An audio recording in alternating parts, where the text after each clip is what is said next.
Yo! Hello, hello, hello, hello, hello. Good morning. Good morning, good morning, good morning. Hello.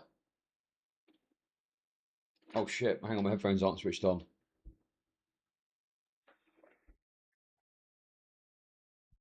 I'm early, yes. Yes, I am early. Wow, someone that can tell the time. What a fucking surprise. Guys, to clarify, because people don't seem to understand, okay? My stream now starts at 11 a.m. UK time. And I'll normally stream for between 8 to 10 hours. That is the schedule. I need to write it down somewhere so people don't forget.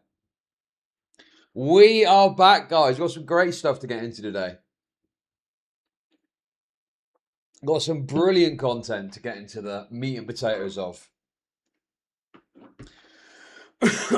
What's happening anyway? What's going on?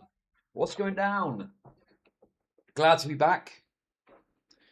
I want to spread the content out a little bit. So I'll do Dark Viper stuff in the coming days. I'll do Edwin's Generation in the coming days. But the problem is, I come back and I do everything in one day, then I'm left with nothing to talk about for the whole week. So I need to, spread the content out a little bit. So I got stuff to talk about, throughout the entire week, basically. Reddit bricks, I'll do later. Lindsay Clancy, I don't have all the stuff I need to talk about it, but I will talk about it at some point. A week off and already thin on content. I mean, it's not that I'm thin on content. There's a lot of content to talk about. But obviously, if you do it all in one day, then, I mean, yeah, of course, if you spend 8 to 10 hours talking about all the topics that are currently hot, then it just goes, doesn't it? And you're fucked for the rest of the week. But travel around again. I'm not a jukebox.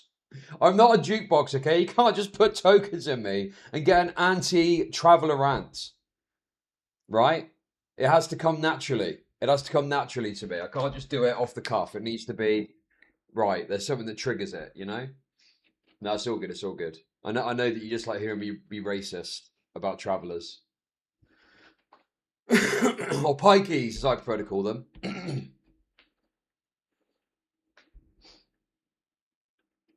Your gay lover. Who's my gay lover? News to me. News to me. Can we watch more gypsy content? Yeah, sure, we can watch more gypsy content. We'll do a whole segment on it at some point this week. That'll be fun. Gypsy versus police. Thoughts on GDPR? Flip flop. What the fuck are you on about, bro? What do you mean? It's fine. I don't. Yeah, it's good. It's a good policy.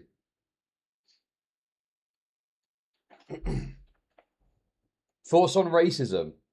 Well, let's look at this Carmelo Anthony stuff in a minute, in a bit, and we'll see what I think about racism. I did see that, Edgar. That's like a sort of weekend topic if there's nothing else going on. Updated police officer headshot black woman. Oh shit, where's that? Okay. I'll take a look at that at some point, sure. Chud is a good father because he gets daily practice babysitting his racist chats. Nah, chat's not racist. They're just realistic. They're just realistic. Eurocucks are the most inviting and tolerant people on the planet until gypsies get bought up and they turn into Hitler reborn.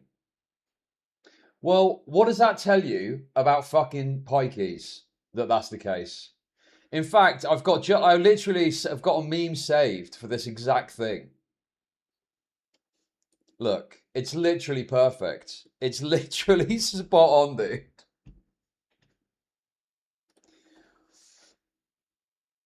Valid criticism. I mean, that's a bit rich when I was talking about gassing them and shit yesterday. But anyway, valid criticism. Americans who have never seen a gypsy in their lives diving in front of the gypsy. Now that is what I'm talking about. Now that is exactly the right meme for this moment. Oh, hey, Don BJ, how's it going? Do you know about gypsies? Anyway, what is this story?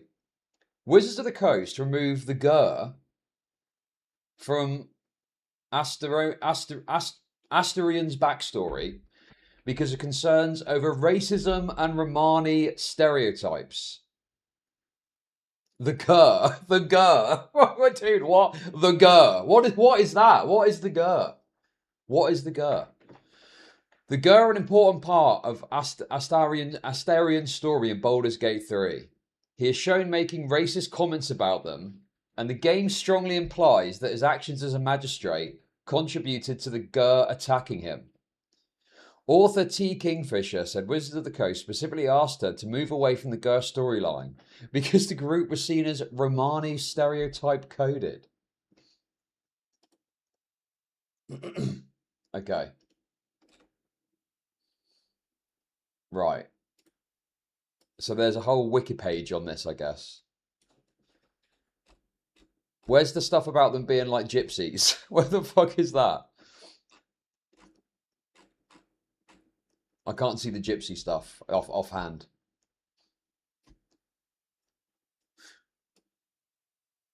Well, I don't really know if there's a drama. It's just I saw this post. It was mainly for the meme. So yeah, apparently they're removing some sort of racial stereotype from Wizards of the Coast, but I don't really trust that Twitter account.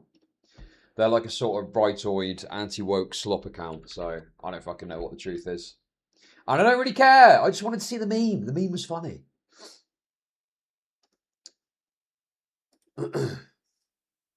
Okay. Virgin News. Of course, Flip Flop is linking this. These were, I mean, I have teenagers at home and I still consider them children. To me, to my mind, they were children. What they were doing was absolutely wrong. We know that some of them had criminal records. Some were... So for those that don't know, there were these traveller lads, or at least 3 of them were travellers, okay? And they basically nicked a car and they drove it down the wrong way down a road, and then they crashed head first into a police vehicle that was travelling the other direction and killed these 2 coppers. And so there's a lot of kind of discussion and discourse about it at the moment. One thing that's missing... Dude, oh, this is actually quite a funny Jimmy card. This should be a career ender. Okay, strap in everyone, you ready? When people talk about the Holocaust,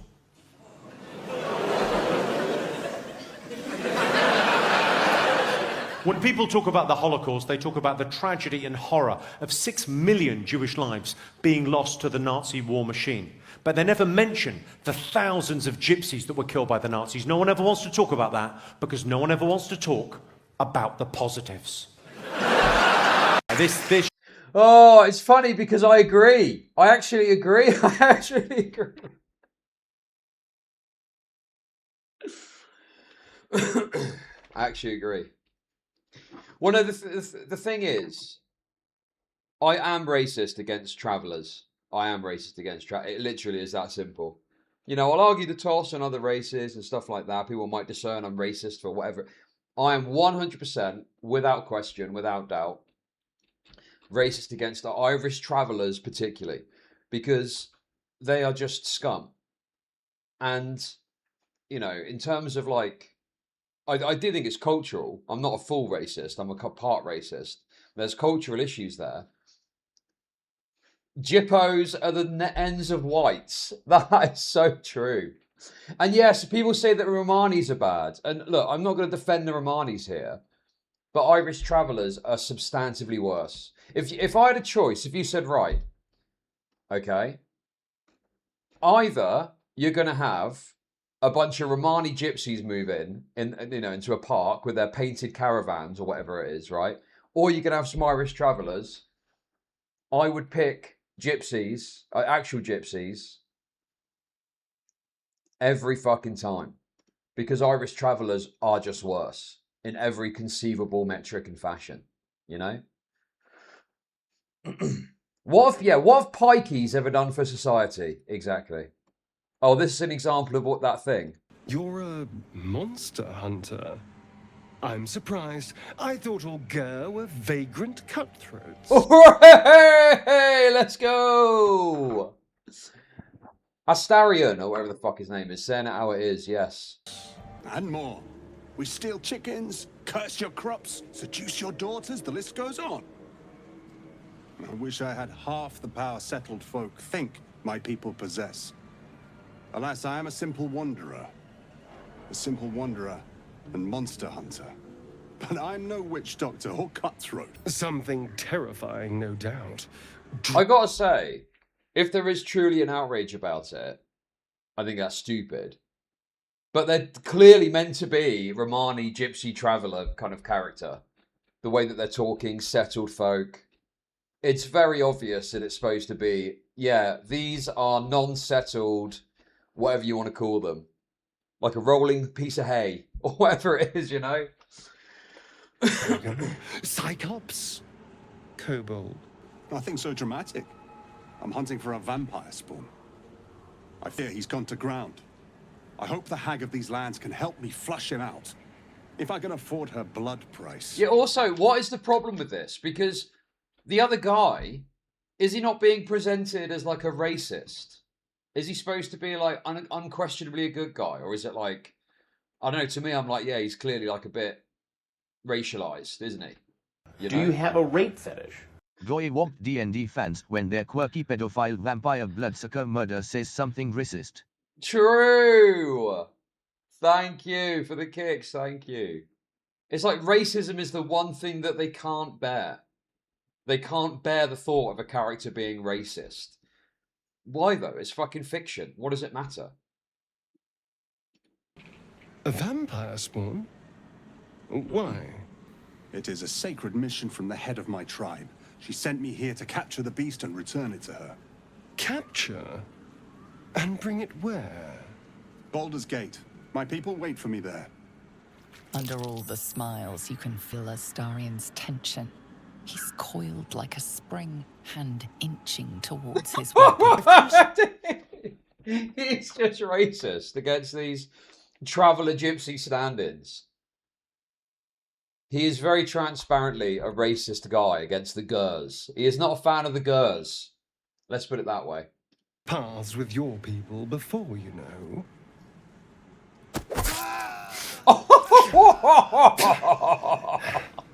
It wasn't a good experience. Let's go! Yes, finally, the pikey question has been answered.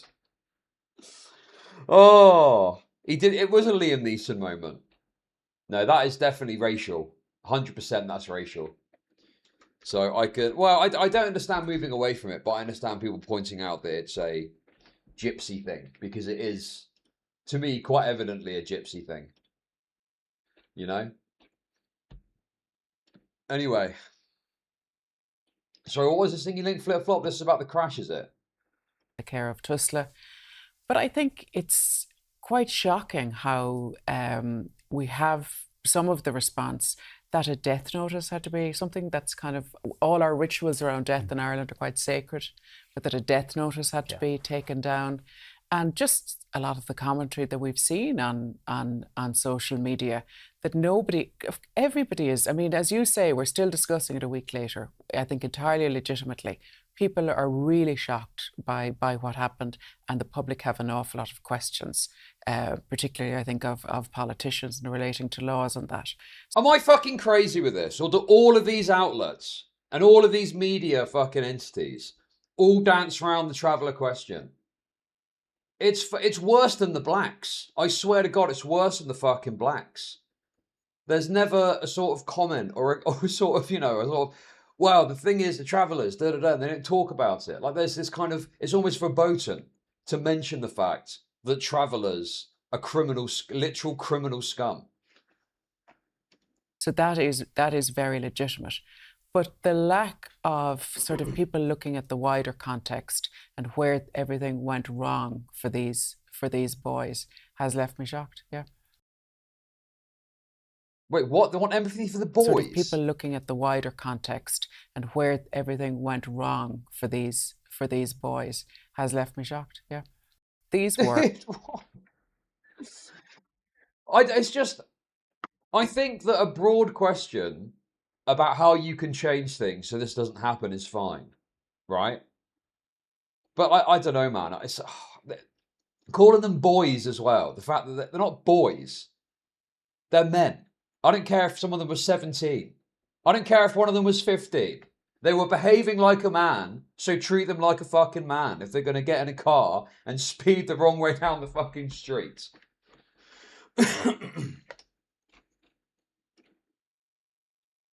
Okay. What is this? I don't know if this is true, but I'm going to read it out because I hate pikeys. Fact checking is not on my agenda when it comes to pikeys, but let's see what this says. Mary, did you know that 3 of those 5 vermin had broken into the home of an 89-year-old widow while she was in bed? Wow. Name the victim. Is it true? Is it true? Is it true? I got to be honest with you. When I read the age, I was a bit less concerned. I mean, she's basically on death's door anyway, isn't she? So, you know, she's only like, what, a year or so out, I'd guess. While she was in bed, they threatened her and terrorized her to the point that she soiled herself. Okay, I hate pikeys more than the elderly. I hate pikeys more than the elderly. I hate pikeys more than the elderly, so it's fine. It's just a very little comedic detail, isn't it?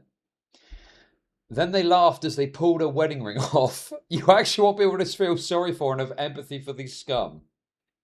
On behalf of Eileen, the 4 innocent victims... Okay. Where can I see more about that, though?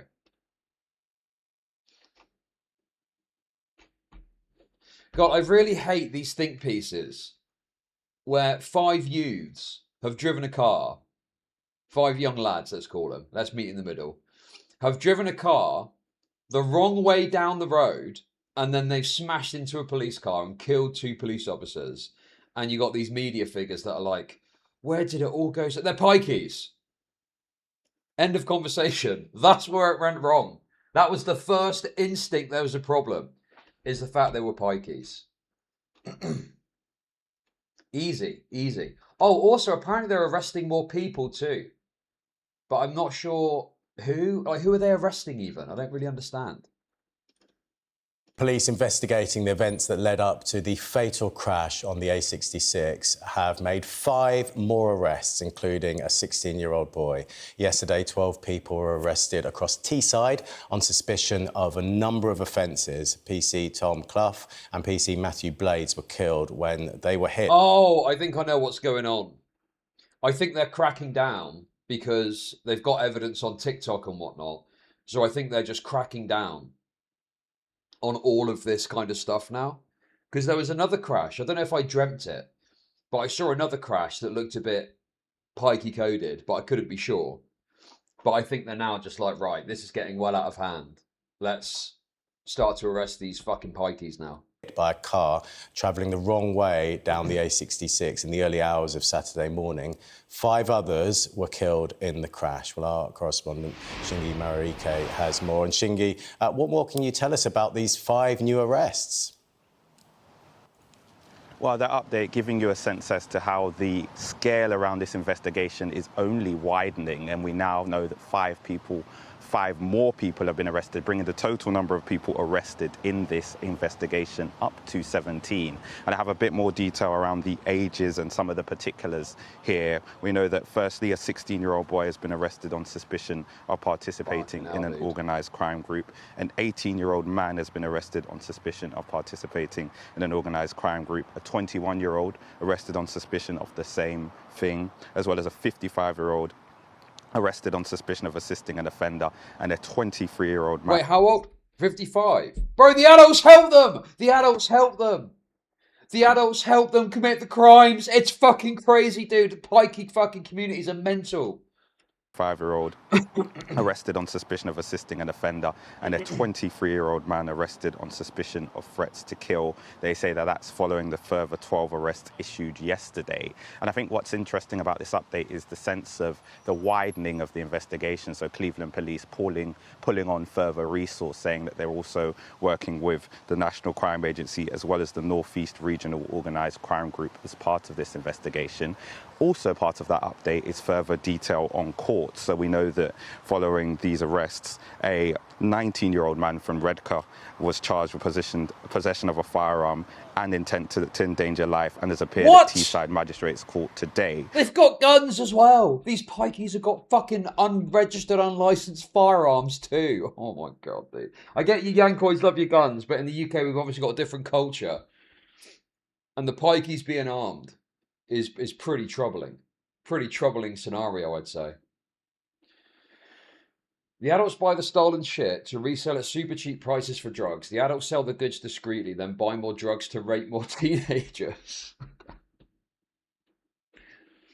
We also know that a 26-year-old man, also from Redcar, was charged with possession to intent to supply a Class A drugs as well as Class B drugs and possession of criminal property, and has been remanded in custody until he appears at Teesside Crown Court on Monday, 21st September. There's also a wider statement put out by the police talking about the impact of that incident that took place in the early hours of Saturday morning and how they lost two of their officers, PC Tom Clough and PC Matthew Blades, saying that this has been quite a distressing time for the force. In fact, it says that their robust response will continue in the weeks and months to come as we continue to tackle those that seek to cause harm to our communities and tackle serious and organised crime. It's honestly crazy because, oh God, what did James O'Brien say about it? Dare I? Real petrolheads and car enthusiasts hate the... What the fuck is this mug, dude? Why has he got such a comically large mug? That is absolutely fucking preposterous. I've never seen a mug that big before. the sort of thing you're talking about, because it ultimately gives cars a bad name. How many times have you heard me say that two things can be true at the same time? It's Pikey's a disgusting scum and TikTok are bad for letting the videos on. Is that where James is going with this? There's a reason why it's almost a cliche. It's a figure of speech, and it flies in the face of modern discourse, doesn't it, in a way? You've got to pick a side, you've got to be 100% one way or the other. Everything's a zero-sum game. And I didn't talk about this story yesterday. Shall I tell you why I didn't talk about this story yesterday? I don't think I would use the phrase, I protect my mental health sometimes when I'm on the radio, because I can't, you know. Oh my God, dude. This guy's such a fucking pussy. It's unbelievable, man. Such a fucking pussy. I didn't want to read it because I felt bad about, oh my God, it makes me so fucking mad, dude. I've got to go into the stories that are most current. But the deaths of these two police officers, Why can no one be honest about this? Why can no one in the media actually call a spade and say that this is a problem with traveller communities that are riddled with crime and a mentality that protects offending like this? And there's a kind of insular protection for their own kind. Why can't they do it? It's fucking absurd. I'm not looking for a racist rant. I'll handle that. I'll cover that, okay? But at least say, look, there is a problem. Like, it's just an issue. It's clearly a problem. It's clearly an issue. And these mainstream hacks cannot fucking talk about it. It's fucking preposterous, dude. You know, honestly, I wish a group of travellers upon your fucking back garden, James O'Brien. Then you can see what it's really like. And then we'll see your fucking tune change on radio, hopefully. When you come on and you go, a bunch of fucking dirty pikeys moved into my garden. It's making me sick. Horrible nature of this story following fast upon another incident that left several people dead in an apparent sort of joyriding Do you have incident. a rate? In an apparent, but Hey! it was the Do you have a rate? in an apparent, but Hey! it Yo, Primat, thank you for the sub. Appreciate it. Thank you. deaths not of the joyriders, and forgive me for that, but of PC's Matthew. Wait, hang on. Wait. Is he being based? Following fast upon another incident that left several people dead in an apparent sort of joyriding incident. But it was the deaths not of the joyriders, and forgive me for that, but of PC's Matthew Blades and Tom Clough, and the photo. Okay, that's somewhat okay. He's saying he doesn't care about the dead pikeys. Okay, well that's something. That's something at least. That's a step in the right direction. I'll take what I can get. Photographs smiling out from the newspapers and the thought that you have as well of the families that are now bereft.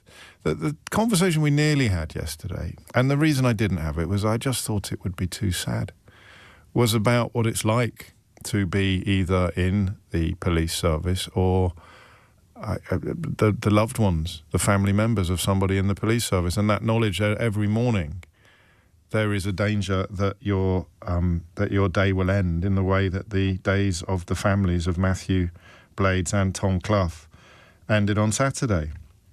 A Volkswagen Passat travelling the wrong way down the A66, a pursuit of which had been... The way they... Oh, my God, dude. The behaviour is so disgusting and preposterous. It is absolutely shocking, disgusting criminality, the likes of which you generally don't see in civilization. Right? It is absolutely crazy. And the way they say it, like it's not even that big a deal. And the fact that they don't bang on about the traveller stuff. It makes me very frustrated. Not looking for racism, not looking for them to be ranting about how we need to round up travellers into camps. I just want a bit of honesty, a bit of truthfulness about what the fucking problem is. Called off shortly before, and the collision with the police officer's car when they were driving along in a perfectly normal fashion, looking out for the trouble that had been caused, or the trouble represented by this car. 12 people have been arrested on suspicion of various offences, including being involved with organised crime. This is part of the investigation into the... Oh, okay. And what identity group would we associate with those people predominantly arrested? I wonder what the identity is of these particular people. Crash that killed the two police officers and 5 others. There's not a lot you can say with absolute certainty, except that Nigel Farage won't be making any public comment about this or delivering any speeches or calling a press conference. Actually, I'll tell you what, Nigel Farage is missing a trick there, because he could get in. He could win my vote if he went in heavy on the pikeys. If he actually did a press conference and called out the pikey scourge, I'd be like, yeah, so I'm leaning in your direction, Nige. Listen, I'm willing to look the other way on the £5 million. If you come up with some sort of let's put the pikeys in camps type policy, I might consider putting an X in your name next time.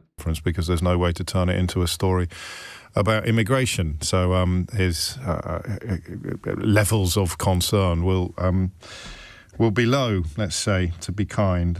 For the rest of us who live in the real world, it's a story which has very... Also, you've got a story here about pikeys, predominantly pikeys, crashing a car into some police officers and killing them. And don't get me wrong, I'm all up for some criticism of Farage. But it's so funny how he finds a way to twist it into a criticism of Farage. And it's like, well, what has Farage got to do with this, really? It just seems like a totally unnecessary kind of jab. And also, whoa! James, careful. Don't you know Nigel Farage gets a lot of press coverage? We don't want to be too heavy on him, do we? You're bringing him up in unrelated stories. What if he kills himself? What if he decides to kill himself, James? Very quickly moved towards social media. And headlines in both the cheaper prints and the more thoughtful newspapers both focus upon this.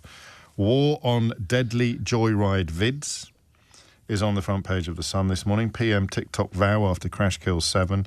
And in the I newspaper, TikTok trend blamed for rise in fatal... Yes, TikTok's fade. Yeah, it's TikTok's fault, isn't it? I agree. I agree. There's a problem if TikTok aren't removing the videos. I think that's an issue and it's worth being part of the conversation. But the fact that is seemingly the sole predominant focus of the conversation and not any discussion about violence and crime in Irish traveller communities is fucking wild to me. Like, I don't think TikTok should be allowing videos of illegal content because we're talking about the joyride videos going up. I think that should be taken down. But there's two sides to that equation. You've got the TikTok thing, which is drawing more attention to it and possibly incentivizing it. But then you've got the joyriding by a particular group. Why is it that gets zero mention in the conversation? And the other thing gets all this attention and all this focus. Wrong way crashes. Supposedly, content that promotes crime is prohibited on these platforms. Videos glamorizing dangerous driving, however, are very, very... Well, no, my problem isn't that I'm looking for James to solve anything. And also, you're a fucking moron. James solves nothing with this show. He just talks on the radio. It's not so... You know, him criticising Nigel Farage, which you seem quite happy about. What does that solve? What does that fucking solve, you retard? Nothing. There is no solution in any of this, okay? But if you were to look at the way the mainstream news has talked about this story, okay, you might not even know of the traveller background of, you know, what, 3 out of the 5 people involved. You wouldn't even know about that. And I think that's wrong. I think that you're ceding ground to certain political mentalities by not talking more about the identity-based issue at play here. The fact that, you know, is an issue within the traveller community of these joyriding videos. It's so crazy. Thanks to Flip Flop, we covered this when it happened in Ireland the other day. And now it's come to the UK. So I kind of knew about what was going on, having covered the other story. But I just find it very frustrating that there's not just an earnest conversation about, look, there's clearly a problem amongst this particular community. And if you are looking for a solution, I mean, discourse and conversation can move the needle and push things forward in terms of coming to a solution. I've got more of a final solution in mind, you know. But I think that if we were to go in between, I think that there should be enforced, basically, what's it called? There should be like ethnic cleansing. There should be ethnic cleansing of pikeys where they're forced to move into a house. And then, I mean, it's difficult because obviously initially they're going to be really shit to live amongst. But over time, you basically enforce very strict, stringent guidelines on the way that they live. And hopefully, eventually, they learn to live in a way that isn't like total savages. But I don't even know if I like that solution. Because it's like, you know, who wants to live next to a fucking pikey? So that would be a realistic solution the mainstream media should talk about. Kill them all or ban travelling. Yes, correct. That's exactly right. Well, no, I'm not saying, you know, the trouble is, it's a difficult problem to solve. But I think it starts with stricter and more stringent enforcement of these pikey communities going to these areas. There needs to be some sort of, you know, fast track methodology or way of moving, you know, putting a stop to someone going to an area. Because that's what happens, is they've got this incentive to go to the next place because they could be there for a period of time before they eventually get kicked out. And then they're on to the next place, on to the next place, on to the next place. And they set up, what is it called? They set up these areas where they're supposed to go, but they don't go there. They just, and then they say, well, we'll set up more, we'll set up more. And it's like, the problem isn't having enough places for them to go.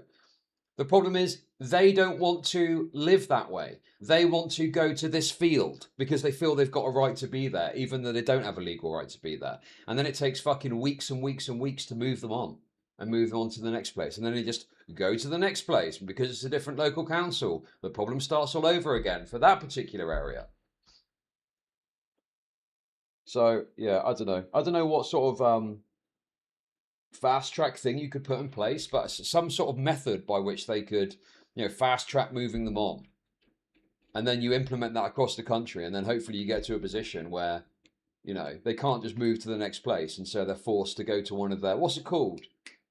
What's it called where they set up a caravan park for them? What's it called? I can't remember what it's called. You know what I'm talking about. Easy to find. Every now and then, we have a moment, don't we, where we realise that there is a lot more to heaven and earth than is dreamt of in your philosophy, Horatio. You realise that there's all sorts of things going on in the world, sometimes on quite a high level about which you know absolutely nothing. Shall I give you a low-level example of that? I'll give you a very sweet and uncontroversial example of what I'm talking about.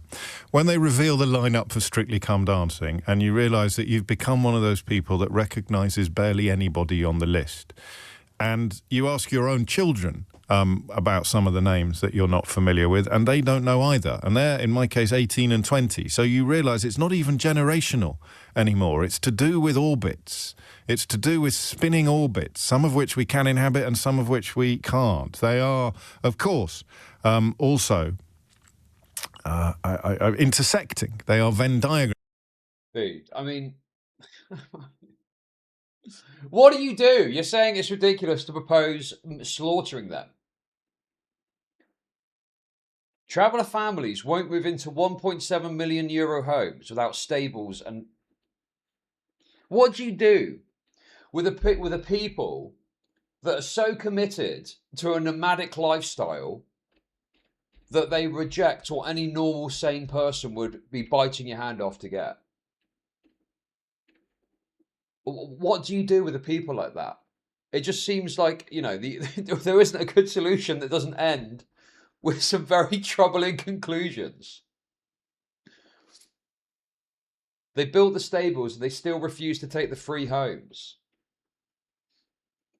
Okay, Uncle Sam's got the right idea. Take their children away from them and put them into schools like they did with the Native American kids in Canada in the 1900s. Do that with them. Stop the lifestyle. Stop it because, you know, if you take the kids away and put them into a normal education institution, it sorts the problem out. What do you do? They're offered everything they could possibly want to have a normal life, and they don't because they want to go around stealing copper wire and smashing car windscreens. What do you do with the people like that? I don't know what the humane solution is. You can be in several orbits at the same time, but there will still be orbits about which you know nothing. This is not obviously a motoring story, except in a way it is, of course, because I generally don't exist, as you know, because I wang on about it all the time. I don't generally find myself engaging with stories that are to do with motoring. So I am among the last people on the internet whose algorithms are likely to start delivering up footage of young men driving at great speed and illegally. Young men. Dude, is this not absolutely disgusting? The way that, like, young men are getting smeared and besmirched by this kind of commentary, as if the problem is young men doing this, and there's not a particular cohort of young men that are the ones that are actually fucking doing this. Most young men are not out there driving a fucking Passat at 70 miles an hour the wrong way down a fucking road. Oh my dude, it makes me fucking furious, bro. Most young men, in spite, you know, they might do stupid things, but not that. So that's like a whole other level. The pikey sweep is absolutely ridiculous. And exposing themselves and other road users to enormous danger. And here's the kicker, because the algorithm thinks I will enjoy it.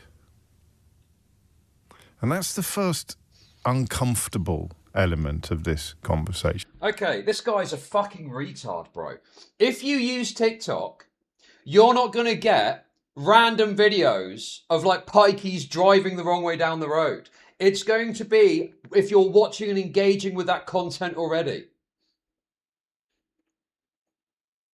So, dude, he knows nothing of pikey TikTok. He doesn't know about pikey TikTok, bro. It's going to be a bunch of fucking pikeys all around the country watching their pikey mates drive cars dangerously and thinking, I'll give that a go myself, right? A normal, regular person that isn't in that community, that isn't involved in that, is highly unlikely to watch a TikTok video of some pikeys driving the wrong way down the road and go, oh, I'll give that a go, right? It's a culture within that community. That's what's happening. That's what's going on. It's so dishonest to act like, oh, well, TikTok is like, oh, you think you like this? Other pikeys like it, yes. Normal people are probably horrified. Maybe some young lads might be like, oh, that's fucking crazy. But they're highly unlikely to do it themselves. It's inter-community. That's the problem. That's the issue. But no one is going to fucking talk about that and constantly bang on about how we need more regulation for TikTok. I don't mean the tragic element. The tragic elements are obvious. But the first uncomfortable element of this conversation that nobody seems to be pointing out, despite... The left on Twitter have been pushing these white chavs are the real issue in Britain, not immigrants, not realising they're actually pikeys. Well, no, they're not. They're not really chavs. They're not chavs. A chav is any lower class white person, but normally that would be in reference to like a settled person and like a housing estate or something like that. Dude, even the most extreme behavior that I heard of from like chavvy council estate kids does not come fucking close to driving a vehicle the wrong way down a fucking motorway. Is another level, man. Yeah, shameless, exactly. But no, they're not chavs. They're pikeys. They're not. It's not the same thing. The headlines talking about the war on deadly joyride vids. There's a sort of moral panic going on here. Is that these are the baddies, these people in these cars who I'm not going to call joyriders again because that's a ludicrous misnomer, isn't it? There's no joy involved. Well, except for the point I'm about to make to you. You're chalking up 2.5 million views for this kind of thing. That's like, you know, evidence of something a little sicker than the things being done by the criminals, isn't it? You like this stuff. All right, let me rephrase that a little bit more diplomatically. We like this stuff. If it's an online craze... What do you mean we like it? What? I don't think that's true. I don't think people like it. I think it's probably gotten more attention because of the recent reporting about it. But the originating primary audience for these TikToks are other pikeys. Now, I've not seen the videos themselves, but we watched that woman talk about it, and she had like #gypsy in her fucking tags. And I wouldn't be surprised if we had other similar tags on these videos, because the intent is to circulate it amongst other pikeys, because it's like a sort of, you know, there's this, obviously the parents don't give a fuck, and there's this like valor that you get for doing it within those communities. Whereas if a chav posted a video of them joyriding, the likelihood is that their dad or parents or whatever would clip them around the ear, or so, you know, they give them a hard time over the fact, and they'd be on their case, and they, you know, give them significant punishment for having done that. But you know, because he's not talking about the fundamental cultural issues of the pikeys, he's missing the point. It's only an online craze because people are lapping it up, you know? It's all very well sitting here and complaining about what Elon Musk has done to Twitter, but people on some level must love all the racism, otherwise the people doing all the racism wouldn't be making all the money out of Elon Musk's re-engineered social media platform. Do you see what I mean? What would the equivalent be? I suppose tabloids or all moral panics sort of slightly reapportion blame, don't they? When in fact... the blame, there's a chicken and egg going on here. Okay, come on, say it, James. I know you can do it. Where does the blame lie? Where does the blame... Come on, James, you're so close. Do you care about it if you didn't know about it? No. Would you care about it as much as you care about it if great effort wasn't being put into making you care about it? No. But do you care about it? Yes. Do you care about it? Yes. And of course, the algorithm... Well, I presume the reason that people care about it is they hear a story of a car driving the wrong way down a road, smashing into a police vehicle and killing everyone involved. And they're thinking, oh, fucking hell, that could be me. I could be driving down the road. I could be driving down the road. And I could end up... Dude, so we've got Nigel Farage reference and an Elon Musk reference. What have either of those two people got to do with this story? Thank fuck that Elon Musk's Twitter exists in this instance, because there's people that are actually talking about the issue and are exposing the tacky, gaudy funerals, demonstrating that pikeys are not only disgusting criminal scum, but they're very, very fucking tactless too. They're very tactless, gauche people. Doesn't care whether you enjoy it or not. As David's just pointed out, it could be that the algorithm recognises you can't look away. You find it horrific. Although I don't think that's going to apply in the case of people enjoying these videos, because it reminds them of watching films like Fast and Furious, which, despite not having a petrol head gene, I have enjoyed some episodes of over the years. So it's impossible to unravel that for me. You might be able to. You know the number. you might be able to unravel the simple truth that people are watching this stuff, and the people who are watching it are creating... Dude, he's talking about Fast and Furious. No, it's not Fast and Furious. Yes, flip-flop nose, yes, dude. It's their culture of committing this fucking rootless, pathetic crime. And their mates look at it and go, "Way, yeah, go on, lad, way." And they say all their pikey language. It's not to do with young lads wanting to drive fast, right? Here's the thing. Young lads have got higher insurance rates because they crash their cars more often. And the reason they crash their car is because they're going a bit too fast and they do a crash or something like that, okay? So that's the dynamic. That's the dynamic at play there. They get a new car and they're, you know, a bit wet behind the ears driving and they drive a bit too fast. They don't drive the wrong way down a fucking road. There's a particular mentality there that isn't reflected in normal, like, boy racer, young lad driving culture, you know? Or are displaying an appetite that these criminals are feeding.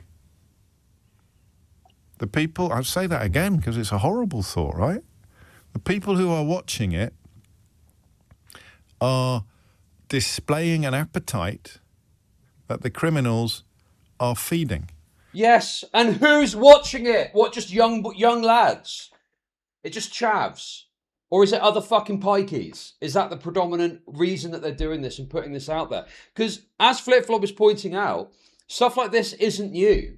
It's just that TikTok puts rocket fuel on it. But previously, they'd record these kind of videos and send it to their pikey mates and be like, "Hey, look what we did last night." So whether it was in Belfast last week or in Cleveland this weekend, if, and of course there are some details yet to be fully confirmed, but if it turns out and some of the people involved in these incidents have a little bit of form, a little bit of history in the film. Yeah, I honestly, one thing that I really do believe is I don't think it's like a conspiracy. I just think it is a natural expression of the media's interests broadly. But you look at stories reported on in the mainstream press, and there's like a platform like TikTok, like a social media platform involved. I mean, it's funny as well, he's bringing up X. What the fuck has X got to do with this story? Nothing. It's all about TikTok.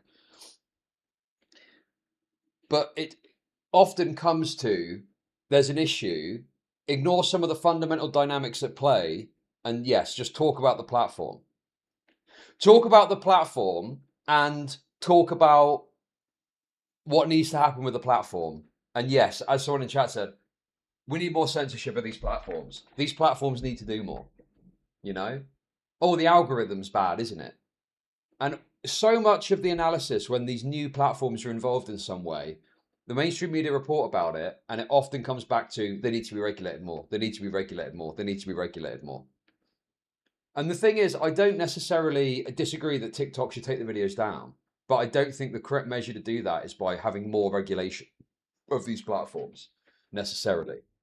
I think within reason, as little regulation of these platforms, the better, because, you know, otherwise you're obviously impeding people's speech. But of course, if something's illegal, if someone's recording themselves joyriding and putting it on TikTok, yes, the company should have a measure to take that down without there being this public pressure about it. But always they come back to, well, let's talk about how, you know, new alt media technology companies need to be regulated more. Not just of criminality, but also of posting these kind of films. If that's why they were doing it, they were feeding an appetite. And that appetite is kind of on all of us, isn't it?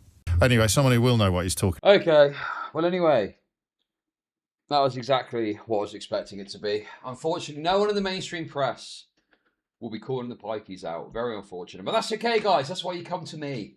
I tell you the truth about the pikeys. Okay, a bit of celebrity news. I got to be honest with you. Okay, people are probably going to be mad at this take. I don't really give a fuck about Dolly Parton. I got to be honest. Not really my thing. I know that she's very popular in that, but, you know, she's dead. That's kind of it, really.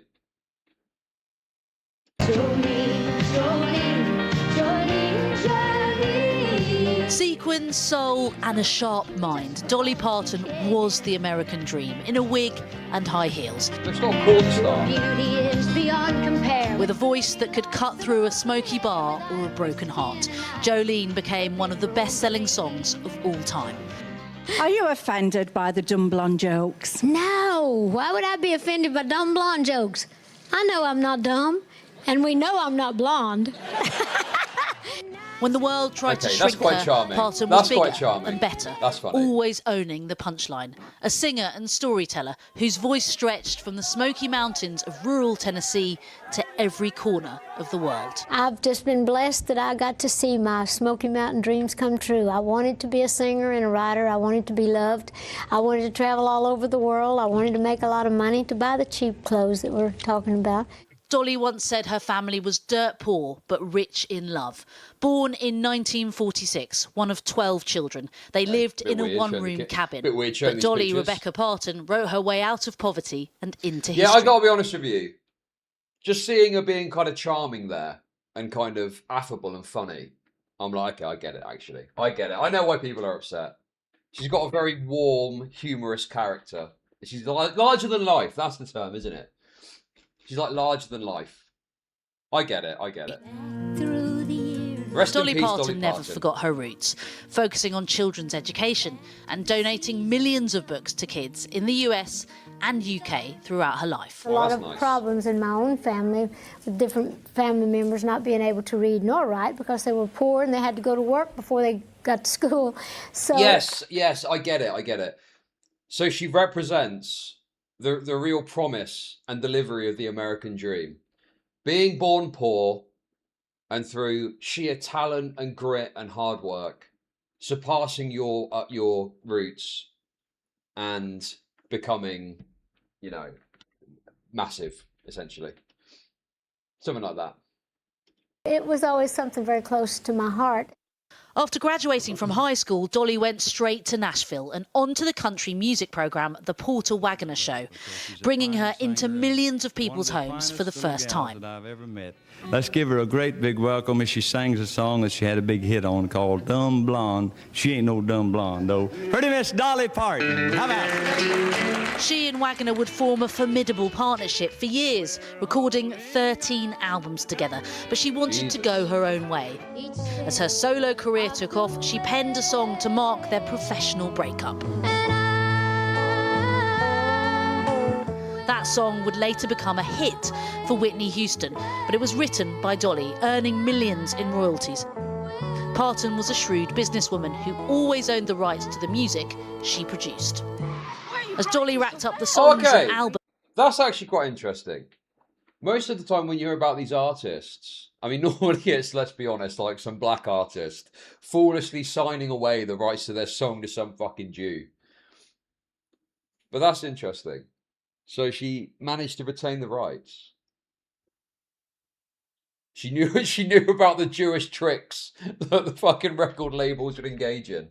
It was in 1980 that she first hit the big screen. She's flipped. She has just absolutely flipped.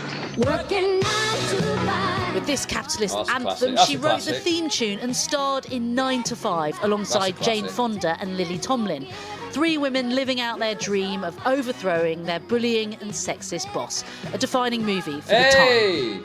It was a feminist cool. film alongside 2 political actors, but Dolly was always very careful to be apolitical, knowing that her country music base wouldn't love the left-leaning politics of Fonda and Tomlin.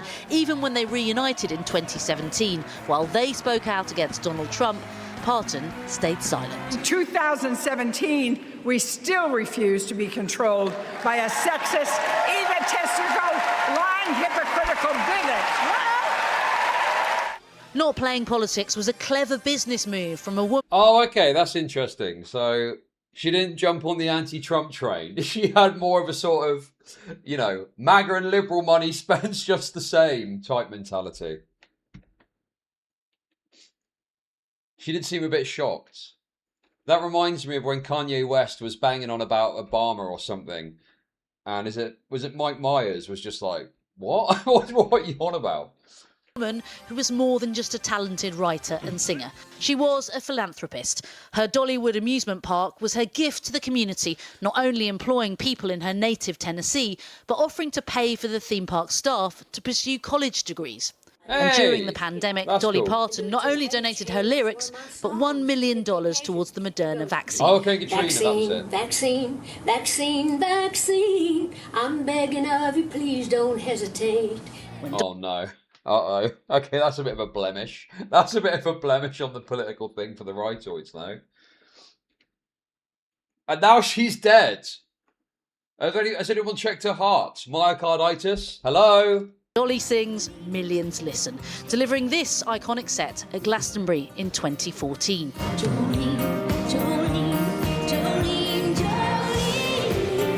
Dolly Parton was a woman prepared for all eventualities. She always slept in her makeup just in case of emergencies. In California with all the earthquakes, I always leave my makeup on at night, and I do. I leave a wig on a lamppost or somewhere nearby, so in case I have to be rushed out in the street and the news are there. She once joked it took a lot of money to look this cheap, but in truth, it took a lot of talent to be Dolly Parton. My whole life has been a blessing. I've loved it. I've had my hard times. I've had my ups and downs, but all in all, I wouldn't change a thing. What some fat hag on to talk about. Thank you. Dolly Parton. Well, I'm joined now by Jean Jordan, who's director of the British Country Music Association. Jean, what the fuck, man? Okay, we don't need to listen to this. I just wanted to see the little retrospective on her life. Why have they got some ugly fat hag on to talk about Dolly Parton? That's weird. Very strange, very strange. Okay, guys, we touched on this yesterday. But let's have a little look at this. Oh, also, oh my God. I can't wait for this wheelchair segment later. This is a precursor to the actual wheelchair segment we're doing later.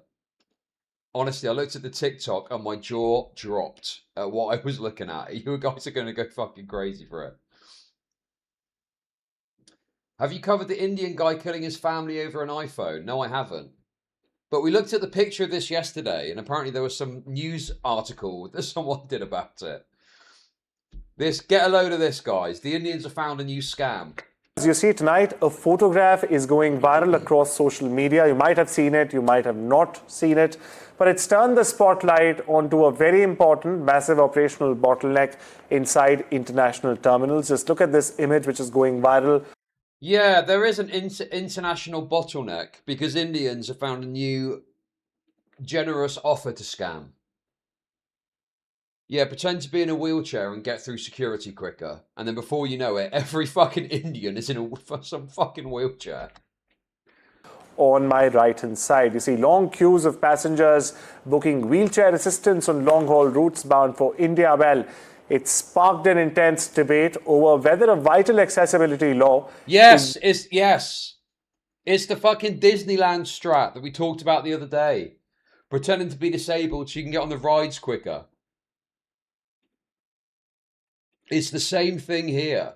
Oh, just stick me in a wheelchair and we'll just whiz through security, no problems. We'll be on the flight before you know it. Like, there's no way. This is like Pip. This is like a fucking microcosm of the Pip conversation. There's no way that this many people on a flight are disabled. It is a statistical impossibility for this many people to need a fucking wheelchair on one flight. Normally, it's like one person on a given flight that needs a wheelchair.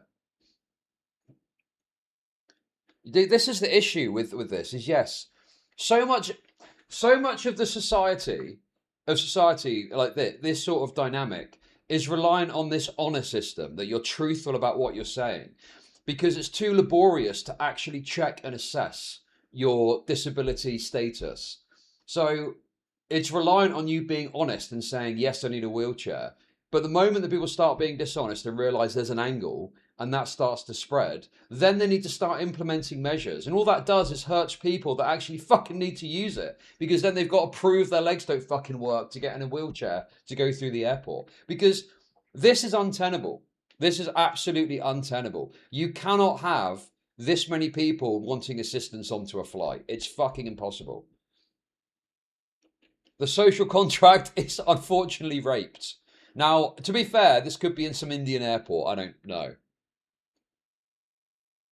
But do we really want more of this over here? What I'm saying is close the border, but to Indians. Being widely misused for convenience, or if airports are failing a unique aging demographic. You see, it's a scene increasingly familiar to anyone walking through an international hub terminals in New York, in Chicago, in London's Heathrow, or even in New Delhi's Indira Gandhi International Airport. Dozens of wheelchairs are lined up back to back at the check-in gate areas.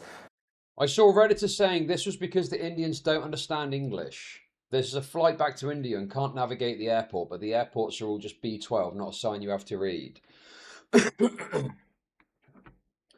I took one look at this and immediately concluded it was Indian scamming. Because it's obvious. It's funny the lies they have to tell themselves to make this make sense.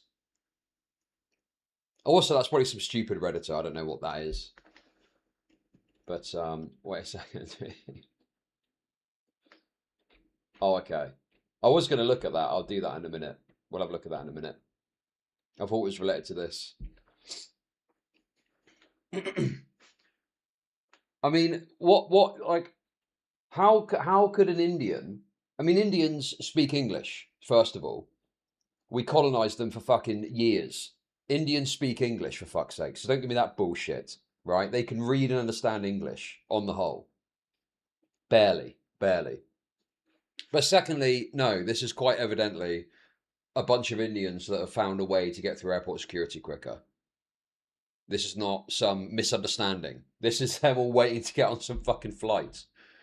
Now, the issue exploded in the public eye after a traveler snapshot on social media platform X. It captured rows of wheelchair-bound flyers waiting.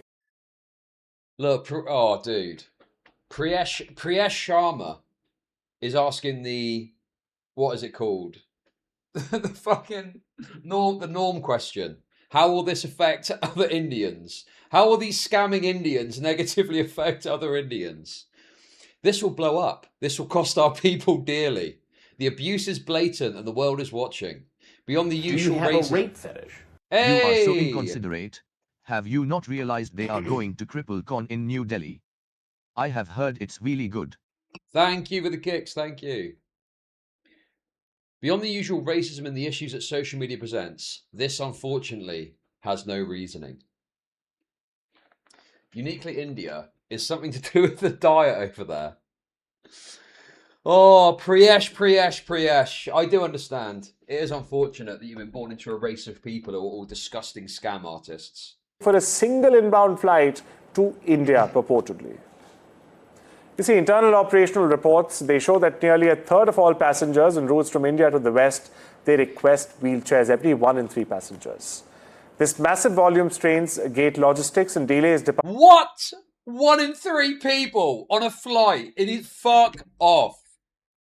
That is bullshit. And fucking... Dude, I've not seen the Reddit comments, so I can't comment too much on it. But I just know that leftoids would just try and defend this. Rather than just go... You know, at the very least, yeah, culturally, Indians are very scammy. They're just a scammy people. And it's like, they always want an angle. That's the thing with Indians. They want some sort of angle or thing that they can look at from us. I remember when I used to sell broadband and stuff, Indians always wanted a discount. They always wanted a fucking discount. And you give them a discount, they want another fucking discount. Because they want to feel like they're getting a deal, you know? So even if they're not scamming, they're really obnoxious to deal with because they're constantly trying to fucking barter with you. They haggle like fucking crazy. It's so irritating, dude. Asking the question is fine. But there's a point that it gets to where it's like, okay, like what more do you fucking want? The shirt off my fucking back. So this is another example of them trying to get an angle and they think, oh, wow, look at this. I've got an angle. I can get in a wheelchair and I can get through security and I can get on the plane quicker. Because you see, ground handlers, they must assist dozens of travelers and that too simultaneously. A national carrier, Air India, it manages over 100,000 assistance requests across its global network every single month. More than 100,000 requests every single month So more than 1 million requests every year. Now this volume, it forces airlines to deploy massive equipment fleets and extra personnel just to handle terminal transit floors or wheelchairs.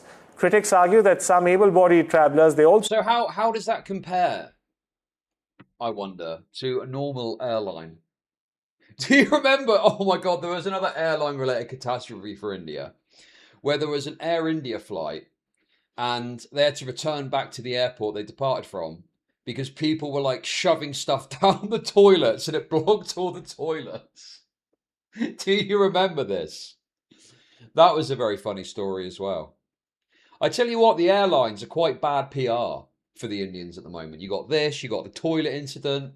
It's not looking good. It's not looking good. To use the service as a shortcut to bypass heavy custom lines, avoid long terminal walking distances, and secure priority boarding. But aviation experts, well, they say the root cause goes just far deeper than people simply trying to game the system. You know, you see, demographic, they show a massive volume of senior citizens. Hey, that's got to be Kane. Thank you for the gifted subs. Appreciate that. Traveling entirely unescorted to visit their NRI children settled abroad. Proactive families, they book their wheelchair help because these senior travelers, you see, they travel frequently and they do not speak fluent English and face high navigation anxiety. Modern international transit hubs span millions of square feet and require... It was 5. Thank you. I missed that. Thank you for that. Appreciate it. Miles of walking between connection gates. Dude, this okay. This guy is fair enough. This guy's being fair. This guy is, you know, giving the total story. He's not just, you know, he's not just saying it's this, that, or the other. So fair enough. So, you know, there's probably some people that need it. Like, I don't know, this woman maybe needs it, but this man, I'm not sure about that. And this woman, absolutely fucking not. And I can't really discern beyond that.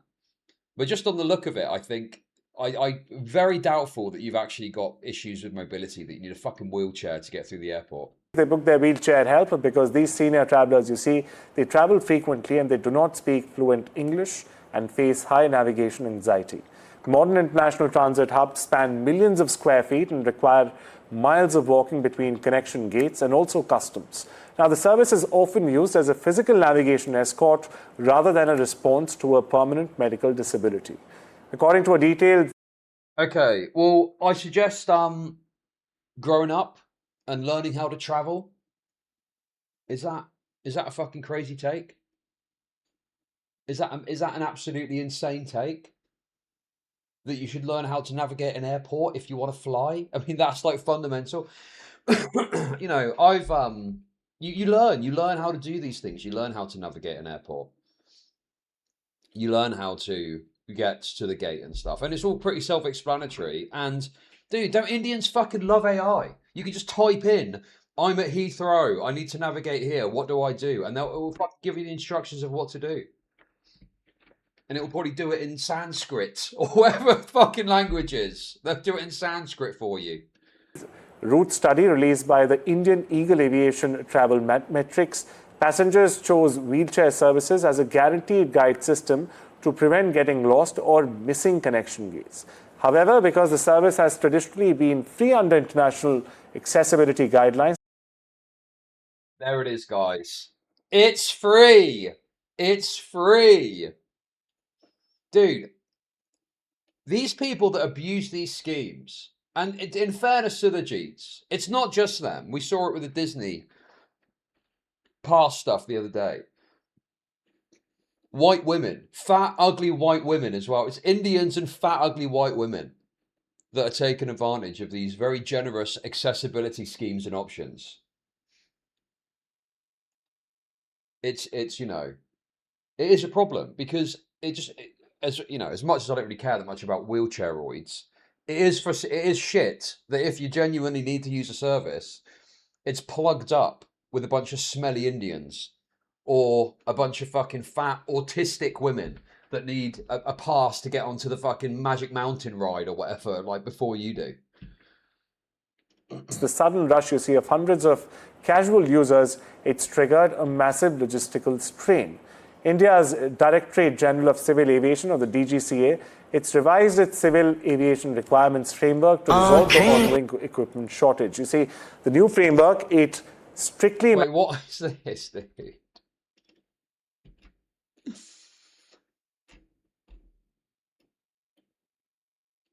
Oh my God, you cannot be serious, man.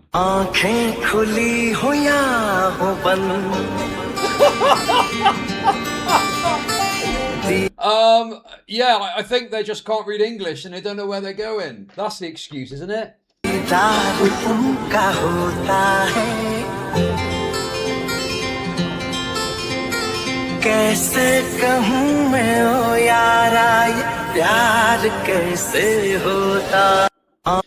Dude, could you imagine being on this flight? It's bad enough when there's one fucking, you know, wheels, one set of wheels to bring onto the plane, and you've got this massive queue and you're like, oh my God, you know you're going to be sat there for ages, and then you got to sit amongst a bunch of Indians. I would never book Air Indian, by the way, or whatever the airline's called. If there was an option to book an Indian airline, I would choose another option. Also, you got to be careful if you go abroad too, because when I was in Vietnam, we booked this this flight on basically this cheap airline without really knowing much about it. But at the airport, it became apparent that the flight was going to be delayed. So ended up booking a different flight and then saw the other flights, people and passengers going on. It was like, I think it was called Vietjet or something like that. And it was all Indians. It was literally stacked to the brim with fucking Indians. It was Indians, Indians, Indians, Indians. And it was just like, oh, thank God for that. Thank God that that happened, because that would have been a fucking, it was only like an hour or so flight. But that would have been a fucking nightmare. Oh God, there's more apparently. What is this that you're linking now? There's another one too, apparently. Where was that? Where did that link go? Where did that link go? But yes, and obviously, you know, I'm sure that there's some Indians that aren't doing this, but I think it's a particular problem within the Indian culture of trying to get an angle, trying to get a freebie. So that's why they do this sort of thing. Air India stats show that 30% of passengers on India-US flights are in wheelchairs. Most are just scamming the priority boarding system. Actual disabled passengers get screwed. Fucking hell. Look at that, dude. Look at it.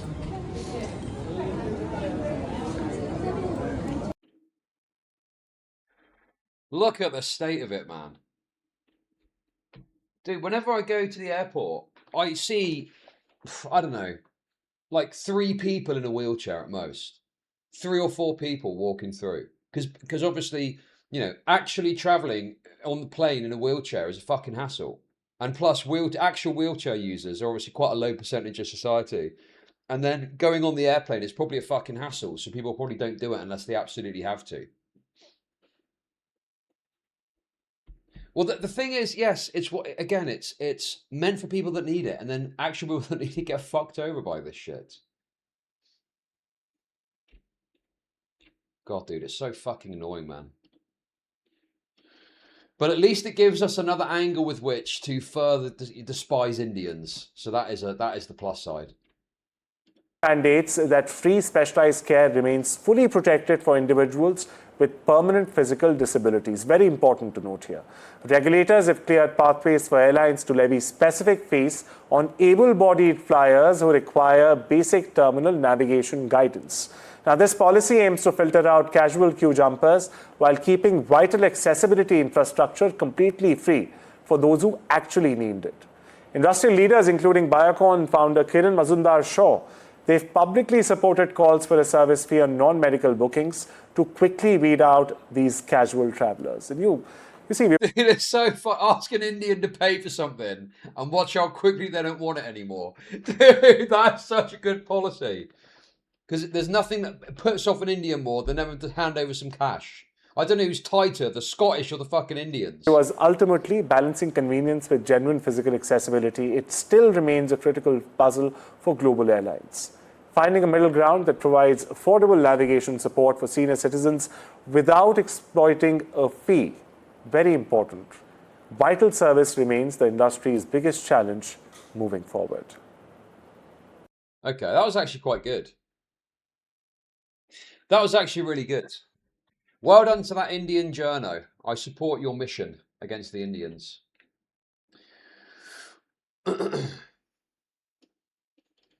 No, I'm not. I am. Indians and travellers are the people that I'm racist against, most of all.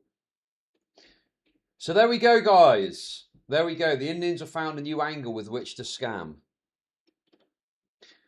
Today at T2 Delhi Airport, a gentleman in his late 60s had a heart attack in the food court area.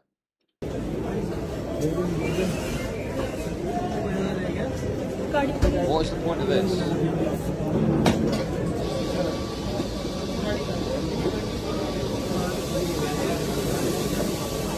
Airport पे कोई staff corner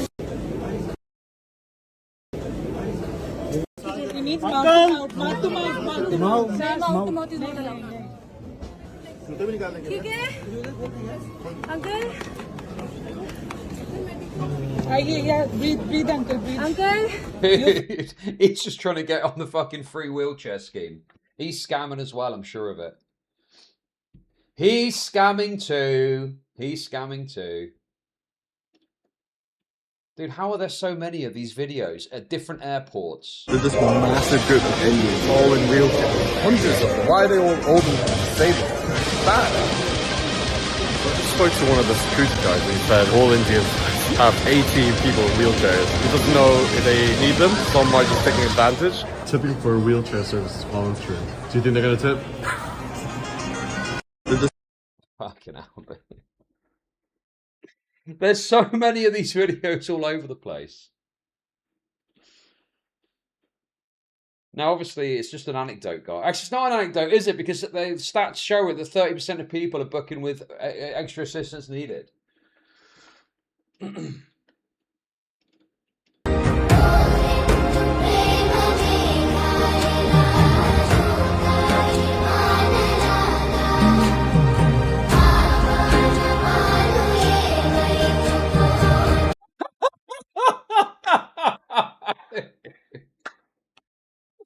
Yes, we love to see it.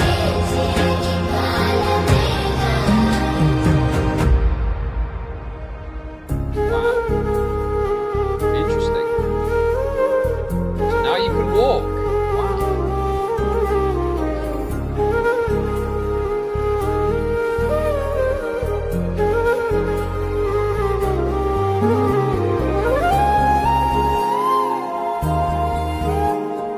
Well, it's the cost, it's the time, it's the hassle, and it's worse for disabled people. All of it just sucks, man.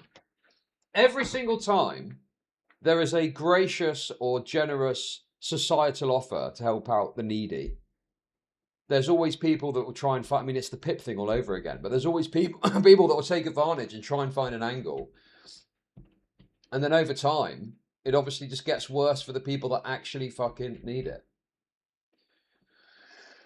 Yes, they were faking, obviously, to get through security. How are you finding all of these, anyway? How are you finding all of these fucking videos, man?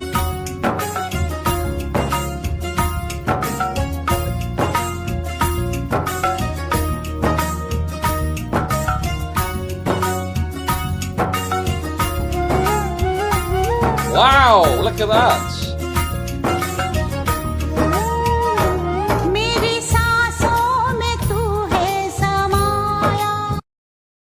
See, that's a double whammy because you've got the anti-disabled aspect and then you've got the anti-immigrant aspect too.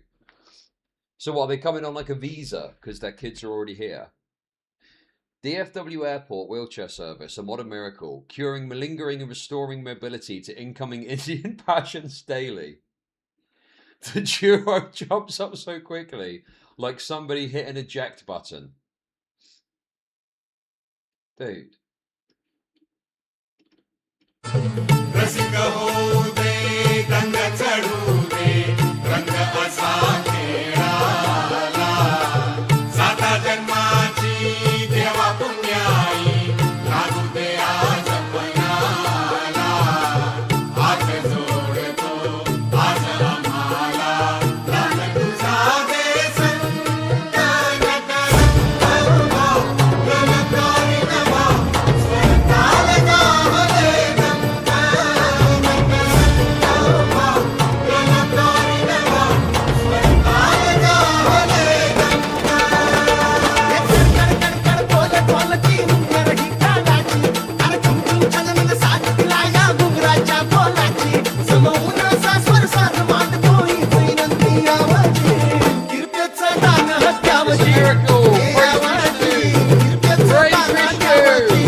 Yes, just as they were coming out the airport, their dosha aligned perfectly.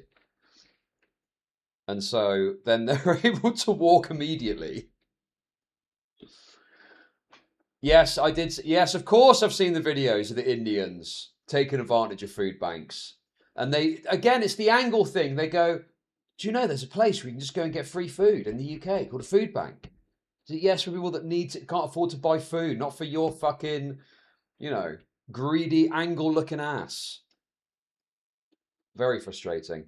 Okay, guys, let's do the Carmelo Anthony stuff. So obviously, I'm sure you guys know Carmelo Anthony was convicted of killing that Austin Metcalf lad by stabbing him in the heart with a knife. Now, they tried to get an appeal, and obviously there was lots of claims it was a racist process. They tried to get an appeal through. They said that, you know, there was a racist judge. That was the claims that were being made broadly about it in the discourse. Now, Carmelo Anthony has had his appeal denied. And apparently there's some pretty damning further evidence that came out. So we're going to take a look at this and see what we think. But apparently there were some text messages. The Carmelo Anthony text messages are insane. Just look at some of these examples. Prosecutors say Anthony repeatedly threatened to murder his girlfriend in text messages. Some of them saying, "How many bullets you want coming out of your chest?" And oh my God, this is so damning, bro. Straight away. This is so bad. What is the response to this from the fucking anti-racists? How do they respond to this? I guess they just ignore it or something. This is fucking mental. This is literally fucking crazy shit that he was texting. And all these fucking progressive retards where they're going, oh, no, actually, you don't understand. It's all racism and he's an innocent angel and he was provoked. "I'm going to get you," expletive. He also threatened her with a knife in one message and told her in another, "When I stab somebody, I'm going to lick their blood off the blade." Oh, no. Objection! This is damning to my case! Objection! What? This is like preposterous levels of self-snitching. Pre-self-snitching, I guess you could call it.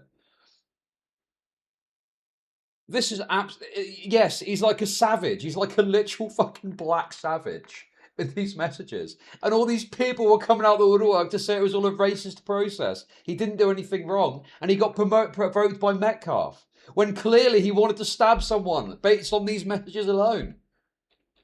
So it's very evident, you know, I thought this before, but this makes it clear if it wasn't clear before. The reason that Carmelo Anthony went into that tent and fucked around was he wanted to get told to leave to justify stabbing someone in the heart. No, it wasn't. No, it wasn't random nobodies on Twitter. The race huckster Voltron, BLM types and all that lot, all the fucking, you know, black lawyers and shit came out the woodwork to defend this Carmelo Anthony guy. There's people outside the courthouse banging on about what a racist process it was. It wasn't just random nobodies on Twitter. The sort of blacktivism groups all came out and spoke on how Carmelo Anthony didn't do anything wrong.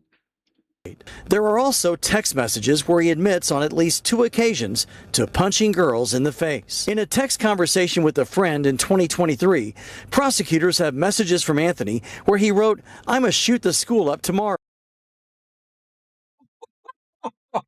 Oh, dude.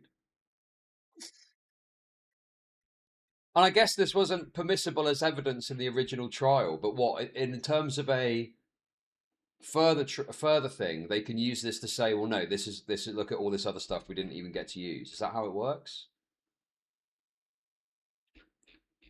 This is pretty fucking insane.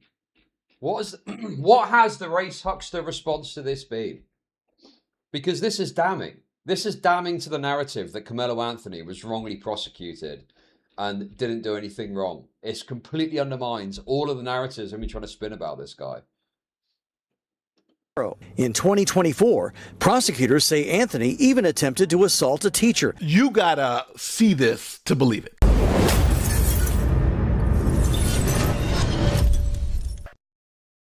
All right, people. Today we are back talking about the Carmelo Anthony case, and it has some crazy, and I mean insane developments you will not want to miss. All right, for those of you who don't know, Carmelo Anthony is a 17-year-old who went to a track meet in Texas, pulled out a knife, and stabbed another kid after he was asked to leave that kid's tent. The other kid's name was Austin Metcalf. It became a whole racially charged thing. And eventually he went to trial and was convicted of murder and is doing 35 years in prison. Let me interrupt you. The verdict is in. Yeah, I don't know how much it's difficult because some of the discourse was your sort of typical race huckster types pushing narratives about it being racist. But I don't know how much of it,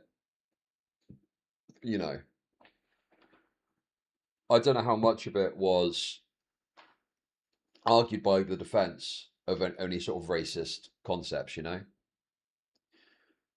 Wouldn't the lawyer tactic to claim it's edgy, ironic humour in the messages and doesn't speak to his actual temperament when it comes to a propensity to commit a violent act? I mean, I guess it's difficult to argue that when he stabbed a lad in the chest. I don't know, man. It's a bit tricky to fucking say, well, he's just being edgy. When he's saying, I'll stab someone and lick the blood off the knife. And then he goes on after this to stab someone in the chest with a knife. So I just think it's one of those that's probably quite difficult to argue your way out of when you're just basically raped. It's 35 years is the sentence, not under passion. 35-year sentence for Carmelo. See, the thing for me with this is that I wasn't like super interested in this really. It was like a crazy situation. But the thing that piqued my interest is, it's more Floydism shit, really, because you had all of these people that were trying to push these narratives that Carmelo Anthony was this, wronged individual that was being treated racistly. And having looked at the substance of what happened in the proceedings, it just wasn't true. There was no racism whatsoever. He'd stabbed a lad in the chest. And there was no self-defense. There was no meaningful defense that could be mounted. So they just pivoted to, well, it's all just racist. Everyone's just being fucking racist. Anthony eligible for parole after serving half of that time. Now, this became a huge, ridiculous issue about race because Carmelo Anthony happened to be black, the person he stabbed was white, and it became this whole race issue, which was ridiculous. So, where are we at now? Well, Carmelo Anthony asked that the original judge, the trial judge, be removed because they said that he had some biases against Carmelo Anthony that he had expressed during an interview. Another judge agreed with that, so Carmelo Anthony's original judge was removed, and now a new judge is looking over the case to determine if Carmelo Anthony should be granted a new trial. Where the judge at the center of that high school track meet stabbing trial has been removed as the convicted teen is appealing his conviction. Okay, so now... I listened to that guy give an interview. He seemed like a very kind of down the line, old school justice kind of character. He didn't really seem to be much of anything beyond a diligent interest in, issuing out the law fairly. Where I mean, maybe there was some stuff I didn't see of him, but where was he being biased or racist in any way? He has a prior video, Chud. They used the interview as a reason to remove him. What was the prior video? Oh, that's okay. If there's a video that I haven't seen, fair enough. Maybe there was some bias there, but I only watched one interview and he seemed fine. But if there's one I haven't seen, fair enough. This is where things get interesting. See, Carmelo... Oh, Nate did a video about it. Okay, well, whatever he's talking about there, I didn't see it. So I don't know if maybe there was something with the judge. If Nate's pretty good on this stuff, if he's saying there was a good reason to remove the judge, then it's probably true. Anthony's attorneys and the prosecution had what's known as a gentleman's agreement. And the agreement was simple. Also, so the judge sees over the case, but was it the same judge that was going to be looking over whether or not an appeal should happen? That seems wrong, because surely it should be another judge anyway, because otherwise, you have a distance from it. You want to have a distance from the person that's looking to see if there should be an appeal. No past bad acts. Okay. Well, if it was the same, regardless of any sort of racialized dynamic, I don't think it doesn't make sense to me that a judge that's made a determination, that's made a judgment, would then see over the appeal. I think it makes sense that another judge does it. So it makes sense to me anyway.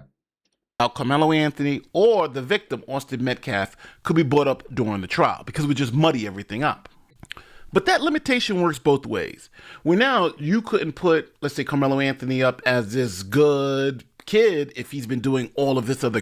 Oh, I see. I was thinking that he would had said something that was racist and he was kicked off for that reason. Since he said in the interview that he did a good job on the case, they thought he already made up his mind and therefore he could not assess the appeal. That's fair enough. That's totally legitimate. And I would say, as a matter of course, you should have another judge anyway, because why would you have the same judge assessing an appeal when it's appealing your determination or your decision or your overseeing of that case? Crazy negative stuff in the past. And that was the same for the prosecution. If you knew Austin Metcalf had all these issues in the past, you couldn't make him out to be some saint. You just had to kind of just leave it alone. Now, Texas Rules of Evidence already deals with this issue. Here is Rule 404 from the state of Texas. We're going to look at Rule 8.3, exceptions for the victim. In a criminal case, subject to the limitations of Rule 412, a defendant may offer evidence of the victim's pertinent trait. If you wanted to show that the victim was someone who provoked people all the time, then that would be a pertinent trait that the defendant can show to say, hey, look, I was defending myself because this guy has this reputation. But in reverse, the prosecutors can offer evidence to rebut it about the defendant. So it's a double-edged sword. The defendant opens the door, but the prosecutor can say, well, hold on, you got your own issues. And let's go to B. In a homicide case, the prosecutor may offer evidence of the victim's trait of peacefulness to rebut evidence of the victim that the victim was the first aggressor. All right, so how does this work practically? Well, it's really all up to the defense. If the defense wants to bring up the fact that the victim was aggressive, they're opening the door that the prosecutor can bring up the fact that the defendant was an aggressor. Yeah, Nate, I mean, I know I've got a history of people claim I say I love all the law tubers. They turn out to be total fucking retards. Overstated, by the way. Nate is actually one of the good ones. Not in terms of being black, but in terms of the lawyer stuff. He used to be a prosecutor. I think then he was a defense attorney. And every video that I've seen of his is very fair. And he's not he does have an ideology. He is I think a right-wing guy, but he's not so ideologically poisoned that he views everything through that lens, and he will make statements or give a perspective that goes against what I think is kind of ideology is. So that's always a sign that someone's kind of a fair operator on these matters. Branca's good also. I mean, Branca's funny, but Branca's bias gets in the way sometimes, but he is very funny. Essentially how it works. And they can bring up their past acts to prove that. Now, if you have a defendant who has a lot of bad past acts, and you've got a victim with a whole bunch of bad past acts. Has Branca done a segment on this yet? What did Branca say about all this business? Generally, they'll say, well, nobody brings up anything. And that's what happened in this case. Now, this is Carmelo Anthony's new legal team, and they are challenging this gentleman's agreement. They're saying that their client was unable to testify because if he did, the prosecutor said that they would use his past bad acts against him when he testified. So they're saying that essentially violated the agreement because the prosecutor said they weren't able to do that, they shouldn't do that, and now they want a new trial. But that's one reason. Branca called for lynching. Branca called for all the black people outside the trial to be strung up as a warning in front of the fucking proceedings. Out of many, they want the new trial. So they went to court, and while they were in court, we get to learn about this past bad acts that both sides were trying to hide. The prosecution didn't want the public to see Austin Metcalf's prior bad acts, the stuff that I see. Okay, this makes sense. So as part of this proceeding, they opened up what was Austin Metcalf's past like, but then it was like, well, what about Carmelo Anthony's past? And, well, I mean, based on his father, I'm sure that Austin Metcalf is I'm sure there's some flavor of racism knocking about up there. It's very American history X-coded, as far as I'm concerned. But I'm guessing that the Carmelo Anthony stuff was more damning. Hence, no retrial or, appeal. Was doing, and the defense didn't want the public. Sorry. Branko was trying to guess the color of the lipstick Carmelo is going to wear while getting caged in prison. Oh my good lord. That is absolutely fucking insane, but probably true. Sides were trying to hide. The prosecution didn't want the public to see Austin Metcalf's prior bad acts, the stuff that he was doing, and the defense didn't want the public to see Carmelo Anthony's little bad acts, the stuff that he had done. So because Carmelo Anthony's team is asking for a new trial, these things had to become public. So they did. Now we're going to watch a news report who are going to go over both the bad acts of Austin Metcalf. Why do you assume a kid has his parents' politics? Because I would assume that in Texas, and based on the way that Austin Metcalf looked, literally just based on what he looks like, I'm assuming that yes, he's probably got some sort of latent racism, which is a product of his father. His father is racist. His father is unquestionably racist. I've seen plenty of content now to determine he is a racist. I don't think it makes a difference to the case, but I think he's racist.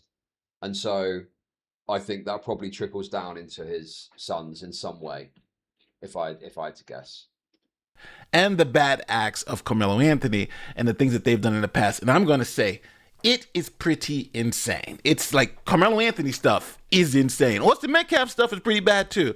But Carmelo Anthony stuff is like next level stuff. Now, before we get into the video, here's a quick message from this video sponsor, Zop. Okay, sorry. All right, so here we're going to start with Austin Metcalf's background report. Now, remember, this wasn't allowed in because the defense attorney was like, we don't want our guys' bad stuff to come in, so we're not going to talk about your guys' bad stuff. So let's start with the victim. These are the bad and troubling things that were in Austin Metcalf's past that wasn't. Oh my god. Chud, have you got proof that Austin Metcalf is racist? You're making a non sequitur argument. Bro, yeah, he looks racist. What of it, dude? I'm not trying to be like fucking, argue the toss about it. I'm just saying, I'm looking at the lad and I'm thinking, oh, he looks racist. And he probably is because of his dad. That's it. That's my fucking thought process. But I don't think that it makes a difference to the case. It's totally irrelevant. Austin Metcalf could be as racist as whatever fucking, KKK member you could imagine. And it makes no difference to the outcome of the case. Because what happened was, he asked him to leave, he didn't leave, and then there was this tussle or whatever, and then Carmelo Anthony stabbed him in the chest with a knife. And that was it. Story over. Carmelo Anthony's a murderer. Done and dusted. Presented to the jury. About Austin Metcalf's background report that was never presented to the jury. CBS News Texas has also learned new details. Come on, dude. You're looking at this lad's face and you're thinking there's not, you're telling me he's never said the N-word. Are you seriously trying to argue this guy's never said the N-word amongst friends? Or never, pointed out a bunch of unruly blacks to his mates at the mall or whatever and gone, look at those nignogs over there. Come off of it, dude. Details about Austin Metcalf's background. Metcalf and his brother Hunter were once caught spray painting graffiti, including KKK Kill All Blacks and Heil Hitler. Sorry, what was that again? Chud's right again. Chud's right once again. Wow, what a shocker. What a fucking shocker. What a fucking shocker, dude. What a shocker. I'm right again. Chud Logic apology form now.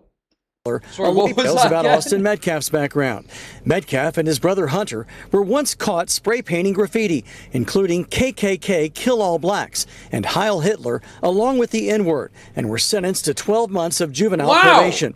Wow, I was 100% correct. Wow, would you believe it? All those fucking idiots going, oh, actually looking at someone and determining their character is actually fine and works perfectly every time. Reveal they reportedly told authorities, we did some dumb stuff, we did some vandalism. There are several documented. The race baiters are gonna love that. KKK, Heil Hitler, we did some dumb stuff. They're gonna play. Oh, he was a racist. But see, the trouble is, so that obviously looks bad, but it doesn't look as bad as when the person that stabbed him in the chest has said, I'm going to stab someone and lick the blood off. So there's levels to this. And obviously, I can see the narrative already. They'll focus on the fact that they were racist rather than focus on the fact that Carmelo Anthony was like a violent thug. I still want to make it very clear, because he did this is the reason why this stuff isn't usually let in the court, because people have the tendency to say, "Oh, he did that bad thing back then. That means he did this bad thing now." Bro, why is it so hard for some people to just go, "Yeah, they were probably racist"? Why do you have to do this fucking ridiculous? Oh, they were just being edgy, teens. No, they're probably racist. I'm not saying you have to say definitively they're racist.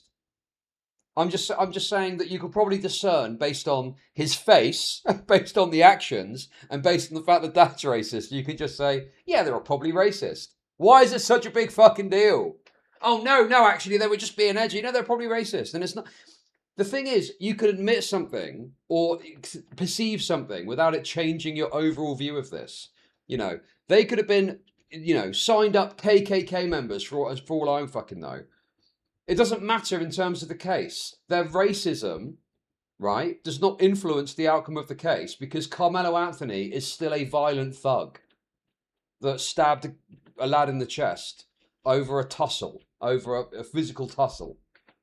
And based on these messages, it seems like he had some sort of forethought or desire to want to do this. That's not the case. So again, and let's not forget too, this is years ago when this guy was 17. Dude, you guys are fucking idiots. How am I saying it's justified, you fucking moron? You guys are so ideologically compromised, it's unbelievable. How am I saying it's justified? I'm saying the exact fucking opposite of what you were saying. I'm not saying it's justified. I'm saying these lads are probably racist, irrelevant to the case. Unfortunately for the KAMELO side, him talking about licking the blood off the knife, threatening his girlfriend, okay, is a lot more damaging to his side than this is to their side, as far as I can see. So we're talking about when he was 13, 14 years old, when these things were done. Same thing with Carmelo Anthony. One guide. Instances of Austin using racial slurs in school. And in 2023, Austin was accused of bullying a black student in class. In 2018, while still in elementary school, Austin and his brother were accused of bullying and assaulting a female, which led to his arrest. He was arrested in elementary school. Woo. This background for Austin Metcalf is not helpful. It's not helpful at all. During an argument in 2024 with another female student, Austin allegedly knocked her to the ground and punched her in the stomach. He was also kicked out of a football game and texted someone later, "I was about to beat the expletive out of those kids." At a previous track meet, when another student alerted Austin that someone... Because the thing is with this, is for me, it was never in doubt that Austin Metcalf was like, you know, like I think it was like a tussle. There was some sort of tussle that happened. It wasn't like Austin Metcalf was just sat there innocently in terms of like he was just sat there doing nothing. And then all of a sudden this black brute came up and stabbed him. There was a tussle that led to this, right? But it still doesn't exonerate Carmelo Anthony because the stabbing of the knife in the heart is the problem. Because what should have happened is there should have been, you know, like high school and stuff or whatever. There's like tussles and little fights and the teachers have to come in and break it up. You know, that happened. That's fair enough to say. It's exactly the escalation that's unjustifiable. Because if Carmelo in response had gotten a bit pushy or something and there was a few blows traded, yeah, that happens at school, you know? But it was always the escalation and the knife. And then these messages really just back up the idea that, yes, this guy wanted to stab someone in the chest and was like fantasizing about it, you know? And I think that Carmelo created the circumstances for that tussle to occur as well.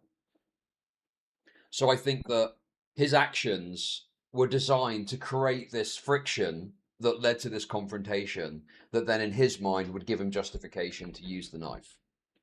Not on their team, quote, "Behind our bench was talking wild," Austin reportedly replied, "Kill that MF." During the 2023-2024 school year, he received in-school suspension twice. School disciplinary records from April 2022 to May 2024 reveal that Austin reportedly called a teacher the B word and used profanity. He told a school official that he couldn't control it and wasn't aware that it was coming out of his mouth. So some of this stuff is, I don't think, particularly relevant anyway.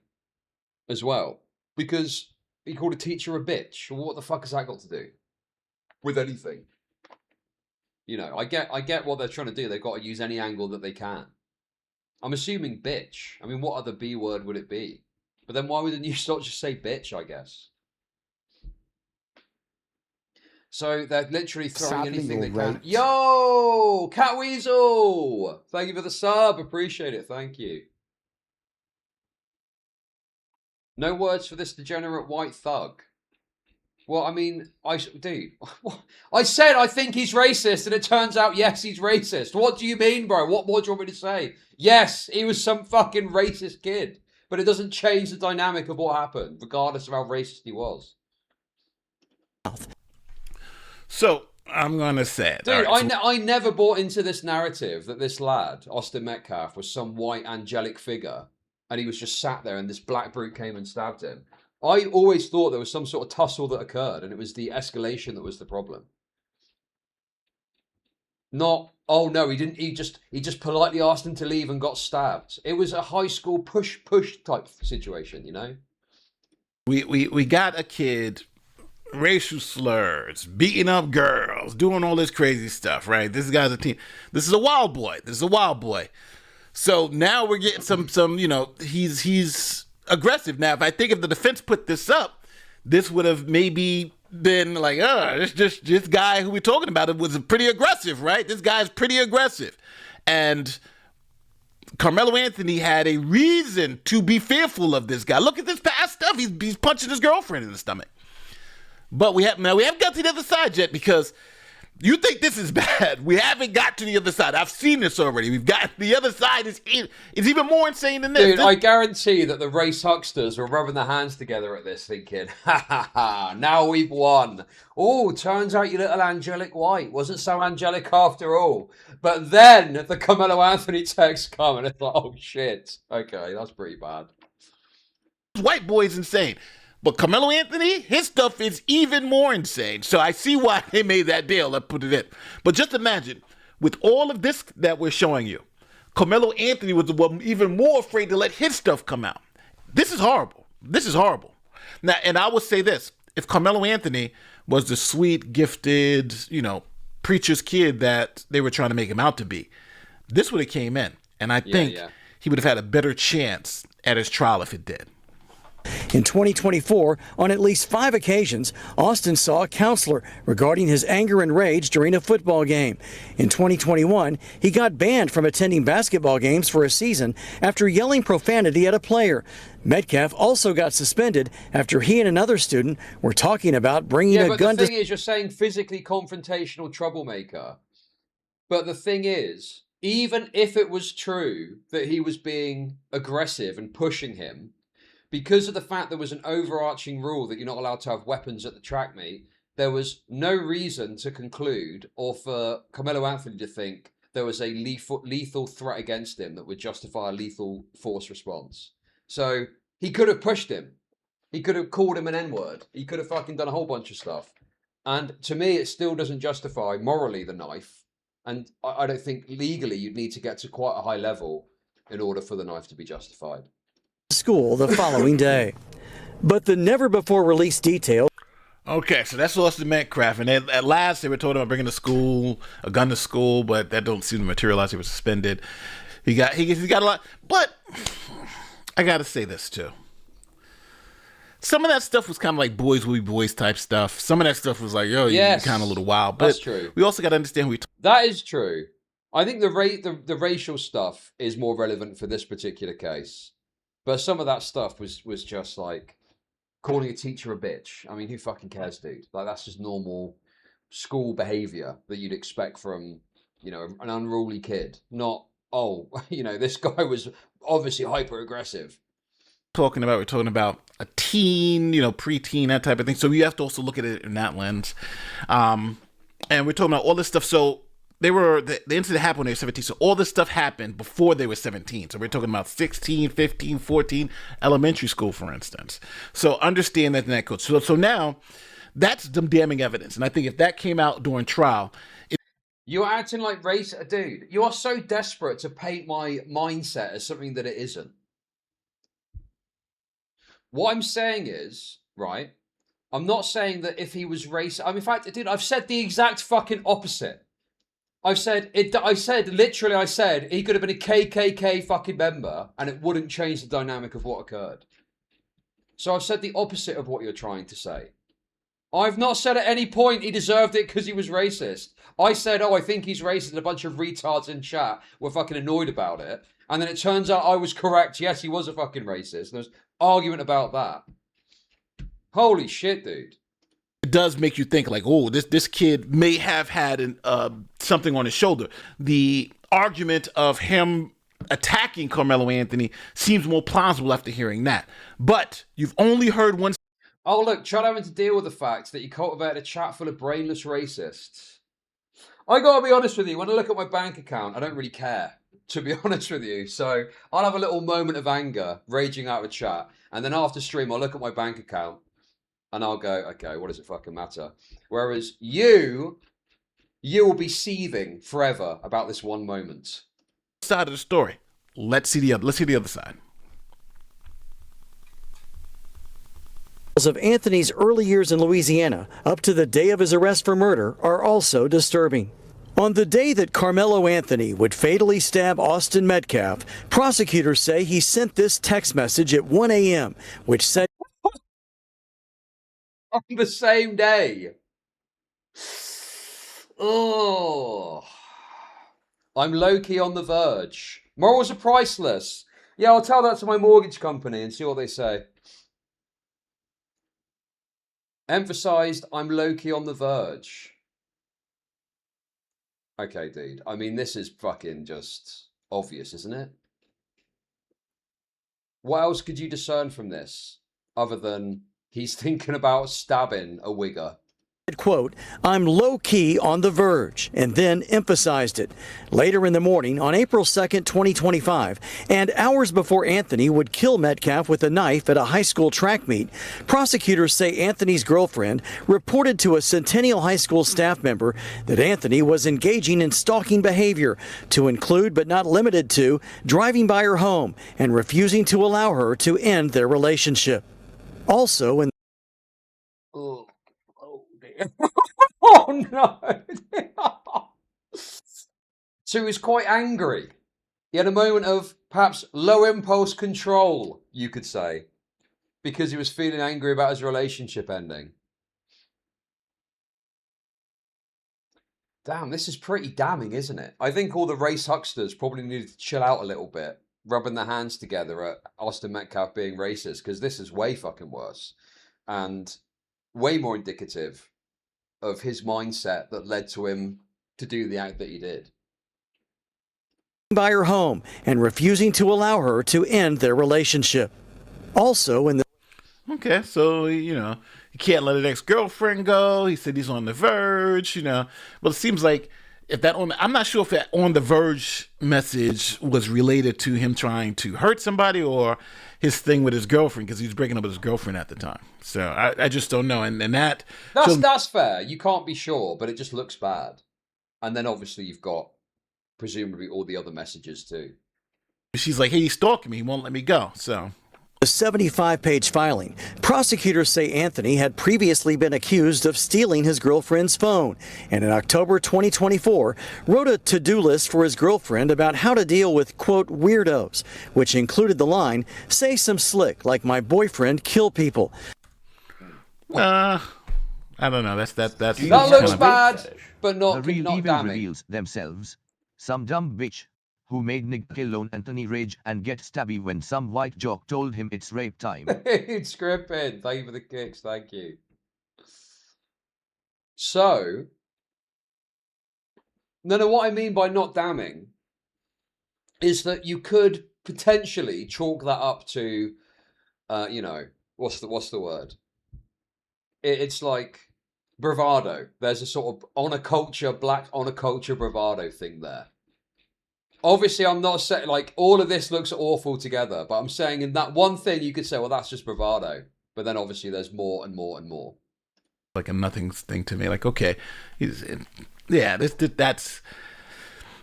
stuff isn't arising to where if we stop right now and I'm Carmelo Anthony, I'm like, yeah, put my stuff in and put his stuff in. His stuff is a lot worse. But again, we just started with this. There's a lot more to this video. There are also text messages where he admits on at least 2 occasions to punching girls in the face. So now, okay, fair's fair. That equals out Austin Metcalf hitting women. So we'll call that quits. We'll call that quits, okay? Austin and KAMELO both had a penchant for beating the shit out of women. That cancels each other's claims out in that regard. We have this equal thing, right? We got Metcalf, who the one girl he punched in the stomach and was suspended. This guy, he's saying he's punching girls in the face. So now we have two people who seem to have aggressive tendencies here. Prosecutors also found text messages from 2021 between Anthony and another student about robbing someone of $300. There were also text messages. Oh my God, bro. This case has been a disaster for BLM, hasn't it? Really? Any sort of anti-racist mentality. It's totally raped. He was robbing. He was fucking robbing. Dude, what the fuck? He was bloody robbing $300. Oh, okay. Now, in fairness, this obviously, it's similar to like other claims made about Metcalf that aren't like directly relevant, because just because someone robs something doesn't mean necessarily that they'd stab them. But you know, obviously there's other things that are coming, and everything taken together just looks absolutely dreadful for KAMELO's side.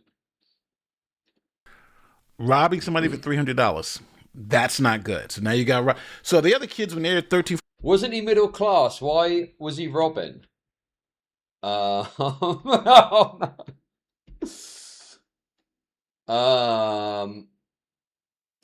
Purely not economics, socio, not his economics were fine. The socio was pretty rough though. The honor culture stuff, right? What they spray painting Heil Hitler and KKK stuff like that, you know, hating black people.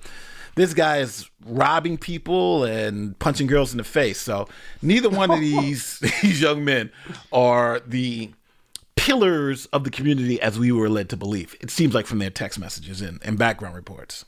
Where Anthony talks about a fight and punching someone so hard he had to stop fighting. In 2023, prosecutors say Anthony told a friend he was going to vandalize someone's house in Austin, saying, quote, "I just feel like it. I got a grudge."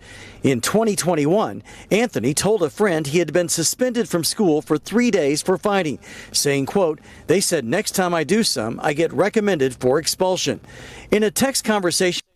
So he's getting recommended for expulsion. He's doing a lot of fighting. These were sound like these were two very aggressive kids who just came together in the wrong time. Yeah. That's a fair analysis. Everyone always wants to have a conversation about reparations, but when a black king puts it into action, it's somehow a problem.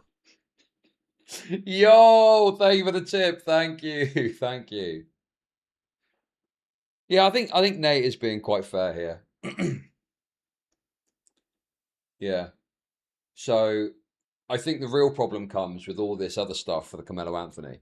Because some of that you can say bravado or not directly related, like robbing someone doesn't necessarily mean you're going to stab someone and so on and so forth. But like this next stuff is really damaging for the KAMELO side. With a friend in 2023, prosecutors have messages from Anthony where he wrote, no. "I'm going to shoot the school up tomorrow." He's a low-key school shooter now. This is, but the other kid said he's going to bring a gun to school, but he didn't say he was going to shoot the school up. So now that it was like this, right? It was Metcalf and Anthony was down here, and it was creeping. Now I think we're about here now. Now we're like, this is not looking good. I'm gonna shoot the school up tomorrow. That's not a good look. With my blick, but later sends messages saying I would never actually do that. So he'll never. In a 2024 text thread, prosecutors say Anthony admitted to carrying a firearm, telling a friend before. This just, I think, speaks to the fact that his mind is just absolutely rotted with like hood culture shit. Do you know what I mean? It's like is that the right term? I can never remember all the terminology for this black activities, but it's this obsession with violence, weapons, you know, honor, not wanting to lose face. You know, this kind of person is exactly the kind of individual that would stuff, in my mind, that would stuff a knife into their bag, go to school, provoke a confrontation with a lad in order to justify using the knife. You know, that's looking at this, I'm like, yeah, I could easily imagine a kid who's saying this sort of thing doing something like that. A party that he would have the gun in my pocket. There are other message threads where Anthony also mentions. They got. Oh, wow. Wow, look at that. Oh, dude, I love it with these black ones. There's always a picture of them looking like a total gangster. Now, in fairness to the press, this has only just been released, I'm pretty sure. I don't think this was public knowledge or public information. So, in fairness to the press, although they probably would have done it anyway, they wouldn't have known to publish this. But it's just very funny when you compare it to the widely circulated picture that exists of Carmelo Anthony. So this is how he gets presented in the media. Oh my God, dude. Where's the picture? Where's the picture of him? Oh, here it is. Oh, this is the one. There it is. There it is, guys. There it is.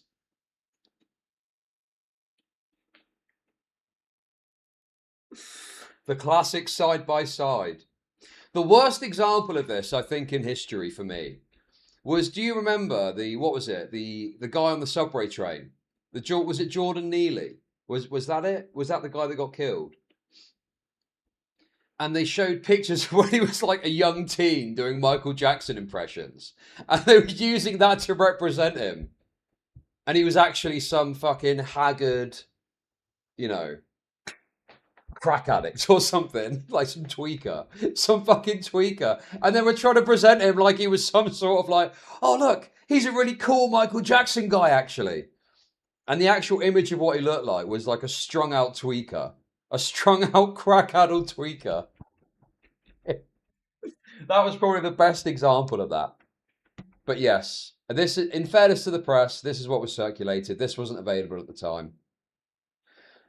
But there's always a picture. There's always a picture, guys. There's always a picture. Well, I don't think you should. I don't think you should blindly trust the media. You should be skeptical. And there's little things that happen and little moves that are played to put the thumb on the scale a little bit in ways that aren't necessarily easily obvious. But yes, obviously presentation of people can change how one perceives it. And in the Carmelo Anthony case, I don't think there was a picture they could have shown that demonstrated his true nature even, that was publicly available at least. But I mean, yeah, that looks pretty bad on paper, doesn't it? Now remember, this is a teenager. He's holding a gun. He's taking guns to parties and stuff. This is an adult. We're not talking about an adult. We're talking about a teenager. We're talking about somebody who's less than 17 years of age. And these are the pictures he's taking. Carrying a gun. Oh, no. After numerous suspensions for fighting while numerous suspensions for fighting again, and the reason why I keep stopping it and bringing you guys back to it, because remember, we're trying to figure out who was Carmelo Anthony had like a suburb-based parental upbringing, right? No, he's not defending him. He's not defending him. He's saying, isn't it crazy that this kid is under 17 and yet he's acting like this? That's what he's trying to get across. He's not defending him. He's saying it's insane that he was posing for pictures like this in spite of not even being 18 years old. Aggressor, who was the initial aggressor or that type of thing, or what caused this? And it seems like both of these kids had chips on their shoulders, but Anthony, he seems like he's had his chips were a lot worse than Austin Metcalf's chips. Attending school in Louisiana. There are messages between Anthony and his girlfriend after he moved to Frisco. In one message thread, she suggests he should sit for a while, and he replied, yeah, and punch people. I don't know any of his background or anything, but I could easily imagine a dynamic in like a black suburb-based household. You think of it like Uncle Phil from Fresh Prince of Bel-Air, right? And you think of Carlton. You think of like Carlton. But there's probably also a dynamic that exists of, like a sort of resistance or something, and going and seeking out the worst facets of black culture that your parents maybe don't give you or something. Do you know what I mean? Like, you're off listening. I mean, it sounds like a bit of a stereotype, but I mean, the guy was fucking posting crazy shit. Listening to rap music, you know, listening to like the most hood shit you could imagine, talking about killing people for looking at you the wrong way, and so on and so forth, you know. Things like that. I mean, I don't know. That's one angle that could be possible here. That was not Carlton. What do you mean? I'm saying Carlton is an example of what one thinks of, like a black suburb kid.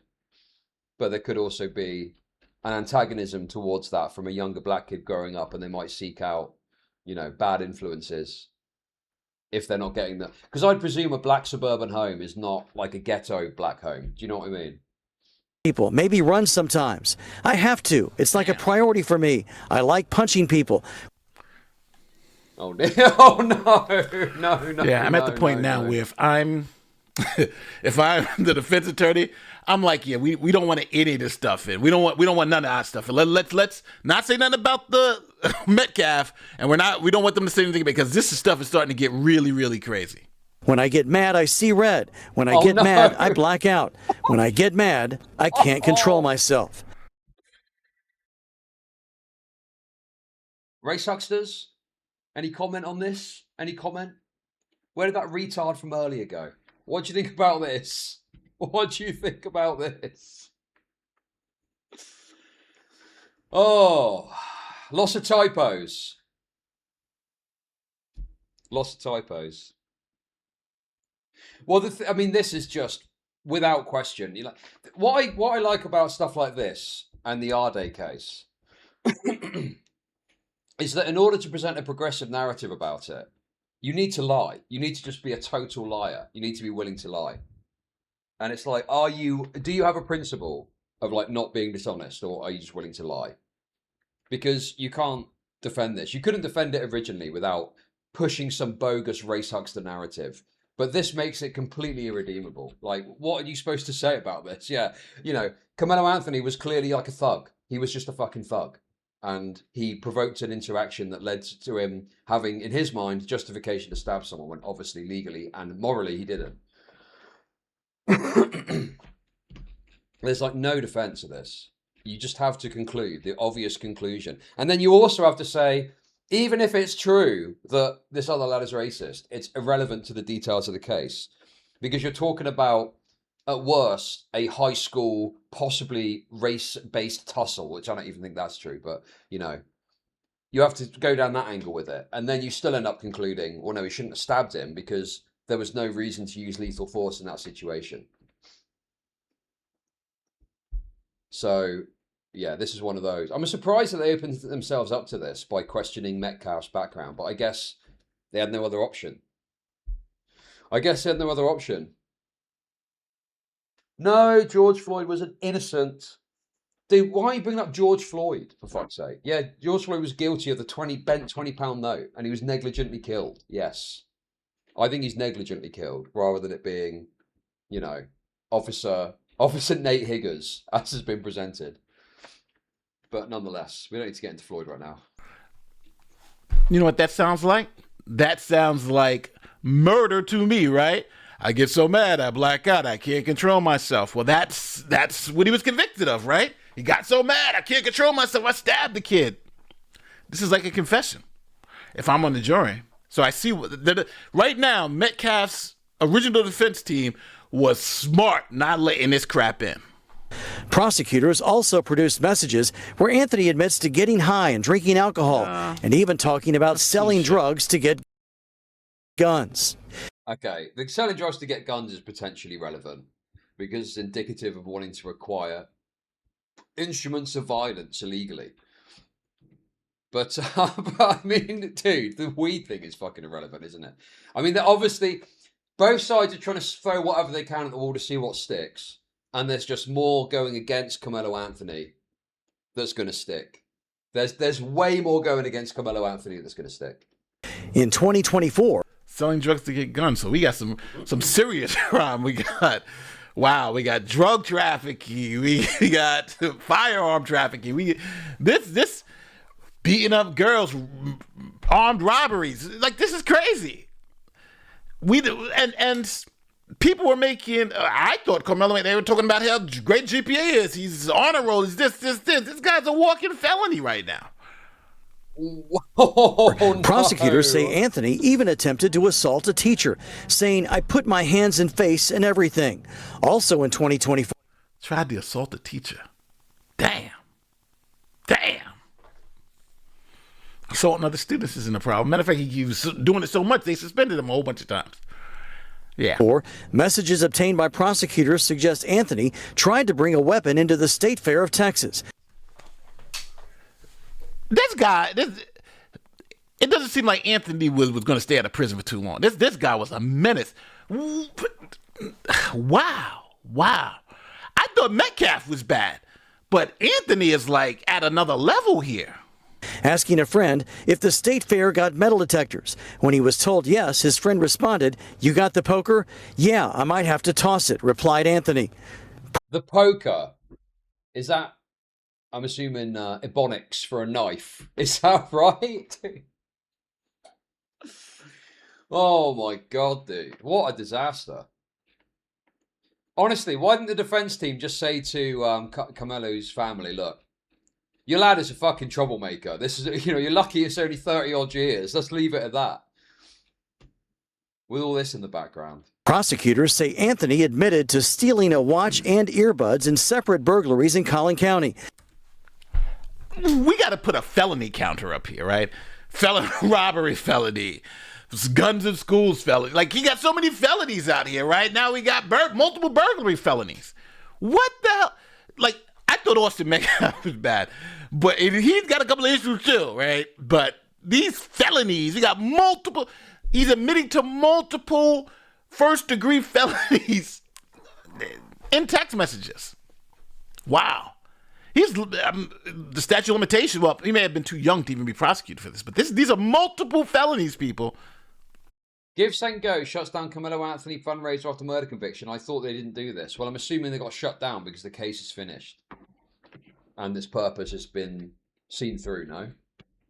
But dude, Give St. Go got so much shit for that from rightoids. Which is fucking retarded. The whole point is you can fundraise for what you want without political bias. So it's classic fucking sides cut mentality. Because yes, a fucking black murderer gets to fundraise for their defense, but guess what? Whitey can fundraise for calling a kid an N-word as well. So everything's fucking fair in the world. And also to bringing a weapon onto a Frisco school campus, saying this about his girlfriend. "She went in my bag to get my computer and I said no, and she still went in it and grabbed it, and my gun and my knife and some other stuff fell out." Oh, He's no. bringing a gun and a knife to school. Ooh. Yeah. Maybe it's because all the white kids are being racist and he needs to defend himself from the N-word. Oh, God. This is rough. This is rough, man. This is a rough defense. What would it even be? What would you even say if you wanted to defend this from like an anti-racist angle?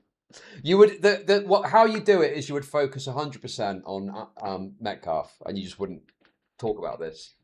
Or you talk about the little, like with the AUDIT stuff, you talk about the little irrelevant bits rather than the meat and potatoes, you know? I'm going to tell you guys this right now.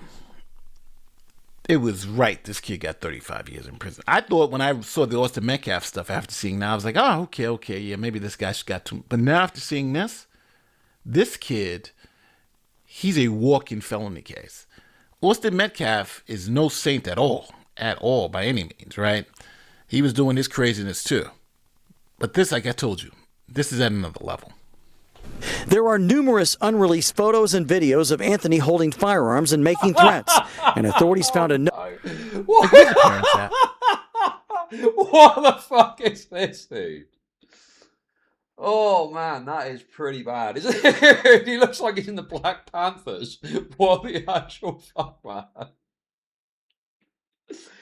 Oh my God. Yeah, I did. I think I saw this floating around and thought, is that real? And apparently it is real. No, it's real, dude. Oh, tough. Tough day for Carmelo Anthony defenders. Where's his parents at? Right. This kid is a thug. I don't know. I feel bad because, you know, you just don't know how much you're misled by the media. They misled us about Carmelo Anthony. This kid, just from what we've heard, it sounds like he has credibly been accused of committing multiple high-level felonies with weapons, without weapons, robberies, burglaries, you name it, he's done it. And a murder. I mean, this information, though, some of the information we're looking at, is this not like brand new released from the prosecution side? I'm not sure how much of this was public record already. So, you know, and I would agree that there was probably some shit reporting on this and some straight up dishonest coverage from like the mainstream press, because when they've got a juicy racial narrative, they fucking latch onto it. But could they even have known about some of this stuff? He just was checking off the what's next? Murders on the list. This is like this. Well, no, I don't think he's saying that the mainstream press was saying that he was innocent. I think he's saying the mainstream press should have done more to show us this guy's background. But I'm not sure how much of this would be public knowledge. Pretty insane stuff. Note on Anthony's phone with a long list of disturbing racial tropes and slurs about blacks, whites, and Hispanics. Wait, what? Who's did this? Done it. There are numerous unreleased photos and videos of Anthony holding firearms and making threats, and authorities found a note. Authorities found what? Credibly been felonies with weapons, without checking off the note on Anthony's next murders on the list. This is pretty insane stuff. Note on Anthony's phone with a long list of disturbing racial tropes and slurs about blacks, whites, and Hispanics. So he.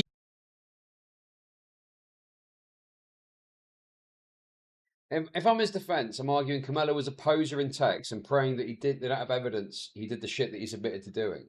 The problem is, I mean, I see your angle, but then you just say, well, he's claiming he's got a knife. And there's literally pictures of him with a gun. I mean, how would you get around that, dude?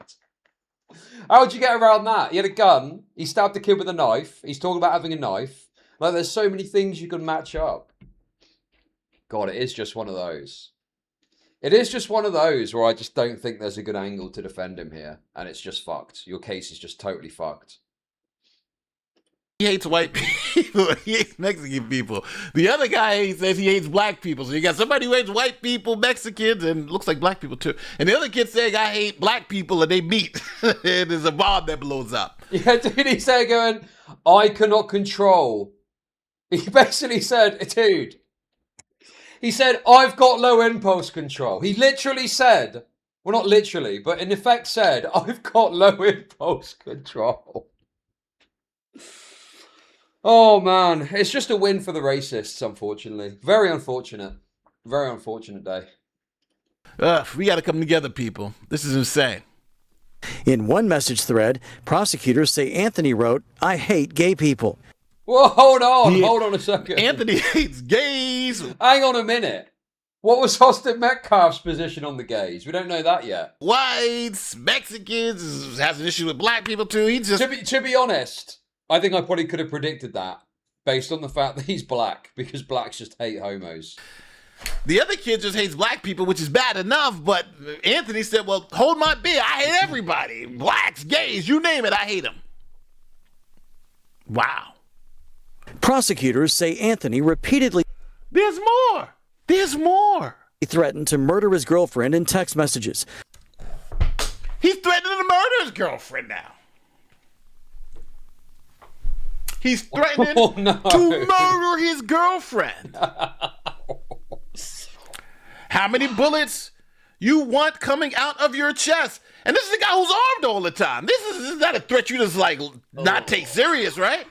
Guns is dropping out his bag, guns and knives, and we in school. And I'm his girlfriend. He talking about how many bullets I want in my chest. Yeah. Some of them saying, how many bullets you want coming out of your chest, and I'm going to get you expletive. No, that says, I'm going to beat you. I'm going to beat you. I'm going to get you. I'm going to beat you. That's what that's. I'm going to beat you, bitch. That's the kind of thing a black felon. That's the kind of thing a black thug would say. I'm going to beat you, bitch. He misread that. We caught that. He also threatened her with a knife in one message and told her in another, when I stab somebody, I'm going to lick their blood off the blade. See, that one to me seems quite damning. fantasizing about stabbing someone, and then you go and stab someone. Oh, that's a difficult one to get around. That's tricky. That's tricky. I don't think Johnny Cochran himself could get Anthony Carmelo off on this one. Wow. Wow. Wow. All right. So, I'm going to say it. I'm going to say it. If I was a defense attorney for Carmelo Anthony, I'm not letting none of that come in. His package of stuff is so damning that I think he would have gotten more time in prison. Because don't forget, he could have said, hey, look how bad the white boy is. Look how bad Metcalf is. But the prosecutor said, okay, well, let's look how bad you are. Carmelo Anthony was a walk-in felony. Dude, I've got to watch Branca's coverage after this. I absolutely have got to see what Branca had to say about all this business after this. And again, this was before he was 17 at the stabbing. So by the way, Nate the lawyer, I think he's somewhere on the right, but he is the moderate position. This is the moderate view on this. Okay. No, in fact, I reckon Branca could be the moderate on this even. This came before that. 16, 14, 15. He's doing all this, taking guns to school, robbing people. Like, it's crazy, the amount of stuff he's threatening to kill and stab his girlfriend and threatening to shoot her up and all this other stuff. Trying to take guns into state fairs. His parents failed him. And all that stuff about him being some good, honest captain of the football team, captain this, this is all bull. It's all bull. It's all bull. This was a thug. Hey, to be fair, too, we were sold a whole bunch of lies about the Metcalfs, too. Let's not pretend. We were sold a whole bunch of lies. But the lies for Carmelo Anthony, they sold us a boat full of lies, right? Where one is a truck full of lies. They said, no, we're going to go up. We're going to send you a boat. Everything bad that Metcalf did, Carmelo Anthony did, plus on top of that, more stuff. So, I don't know. Let me know how you feel in the comment section. The question I would like to ask you guys, if you were Carmelo Anthony's attorneys, you know that you can bring this stuff up. You can say, look at Metcalf's record. But they're going to be able to bring your stuff up. Would you take that chance? Would you allow your stuff to come in? And would that help you during the trial? I think this would actually hurt Carmelo Anthony. I think the judge in the new trial looking at this would say it was actually a good thing. They weren't able to bring out the bad stuff on Carmelo Anthony. Because when you compare them, you're really looking at Carmelo Anthony. Also, I think some people are bristling at him in any way, criticize. I mean, I can know people in this chat were getting mad at it earlier. Hey, thank you for the 420, David. Thank you. Nark you that our culture. We be doing voodoo and she bayak. I and even think he guilty. We all licked the knife in the heat of passion. Hashtag rip Jason Ade. Hashtag free my boy. Very good. Thank you. Thank you for the 420. Well, no, I think that he's, approaching this from the position of, well, he's trying to, I think he is trying to be a more moderate kind of voice on this. And I do think there's something to be said about Metcalf, but it's just massively overwhelmed by the fucking Carmelo Anthony shit. Being, it's just too prejudicial against Carmelo Anthony. It's just too much. That's what I think. But let me know how you feel in the comment section. Don't forget, like, subscribe to like our YouTube stuff. Okay. Let's see what fucking Branca had to say. My favorite non-racist law tuber has also weighed in on this. Let's see what he had to say about this. He was going crazy about the race hucksters. No, Nate's really good. I like Nate. If I want an actual good take on a legal thing, I'll generally have a look at his channel. Because he's quite fair and reasonable and, whatever. Branca, on the other hand, well, he is quite based. But unfortunately, he's a little bit biased sometimes, okay? Do you have a tiny rate bit fetish? biased. Looks like we are dealing with Thug versus Thug Light. Malbus, thank you for the kicks. Did Austin Metcalf listen to rap music by any chance? That's something we need to understand, I think. So last Friday, Carmelo Anthony's pathetic effort to secure a new trial for his killing, his murder of Austin Metcalf was rightly laughed out of court when the true scope of Anthony's violent nature, which had been hidden from the jury. See, this is tricky because it sounds racist, but it's not. He did have a violent nature. It is true that Carmelo Anthony had a violent nature. You want it to be racist. But unfortunately, in this case, he's just correct. He did have a violent nature. His murder trial was finally disclosed to the world in opposition to Anthony's attempt to get a new trial. So here is the actual order from the court. Miles, a local reporter in the Texas area, Collin County, he writes, here's the actual ruling from the judge saying there will be no new trial, denying new trial. And J.D. Miles, the journalist, writes, there's no explanation why the judge denied Carmelo Anthony's motion for a new trial, which I found to be an astonishing take, because if you simply read the order, and it's only one paragraph, he gives the explanation. This is by Judge Chitty. He writes, on August 20th to 21st, came on to be heard defendant's motion for a new trial. Upon reviewing the motion, the request for a new trial, the record, the evidence and argument, the briefs, and the relevant case law, the court has determined that. Well, to be fair to this Miles guy, I think what he's getting at is it's not made clear in this what that evidence and whatnot is. I think that's what he means. But yes, the judge is clearly saying, based on all of the shit we've looked at, there's no point going to a retrial, appeal. Because the thing is as well, it's not even a retrial, right? It's an appeal. And I'm pretty sure that for an appeal, it's not like they do the whole case again, but there needs to be some grounds with which to argue there's been a problem with the case or something, right? So I don't think you can just be like, oh, do over. There needs to be some substantive argument of something that's wrong. And the angle that they went with was claiming about this addition of information not being included or something. The motion shall be denied. It is therefore considered, ordered, and adjudged by the court that the motion for new trial is denied, signed August 22nd. It's good news, and it does provide, in fact, an explanation. Journalist Miles, in all your astonishment, even before the order came out, it was pretty clear what was going to happen. They had about a day of the Carmelo Anthony defense, I believe on Thursday, presenting their arguments for why Carmelo Anthony should get a new trial. It was things like, well, you know, we had this informal deal with the prosecutor that the prosecutor wouldn't bring up Carmelo Anthony's bad history, therefore effectively conceding the bad history. But when we went to put Carmelo Anthony on the witness stand to testify in his own defense, which was essential to convincing the jury of his claim of self-defense, the state reneged on their deal with us to not put into evidence Carmelo Anthony's bad past. Well, of course, the state would never have made any kind of arrangement contingent on Carmelo Anthony taking the stand as a witness.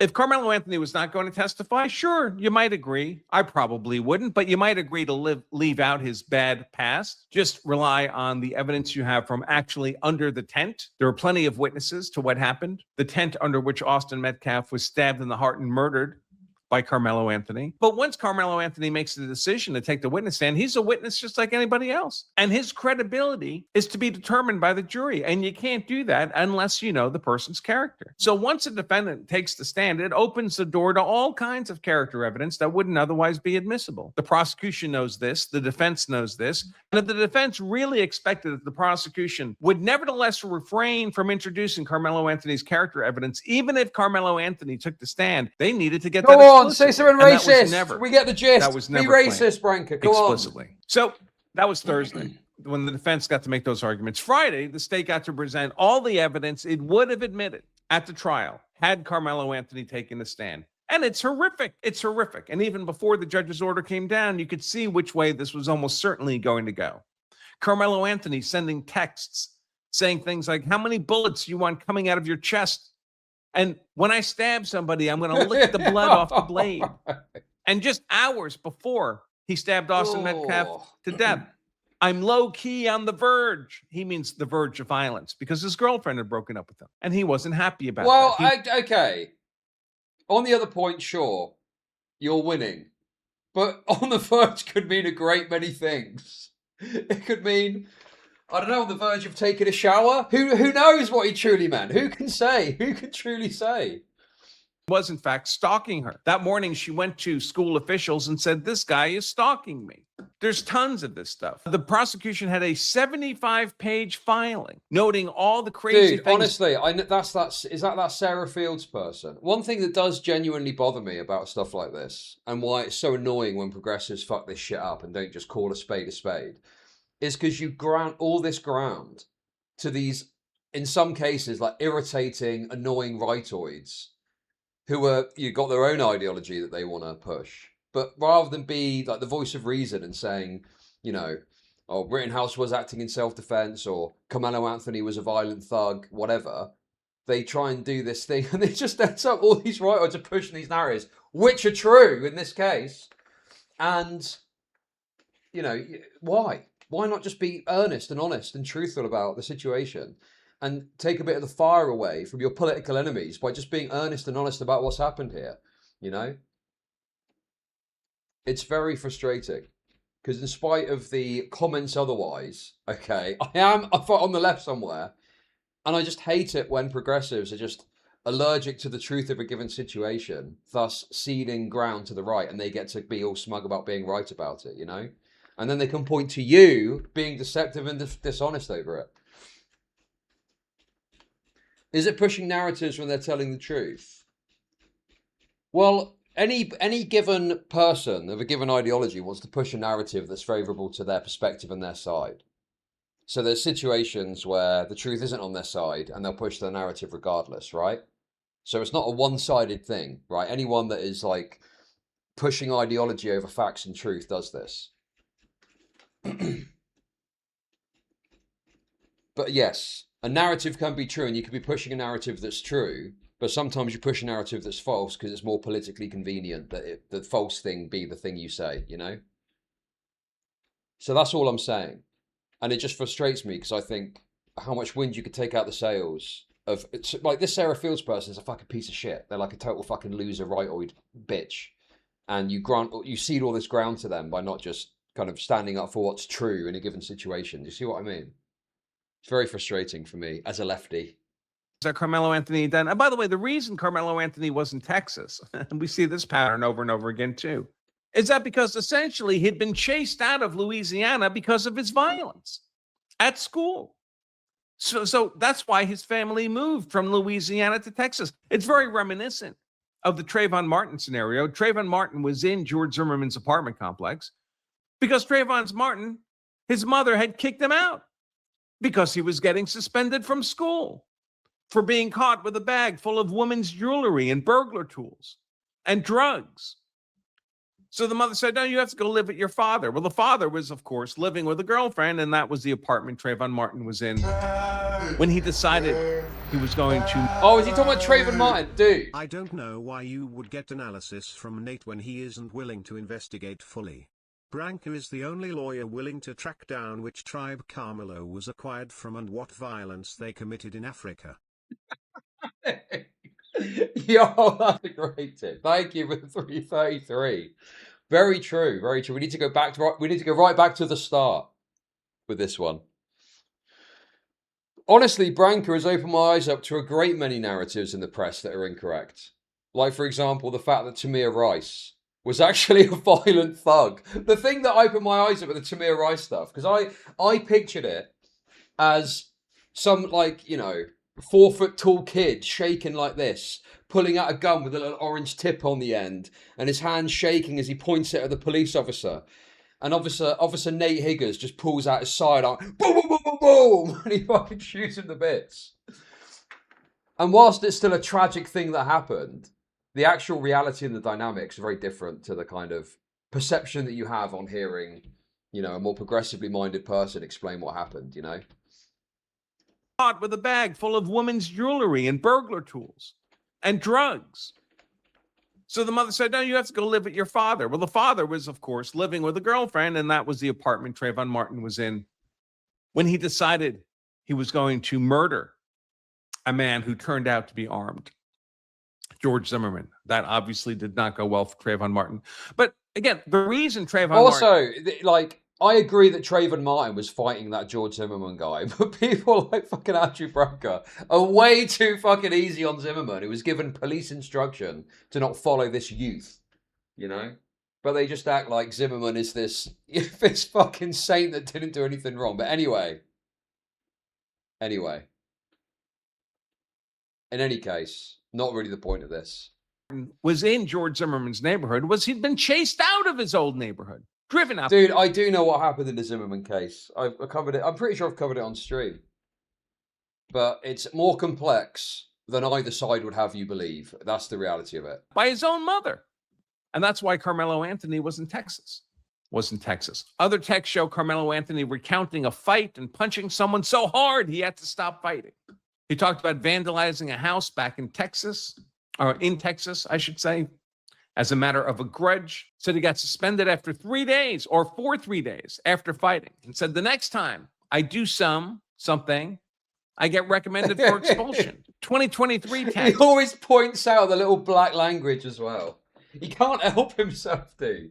He keeps pointing out the little fucking black aspects of the speech, dude. He writes about shooting up the school tomorrow, then says I'd never actually do that.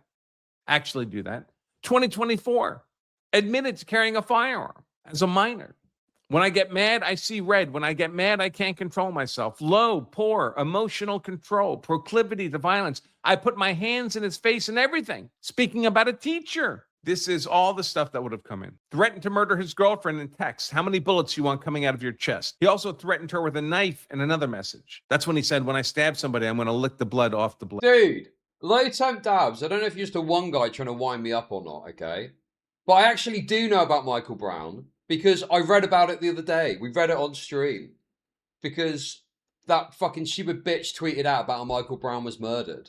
And then you read the case and it's like, no, he fucking wasn't. He was like trying to get the police's firearm and got justly shot for, you know, charging at a police officer, having just tried to get his firearm off of him when he was at the car. Anyone think Carmelo Anthony would have been acquitted had this evidence come Hands in? up, don't shoot. His sentence Hands would up, have been a don't mere shoot. 35 years? Or you think the sentence might have been longer than that? And of course, we all know what the game here actually was. The game was you get a new trial, which means you get a new jury, which means you hope to get, this time, some black people on the jury and trust that they will simply refuse to convict Carmelo Anthony. Why? Because, unfortunately, this should not be how it is, but this is the world we live in. Unfortunately, black jurors vote on juries very differently when there's a white defendant than when there's a non-white defendant. Okay, here we go. Here we go. Now we're getting into the more abstract racist analysis. What the fuck is this true? Rather, when there's a black defendant versus a non-black defendant. You see very little difference when it's white jurors, how they vote. They have very little difference in voting based on the race of the defendant. But with black Okay, but Gringle, you're saying white people do as well. But is that actually true? Because I find it hard to believe that a white jury would vote differently for a white or black person. But I think I could imagine, you know, it's the O.J. Simpson effect, right? I could imagine there being a, and I'm not saying, obviously not all blacks and all that, but, you know, I could easily imagine certain black jurors, you know, thinking, oh, a certain way about it. And it's almost like an adjustment to the racism of the criminal justice system that they may be trying to account for or something.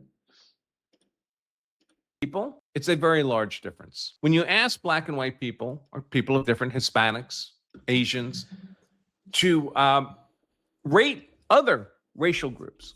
So you ask white people to rate blacks, Hispanics, Asians. You ask Asians to rate whites. What is this racist graphic that I'm looking at right now? What is this? What is going on here? Stop the video. Those graphs are racist. No, I've not seen this one. I noticed that the racists in chat, and there are plenty, I noticed that the racists in chat are all chomping at the bit for this. Blacks, Hispanics, and of course their own ethnic group as, I've never seen this before. What you see in the upper left-hand corner is white respondents when asked these questions. They rate everybody about the same. almost a perfect vertical zone here. When a white person is rating a white person or a black person, Hispanic person, Asian person, it's all about the Well, same. hang on a minute. Look, there is a bit of a difference. Look, the whites are a bit ahead of the black. Do you have a rape fetish? Hang on a Man, minute, wait. It's almost like everyone by jockeys are playing team sports. Yo, Scrimpin, thank you for the kicks. I see, look at this. Look at this horrendous racism. It's just ahead. But when you ask a Hispanic person, thank you, Scrimpin to for the rate, kicks, thank you. Ironically, unexpectedly, they rate Hispanics at the highest level. And then blacks and Asians, and then whites at the lowest level. When you ask black... You think that's bad? You've got the... Oh, that is quite a big gap, isn't it? That's pretty dicey. I'm not saying. Why do they all rate whites as the lowest as well? What the fuck is that about? Anyway, as we know, it's impossible to be racist against whites in the racist society we live in, so this is irrelevant. To rate their own ethnic group and other ethnic groups, shockingly, they overwhelmingly favor black people and hold white people in the least regard.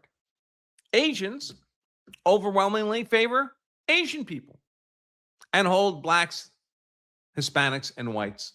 Wait, what? Why are Asians rating us lower than the blacks and the Hispanics? What the fuck is that about? Dude, these fucking Asians, man, they got to go as well. They're getting on the fucking first flight out of here. They're getting on the first fucking bamboo raft out of the fucking harbour. In low regard. And this all gets reflected, of Fuck course, these Asians, in a jury. man. Some more of this data. Carmelo Anthony had a history of assaulting people. His record for violence goes back to when he was 6 or 7 years old. As I mentioned, he was living... Hey, dude, I didn't see that part. What the fuck? That can't be real, man. That's got to be some sort of mistake. How can that be true? Did he have a tag on him when he was 6? In Louisiana prior to moving to Texas, he allegedly punched another student despite already having been counseled to keep his hands to himself. When he was 10 years old, he was placed in Louisiana's psychological department's behavioral plan. It didn't work. It didn't work. Another incident took place in 2021, this time involving a teacher. Look at that hair, by the way. That's his mugshot photo after he murdered Austin Metcalf. This is his prison photo now. A little bit different. Carmelo Anthony threatened to shoot the school. Is he pointing out the fact he's had his dreads cut off? What is the point of that? I don't understand. Is he just saying, oh, look, he had his head shaved? Oh, my God, man. Now he's been humbled by the PWC. Up in a shocking text kept from the jury in his trial. The state also had evidence showing Anthony talked about using weapons like assault rifles. All of this, of course, could have been used against him by the prosecution in court. And then you look at the new dream team for Carmelo Anthony. And it's all people. Well, it's an interesting group. It's a group that seems drawn to this case more for the self-aggrandizement than actually helping this kid, Carmelo Anthony. One of his lawyers, an attorney named Justin Moore, former Dallas County Assistant DA, he was terminated from his position following an arrest that received significant media. I think what is true that the Carmelo Anthony stuff, you are going like you saw the race hucksters. Sadly, yo, low term dabs. Thank you for the gifted sub. You do get these people that kind of come around and are sort of circling around Carmelo Anthony, and they're not really there to like do the best job for him necessarily. There is an element of the racial dynamic influencing and fueling your desire to get involved, you know? Because, yeah, I just think it's got quite a juicy narrative that you can try and latch onto, particularly, I know it doesn't compare to what Carmelo did, but particularly with the revelations about Matey Boy, the Metcalf guy, you can just latch onto that and try and push your narrative out there.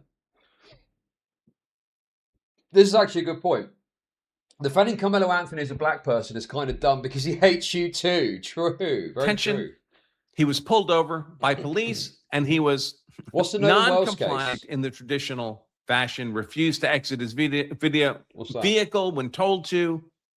couldn't come up with his license, refused to participate in field sobriety test, did the whole "do you know who I am" nonsense, ended up losing his job over it. That's that guy. Quite the winner. Very based. Carmelo's father, it won't surprise you. Not that Carmelo is guilty of the sins of his father. None of us ought to be held accountable for the sins of our father. But, you know, Trayvon Martin's dad was a gang member. Okay, can we be honest about this? This is fucking ridiculous. This is a traffic violation. Oh, hang on a sec. Wait, I should have read on. Wait a second. His prior criminal record also shows what? No, dude, no. Fuck. Okay, well, his parents are also socioeconomically disadvantaged, I guess.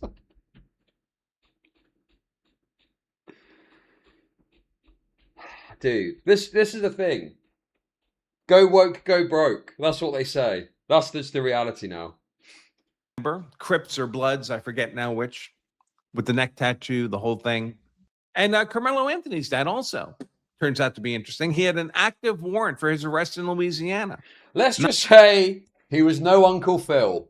He was no Uncle Phil, in spite of the narratives otherwise. Not covering a parking ticket or a vehicle violation ticket.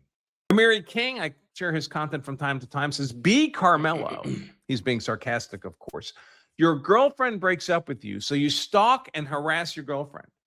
The girlfriend goes to the school I think office. that there's two high-profile cases at the moment.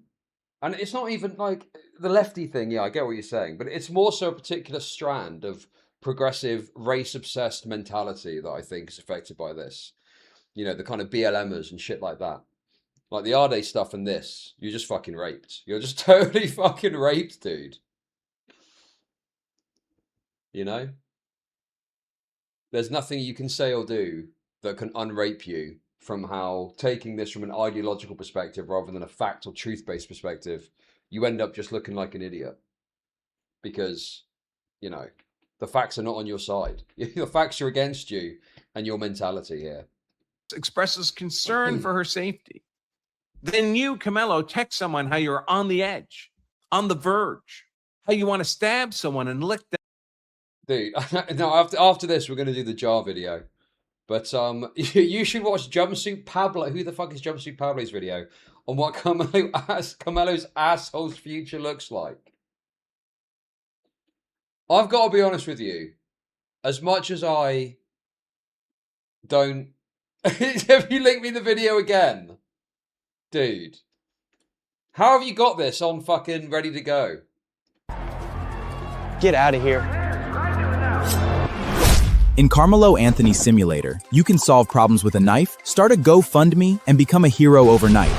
And try to beat the system.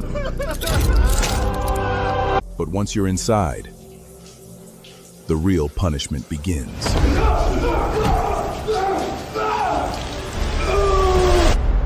Carmelo Anthony Simulator. Faith.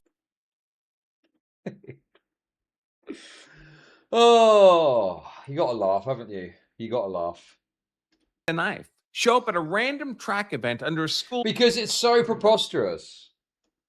It's the reason I find it so funny is not because I think, haha, it's funny watching Carmelo get raped.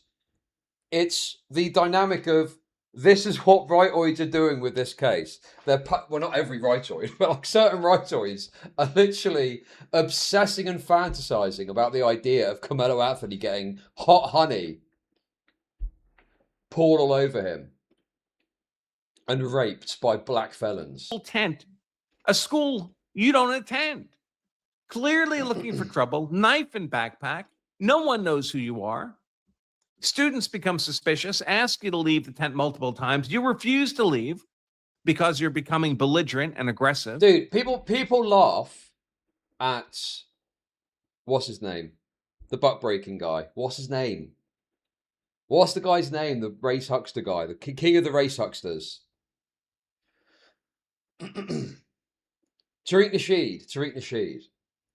So Tariq Nasheed proposes the idea of butt breaking, and he gets rightly laughed at because there isn't a strong historical evidence of butt breaking happening, right? But rightoids are laughing while simultaneously wishing that it's true, that butt breaking is real. Because the first place their head goes to with Carmelo Anthony is buck breaking him in prison, making him get raped by the blacks. Crazy amount of judgment for a man who bookmarked the tweet. Wait, what? Oh, I bookmarked the tweet. Yes, dude, that's like, it's not, dude, it's like deep down in my bookmarks. It's not like I go and look at it every day and go, oh, that's good. It's from fucking months ago when I covered it months ago. Students become even more concerned. A student nudges you. You stab that student, Austin Metcalf, in the heart, killing him in front of his twin brother. Then you run from the scene. You get caught. You go to court. Every black juror who was a, prospective juror, refused to not be biased, said they could not be unbiased. That's why they were not seated. Welcome to Chud Nation. And that jury Hey, with no black people on it gives you Hey, check your primes, check your primes. Thank you for the sub on Twitch. That's right. 35 years in prison. Black people claim racism, celebrate Austin's death, urinate on his grave. Remember those images? Everybody screaming, free Carmelo Anthony. Like this crowd, free Carmelo. And I've just shared tidbits with you. I don't want to. Oh, are there any whites in the mix there? Like or this was it crowd. all, dude? Oh, interesting. Free Carmelo. And I've just shared tidbits with you. I don't want to do this to death, but here's Carmelo on the left, contemporaneous photo with his killing of Austin Metcalf on the right. And Carmelo's background was horrific. Now, Yo, Austin Metcalf Goldrick, was 10 not months. pure as the driven snow either. He'd had some issues, spray painted graffiti. They will learn nothing and will do this to the next thug. It's purely racial. Well, it's much like the Ade thing. It's when you've got a specific ideology that you want to push, you're not going to let facts get in the way of pushing that ideology. So you'll continue to go down that road. And you see it so clearly with the Ade case. And you've got, liberal journalists like Jesse Singal, whatever his fucking name is, who's putting out articles kind of perplexed and shocked by it and is like, what the fuck's going on? This is ridiculous. This guy's a total fraud.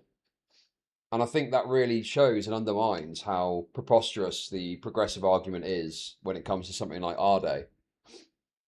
And I think it's a similar thing here, But it is a particular type of person. It's a sort of identity-obsessed BLM type that would push the pro-Carmelo Anthony narrative. Oh, dude, the slave robes. Okay. Am I fucking crazy? Or did the first picture of him going to prison look like they put him in some sort of slave attire? It looked ridiculous. Maybe that's what they do in Texas. But it did look very slave-coded. Graffiti sometime in the past, including KKK, Kill All Blacks, and Heil Hitler, along with the N-word, sentenced to 12 months of juvenile probation. That's not violence. Maybe. Yeah, let's go! Rightoids see the eye and think, yeah, watch this killer get the typical prison experience. Chud sees, oh goody, black boy getting fucked by big white cock. Oil him up immediately. It's a self-report, you fucking nigger nonce. Whoa, chill out with the M-words. Thank you, though. Thank you for the tip. Distasteful, but it's not violence. Told authorities I did some dumb stuff, did some vandalism, documented instances of him using racial slurs, accused of bullying a black student. Who knows if that's true? We've heard the same kind of stuff from Candace Owens, haven't we? But okay, dude. I think Nate did a better job of showing all sides and being fair. He's literally just hand-waving away anything about Austin Metcalf, even though it doesn't really make a difference to the case. He's just literally hand-waving it away, dude. Oh, my God. Come on. There's nothing like the degree of uncontrolled violence and poor emotional control that's all over Carmelo Anthony's character as early as the age of 6. And this, I point this out because of the Nolan Wells case shows that people don't care about anything. As soon as it's black and white, people are involved. It's gloves off. Well, I've got to have a look at this. I don't know anything about it, though. Can someone just tell me about it or link something and I'll take a look at it at some point. Of course, they tried to portray Carmelo as a good kid, a high GPA. And he was just accosted by this terrible racist under this tent. Completely, excuse the expression, whitewashing Carmelo Anthony's very troubled and violent past. And we see this in every one of these high-profile cases. We're all supposed to pretend that, especially if it's racially energized and the defendant or the victim of the act of self-defense is black, well, he was a good boy. This trouble came to him. He wasn't looking for it. We just had another one happen. Some people are calling it George Floyd 2.0. It just blew up because the truth came out early. George Floyd 2.0 blew up in their faces. The show. Okay, okay. I follow this race shit quite closely on X. It's all you fucking get. All I get, at least from my algorithm. What is this? Do you guys know about this? Deshaun Leith? I've never heard of this before. I don't think this is like George Floyd 2.0. I was excited thinking he was going to bring up Arde or something. Now, this is some bull. I mean, I don't know the circumstances, but this is not George Floyd 2.0. I don't think this has been widely discussed at all. Deshaun Leith was killed by Pennsylvania State Trooper weeks ago, and the media rushed to paint him as an innocent victim of police brutality. But of course, as usual, the body camera gave it away. Body camera gave it away. And of course, it wasn't his first rodeo. This guy had already pleaded guilty to 9 home invasions dating back to 2012. Just a good guy, nice guy, just happened to have a bad day. It's always the same. It's always the same pattern. Oh, there we go. We got both sides of the coin. I'd be interested if there was a more progressive angle on this, but I don't really know. Okay, listen, I appreciate you linking me the video, but we do need to keep moving with today's stream. I'll put it into, I've bookmarked it. Maybe we'll come back to it at some point. Okay? But we need to keep moving forward. I'm sure there's going to be more Carmelo Anthony stuff in the coming days. What, pray tell, is this? There's another Roma gypsy whose life has been transformed by British benefits. VRL Danu lost both legs in a train accident in Romania when he was a child. Wait, what? We've got to foot the bill. Excuse the pun. We got to foot the bill for this legless gypsy. Are you fucking serious? Now he takes his skateboard wherever he goes.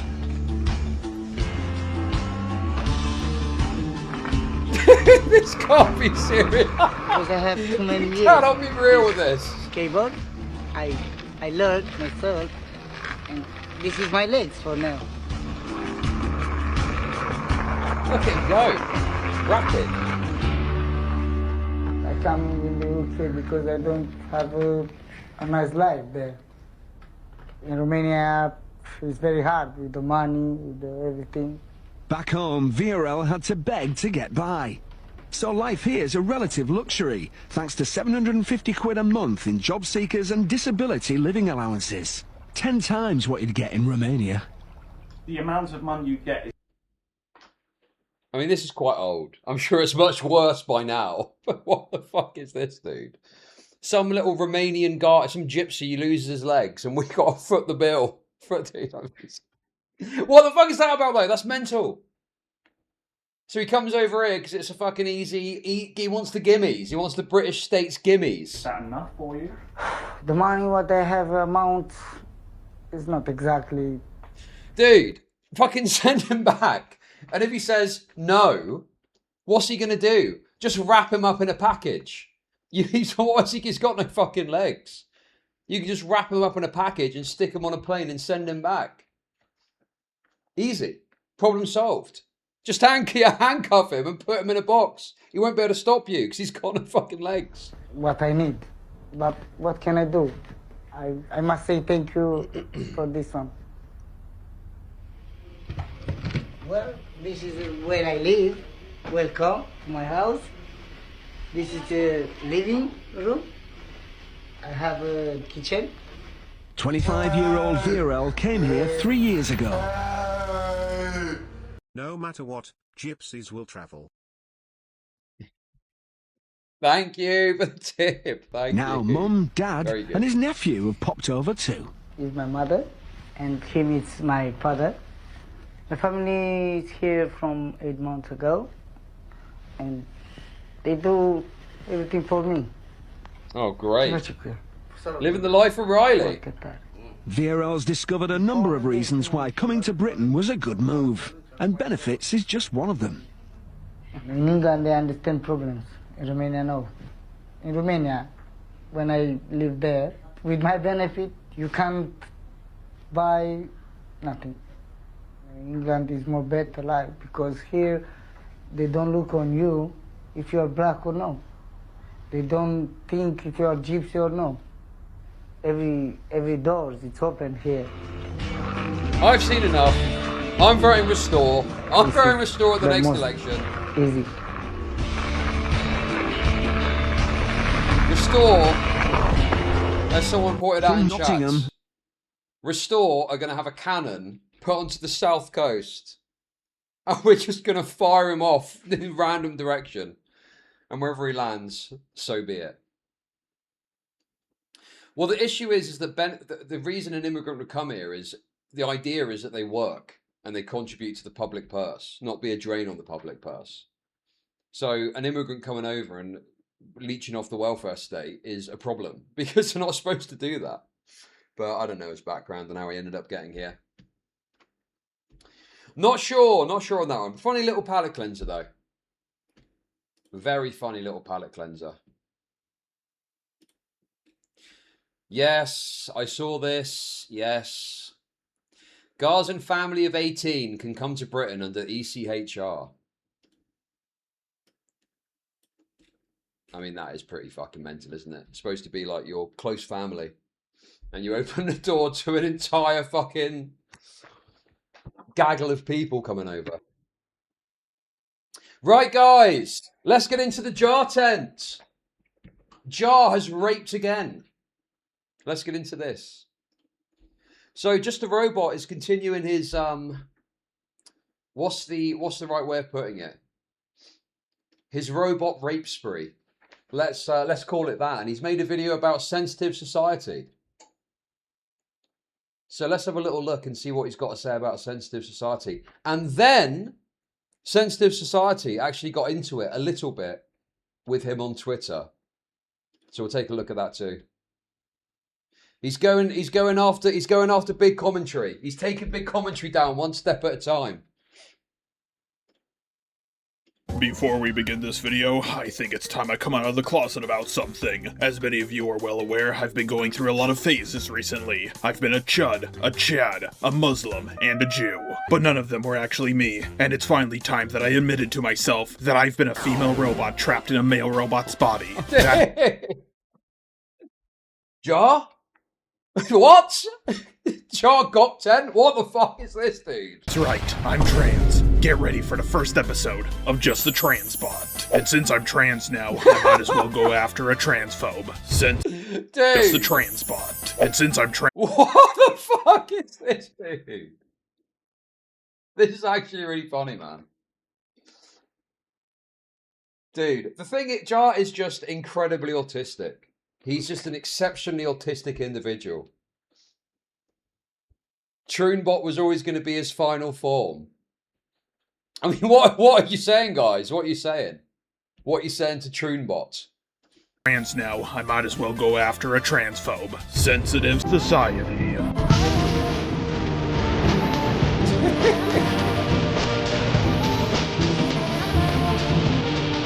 Well, the thing is, and I think the reason that people like is sort of, I mean, obviously he went after a figure that some people really don't like in Nicholas Diorio.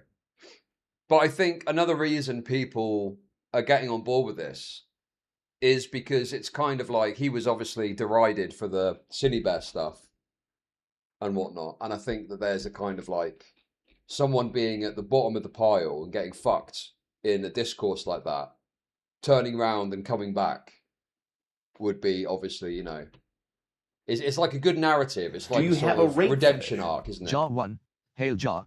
Give us the Chud Logic rape video, Jar. We love the redemption arc. I'm waiting for it. I'm waiting for it. I'm waiting for it. Thank you for the kicks. Thank you. Sensitive Society is a leafy clone, and for an entire decade he hasn't evolved his content at all. But as the old saying goes, if it ain't broke, don't fix it. That's exactly why I'm not having my joystick turned into an outlet. But maybe his strat is broken because his numbers haven't been doing so hot as of late. And when you're a drama channel and your numbers start to go down, the other drama bros start smelling blood in the water. People found his other channel where he cries about how hard it is being a rich cis man on the internet. The channel's name is Mitsugen, and it has a profile picture of Obito. Okay. I know what that is because I'm trans. At the time of me recording this, he has uploaded 4 videos on this channel, one day after the other, and then he stopped after people discovered it. People recognize his gamer tag from the gameplay. Oh, yeah, he had this cope, I think, with this channel, where I think that he was trying to suggest that he didn't care. That Do you people have a found rape it. fetish? Ja is a speech impeded sower desperate to beat the monkey lizard on Jabbakaya's chain. Thank you for the kicks. Thank you. Yes, I mean, there's obviously certain communities, I think Queenman's one of them, that really enjoy Jar having this kind of backlash against the people that came for him. But I think that from Jar's perspective, he probably is just happy that he's putting out content that people like. You know, I think that's Jar's kind of history, really, is doing this kind of... He just wants to be liked. He just wants to be liked by people. That's his whole thing. And if you look back at his past, that's always been, I think, his mentality. And he's just got this new community of people now that like his content. So he's putting out content to, you know, which is fair enough. I mean, I think that's, you know, it's like, of course, if he's got a potential to have a group of people that are going to cheer on his content, he's going to put out content for those people, you know? And he's doing quite well out of it, you know, considering he had a very sort of damaging career thing happen when he defended a nonce. He's doing quite well out of it, I think. At the time of me recording this, he has uploaded 4 videos on this channel, one day after the other, and then he stopped after people discovered it. People recognize his gamer tag from the gameplay. Oh, dude. Okay. There's another thing that you're going to notice with this too. And as someone that was there when it happened, literally there when it happened, people constantly try and pull on this, oh, Jar defended a pedo, Jar defended a pedo. Jar is succeeding in spite of having defended a pedo. It doesn't matter. It doesn't fucking matter that he defended a pedo. That adds to the flavour. That adds to the comedy of this. The fact that he's defended a pedo and now he's on this kind of redemption arc doing these videos. You know? So people point it out and it's like, yeah, I know because I was fucking an integral part of that whole fucking drama.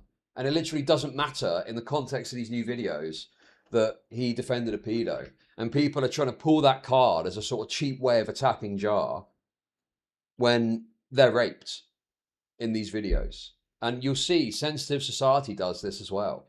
He tries to pull on some old drama to try and get a Jar. And it's like, well, you're just raped then, aren't you? You're just totally fucking raped.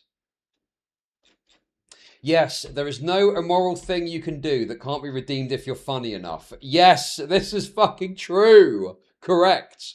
Correct. AI or anything else to mask his voice so people could clearly tell this was him. His first video is about how much more cooler his uncle is than him. His second video is how everything sucks in his life during the year of 2026. His third video is about how he's still cool even though he has to watch movies by himself because he has no friends. And his fourth and final video is about how social media is making him depressed. Jar, are you making things up? Maybe I am, but just like with the Morbius movie, I know you guys haven't watched any of these videos. I think he was planning to upload these onto his main channel before he realized, wait, this is stupid, I don't want to end up like Optimus.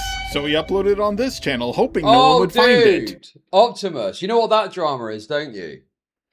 Optimus released a video once, and it was utterly bizarre. And he was just talking about, was it getting rejected or something like that? Or he went on a date or something. I can't remember. But Optimus basically, he was like a normal commentary channel. And then totally out of the fucking blue shares this random personal story about some getting rejected or something. And it was, I think he ended up deleting it. But people were like, what the fuck is this? Why have you released a video on your commentary channel talking about getting rejected on a date? Like, what the fuck has that got to do with what you normally talk about? But of course people did, because this is the fucking internet. At this point I have to ask, why even do this in the first place? The views are so low that he might as well have made these videos and just not uploaded them. It would have had the same effect. And keep in mind, these views were even lower before people started talking about this channel. Well, maybe he just wanted a handful of people to hear about his real life problems. The internet should be the last shoulder you cry on. If sensitive little pussy wanted to have someone hear about his problems, bro got money. He could have hired a therapist. Bro! He's fucking raping him. He's literally raping him. That is funny. That is funny. I watched his first video. Yes, I watched his first video on stream. And, you know, I mean, it was, you know, I found it a bit boring, to be honest. But, yeah, I mean, I watched it and it was funny him talking about his uncle or some shit, you know? YouTubers will sooner destroy their entire YouTube career before talking to a therapist. Believe me, I know. He's talking about so... Hey! Self-reflective as well. He's self-reflective too. Look at that. much personal shit about his fucking family. The internet is the last place you should talk about something like this. I hope Hassan Piker finds this channel, because I know once he watches any of these videos, he won't be able to stop himself from laughing. I think the main reason why so many people are talking about this is because a guy named Sensitive Society created a therapy channel for himself, and as soon as people started clowning on him, he stopped uploading on it. When you name your channel, you know that when you're getting hated on, people are gonna... I think the Sensitive Society was trying to kind of do this weird coat about the channel where people found it and were mocking him, and he tried to kind of act like he was above it all or something. But then he stopped uploading on it. You know?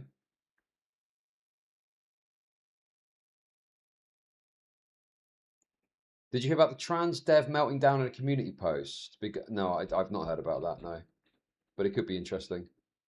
Use that name to make fun of you. For me, it's just a retard. For Nicholas the Oreo, it's Nick D. Oreos. And with a name like Sensitive Society, if you're sensitive in any way on the internet, people are gonna title their videos on you, Sensitive Society is sensitive. But of course, this is just the most recent stuff Sensitive Society has done. We're now gonna go over his sweeping for Ethan Klein trying to sue iDubbbz over bullshit reasons. Great. Such as Ethan Klein very creepily looking at iDubbbz's wife in public while at a poker game. Congratulations to the Ecklers. We're ready for either baby one. number one. Oh, everything's neutral. Yeah. Got both names ready.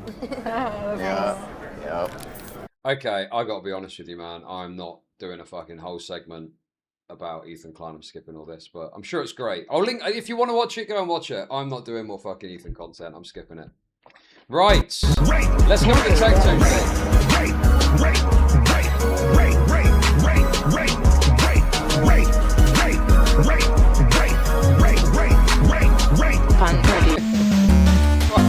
Dude, what was that? Hang on a sec. There was a bit of a gem at the end. Sensitive Society's channel is entirely based on. It's not as bad as when Sensitive Society swept for a predator and completely got away with it scot-free. Get ready for another exciting rape review.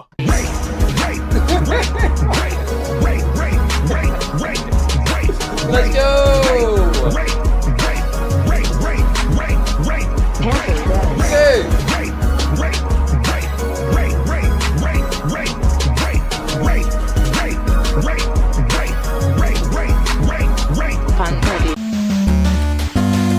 Dude! Did Just a Robot make that? No way, dude. That's fucking based. Credit to Just a Robot for that little funny rape review thing. That's good. I'm going to explain who Tectone is so none of you get confused. Tectone is a disgusting, ultra-right-wing transphobe who admitted to having a fear of vaginas. I did find vaginas a little bit icky. He was sued in civil court for raping and stalking one of his exes, and he lost. Oh, okay. So this is all going to be about Tectone. I gotta be honest with you guys, okay? I'm gonna persevere. But I just feel these topics have been done quite a lot, okay? I'm sure it's very funny. I get it. He's raping sensitive society. But fuck me, dude. Okay? If I never talked about fucking Ethan Klein or Tectone again, it would be too fucking soon. Oh my fucking god, dude. I'll persevere, because otherwise this segment is totally raped. But I've talked about this extensively. And I just am sick of talking about it. But it's okay. We'll persevere. We'll persevere nonetheless. He was defended by people like Legal Mindset, Think Before You Sweep, and of course Sensitive Society. Sensitive Society's video basically boils down to, me and Tectones are friends, everyone, but I'm not going to be biased in this video. I understand you guys want Jartan, and I get it. I don't have a problem with engaging with it a bit. But if it's just relitigating old dramas that I've covered extensively, it's not particularly interesting for me. That's the issue, that's the problem. It's just saying the same things I've already heard. He's saying the things I've already heard and I've discussed countless times before. But it's okay. We'll persevere. Right, guys, let's start the segment again. Anyway, guys, let's look at this. And we're going to cover, once again, the Tectone sweeping by Sensitive Society. Let's get into it, guys. And completely got away with it scot-free. Get ready for another exciting rape review. Oh, look at that. It's all the rapists. All the rapists you know and love.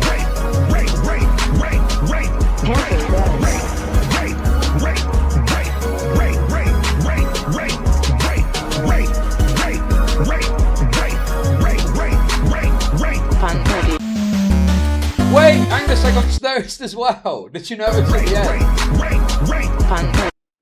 Look, he's got City Bear as well. Let's go! He's got City Bear in there too! That's fucking great, dude. I missed that last time. That's really funny. That's very funny. It's like he knew. It's like he knew. I'm going to explain who Tectone is so none of you get confused. Tectone is a disgusting, ultra-right-wing transphobe who admitted to having a fear of vaginas. I did find vaginas a little bit icky. He was sued in civil court for raping and stalking one of his exes, and he lost. Oh, by the way, I will add some new flavour to this segment then, right? I've got to say, what's her name? Pink Chew. Pink Chew. I've got to be honest with you, I'm finding the incessant goth posting extremely fucking obnoxious. Holy fuck, dude. Now, obviously, I still support her in a crusade against Tectone the Rape Tone. But fuck me, dude. It's so obviously just a fucking grift for her OnlyFans. And the dynamic is, you get a bunch of gothoids going, oh, you're not really goth. And she's like, yes, I am really goth. When it's clearly just a fucking cash grab for the OnlyFans. Very irritating and frustrating to constantly see it pop up in my timeline.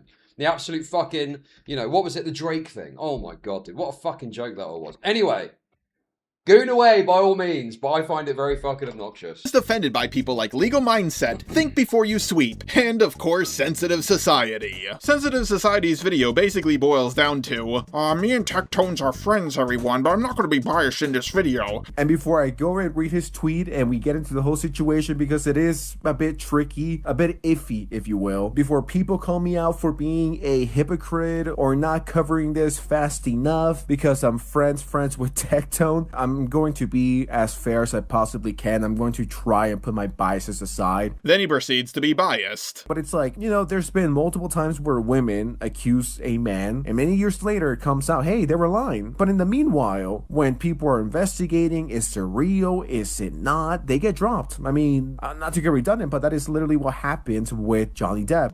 Remember the Johnny Depp versus Amber Heard case? A lot of people turned on Johnny Depp, but in the end, we realized that he was innocent the whole time. Difference is, Johnny Depp won that civil case and Tectones didn't. The judge on the case was an avid— What? Chud thought she was gocked and not gothed, and now he has regrets about giving her favourable coverage. Thank you, dude. I think, well, the goth thing was just, that was at the start of the coverage of the Tectone stuff. I don't think the goth stuff was particularly, I know you just did a little goth joke, but I'm pretty sure she was getting into that just at the start of that all happening. Well, no, I think that, you know, I obviously do agree more so with Jar's perspective here. That being said, I do think that there's a bit more complexity to the Johnny Depp case. Like, everyone was very one note about the Johnny Depp stuff, but there was a lot more nuance to that situation. But anyway. Kit for sexual assault victims, therefore you can't believe anything she says. Ah, yes, the worst people imaginable. People who support sexual assault. No, okay, sorry, to be clear, I'm not defending her, whatever she was doing before. I'm just saying that the goth stuff was around the time the Tectone stuff was happening. Or is that not the case? Was it before? Maybe I'm wrong about that. I could be wrong about that. But I just remember that the goth stuff started to pick up, and it was around the time of the Tectone stuff going on. Oh. Survivors. Oh dear God! Hang on there, Ja. I am someone who supports Tectones, and I don't believe he's a rapist. Therefore, I disagree with everything you're saying here. You can have that opinion if you want, but you should still hate Sensitive Society because he took down his Tectone video. Yeah, this guy pissed off both the Tectone haters and supporters. Sensitive Society took down his video due to just a little backlash. I guess you could say he's sensitive. That joke will never get old. Sensitive Society then proceeded to make one of the worst response videos I have seen in a very long time, and then he took that video down as well. Sensitive Society took down his video due to just a little backlash. I guess you could say he's sensitive. That joke will never get old.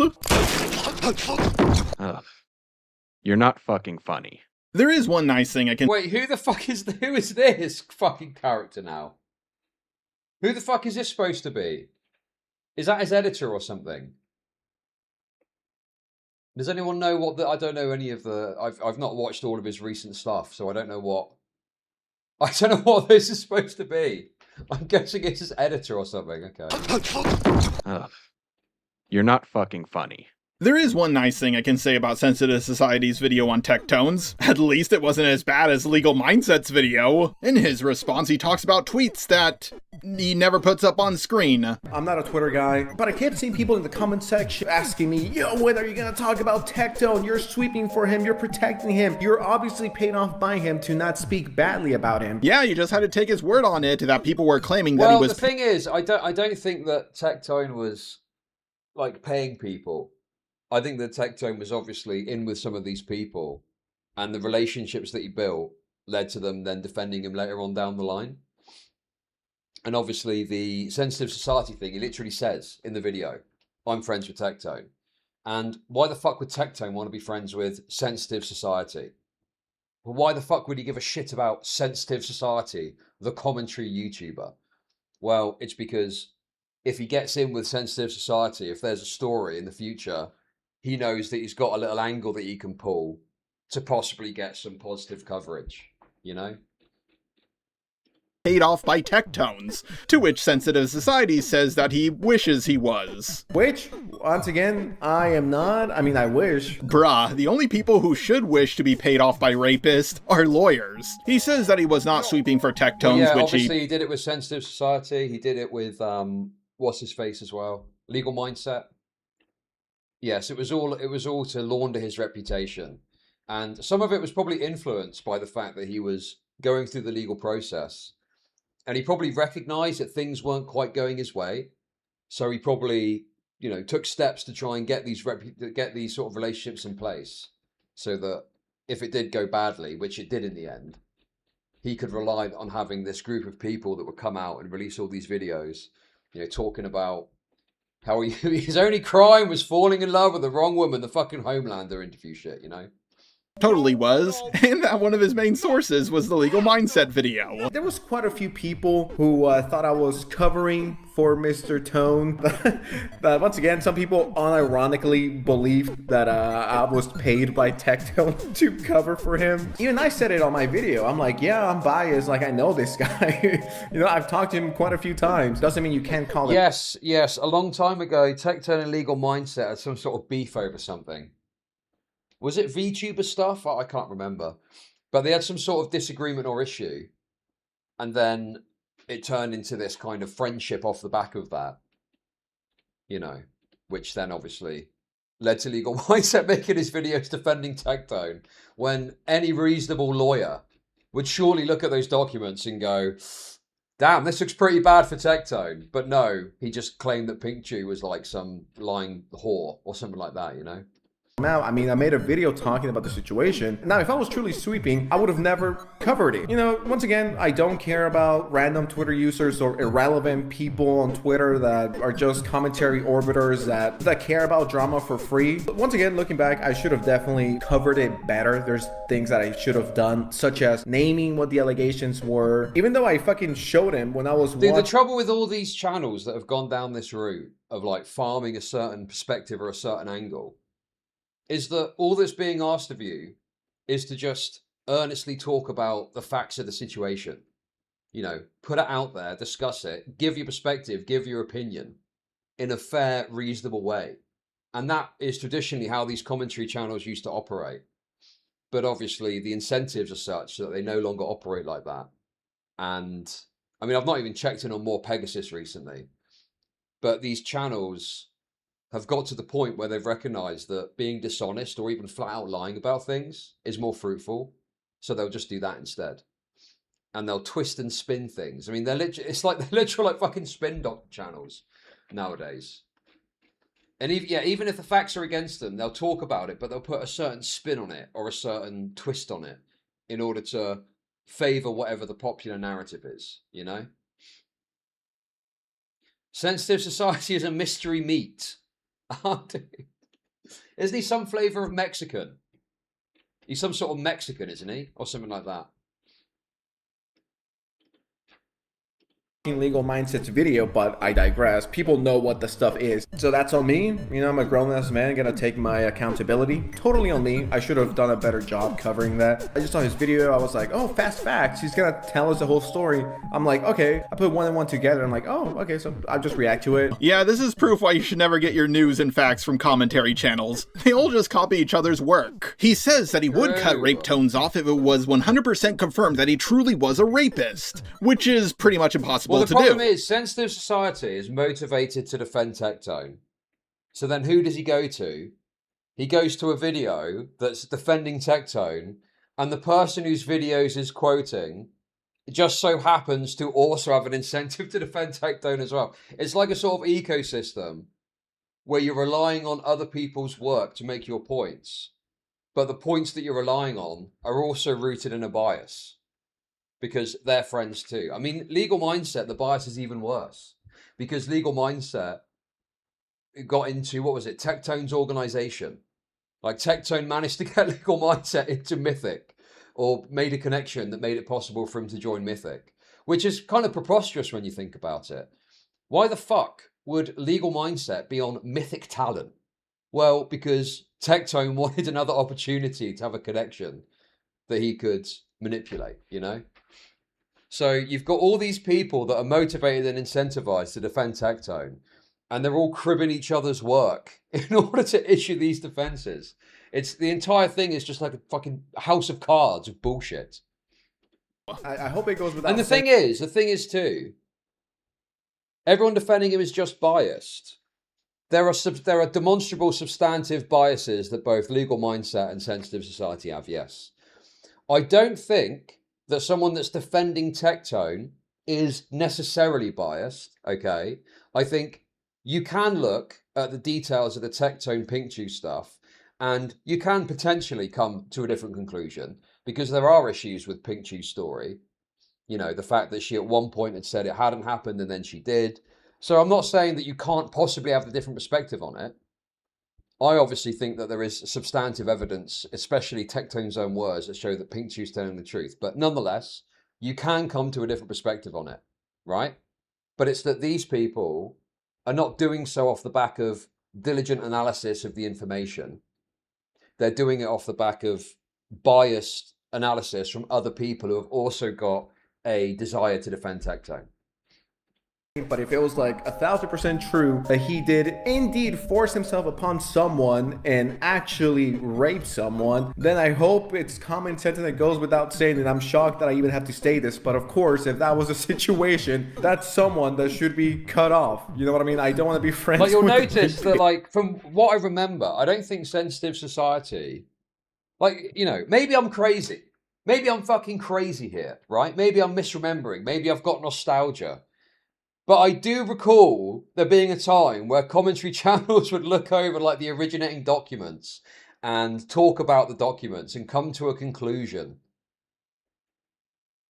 off the back of it and say, well, this I think means this and that means that and blah, blah, blah.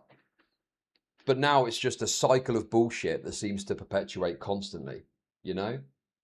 And all of it is just not what is true, it's what is the most popular perspective that's going to obtain views, that's going to allow my channel to flourish, rather than being earnest and honest about not only the facts of a given situation, but like what you think of a given situation, you know?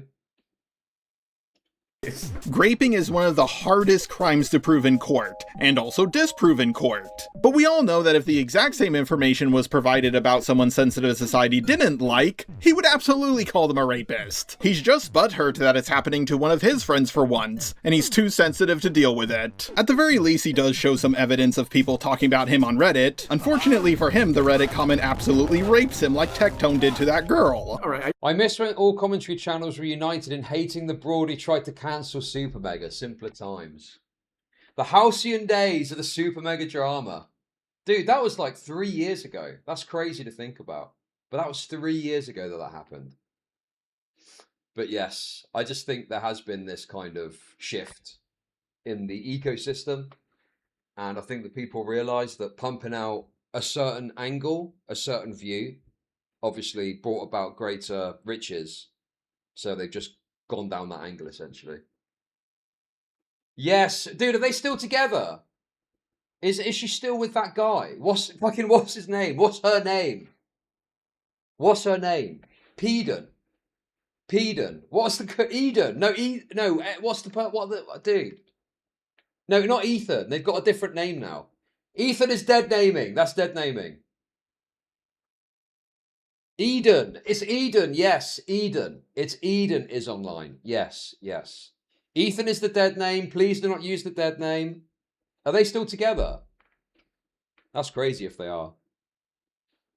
I just saw this and it's legitimately one of the funniest things I've read in a long time. So this is a Reddit thread of people talking about Tectone, and they talked about me, they talked about Pegasus, WestJet, the SlopTubers, the Three Amigos, the CEO of Sweeping and Protecting Alleged Rapists. So Tectone seems like he contacts SlopTubers so they take it easy on him. True. More Pegasus said that he talked to Tech, and we only see softball criticisms. Dude, this commenter is bang on the money.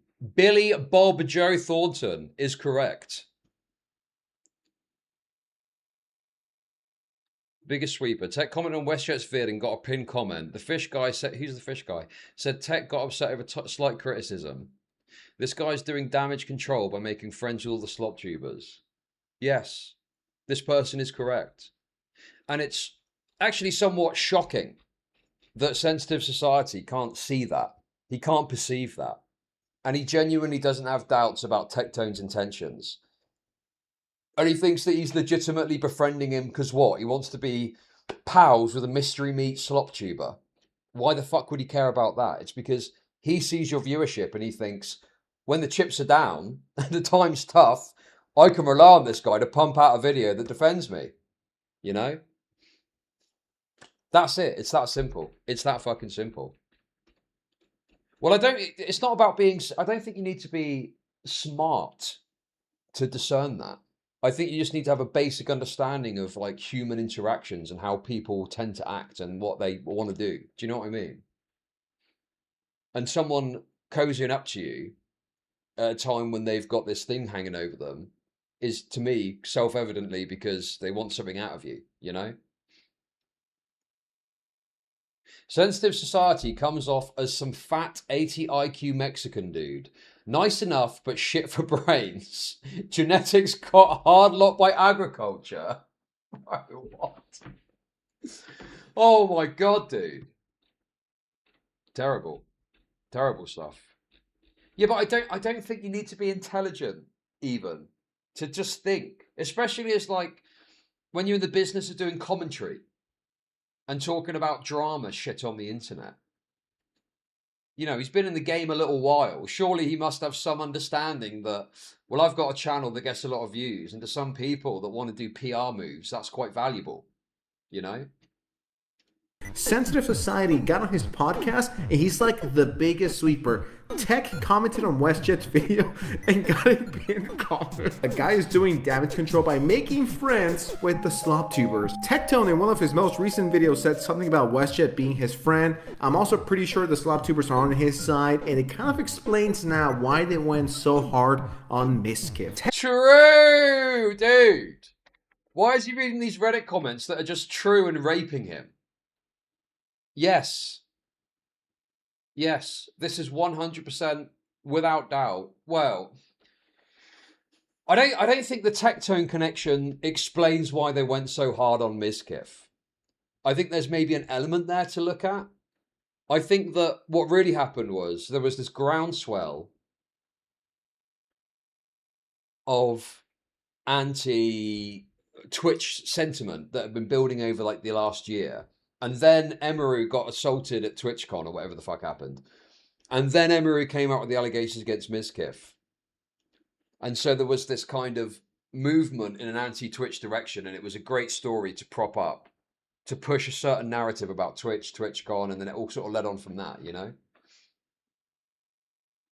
Yeah, there was definitely Asmongold's influence in that, because it was not the case, if I recall correctly, Asmongold was like on that very quickly, reacting to the Emeru stuff, talking about the Emeru stuff, you know, pushing the narrative out there, getting the word out that, oh, by the way, Miskiff raped Emeru, you know, etc., you know.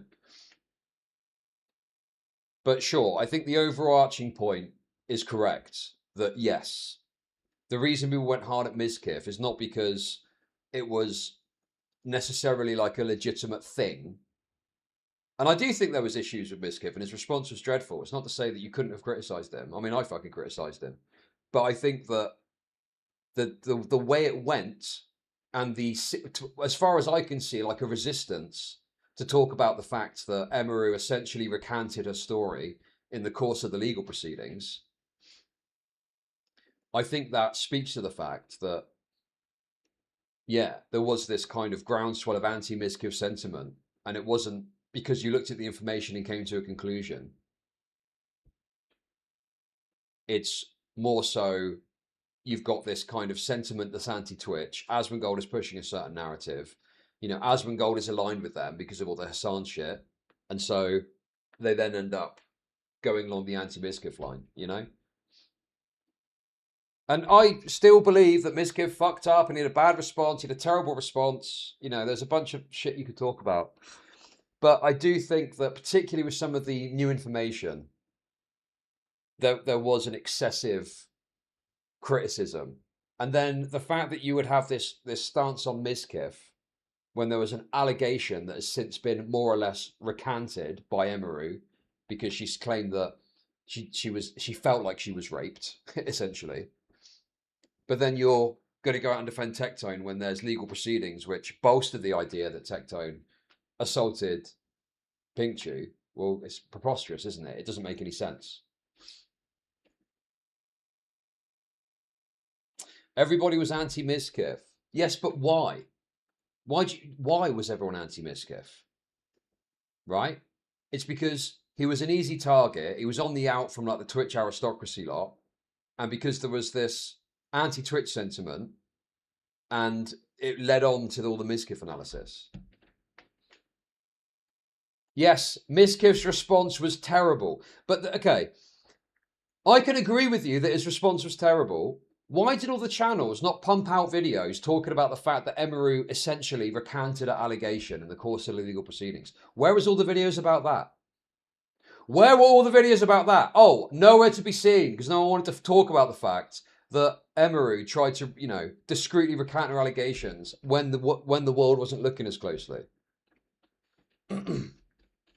When to me, if you put out a video saying Miskiff raped this person, and then later the person changes their story in the course of a legal proceeding, right? Months after the fact as well, then I think it's fairly reasonable that you would, you know, say, hey, look, they've changed their story, you know? And it's not, you know, I can understand there's, you know, legal cases get very intricate and it's very obnoxious having to follow everything. I'm not saying they need to follow every aspect, but the fact that Emaru had changed her story in the course of legal proceedings, that was like on Twitter. That was being discussed broadly on Twitter. That wasn't just on, you know, people were talking about that in the discourse, but there was no sort of coverage or commentary on that, you know? Mizkif was a really annoying Austin aristocracy guy, so people cheered him getting fucked over. Yes, but the problem is he was getting fucked over by other fucking Austin aristocracy people, you know? Because he was on the out. On his side, and it kind of explains now why they went so hard on Mizkif. Tectone, someone got them by the balls without having to blackmail them. My guess is these slop tubers simply don't have any friends. True, so having Tectone give them the slightest attention makes him feel good enough to sweep for him. He can't. How did a story change? Because originally she said, Mizkif sexually assaulted me, and then she said, it's my perception that Mizkif sexually assaulted me.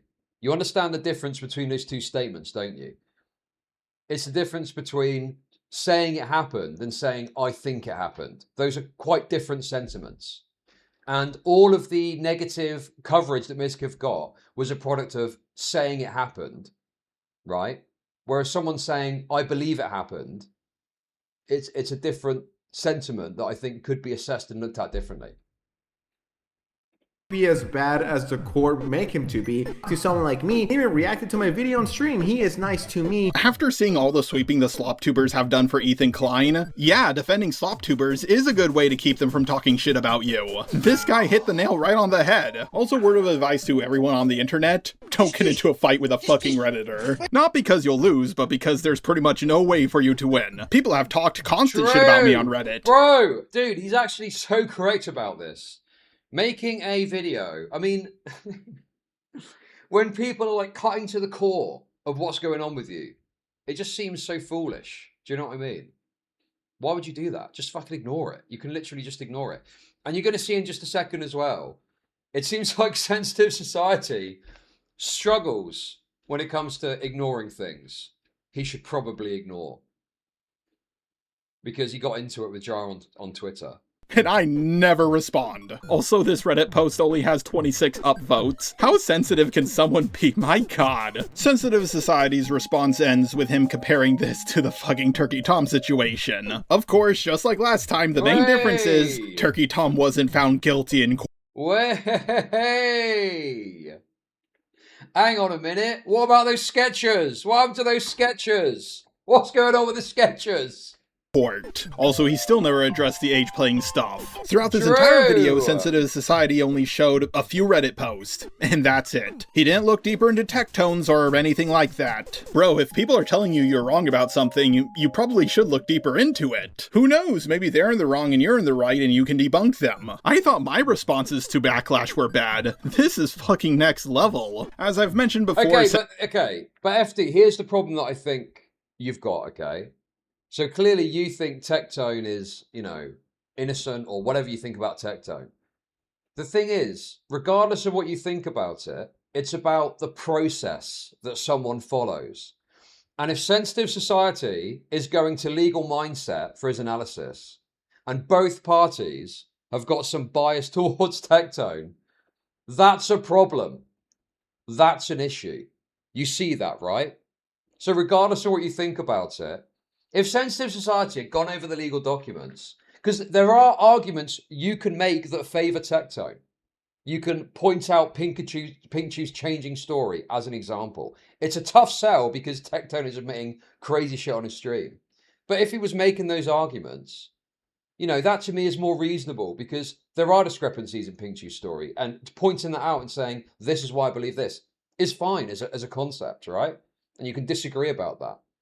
But it's the fact that you're going to a biased source, you're getting like a bad input, and then you're applying your own bias to it, and then you end up with just a total slop biased mess, rather than looking at the core information and going, well, here's what I think based on my view on the stuff that I've seen, you know? In fact, I think people are going to be like, what? Okay, because there is a bias there as well. I would actually favor Tactical Templar's coverage, because he actually looked at the fucking documents, right? He didn't actually, I mean, he's biased too, don't get me wrong, but he didn't just go and watch the fucking Legal Mindset video. He did actually look at the documents and spoke about what was in the documents. So I think that is a better way of doing it than just relying on a biased source and going, oh, well, look, Legal Mindset said this, you know? And I think the Legal Mindset is benefiting tremendously. He's benefiting tremendously from this lawyer perception that people sort of look over the quality of his analysis, you know? Sensitive Society took down this video and never addressed things further. No apology, no admitting he was wrong, no nothing. At the end of the day, Sensitive Society is just a sensitive little pussy who defended a predator. Just like Nicholas Diorio. Get excited for the next video, because I'm going to be responding to Cope and Seethe yet again. Pro just can't accept that he lost. Anyways, I'm going to do a speedrun of a video game, because that's what trans people do for some reason. I'll see y'all next time. Donate to me on Patreon. 100% of the money gets reinvested back into my channels. None of it enters my pockets. Hey, dude. Yo, look at this. Oh, I thought that was the actual overall monthly amount. But no, that's the total amount. Still, it's not too bad, is it? $10 a pop. That's all right, isn't it? Right, guys, let's take a quick look at the argument that they had on Twitter. It's only one thread. I don't know if Sensitive Society has responded more substantively, but I'm pretty sure it's just this thread. So this is actually interesting, because what people do with Jar is they try and point out past controversy to circumvent what, in some cases, I mean, I skipped the Ethan stuff because I'm fucking bored of talking about it, but in the Tectone segment, there was quite good substantive criticisms of his coverage of Tectone. So, is there any response to that? Or is he just going to point out his past dramas and controversies? What does it matter? Even if it's true that Jar's an embarrassing autist, yeah, newsflash. Like, what does it matter to the claims that are being made in the video? You know? Anyway, let's have a look at this. So, new video will be out in a day. So, fairly unassuming, just a little, obviously, about Sensitive Society. Not that many views, not that much attention. But he responds. He responds to Jar. No means no, Jar. When are you going to learn to stop being creepy and leave the VidCon girls alone? What? That's referencing some fucking... Well, at this point, I think it was exposed or talked about 2 years ago. And I think the incident happened like 3 or 4 years ago. Fall. All we wanted during both VidCons was to be left alone by you, and both times you did not respect that boundary. No means no, Jar, and we could not have been clearer with you that we did not want to interact with you over things you did that made us feel uncomfortable and unsafe to have you around us, which fall. So if I recall correctly, there was like an overstatement or an excessive presentation of it, but basically Jar had been like a weird autist. That was it. Jar was like a weird autist at VidCon. It came out in light of all the other stuff that was going on with him, so it was funny to laugh at, okay? But as like a serious allegation that you bring up years after the fact. I mean, this is the kind of thing you'd do if someone was like a convicted pedo. You'd bring it up years after the fact and be like, oh, you're a pedo, here's your conviction. This is like a story that was funny because Jar was getting raped. That's it. It's not like a serious thing to bring up. So this is like just a deflection away to rely on the hatred of Jar that exists to circumvent engaging with anything that he said, you know? Jar, well, I wouldn't... Whether or not, here's the thing. Whether or not Jar did anything wrong is irrelevant. It doesn't matter now. It's a fucking done deal.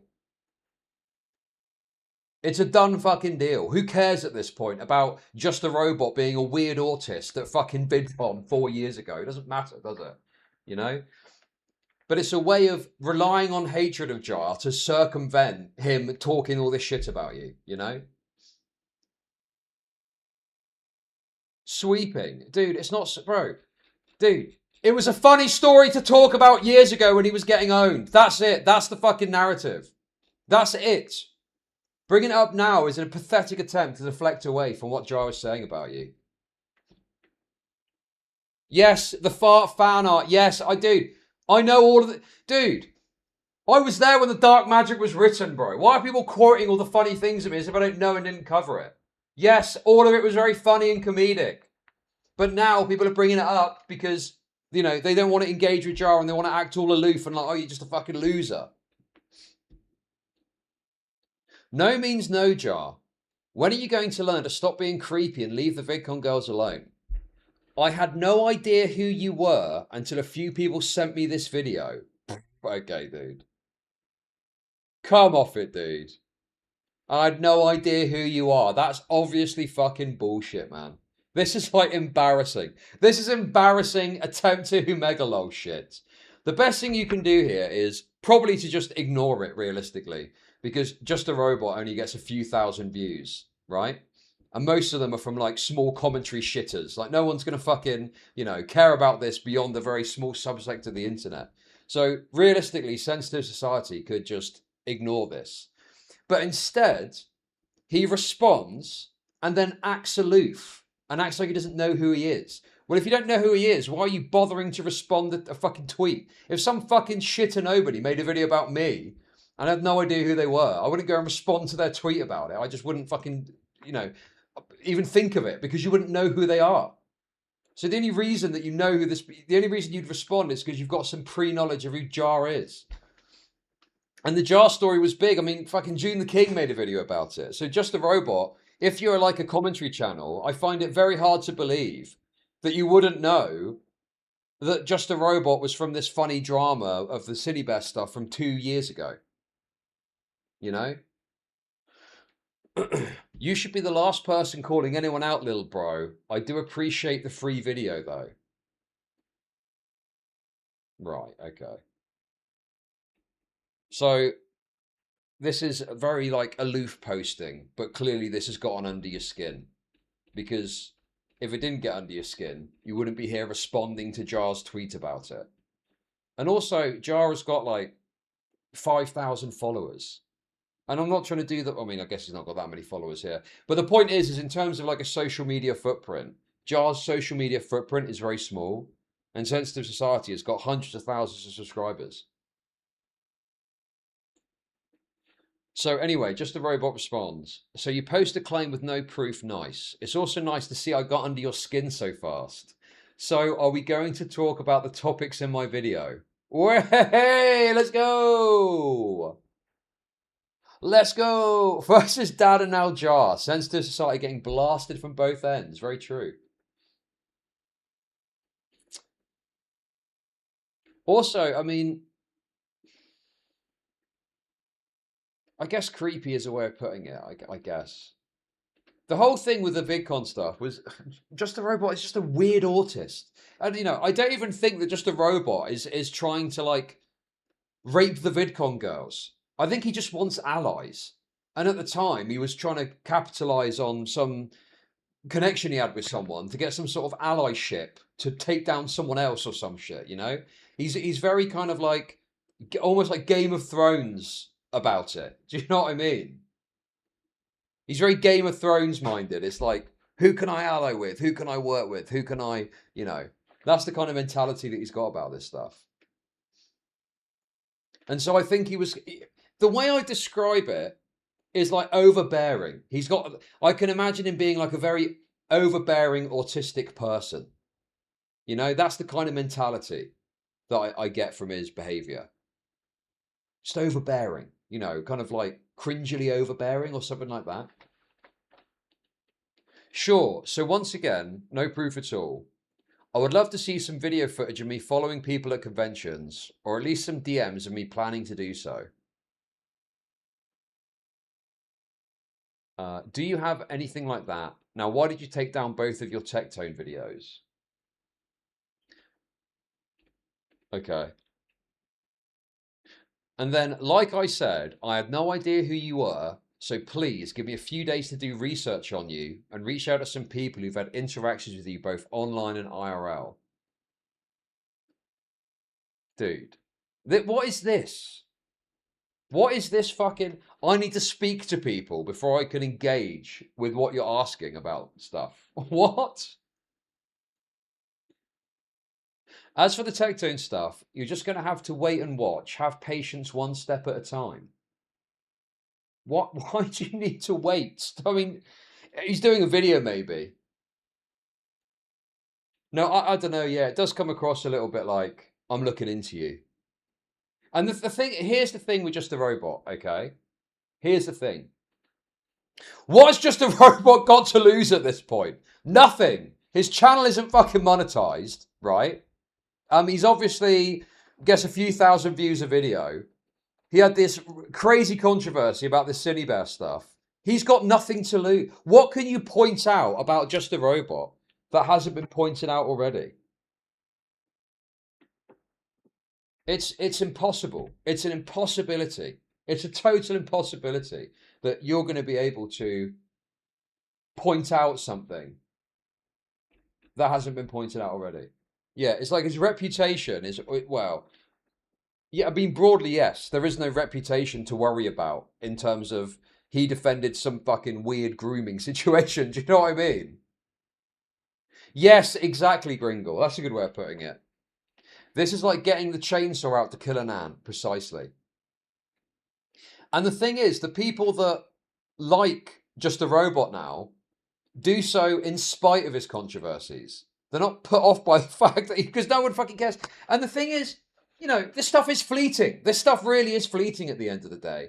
You know, Just a Robot didn't molest anyone, didn't fuck any kid or something like that. So it's a fleeting thing of a controversy that he was involved in that as time's moved on. There's been the videos about it. There's been the commentaries about it. Do you have a rate? It's over. Ja wears his 1L unashamedly. Sends deletes videos if he gets dunked on. Hail Ja, this is Czechoslovakia for the 10,000 year Ja rage. Thank you for the kicks. Thank you. Thank you. People like Ja now because he's going after people they dislike. Well, I mean, that's the story of his life, isn't it? He's you know, regularly gone after like a person that's disliked by a certain community. Like it happened all the time in the ACC stuff. He's got tons of videos talking about some shitter that most people don't fucking know about. But there's a bunch of people in ACC that were like, yeah, rape that guy, rape that guy.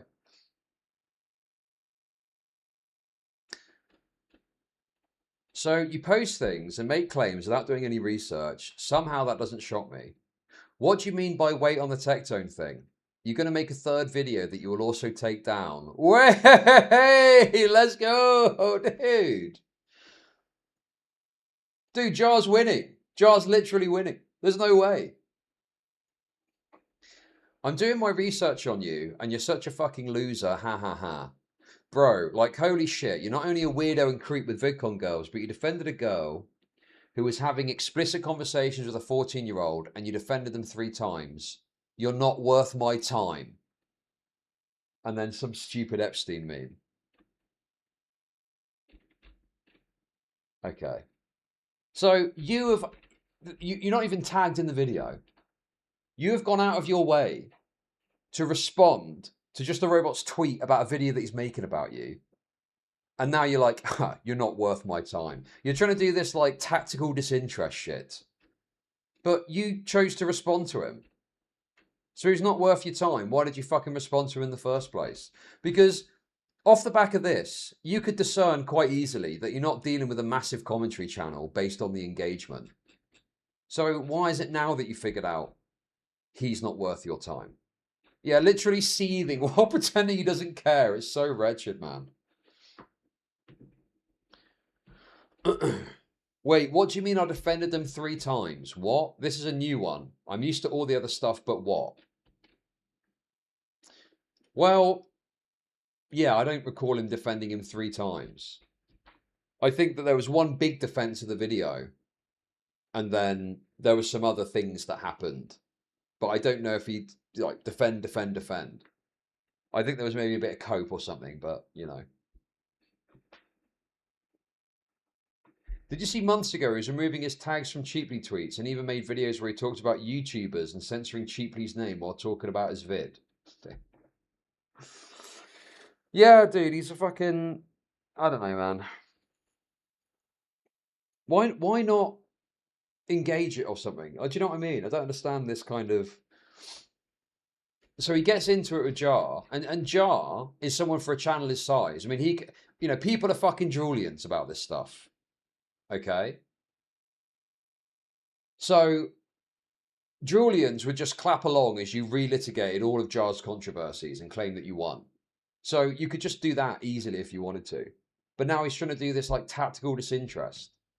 Oh, you're not even worth my time. After responding to his tweet for no fucking reason. Leave the kids alone. Okay, what's this? Not kidding when I say this. I, alongside the rest of the group, literally turned around and ran up the escalator in an attempt to get away from him. So we've heard Jar's... Not kidding when I say... Yeah, this was funny 2 years ago. But this is very dated now. Oh, Jar was a weird autist at VidCon and made some women feel uncomfortable. Dude. So what, bro? Dude, literally trying to dredge up the old drama to try and rape him. Dude, who hasn't? Exactly, Gringle. Gringle's an expert in making women uncomfortable. Leave the kids alone. How about this? If your video gets more than 20k in a week, I'll give you a reply. That way you and your super small community can eat. Oh my god, dude. This would be fine if you hadn't have responded to his tweet. Like, what do you mean?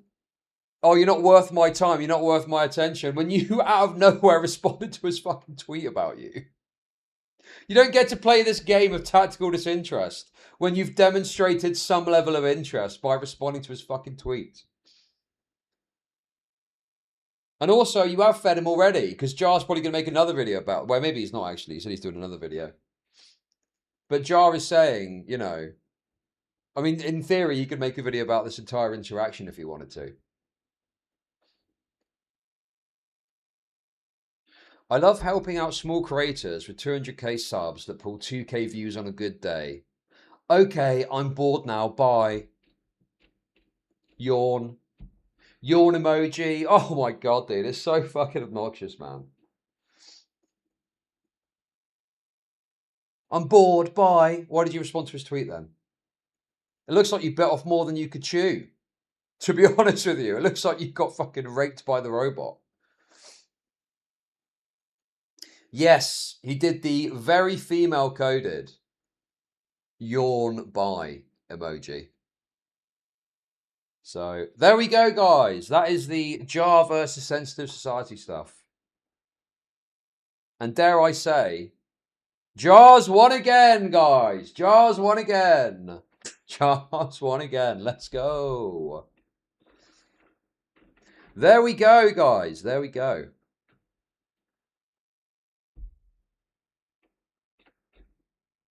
I'm bored. I'll go pay 24 bucks for a movie while I go watch it alone. And then I'll go... Okay, I don't know what you're talking about. I've not got the Dark Viper stuff today, no. I'll do that probably tomorrow. I will get to it, guys. I will get to it. We're spreading out the content. We're making sure we're not burning through it all in one day. I do have some other stuff to get to today. Then don't worry, guys. You're not going to go wanting for content. It's all good. I've got a bunch of stuff today. Oh, it's Deep Sensitive Society Law. Okay, I don't know about that. Not sure what that is, but I'm sure it's very funny. Not sure what that is. Also, I tried to look... Hey! Thank you for the 333. One cuck, one jar. One cuck, one jar. Okay. Thank you for the tip. Thank you. And guys, as always... Great to see you all here. Great to see the support coming in. Appreciate that. It's great to be back, guys. Happy to be here. Great to see you all. Love you guys. Love you guys in chat very much. You are, of course, supporting the stream just by watching. But you can, of course, tip the scales a little bit further And fill those bars. Fill those fucking bars. Honestly, I kind of want a sort of palate cleanser before this next thing.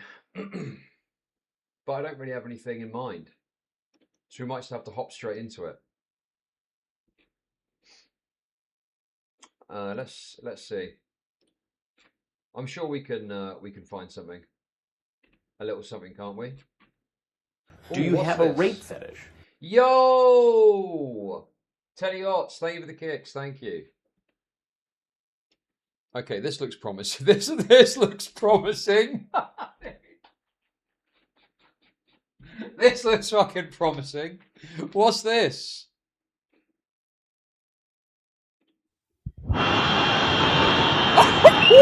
Holy fuck, dude. Oh, yo! Hey, Thiologist, thank you for the very generous 25 gifted. Thank you, thank you, thank you.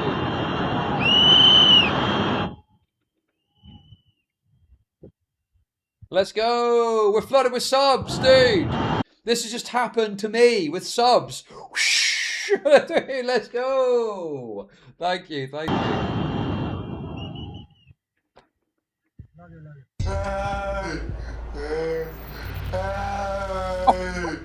Good to see the king is back from vacation. Cheers from TM. Hey, yo! Thank you for the tip. Yes, the bars are filled. Let's go. Thank you for that. Very generous, guys. Appreciate it. Okay, let's run it back. Let's run it back.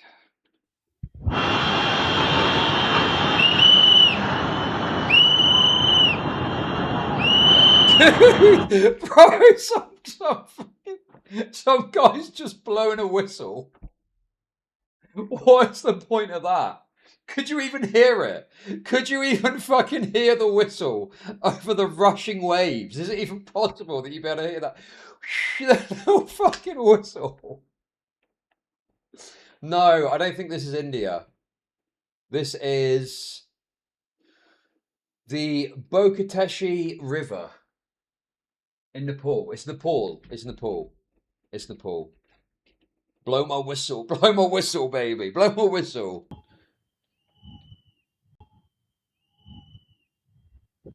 Oh, dear. Oh, dearie me. Oh, no. Are the people down there? Fucking hell. I can't... So these people are on a sort of a ledge, a cliff. So they're fine. No, wait, no. Those people... No. I don't think those people are running from the thing. Aren't they safe? Or is there more water that's coming and it's going to overwhelm it? It's going to... Oh, I see. Yeah, right, okay. Do you have a rape fetish? Yo, Sister Barrymore, thank you for the kicks. Thank you. Thank you. Right, sorry. I just thought that that was the extent of the water, as it would kind of go into the riverbed and that would be it. But no. There's a lot more fluid. There's a lot more fluid coming. Dude, I'm breaking it down frame by frame, okay? Just relax. We'll get there. We'll get there in the end. Let's roll it back again, just to be certain. Dude, look at them, man. Fuck me, they're like little ants down there. Oh, shit! Holy fuck!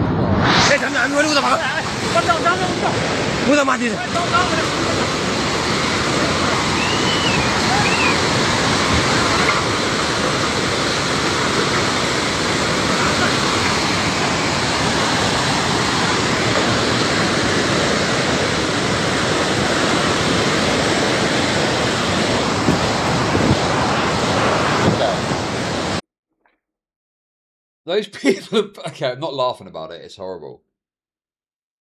Those people are fucking... They're dead, aren't they? They're not escaping that. Where are they going to get to that they can escape the rushing waves like that? Fuck me. Skull emoji. Thank you for the kicks, but the skull emoji is a little bit insensitive at this troubling time.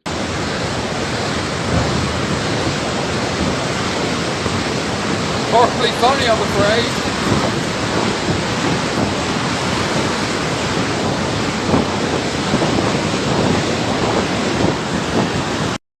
Fucking hell, dude. That is absolutely ballistic. Whoa. Jesus Christ, man. I almost feel bad looking. I almost feel bad looking at it. Okay, we got a bit more reporting on what's going on here.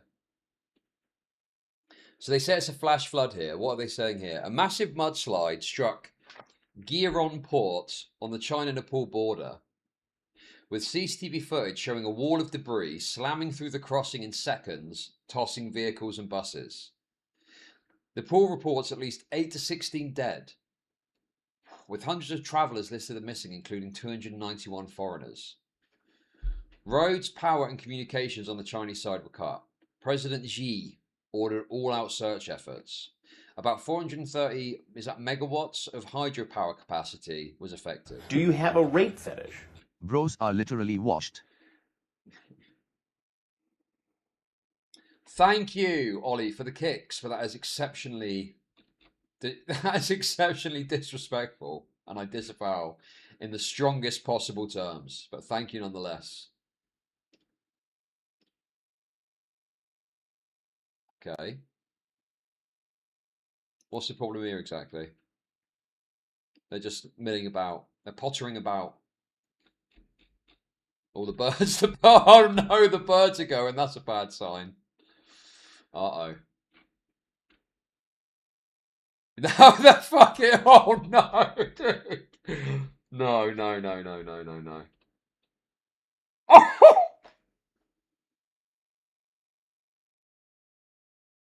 Holy fucking shit, bro. That is fucking. That is. Oh, dude. Little squish Nepalese under all that dirt. Fuck me, that's horrible. It is literally like a Goy Slop disaster movie.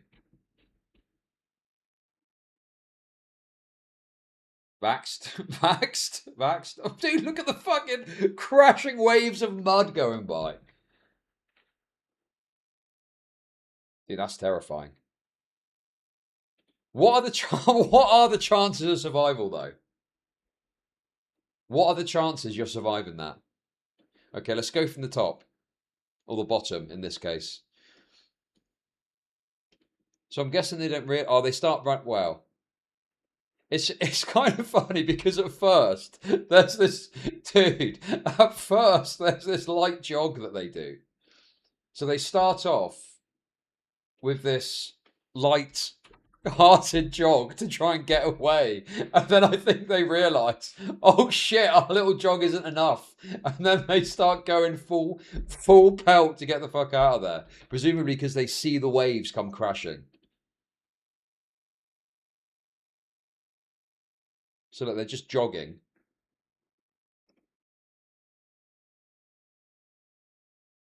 And then... and then they start to really pick up the pace. Oh, fuck, dude, it's horrendous though, isn't it? Look at that, man.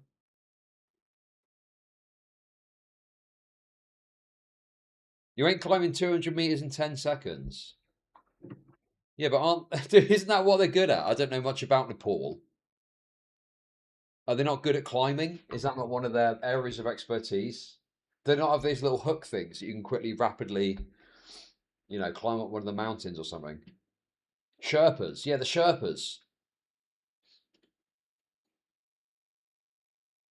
I mean, it is just, I mean, dude, what can you say, man? It's just fucking horrific, dude. Unfortunately, the Nepalese are not a particularly funny race to be, you know, racist against. So there's not even particularly funny racial gags that you can make. It's just kind of horrific, isn't it, really? Anyway, let's watch the next angle. Let's watch the next angle. Whoa. We got a bit sound. 那人怎么可能？哎呀！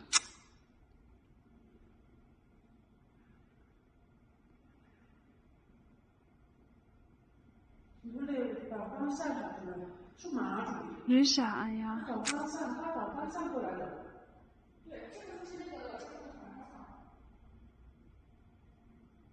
Oh no. 这他没写那种。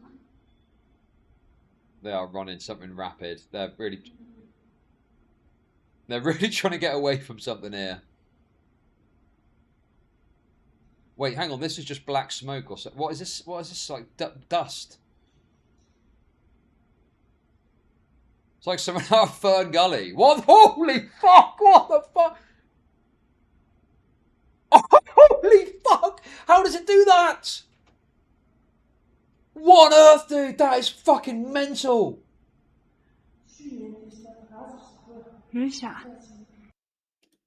No.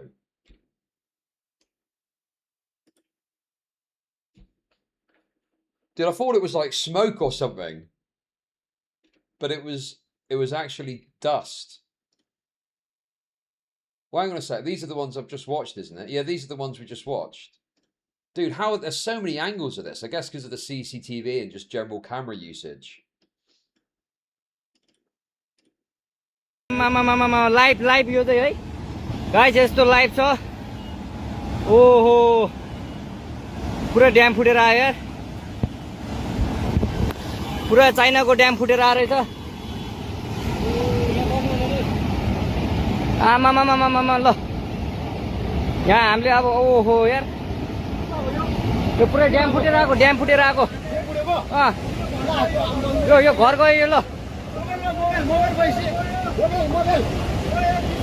I mean, this one here is less significant, if you know what I mean. Because, you know, you're thinking, okay, this looks bad, but at least you're not seeing a bunch of people get squished to bits by mounds of earth. You know, this is like going to fuck up the bottom flats, perhaps. But that's about it, really. Look, usually bother go here.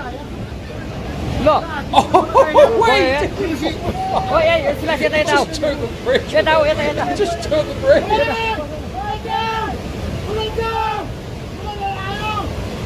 Mama, यार बजारे गयो यार यहाँ नबसौँ ल अलि टाढा बसौँ टाढा यो पुरै ल घरहरु जम्मै गयो ल ल The dogs don't know what's going on. They're just excited. And they're just wagging their tails. They got no clue what is happening here.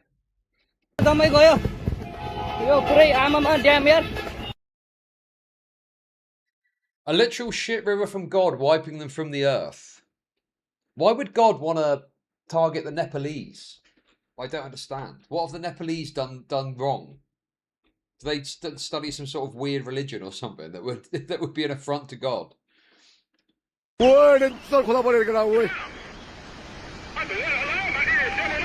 Oi. Olha, जिद्दालाई निकालौ जिद्दालाई त्यहाँ सेफ्टी सर माथि Anyone translate?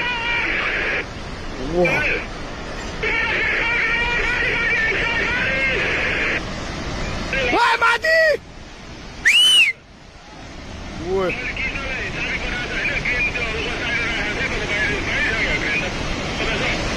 Wait, what? Mapuger Madian? What? She's a bag! The bone no bag, and I'm Quick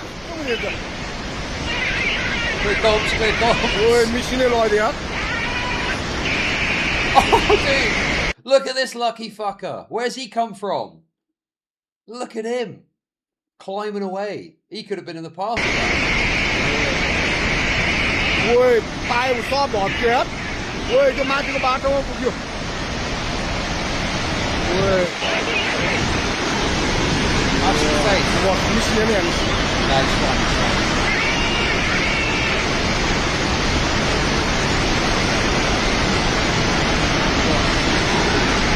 Ôi, vô lên rồi.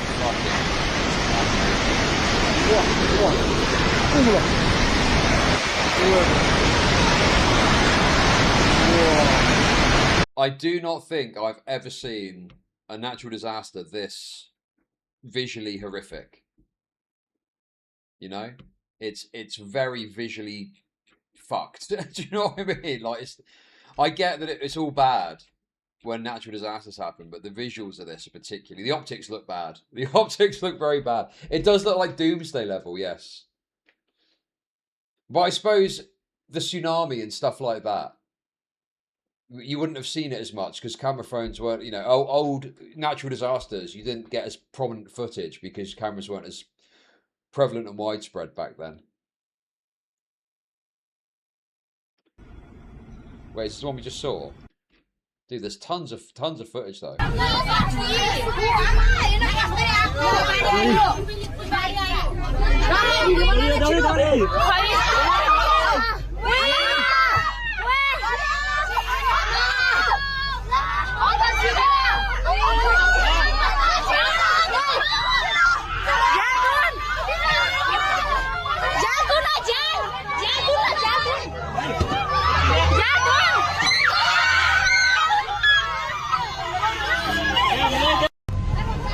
This looks like a closer angle of what we were looking at earlier, but maybe the houses or the flat complexes or something look the same. Drive the damn bus. I mean, it probably is quite fucked to be there and have it all happen around you. Wilson! Okay, dude. I thought this was actually related to the incident at hand, but it's nothing to do with it. You're just fucking linking stupid shit. Is there any other footage? Let's see if there's any. I guess there's probably reporting on this now, I would have thought. This is a pretty crazy incident. This is normally something that will... You know, the thing is, dude, the thing is with the news is that it is kind of fucked because people are not going to give a fuck about this happening in the pool because it's so far away from them psychologically and physically. But because the footage is so compelling and it looks like a fucking disaster movie, all the news organizations are going to be all over this shit. They're going to be all over this like white on rice. Yep, Sky News has got a report. Yeah, of course they do. And yeah, probably, well, I don't know about the climate change angle. We'll see, I guess. But because it looks so good on TV, they're reporting on it.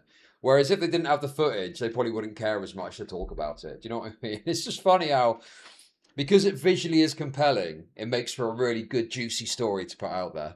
This place is quite remote. It will take some time to ascertain the kind of damage, kind of lives that have been lost in this region. The Nepal government has declared this flood-hit area as a disaster zone for the next 3 months. We've seen some pictures of homes being swept away. A number of villages have been affected. So far, the military has said they've rescued close to 100 people. They've been taken to various hospitals. 15 military... Dude, that seems quite low, though. 22 people dead. That seems awfully low. Why is it so few? Why is it so few? I was hoping for more. No, it's not that I'm hoping for more. It just seems like this should be like hundreds and hundreds of people. You know? Oh, I see. Right, yeah. So they're missing. So this is quite recent, is it? I'm guessing this has only just happened fairly recently, so they're still looking for bodies potentially. Have been put into use. They've called for also private helicopters because those are the main means of transport and rescue operations to come and help in the mission. Look at this little mullered fella they're bringing out, all covered in mud and shit. Fuck me. This happened this early in the morning around 8:30, and it came from the Tibetan part of China. The avalanche. This sort of huge gushes of water that came down the heights of the mountains there and gushing through many areas of Nepal. Now we have heard of a number of people who have been missing. These are preliminary details which the tourism board had asked about. Dude, the news, the way they're zooming in on it. Oh, dude. Because it looks so compelling and like a disaster movie. Oh, God. I mean, I just did this. I'm not really criticizing them for it. It's more so just, holy shit, man. It's so funny how the news operates. 10 tourist agencies to give them of foreign nationals and also those Nepalese citizens who help tourists in Nepal, and they have come up with a number of people who they say they're working to verify their whereabouts of tourists and foreign nationals and also for their safety situation and status, those who were traveling in this region. So they have heard back from some of them. There's been a large number of Indian tourists, Indian pilgrims who make this journey up to. No one wants to talk about the good parts. Oh my God. Come on. That's too much. Come on. Surely you're not going to celebrate Indians dying. Surely you're not that fucking racist. Come on, that. Come off of it. Come on, you can't be that racist. Innocent Indians getting swept up in a river and you're laughing. Up to Kailash Mansarovar, this mountain place in Tibet, in China, and there have been some contacts with some Indians, but at the moment they've put that number to about 105 Indians who they have not managed to contact. Doesn't mean that they have been they've been are lost or have been affected. Well, I mean, I flash flooding. I'm guessing it's just extremely unexpected. Heavy rainfall, not the capacity for it. Was that a dam that we looked at first? Is that a dam crashing or something? Like, I mean, yeah, there are some engineering problems, perhaps.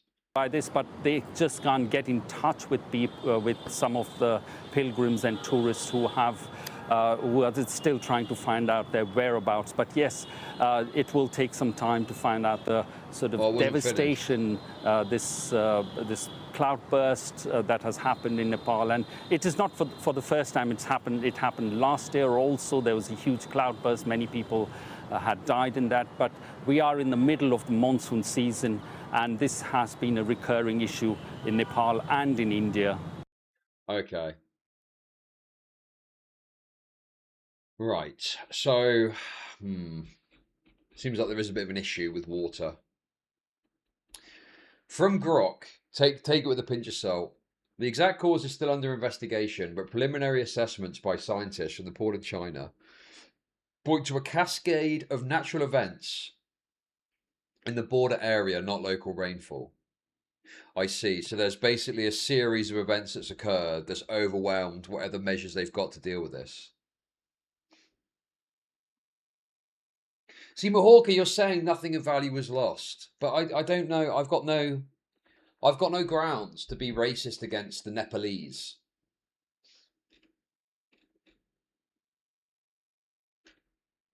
So I don't really. What is there to celebrate? Maybe the Indians. It's a sort of silver lining in all of this. But a bunch of Nepalese people dying. Why would I have issue with them? What have they ever done? They're not coming over here in their droves, raping and pretending to be fucking wheelchair bound. Why would I have a problem with them?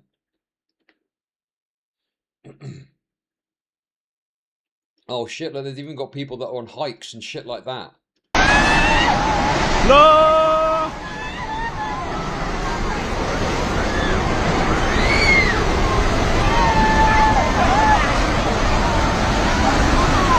What? That is just fucking insane. Mom!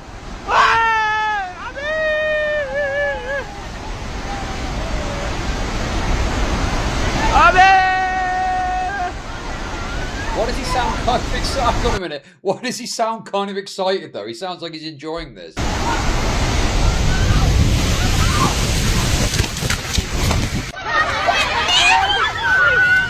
Karen chapla, Karen chapla.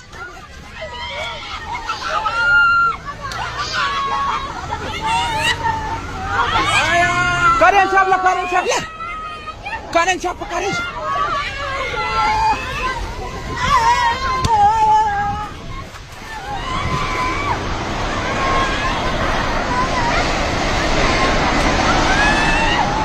No!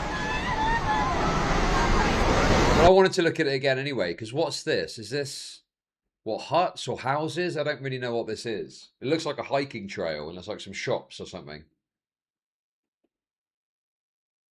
Dude, are there people in there? Is there anyone in there? Is there people in there? Those shags keeping us standing.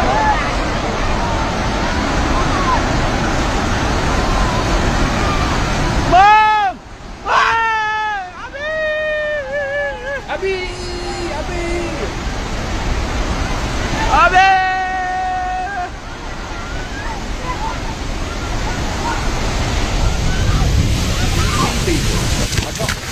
Where?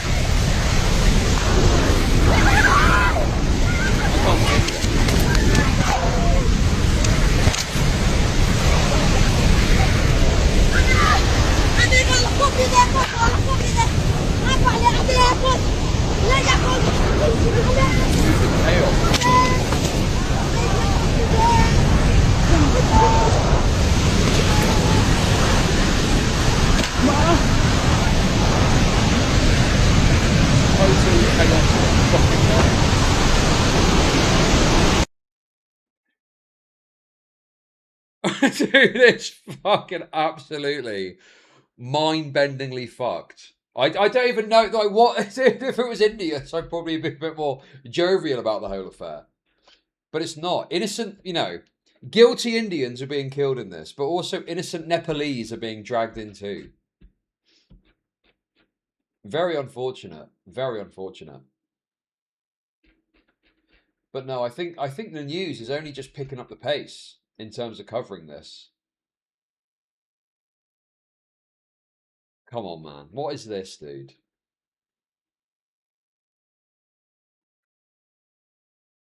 Don't Nepalese cook dogs in like 6 different ways? I don't know. Give me the reason to be racist against the Nepalese. If there's a reason, I'll go with it. But I don't see it. I don't see the vision. At least I mean, you know, the Chinese, there's some angle there, isn't there? That you can possibly go at. But what's the angle for the Nepalese? I just feel bad for them all. No, they're not. No, they're not mountain Indians. They keep themselves to themselves like they should. Don't bother us over here. They don't come over here and try and fucking, you know. I mean, when was the last time you took issue with some Nepalese migrant coming and raping someone? I don't see the vision. Yeah, they're probably like good people, you know. Never met one. Exactly. What does that tell you? That you've never met one? Anyway, guys, there we go. That was quite a good little palate cleanser. We'll keep our eyes on that. What we're going to do now is I think we're going to do this new this new allegation. Oh, about ABBA. Who was the person that was giving me grief about being too defensive of ABBA? I was thinking of them when I saw this earlier, but I can't remember their name. Because they were saying, oh, you know, ABBA's fucking rapist or whatever, or some shit. And I was like, no, ABBA's not that bad. These women are, you know. And I think as time went on, I think I was less and less gracious towards ABBA. No, I just remember going backwards and forwards with someone and talking about, you know, this situation. And it was like, I remember over time, it got worse and worse for ABBA. And there were more people that came out. And now this has come out, and apparently it's the same fucking story again. I'm like, fucking hell. Maybe I was too gracious towards ABBA. But the thing is, it's not the lesson you're going to want me to take. The lesson that I need to take away from this is don't trust blacks. That's the unfortunate conclusion that I'm going to have to come to off the back of looking at this. Well, I think that I think that I was just too trusting. Well, not trusting even. What's the right way of putting it? I think that I believed too much in ABBA's public presentation of who he was. And don't get me wrong, obviously people have relationships or whatever. It's not saying, you know, because people present a certain image and maybe they're different behind closed doors. But I think that the way that he spoke about certain topics, I was just like, okay, well, he's not that kind of guy. But then he is that kind of guy. And he's going around like raw dogging all these women and then getting surprised when they get pregnant, and then getting surprised when they come knocking with an allegation or some issue that they've got with him, you know? So anyway, guys, in this one, you get to see the woman's face, which... Did we see the woman's face before? I think we did, didn't we? Anyway, this one shows a face for the whole video. So let's have a little look, see what's going on, and see what this woman's got to say for herself about ABBA. But this is allegation number 4, I think, I want to say. So let's see. Hi, my name is Kiki, and you can find me on Instagram at rslki. Today, I'm sharing my experience with a narcissistic YouTuber with 2 million subscribers who lied about his fertility to multiple women, impregnated multiple women, including... Oh! That was the other thing, too, that was particularly egregious. Is he lied to multiple women about his fertility so that he could raw dog. So that was another element of his behavior that was particularly bad. Myself, and who proceeded to dox all of us. That's when I meet including my 5-year-old daughter. Everything that is shared here is all alleged. Wait, what's this? Including my 5-year-old. Okay. Where he puts a city in my contact name. Okay, maybe that's not relevant. I thought that was about the daughter, but whatever. Daughter. Everything that is shared here is all alleged, but in order for everything to be easily digestible, I will be including clear timelines and receipts for certain claims. And I request those who watch this video to please do not cyberstalk or harass any of the people mentioned in this video. This is purely to share my experience and to basically give a public warning to any future individuals that may come across this person. And before we get into things, I want to be clear that this is made with complete vulnerability on my end. And with that being said, there will be... Guys, please stop speculating about the race of this person's child. Mixed. I'm assuming mixed. I'm assuming mixed race, okay? Leave it at that. Leave it at that. That's enough. That's enough, dude.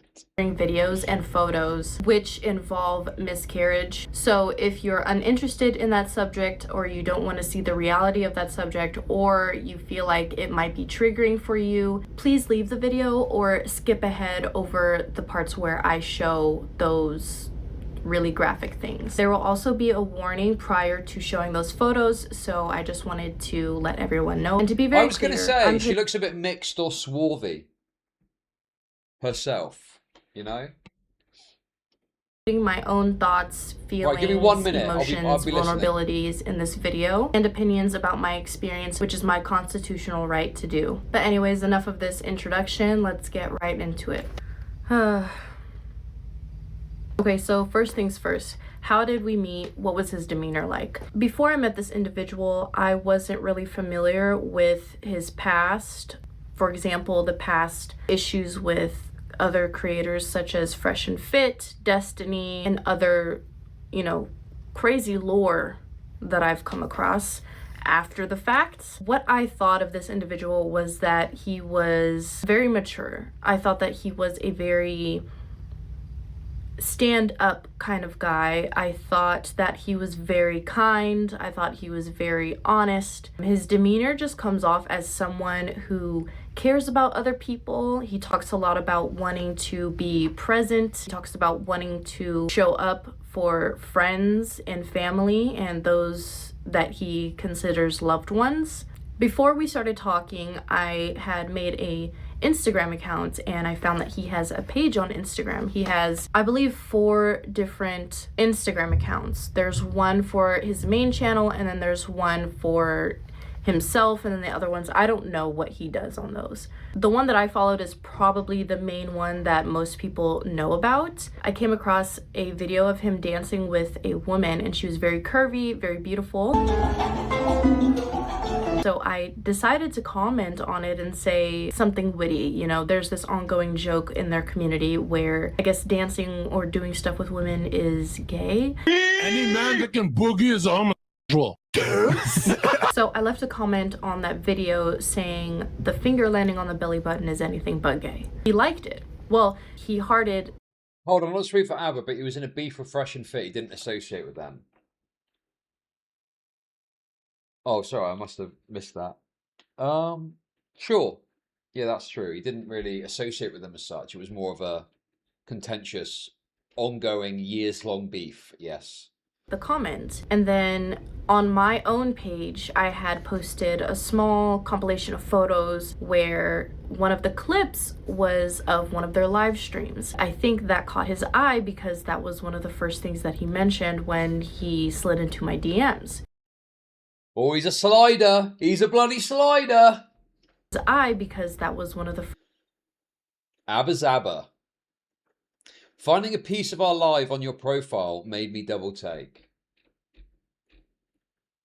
What, I mean, what is the, I mean, the thing is, I'm cautious of the CDO of allegations, where multiple allegations are seen as stronger, even though the individual claims are weak. But there's the same story coming out from all of these women. You know, I don't think he's like a rapist or something. But clearly he has got this kind of very like negative, or what's the right way of putting it? Yeah, there's like a pattern. There's a pattern, the way that he engages. He finds someone on Instagram, targets them, and gets them pregnant. Yeah, he's sleazy. He's very sleazy. That's a good way of putting it. There's a very sleazy dynamic here. Well, the thing is, I don't think that he is like like the power dynamic thing. I don't know how relevant that is here. You know, I don't know if it's like a power dynamic thing, but there's something just amiss about the whole angle here. You know? I don't know. It's just like reaching out. And the thing is, if he was reaching out, having conversations, having connections, having whatever, that's one thing as well. But then it's lying about this ability to get someone pregnant so he can raw dog and then getting them pregnant. Does the woman bear some brunt of the responsibility for not enforcing protection? Yes, sure.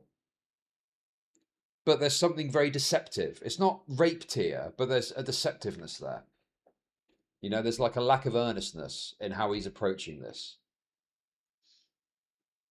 first things that he mentioned when he slid into my DMs. From there, it's all history. After he slid into the DMs, he gave me his phone number. He was very flirty, very goofy, very silly, you know, I would say very charismatic. Our conversations went really nicely, I would say. They were very fun for me. Throughout our conversations, we would share anything and everything about the things that we wanted for me. Throughout our conversation, maybe it's the same as many people in a relationship. What if he gets bored of me or won't be there when I need him if I'm at a low? I don't think about it all the time, but it's a fear. Usually when I'm alone at night with my thoughts, I try to distract myself. Do you have one? Conversations, we would share anything and everything about the things that we want to do. Tends to be high in the beginning and then depends on patterns consistency. God, these fucking paragraphs, man. Holy shit, dude.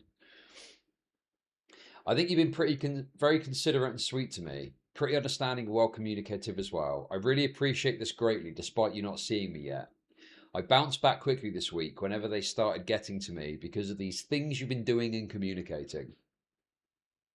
Fawning over the BBC. Oh, I mean, I don't know. Abba doesn't strike me as the kind of guy that a woman would go for because he's black. You know, there's some black guys that you look at and you think, well, he's black. Do you know what I mean? Like, Abba is black, but he's like a latte. He's peanut butter complexion, isn't he? I'm pretty sure. Am I crazy?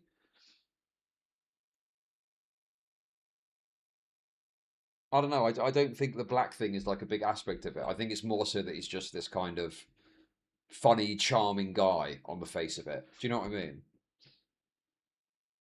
Fair. Our plans for the future, relationship stuff. To ask you a side question, since he was asking about me, how well do you find your mental state when you're on a very specific schedule versus when you're not? And how do you feel about it? Let's say like you do prefer one or the other, but you're not in that headspace. So let's say if you prefer a more routine-based thing and you're not having that, how do you handle that? Tell me. What what we have, like, what kind of Jesus Christ, we're getting all the fucking goodies. Dude, what's going on, man?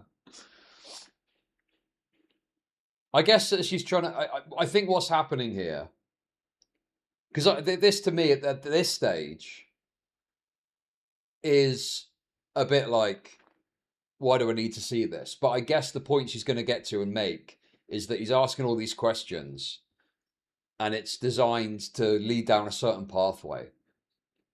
Like the aspect that I'm getting here is almost like a fuckboy check. Like, if I'm a fuckboy, how would you feel about that? That's what it comes across like to me. Routine in my life is important because it's something I can expect and brings me comfort. Not working caused me to dip in the self-esteem area, but I know it's temporary. Having smaller routines in my day helps to keep me motivated and consistent. Sometimes I struggle with getting started, but once I get into the rhythm, I'm good. Notice use of the word rhythm there. I wonder if we can discern anything about her perspective on his race off the back of the usage of the word rhythm. How do you handle that? Tell me. what we have, like what kind of expectations that we have for potential partners and things of the sort. A few days after we started talking, he wanted to know if I had a passport. I didn't have a passport at that time because my family and I, we've never left the country. Well, one of my family members has been traveling before, so she has one, but most of us haven't. We, stay where we are, we settle down where we are. That's not my intention for my life. I would like to travel more, but at that time I just didn't have a passport. So we started talking about getting one, and my plan was to go through the mailing process, which oh my god, dude. getting one, and my plan was to go through Register of Deeds passport acceptance. Hi, damn, 2 weeks to submit passport request, or is it a pickup? Why does he want her to get a passport? Oh, he's in Canada? Is that right? He's in Canada. the mailing process, which would take about 2 to 3 weeks, maybe 4 weeks max, maybe 6 weeks. I'm not entirely sure how that process works. He wanted me to do the 24-hour passport service, which was in Washington, D.C. Okay, this is a bit... this is a bit fucking odd, isn't it? Why is he like... I mean, it's not even pressure, necessarily. But, like, sort of... We'll get a passport, get a passport, get a passport. Go and do the 24-hour service. Why is he fucking so, like, keen to get it done so quickly?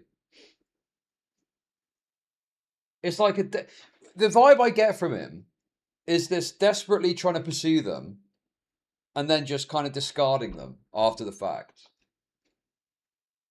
That's the kind of energy that I'm getting from this. The cream pie bandit just went international. He's trying to escape. Escape from what? Like something in his life, his mentality? Well, it's also... Like, it's just... Why is he, like, going out? Oh, it's just... Like, don't get me wrong, okay? I would never begrudge a man for pursuing romantic opportunities. If he wants to pursue romantic opportunities, more power to you. But it's the way that he's going about it. That he's like, the woman hasn't got a passport, and then he's putting this kind of soft pressure almost on to get her to get a passport so that he can fuck her. And then, but then they meet up, and then that's it. And then it's over. And so he pursues it for all this time to nut, I guess. And then he's like not interested. Very goon-brained. Yes, very goon-brained behavior. And at the time, I was in North Carolina. And to me, it seemed like this person was very interested in me. He was very consistent in North Carolina. And to me, it seemed... Because I'm really attracted to you. I feel it's mutual. So why are you acting like we won't spend the day laughing, goofing around, getting comfortable? Cuddling, kissing, leading into it. You'll be ready when it's time. And if it's too soon, we wait and ease in. The perfect gentleman. The perfect gentleman. Like this person was very interested in me. He was very consistent. If you're okay with me messaging more though through the day, I can send more pics. I wasn't doing it to not disturb your work routine. Well, aren't you cute? I'll say 2 things so you know how I am. I like seeing your updates, so you're never annoying.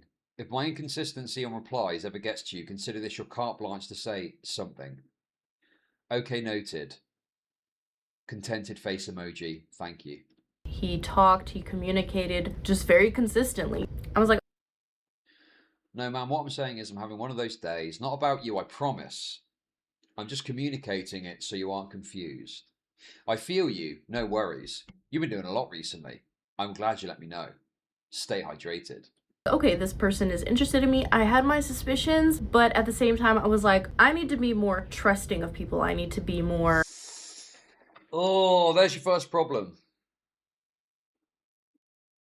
I mean, you know, the word love bombing comes to mind. That's probably a bit too extreme, maybe. I don't know. Or not extreme, but not quite the right term.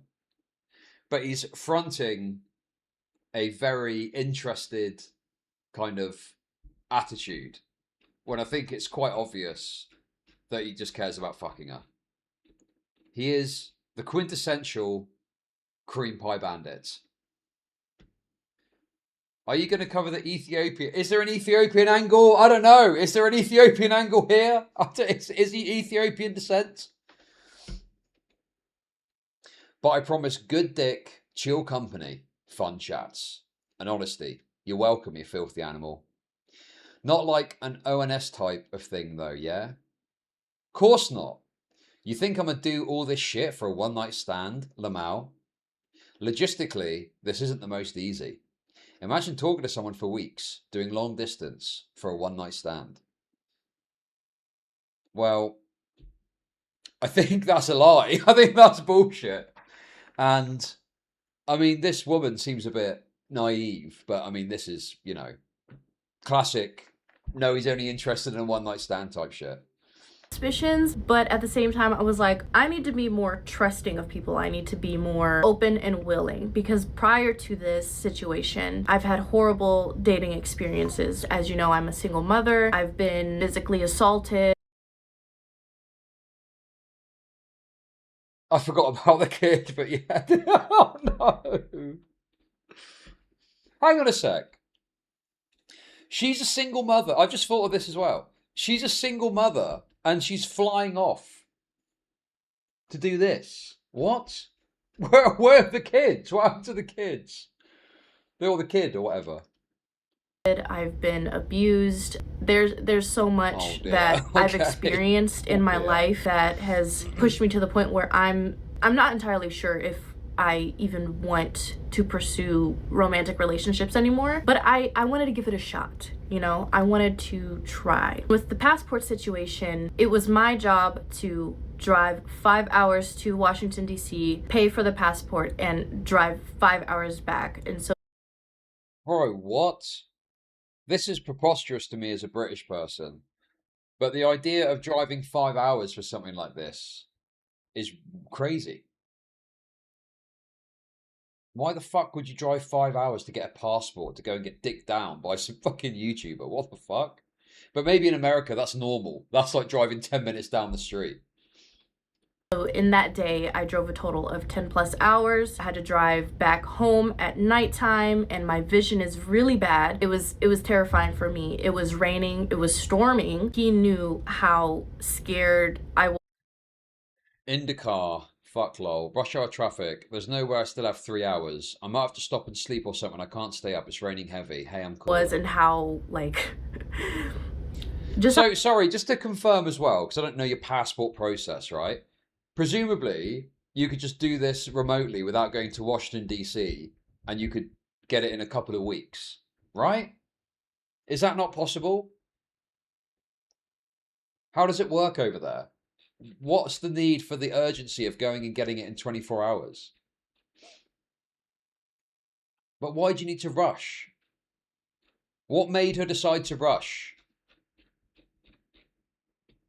Was it her own volition or was there an influence from his part of like, come on, do it, do it, do it? I don't know what the answer to that is. Well, dude, the problem here is that this is about ABBA's image being pierced, I think. This isn't really that he's done anything rapey. I don't think he's like a raper. But his presented image, I think, is undermined by this. I don't know. And it just seems odd to me that you'd be so persistent that someone go and drive 5 hours to get a passport just so they could fly up to fuck you. How terrified I was of doing this, but at the time I felt like it was worth it because I feel like individuals need to put in effort when they are pursuing a romantic relationship. And doing these sort of actions for me is how I show someone that I care and that I'm interested. As I've mentioned before, he was very consistent with his communication. He would have Okay. I can actually see that. To be favourable to the woman here. I can see that. I think that she probably did think this was something more than it was. And she was like naive. And she didn't see the warning signs that he's like just wanting to fuck you and do an ONS and leave it at that, you know? Also, yeah, why doesn't he fly to her? Why doesn't he fly to her and get an Airbnb or something? Why does he need her to come to him? If I'm presumably he's got a passport and he's ready to go. But yeah, I think she does look fairly like what, early 20s, I want to say. So she probably is a bit naive, a bit wet behind the ears, you know, something like that. multiple phone calls, FaceTime calls, Discord calls, and we would talk for hours on end. And he shared a lot of personal things with me that made me, and we would talk. This is what I used to before the trip to a completely new country to see you. Now this is what I get, Lamau. Just putting it out there because I know I'm not tripping. Most of the recent calls were cancelled or ignored. Okay, so we're getting a little bit of the after here, aren't we? We're getting a little bit of the after now. Oh no. So all the effort going in and then after ended. For hours on end, and he shared a lot of personal things with me that made me feel like he was genuinely interested, that he trusted me. My worries at the time were mainly, why me? Why are you interested in me? I'm a regular person. I have a kid. There's not a lot of people who, especially in his position, want to pursue something with someone. Also, wait a second.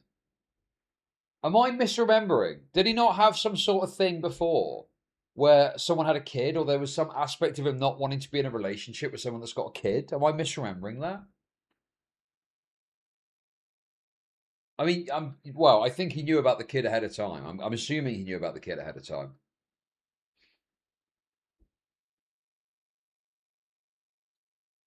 After he got her pregnant. What, she only told him after? Wait, what? Or you mean after he got her pregnant? Because I just vaguely remember there being something of a previous kid being involved, but maybe I'm misremembering. In my shoes. And that was just me being realistic and me trying to be practical because, yeah, why are you interested in me? There's plenty of other gorgeous, beautiful ladies that you could pursue. That was a big part of my worry when we were talking, and he knows about it because he would reassure me. He would tell me that it's okay to need reassurance in the beginning because, you know, you don't know the person, you don't exactly trust them so much. These type of conversations made me open up more. It made me pull down my walls a little bit more. I became more vulnerable with him, and I felt like he was becoming more vulnerable with me. Yeah, I think that, you know, there's a lack of earnestness in that it's like he knows which buttons to press with a woman. Do you know what I mean? It's like he knows specifically which buttons to go at and which buttons to press to turn like a woman to putty in his hands. Because a lot of what he's saying, I think, is just bollocks. I don't think he means any of it. He's just saying, he is literally, it's the definition of saying what they want to hear, you know? And I think, you know, that there's a dynamic that I could see where a guy thinks he's into something and he's not. Do you know what I mean? And if it was like a one-off, and then he was like, I'm sorry, this isn't working for me. I got misconstrued of what I was after, and I got a bit wrapped up in the relationship or something like that. I think you get like a couple of those, or one of those maybe. But this is like a repeated pattern with him, where he finds a woman, love bombs them into oblivion, meets up with them, flaunts a relationship, and then disappears and then just disappears from it, but doesn't explain. Like, even if he said, hey, here's the deal, but he doesn't even fucking explain from the sounds of it. He acts like he's still interested, but he's not, because he's got what he wanted. And meanwhile, the woman is trying to figure out what's going on, but they're not getting an answer. So it's obviously bothersome. You know, obviously, not getting an answer from someone about something is very frustrating to deal with, because you think you're going somewhere, you think there's a possibility, and then they're not telling you what's going on. Do you know what I mean? All know now that that was not the case. By the time it was March 31st, it was time to go to Montreal, Canada to meet this individual. Everything prior to this meetup was great. The calls, the conversations, the consistency, the communication, it was all great. But after this meetup, all of that went downhill. I've already explained his behavior prior to meeting up. So now I will go deeper in depth on his behavior afterwards. After meeting this individual in Montreal, his communication dipped significantly. It almost ceased to exist. Every time I would call this individual. Okay. Yeah, I mean, that's the problem, isn't it? Why not just be upfront and say? And you don't even have to make a... You could even be a little bit dishonest. I don't think that you have to necessarily be completely truthful. You can just be like, look, I'm sorry I got wrapped up in this, but I'm not really feeling it. Blah, blah, blah, whatever. You know. Why are we listening to this? Because she's making an allegation against ABBA of ABBA and Preach. Claiming, well, I don't know what she's going to claim exactly. Presumably it's the same as the other stuff, where she gets pregnant from him after him feeding her a bunch of bullshit or something. It would go straight to voicemail. He would ignore them. He would have an excuse as to why he's not talking, why he can't conversate, why he can't communicate. This dip in communication made me very nervous. It made me anxious. When you are pursuing a romantic relationship with an individual and this person has these certain habits in the beginning and then you see those habits decline, you have a reaction, and that reaction is not going to be good. You're going to feel like they're not interested anymore. You're going. The thing is, he's also like making a rod for his own back by not just being upfront and saying, look, I got wrapped up in this, not really feeling it. I thought I did.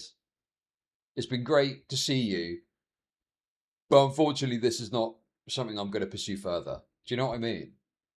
Is there an element of him wanting to keep opportunities open or something? Is that an aspect? Is that a dynamic here, where he doesn't want to cut it off just in case? The ABA system, ascertain the fertility of the woman. Bomb the woman with love and impregnate her. Appear to distance yourself to force an abortion. ABBA gets off on impregnating and getting legal kills. Okay, I don't know about that. That sounds a bit excessive. But thank you for the 333. Also, I got a single kick as well, so thank you for that. Thank you. Now, to be honest with you guys, this woman is being fairly reasonable.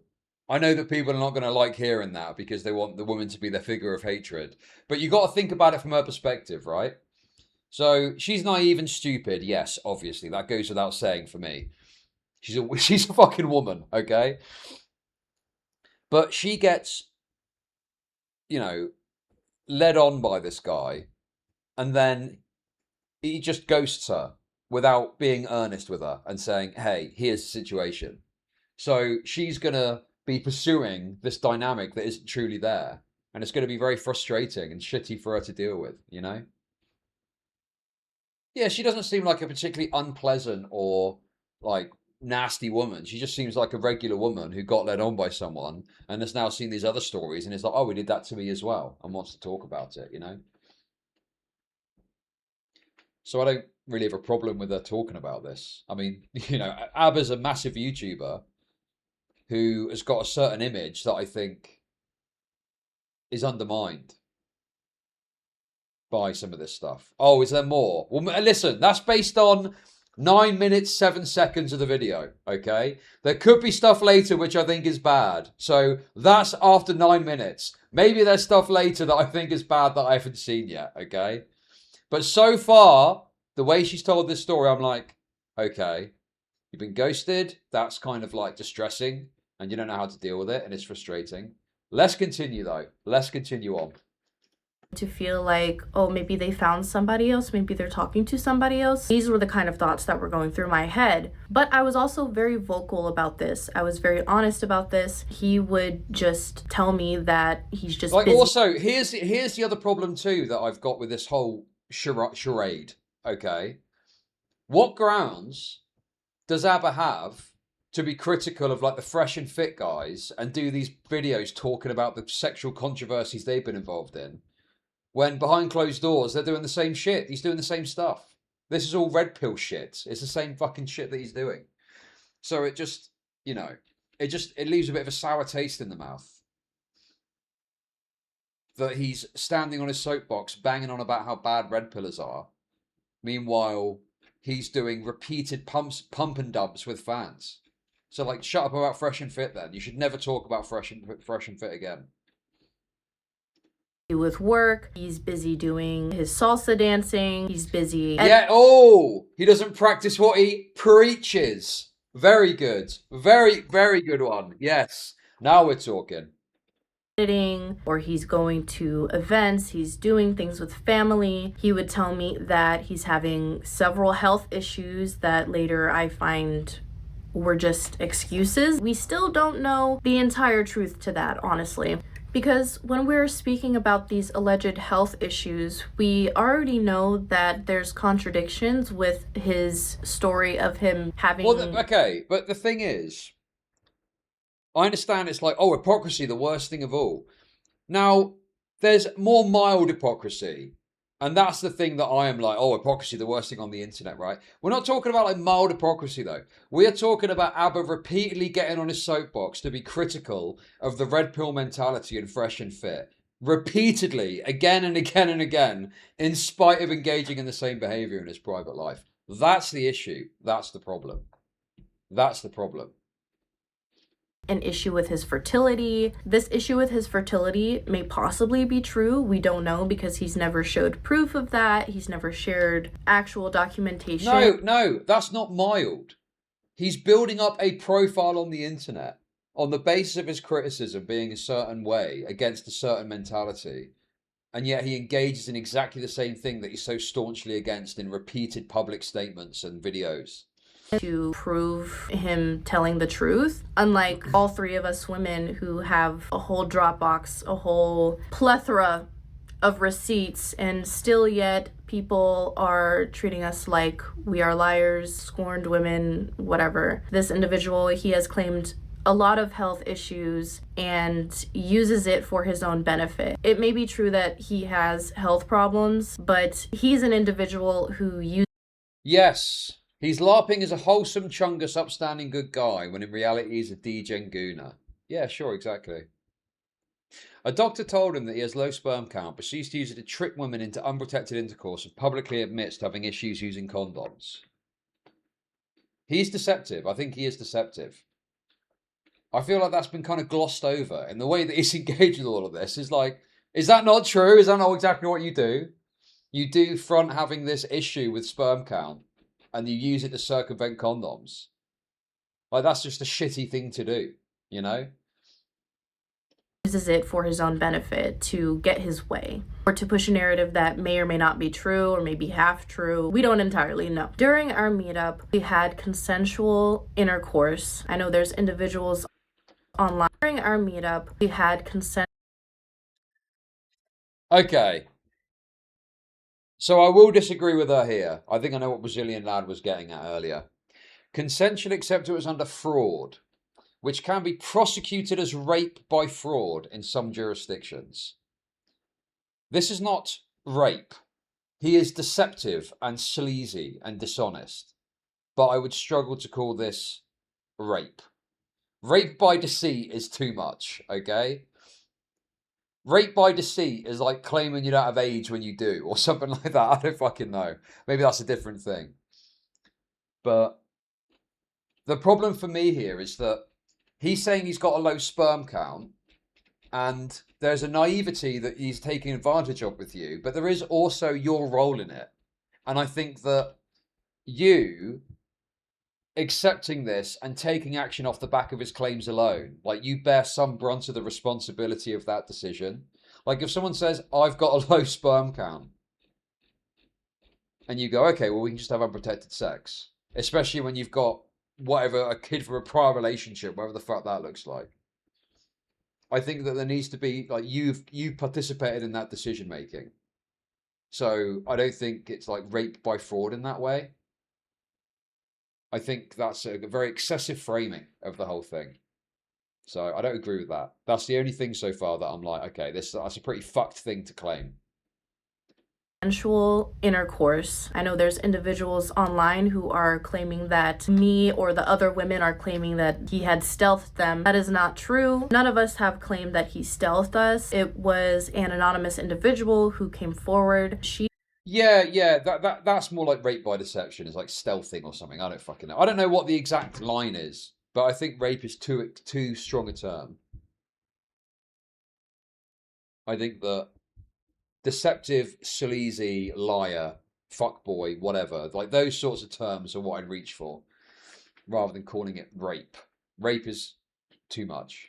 She is not public, so I don't think I have any business putting her face out there. Unless she wants to come out, that will be her choice. But back to what I was saying. During our trip, we had consensual intercourse. I did ask about condoms. He said he doesn't like them. They don't feel right, or they're just... Dude, also, another thing, dude, as a rape reviewer of some experience, one thing that I find very frustrating is I saw some comments about this, and it's like, well, she said it was consensual, and that's all I needed to hear. And it's like, that's such a flat way of looking at it, you know? And I agree that there's issues with the framing here, but I you know, because they're consensual sex, the overarching narrative of what happened here, there's still some relevance there of his behavior, particularly as it's repeated in the, you know, he's being dishonest to solicit this sexual interaction and then it's pump and dump shit, you know? And that obviously interfaces with his public persona and his criticisms of the Red Pill movement too.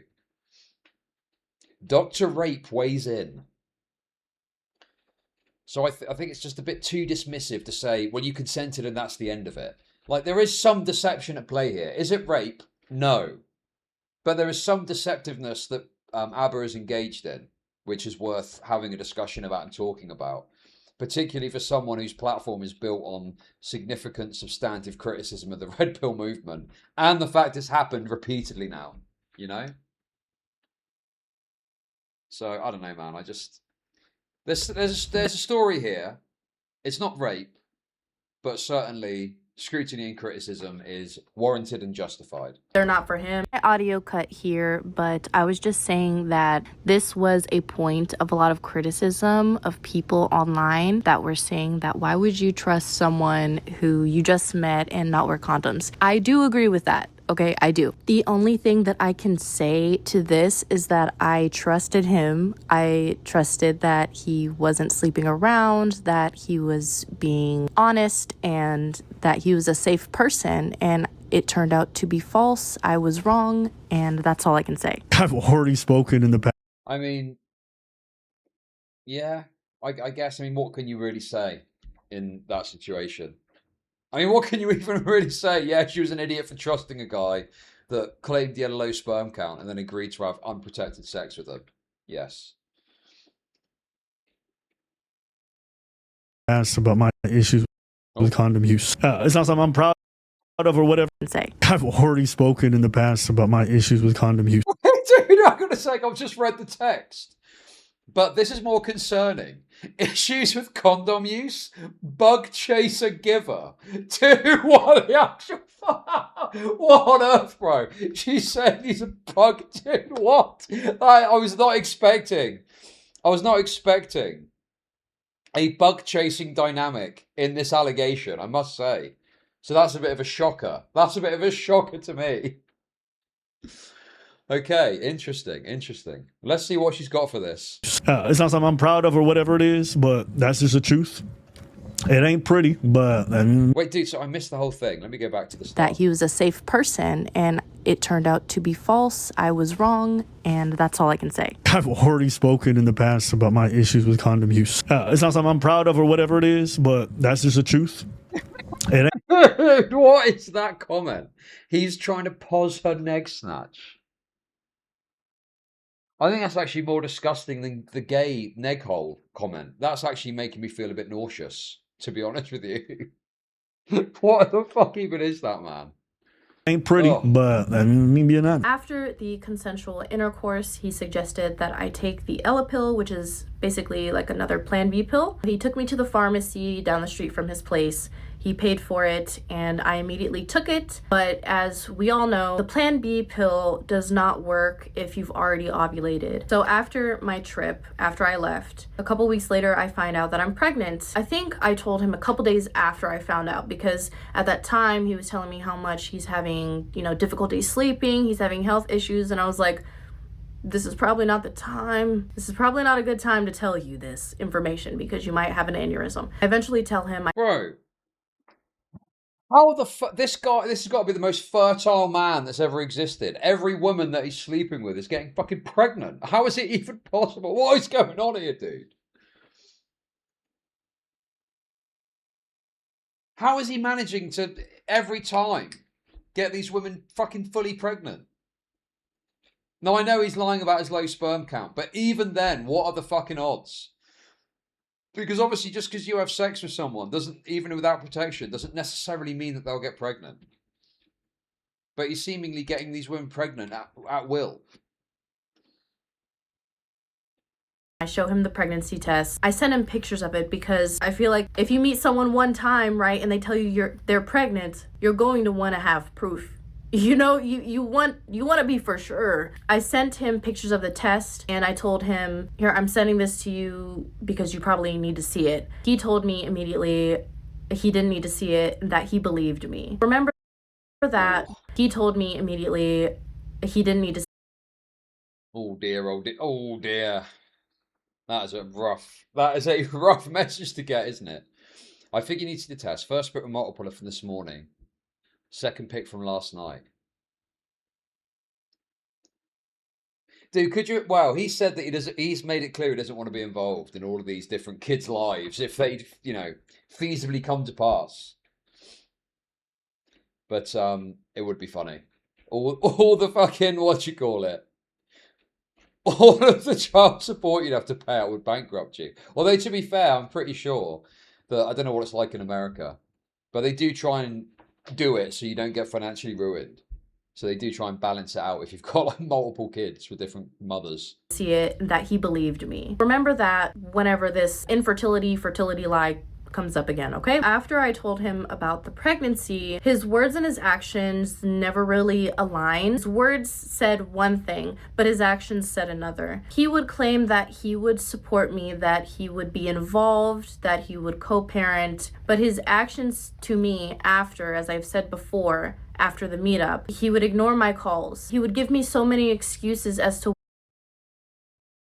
Dude, this seems to, like a sort of weird thing here where it's like he's saying, I'll support you, but then doesn't actually give the support, thus putting the woman in a position where she's like, what the fuck do I do now then? And then maybe it leads her to push the issue, and then he's like, oh, fuck off, I don't know. But he's saying he's going to help and be supportive, and then he's not present. What the fuck is that about? And then there's all these different women as well. You're treated like a piece of shit if you try and get a car and they see delinquency for child support. Huh? They track on your credit score child support in America. Is that true? That sounds fucking mental. What? I mean, look, you should pay your child support, obviously, but like, why would it affect your credit score? It's nothing to do with it. Fucking hell, that's crazy. Why he cannot communicate with me. He would text every now and then, but it wasn't consistent the same way as it was. I don't know, because I've always had a private agreement. I've never done it through the government child support services, because they charge you, it's stupid, they charge you more and stuff. So I've always been able to just have a private agreement rather than going through the government system. I just don't pay. That's one option. That is one option.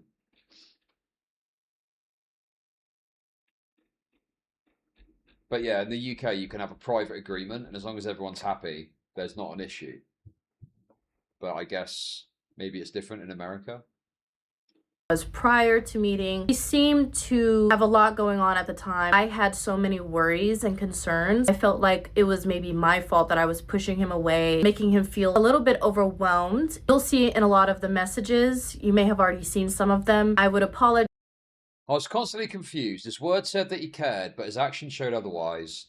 So I would read into it, and he would tell me it may be my fault for his health declining. So I fell into a state of constant anxiety around him, trying to help him feel better. I do not believe he would have been supportive or co-parented. I mean, I need to see the messages.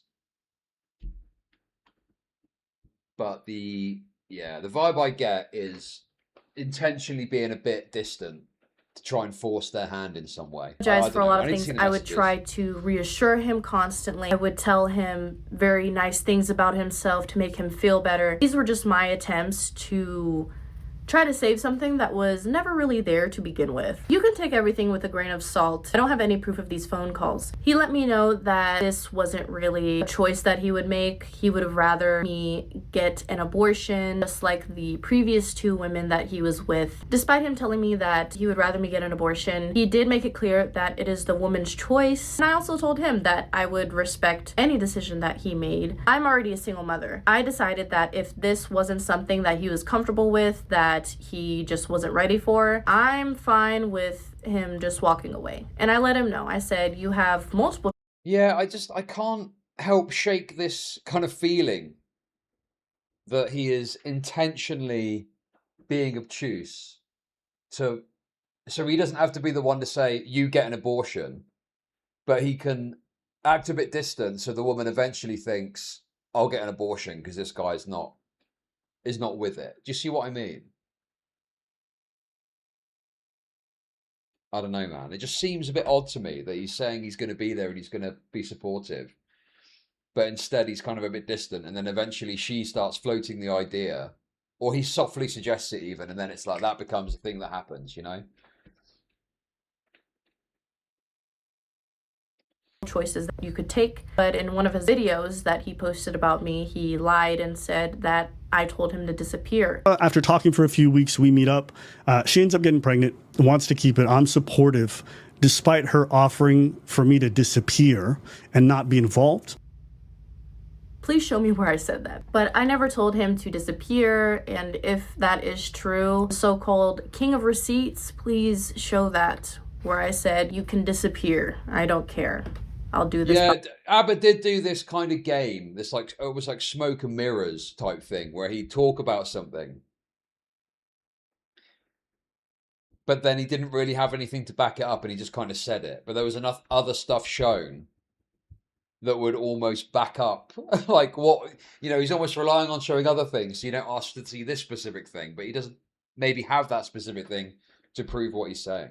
Myself. I would like to see it. The Chinese menu, yeah, exists, doing that. I would like to see it. And then around this time when I found out that I was pregnant, and a little bit before that happened, there was a lot of online stalking and harassment going on. More so after I found out that I was pregnant. They were going crazy in my DMs. They were saying a lot of nasty things that I was pregnant. They were going crazy. Reddit forums prior to X coming out. So he's been spending his YouTube money taking care of another man's child and procreated with that hoe. I'm never taking anything that Ninja says seriously anymore. Okay.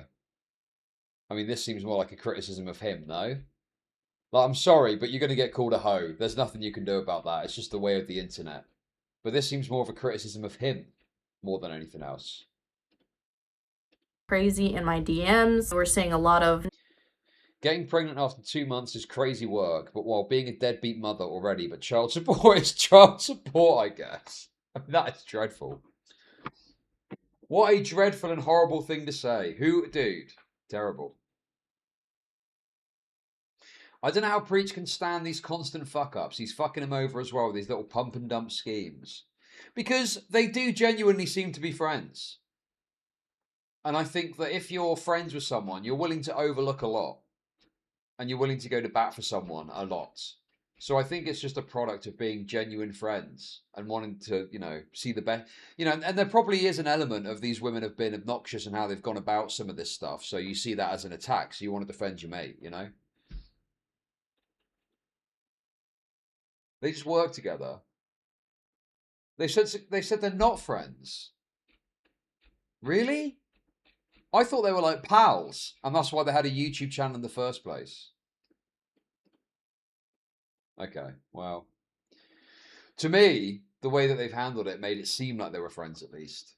Nasty things about being a single mother, about needing child support and whatnot. A lot of this was exposed at the time that I was miscarrying and going through so much, and it was just crazy. That's why I clarified a lot in those original videos that I'm a single working mother. For the last 6 years, I've been doing it by myself. There's no...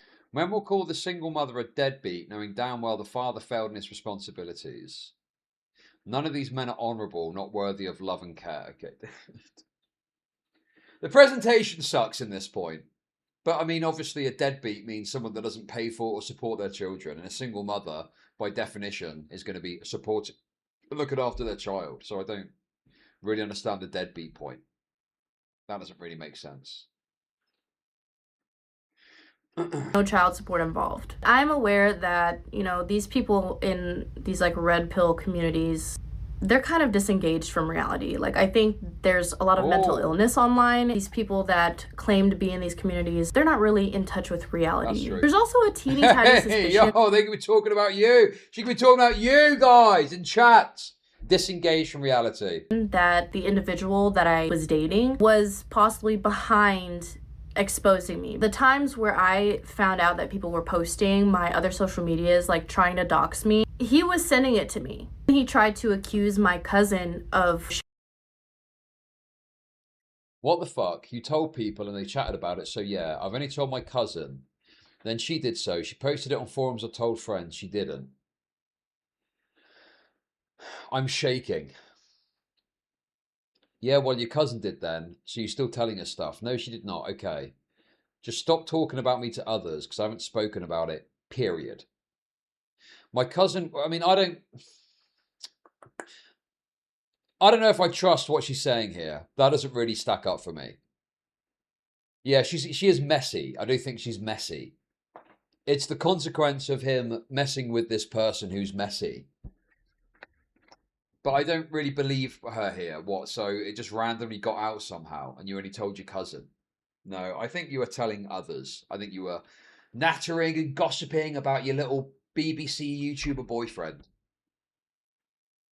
My cousin would not do that to me, and she never knew who you were until I told her I'm seeing you in another country.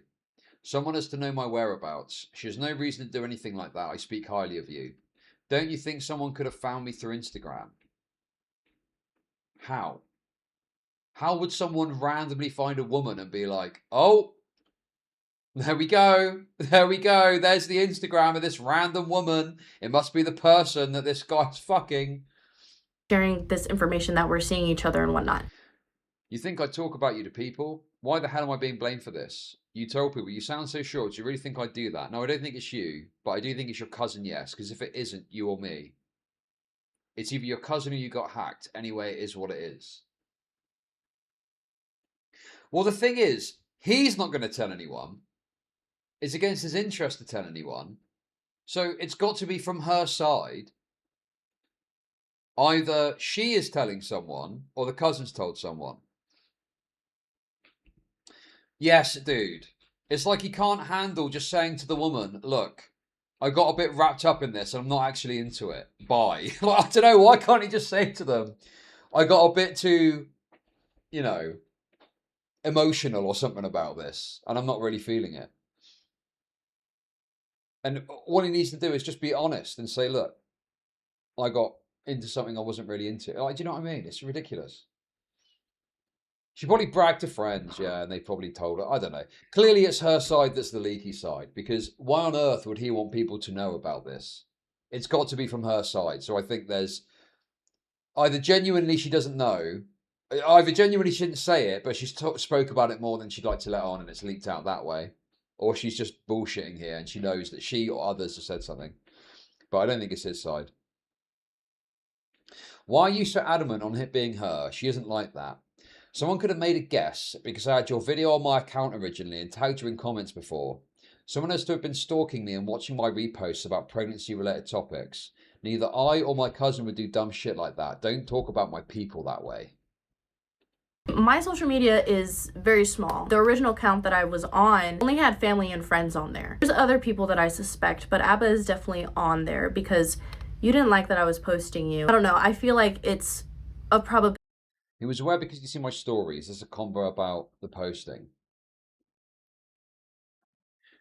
It was just posts in Montreal and soft launch type clips of your gaming and carrying my luggage and chilling with me. Don't worry, I removed it. Your face was not shown. I just wanted to know I'm taken. I'm sorry if it was wrong to do. Yeah, I just think it's good to talk about that with me beforehand. Showing up in someone's socials without me knowing, it isn't something I'm cool with, but I get you didn't mean it that way. Appreciate you telling me. I'm sorry, I thought you may have seen it, but I should have asked. Please don't be mad. Oh, so she was doing the whole, oh, look, I've got a boyfriend type posting. The soft launch. The soft launch, dude. Women's sort of terminology for this stuff, so funny, man. That he wanted to get his lick back a little bit because he did not like that. He told me he told me that he didn't really like that, which is fine. I can understand that. So I apologized to him. I did apologize to him. I told him, okay, I'm not gonna do that again. That can make somebody uncomfortable. So I deleted them. I took it off. Those are the reasons why I kind of. No, dude. The explanation makes perfect sense. In her mindset, she's probably excited about finding a man. And so she wants to, single mom desperate for a boyfriend. Well, desperate to give the perception of, oh, look, I found someone, I'm moving on, whatever her mentality is. But she wants to put out there that, yeah, she's got a boyfriend, you know? I think that's probably true. Suspect that he may have been involved with exposing me. Because, come on, 16 followers? Who's gonna share my information like that? Nobody. Now we'll be getting into the topic of miscarriage and pregnancy loss. Dude! Huh? Graphic photos of pregnancy loss miscarriage. Why the fuck do you need to see that as part of this story? Okay. Is everyone ready? Is everyone ready for this? Fucking hell. By the way, guys, thanks for watching. I got another kick that I missed. So thank you for the free kick. Guys, it's Free Kick Wednesday. Check your free kicks. And if you got some, why not give them to me as I'm back? Hey, let's go. We're back in business, guys. Femboy Come, thank you for the kick. Do you have a rape fetish? Chud Logic, thank you for the kicks. Watching you back, thank you for the kick. Thanks as always for the support, guys. You all got any more of them kicks? Is what I'm asking today. Thank you. Do you have a rape fetish? So, yo, we're current GF, thank you for the kicks. Crispy Legs, thank you for the single kick. Thank you. Now let's find out about this woman's miscarriage. Bottom Feeder, thank you for the kicks. Do you have a rape fetish? Thank you. Don't want to see any graphic images, videos, anything that might trigger you, or you're just not interested, please skip ahead. With all of the stress and anxiety of the stalking harassment, the inconsistencies with ABBA and everything, it started to affect me internally, and I started to miscarry. What the fuck? Do you have a rape fetish? What was that tomato soup, bro? What the fuck? Thank you, guys. Thank you for the support. Thank you for the kicks. Why is she showing us that bowl of tomato soup? Is that what the fuck is going on there, dude? Why would you put this on the internet? Okay. Now, I don't know if you could put this on ABBA, because miscarriage is quite complicated, and I don't think it's really fair to say, oh, you being a shitty person made me miscarry this kid.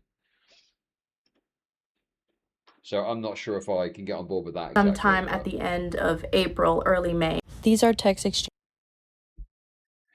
I'll let you know if I do. Going to the ER. Hey, what happened? Intense cramping, more bleeding. Heavy. Yes, go. Don't let anyone dissuade. Don't let them dismiss you. Changes during the time that I'm in urgent care. You didn't say you were urgent. Dude, does anyone else get the vibe of this guy's messaging? And it's like very kind of like off the cuff, disinterested type stuff. Like he's kind of just casually like, oh, yeah, good luck with that. Like it's almost like good luck with that, but with more words to make it seem like you're more supportive. There's a significant disinterested vibe that I'm getting from this. He's not really selling it very well, is he?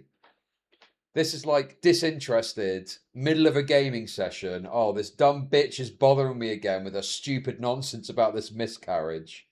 So he's just kind of, you know, casually responding offhandedly when he's got a brief moment to do so. You didn't say you were urgent care? Question mark? You said you were feeling cramps and a headache. And then, obviously, the little arrow to the picture. Do you cry when you hit bugs while driving? Okay, interesting point. My bad. I honestly didn't process your urgent care. I thought you went for a walk in the clinic for a checkup. So sorry for that. I did not realize things got worse. So you won't respond. You don't want me to text. But you are, and you kept texting when it was to say how upset you are. The bleeding increased this morning. I had to go ASAP. This is all that matters. Oh my God, dude. Yeah, he's texting her when he's balls deep in some other woman, probably. I was miscarrying and going to urgent care. I'll let you know if I do. Go into the ER. Hey, what happened? Oh, we just saw this. In the ER. My daughter was with me and he... What did they say? And the ultrasound nurse took much more pictures and took a long time and made weird faces. They won't tell me anything, has to be a doctor. Okay, let's not read into it too deeply. What matters is you trusted yourself and went to hospital. You know that ABBA's like, yes! Free abortion. Free abortion. Excellent news. Very pleased to hear about the free abortion. Knew about it and he knew how much it was affecting both of us. These were the type of exchanges that made me think that he cared, but again, his actions showed something else. He was even comforting me when I told him that my daughter blamed of exchanges. Sorry, I got distracted. I was trying to open my chest when this woman is talking about her bleak miscarriage story. I was trying to open up my chest to see what free emote I got, and it didn't work. Fuck's sake, dude. Anyway, come on, let's lock in a little bit. Let's pay some respect to this story, okay? Knew about it, and he knew how much it was affecting. You have a charger? No, I didn't bring anything. I wasn't prepared for this. Try asking the nurse. Let them know you might need to call for help. I'm getting more scared. Hey, you'll be okay. Breathe. It's okay to be scared. Give Redacted a big hug. I'm here too. So that's two people who care. She did hug me when I started crying and wiped my tears. Sweet girl, trying to stop. She's awesome. I tell you what, I don't blame ABBA for the miscarriage. But I do blame ABBA for creating the circumstances for this to occur. I mean, this is fucking crazy, is it not? Is this not fucking mental? That he's created these circumstances and now this woman is in hospital with some miscarried fetus because, oh God, it's all just fucking wretched, isn't it? I don't think she tried to baby trap him, no. I don't think that's the dynamic here. Does feeding her the Plan B pill cause miscarriage chance to go up? I think so. I think so. I think that it can go wrong. I think it can go a bit wrong, and you end up with some sort of mullered fetus that needs to be shat out of your snatch. Oh my God! Come on. Affecting both of us. These were the type of exchanges that made me think that he cared, but again, his actions showed something else. He was... Sorry, I got distracted again by my own disgusting comments. He knew how much it was affecting both of us. These were the type of exchanges that... She's awesome. Remind me how cool she is and strong. She gets it from you, FYI. Thank you, I told her. Let me know. The doctor said I'd miscarriage most likely. And that's what I'm experiencing with the heavy bleeding. So it's not ectopic, dude. Straight in with the medical terminology. Very comforting. My HCG went from 119 to 80 something. Not likely. Good. That's most important. I'm sure you're feeling a lot, but I was worried for your safety first. I'm sorry. She was hoping she might die. That's a bit much. I don't think that he was I don't think he was wishing death upon her. But I do think there was a sort of quiet, yes, type mentality. Made me think that he cared, but again, his action. You were right to go. It's for the best. I'm sure you're relieved. Oh, she knows. Dude, she knows. She knows about the relief washing over Abba as he finds out about this miscarried fetus that he doesn't have to worry about anymore. Oh my god, dude. That is dreadful. That is actually dreadful. That is actually fucking horrendous. You guys are sick. You were right to go. It's for the best. I'm sure you're relieved. Don't say that right now. I spent the day worrying about your well-being. I know you're upset. Sorry. It's okay. It's a lot all at once. Most important thing is you're in Redacted are safe. Yeah, it's okay if you don't want to stay in contact. Enjoy your trip to Africa. Okay, dude. What the fuck is the Africa trip about? I mean, he is going to be relieved. She's quite astute for recognizing that he's going to be fucking relieved about it. Do you know what I mean? To point that out in the midst of your miscarriage. Showed something else. He was even comforting me when I told him that my daughter blamed herself for. It's sad and thinks it's her fault. She keeps asking me. She can't understand, so I told her God took baby back to heaven because it wasn't ready yet, and we'll see baby next time. Oh my god, that is fucking horrendous. What the fuck? Oh my god. Cheering her up with a milkshake and Happy Meal. We've watched Finding Nemo before bed. Any word on the race of the kid? Unfortunately, the name is censored, so we've got no clue. We can't discern from the name what the possible racial identity of the child is. So, DeMarcus, come on, dude. That's the name there. It's like a 3-letter name or something. At least come up with a realistic racist name. Come on, be realistic. The miscarriage, but then. That's horrible. Redacted a big blessing in many people's lives. She don't cause misfortune like that. I told her. I'll call you after 9:30. Okay, but let's not have any conversations about the future right now. I'm exhausted. I have a million things to do before I leave. Sorry, bitch. I'm busy. I'm busy, bitch. Don't fucking waste my time with calls. I'm packing for a trip to Africa. I'm getting that little outfit with the African fucking design on. So don't fucking bother me with your calls, you dumb bitch.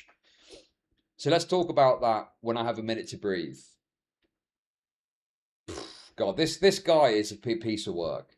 This guy is a piece of work, dude. I mean, look. He's created the circumstances for this to occur, and now he's like, talk to the hand. The face ain't listening. Come on, man. That's fucking absurd. Like, you got to take some responsibility of the circumstances you have created. By the way, has ABBA responded to any of this? This is like, it's not damning rape. It's like damning of his character and who he is as a person, you know? How could he possibly make a video about the red pill when in the midst of this woman having a miscarriage that you've put in there, you turn around and say, I'm too exhausted to talk to you right now? Dude. Come on. And he would do things like this. He would post these photos on Instagram, on YouTube, value, feeling brand new. And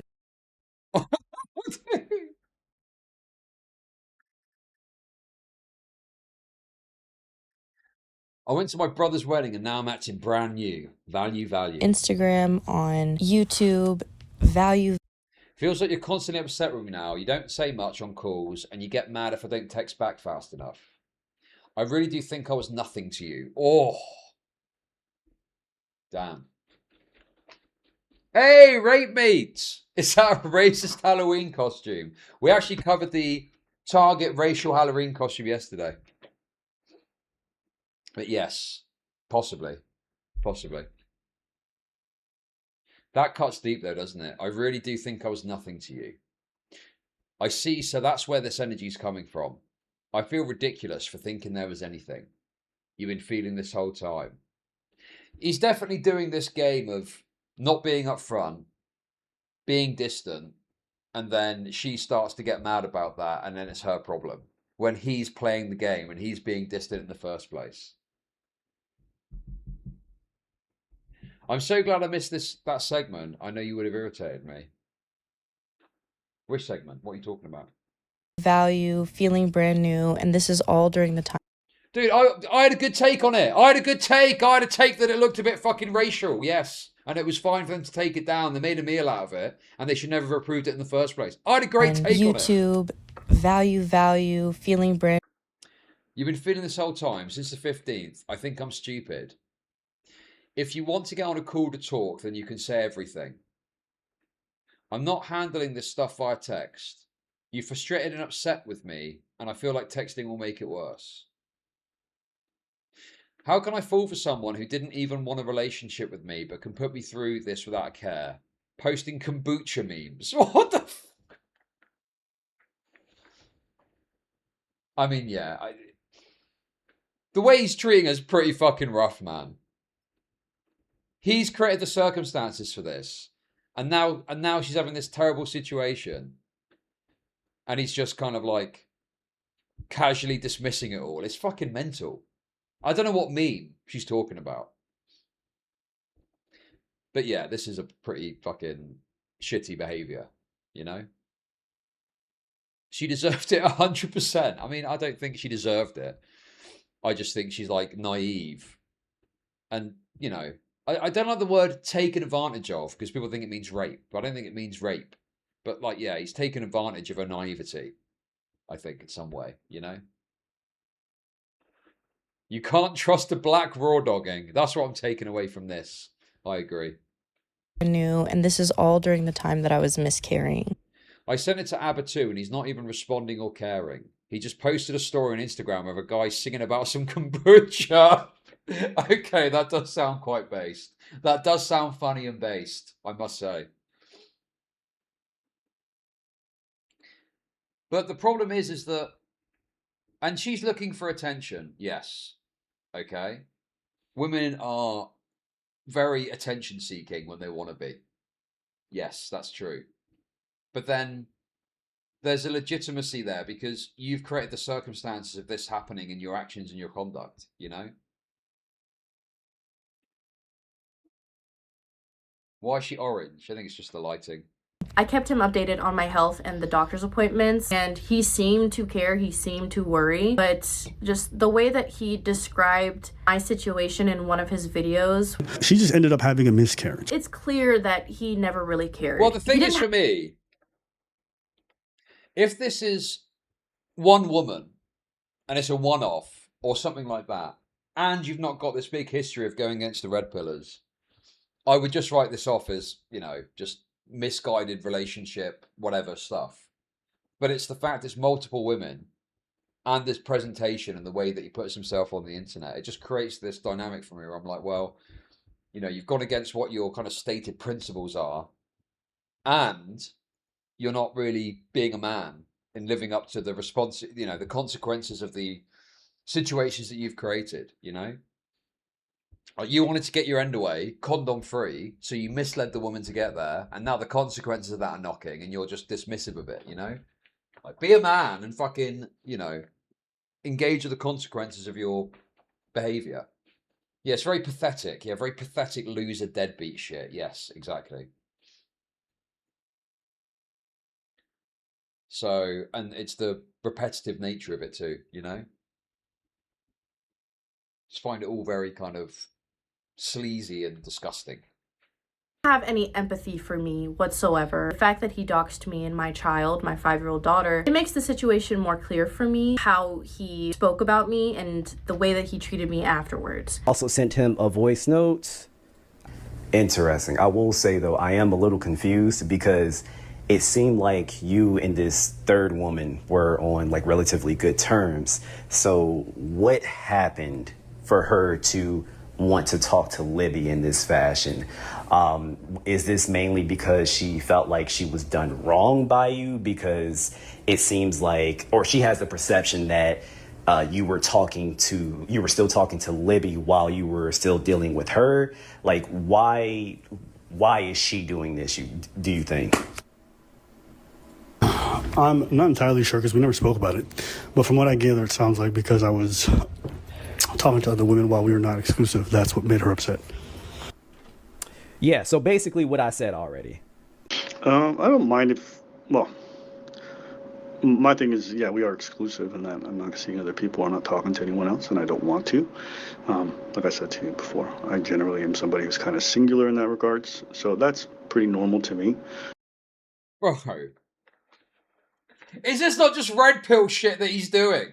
Lying to women about being exclusive to not put them off. This is fucking crazy, man. This is absolutely fucking preposterous. That's a fucking dude. Yeah, and also, it's like, I don't even really, like, the personal life stuff, whatever, that's his personal. It's more so the public thing. If you're presenting this image of being so against the red pill shit, meanwhile, you're engaging in all the same fucking behaviours that you're claiming to be against. It is like a grift. It's a grift to be against it when you're just a red pillar yourself, you know? And it's not even a hypocrisy point, even. Yeah, dude, Myron Gaines is more honest than this guy because he tells women straight what the score is. He says, I'm not exclusive with you. I'm going to sleep around, but you're not allowed to sleep around. Or whatever the fucking line is. Yes, red pillars are actually honest, more honest than ABBA is. Holy fuck, man, that is fucking shameful. But saying I'm in a relationship feels a bit too soon. And I say that because, well, we've been talking for 3-4 weeks. We've only spent like 2 to 3 days together. The reason why I don't like the idea of saying... Yes, dude. Yes, rape me, exactly. ABBA will break a woman's psyche forever. At least with Myron, they expect it and understand it. I'm in a relationship or putting it that way is that I don't have the confidence yet to make that kind of... What was that? I don't have... Oh, if you're up for it, no pressure. Can you put this in a voice note? And can I use it in a video on how he... Oh, behind the scenes planning revealed. Uh-oh. What is this, Kiki? Oh my god, dude. What sort of fucking name is that as well? Kiki. What the fuck, dude? Kiki. It's yet to make that kind of commitment label-wise. But behaviorally, I think I understand. From your perspective, you're saying you're taking this seriously. I am too. But because I'm taking it seriously, I don't feel comfortable saying I'm in a relationship yet. For me to say I'm in a relationship with somebody would mean that I'm, comfortable telling about these people to my family, my friends, or all this stuff, and I'm not. And the reason... Dude, literal just red pill babble. What the fuck is this, dude? No, that wasn't my Discord. That was this woman recording it. I'm not sad, but just for clarity, we are exclusive and together, yeah? I'm yours and you are mine. I don't remember if I asked in person or if it was a dream that I had. And then this response. Okay, I see. Seems like you're not happy about that. I don't understand being intimate and exclusive, but not being in the beginning of a relationship. It's just the label. Kiki is a coal burner name. It's my fault because I've been using these terms way too fucking liberally. Okay? But let's ease up on the coal burner and mud shark shit.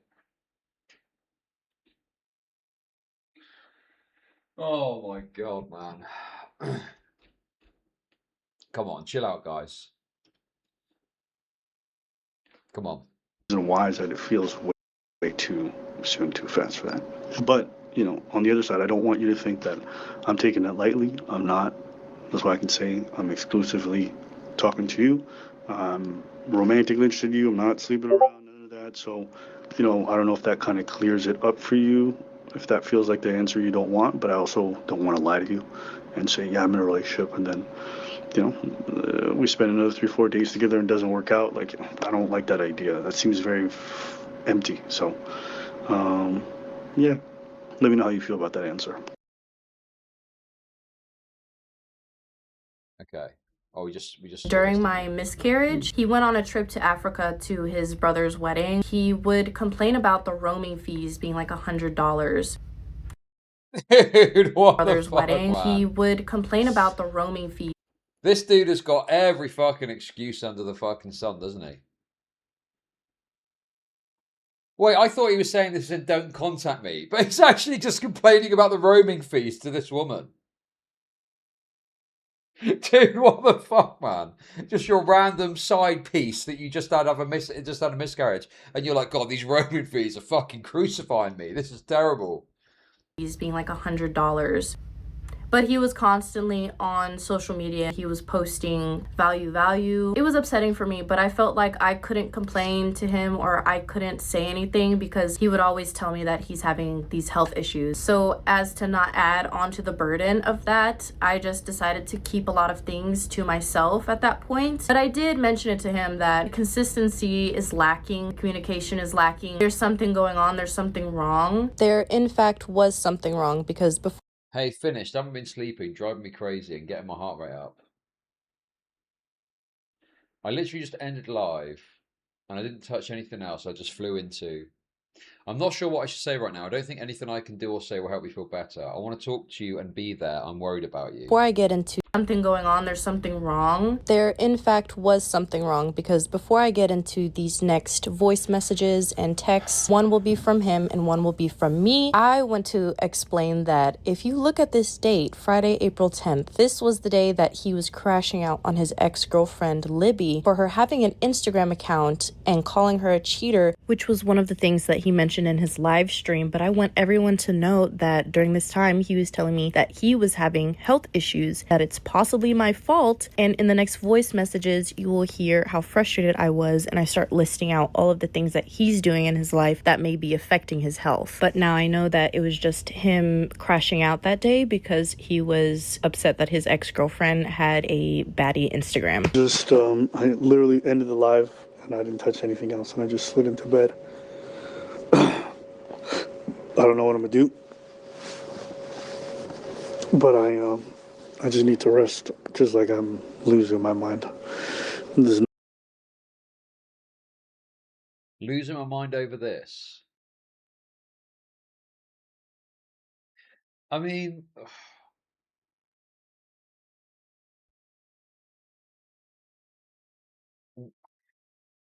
is this really that crazy? Like, the thing is, listen, I was well on the side of what's his face for complaining about his missus posting a bunch of surfing pics or some shit, right? Like, there's some level of posting which I think you can reasonably take issue with. But this to me is just like cutesy woman shit. Like, women, there's this misconception. There's this misconception about men that men have, that every single time a woman posts online, it's solely to solicit male attention. Now, that can be true, and obviously if you've got an issue with that or whatever, you know, be on the lookout for that or have some consideration of that at least. But sometimes when women post online, it's not necessarily just for male attention or for male attention at all. Sometimes they just want their girly mates to go, oh, you look nice, oh, nice hair, blah, blah, blah. They want the girlies to fucking talk about them and shit like that. You know, or they just feel, oh, I look quite cute. And it's like putting out there. And women have got this kind of like, you know, witches coven. I don't know how to, they're like witches. They're like little witches nattering to each other. And then they get propped up and they push each other up and shit like that. So it's, you know, you need to have a very deep-seated understanding of misogyny to understand why it is that women do this. And it's not just because they're sluts that want male attention. Sometimes they want the nattering women to say how nice they look and shit like that, you know? And I think it's lost sometimes because people just have got a very flat view on it, which is you post a picture so a man can lust over you. But that's not necessarily the case. Often women do it because they want attention from other women, or they do it for their own benefit because they feel that they look good and they want to put that out there in some way, you know? So, and these pictures do not, this is the one that's closest, but I would not sign off on this being, you know, to solicit male attention. And then the other thing too is, wasn't this after they'd finished their thing? Wasn't this later on down the line into their sort of quasi-relationship thing and after it had ended? I don't know, man. I don't really buy this idea that this is like an issue even, you know? Not sleeping thing is just not good for me at all. So Like some of this stuff is like whatever. I don't know, man. You know, I do not like the idea of being in a relationship with someone and they post things to solicit male attention. So I am very, you know, like, I've got my eyes open to it, is what I'm trying to say, okay? And I'm looking at this and I'm thinking, no, I don't really see it. I don't really see this being an explicit attempt for like, oh, men look at me, men look at me, men look at me. I don't really see it in the way that Abba's seeing it here. It's almost, to me, it's like an overreaction, you know?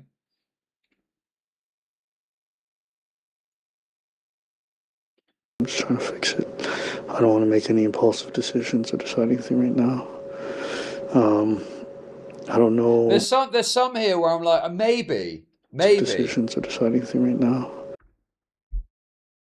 Maybe this is a bit this is a little bit booby. This is a bit booby, possibly. But I don't know, man. I'm not 100% on it. There's some that I'm like, possibly. But not where I'm like, definitively. I don't know. I don't know if it's because of us. I don't know if I have other things. And also, the other thing to bear in mind with this too is that, correct me if I'm wrong, but is it not the case that she was doing this after everything was said and done about them? Yeah, like they weren't together when she was posting this stuff. Like it was beyond that, I'm pretty sure, and he was still taking issue with it. Going on, but I just. Oh, here we go. The new Instagram ended up on my For You page. To be honest, seeing it was pretty surprising. I understand why you hid it from me. You weren't honest about what it was, and considering the comments you made about what I followed, I can't help I feel I was so stupid and played for a fool. Dude, what the fuck, dude? If I had a body like her, you'd be seeing both my pink holes 24/7. Don't have any emotional anything. I just, even today during the stream, I felt jumpy. I felt emotional anything. I just. Okay, well, we've seen this already. Even today during the stream, I felt jumpy. I felt snappy. My mood was off. I just don't feel good at all. In this Your entire pain is irrelevant to me. That goes hard. Come on, that goes fucking hard, dude. You cannot deny. Exchange between Libby and Abba. He is just berating her, belittling her, telling her that she's a cheater, that she never loved him, demanding for her to send him back almost $10,000. And he's just being absolutely horrible, malicious, and disgusting in these text messages. And this is no different to how he'd treat her during their relationship. And I'll be going deeper in depth on this in another video, but I just wanted to be clear that this is how he is and how he was to her when they were together, which is why all of this spiraled in the way that it has. The reason why I'm showing... I think that in the first woman coming forward, I'm fairly certain that she was like a bitch, right? I'm pretty sure she was a bitch. It wasn't just all Abba being a piece of shit. I don't think I was being too gracious to Abba to say she had some poor behavior in what she was doing. But that being said, particularly this is a repeated thing, I do have a less of a favourable... As this has gone on and more information's come out, I've had less and less and less a favourable view of Abba.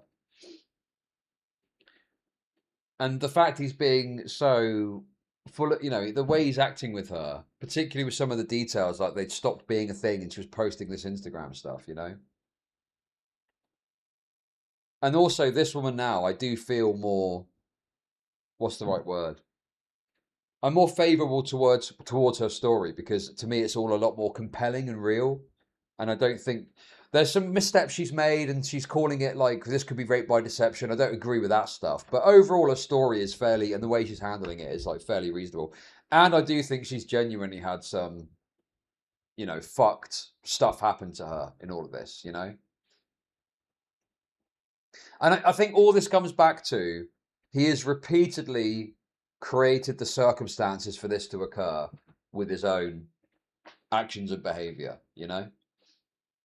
These is to emphasize the fact that while he's telling everyone else that his ex-girlfriend is a cheater, telling everyone else that we were not exclusive, he's actually lying straight to your faces. He crops things out of context. He lies to his viewers, and he's getting away with it. A lot of his viewers started attacking her and attacking us for coming out with all of this information. Personally, I think a lot of his words to her is just projection. He says that she's a pathological liar, that she's a cheater. This is your idea of love. In reality, it's him. He's the one that's pathologically lying. Okay, wait a second. Hang on a sec. I will say that there's some...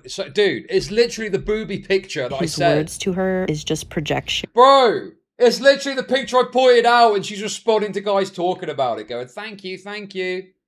So there we go. That picture there, it is, I think, unmistakably for male attention. And he says that she's a pathological liar, that she's a cheater. Yeah, these look like pervy guys.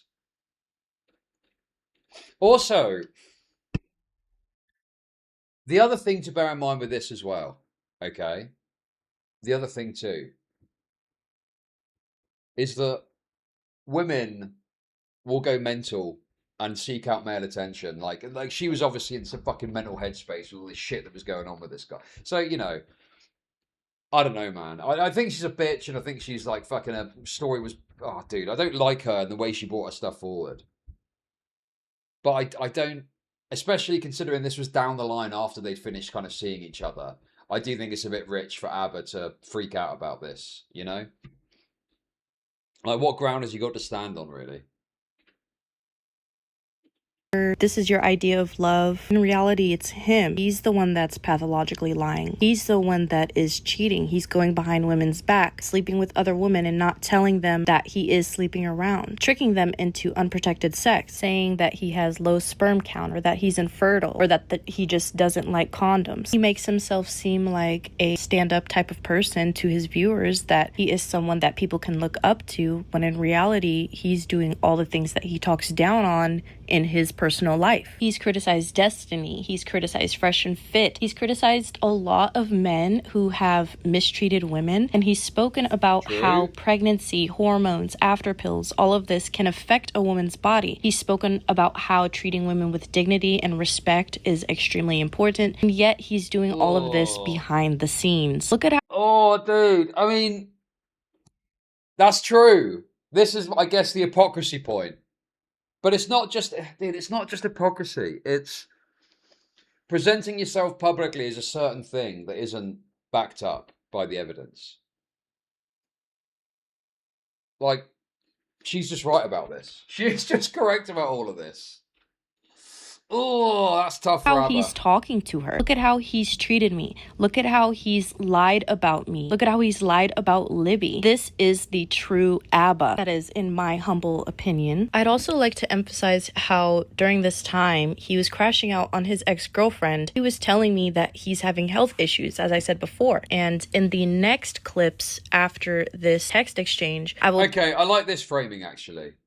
It's not hypocrisy. It's this guy's a dishonest, sociopathic pervert. Dude, that's great. I actually agree with that. Yes, I actually agree with that. There's something wrong with this guy. You know, it's almost pathological or something. I don't know what the diagnosis is, but there's clearly something amiss that he's pursuing this sort of behavior. You know, like it's almost like, it feels like it's almost compulsive the way that he's acting. Yes, he was using that image to get his audience on his side. He lied about the scope of his sex life. Exactly. Exactly. Be showing you my reaction to him telling me that he's having a bad day, that he hasn't been sleeping. And in this reaction, I'm telling him how there's so many things before me that is affecting his health. He drinks so much alcohol during his streams. He doesn't sleep. He has an irregular sleep schedule. He only works out through salsa. And all of these things can drastically affect someone's health, especially the fasting, eating one meal a day, the lack of working out that he does. His health is shot. And this is why I say his health issues may or may not be true. So rather than say something stupid to you or to myself, I just want to sleep. It's fucking 5 p.m. and Friday, and just pray that tomorrow's a better day. So that's all I have for you right now, and I'm sorry. Yeah, I mean, I don't really like all this kind of like speculation over his health and shit like that. You know, it's like saying, oh, I'm just saying this to say it could be true. No, you're fucking getting the boot in. You're getting the high heels in to his fucking bollocks. Can we just be honest here, okay? You're wanting to get the boot into him. It's not just about, I'm saying this for this innocent reason. You're wanting to talk a bunch of shit about him. And I don't even begrudge you that because he's treated you terribly, okay? Whatever. But can we stop acting like you're doing this from this sort of perspective of, well, I'm just doing this to show that his health issues might be true. And you're like, he's drinking all the time. He doesn't work out. You know, his health is shot to bits. So for one, the alcohol. You drink a lot of alcohol, okay? And you drink it before bed. All right? We all know alcohol is poison. We all know it affects our sleep. Boom. There's one issue. Two, you overwork yourself. You're working all day, every day. You don't take a break. You go to dance class and you dance multiple days a week for hours on end. Boom. 2 or 3 things. On top of that, you're using electronics constantly before bed, while you're in bed. 4 things right there. All right? I don't know. There could be some other things as well that I am not aware of. But just off the top of my head, those are the 4 things that I can think of immediately from what I have seen in person and over FaceTime and over your stream. Okay? Personally, I don't think you've been prioritizing your health very well. You're up late.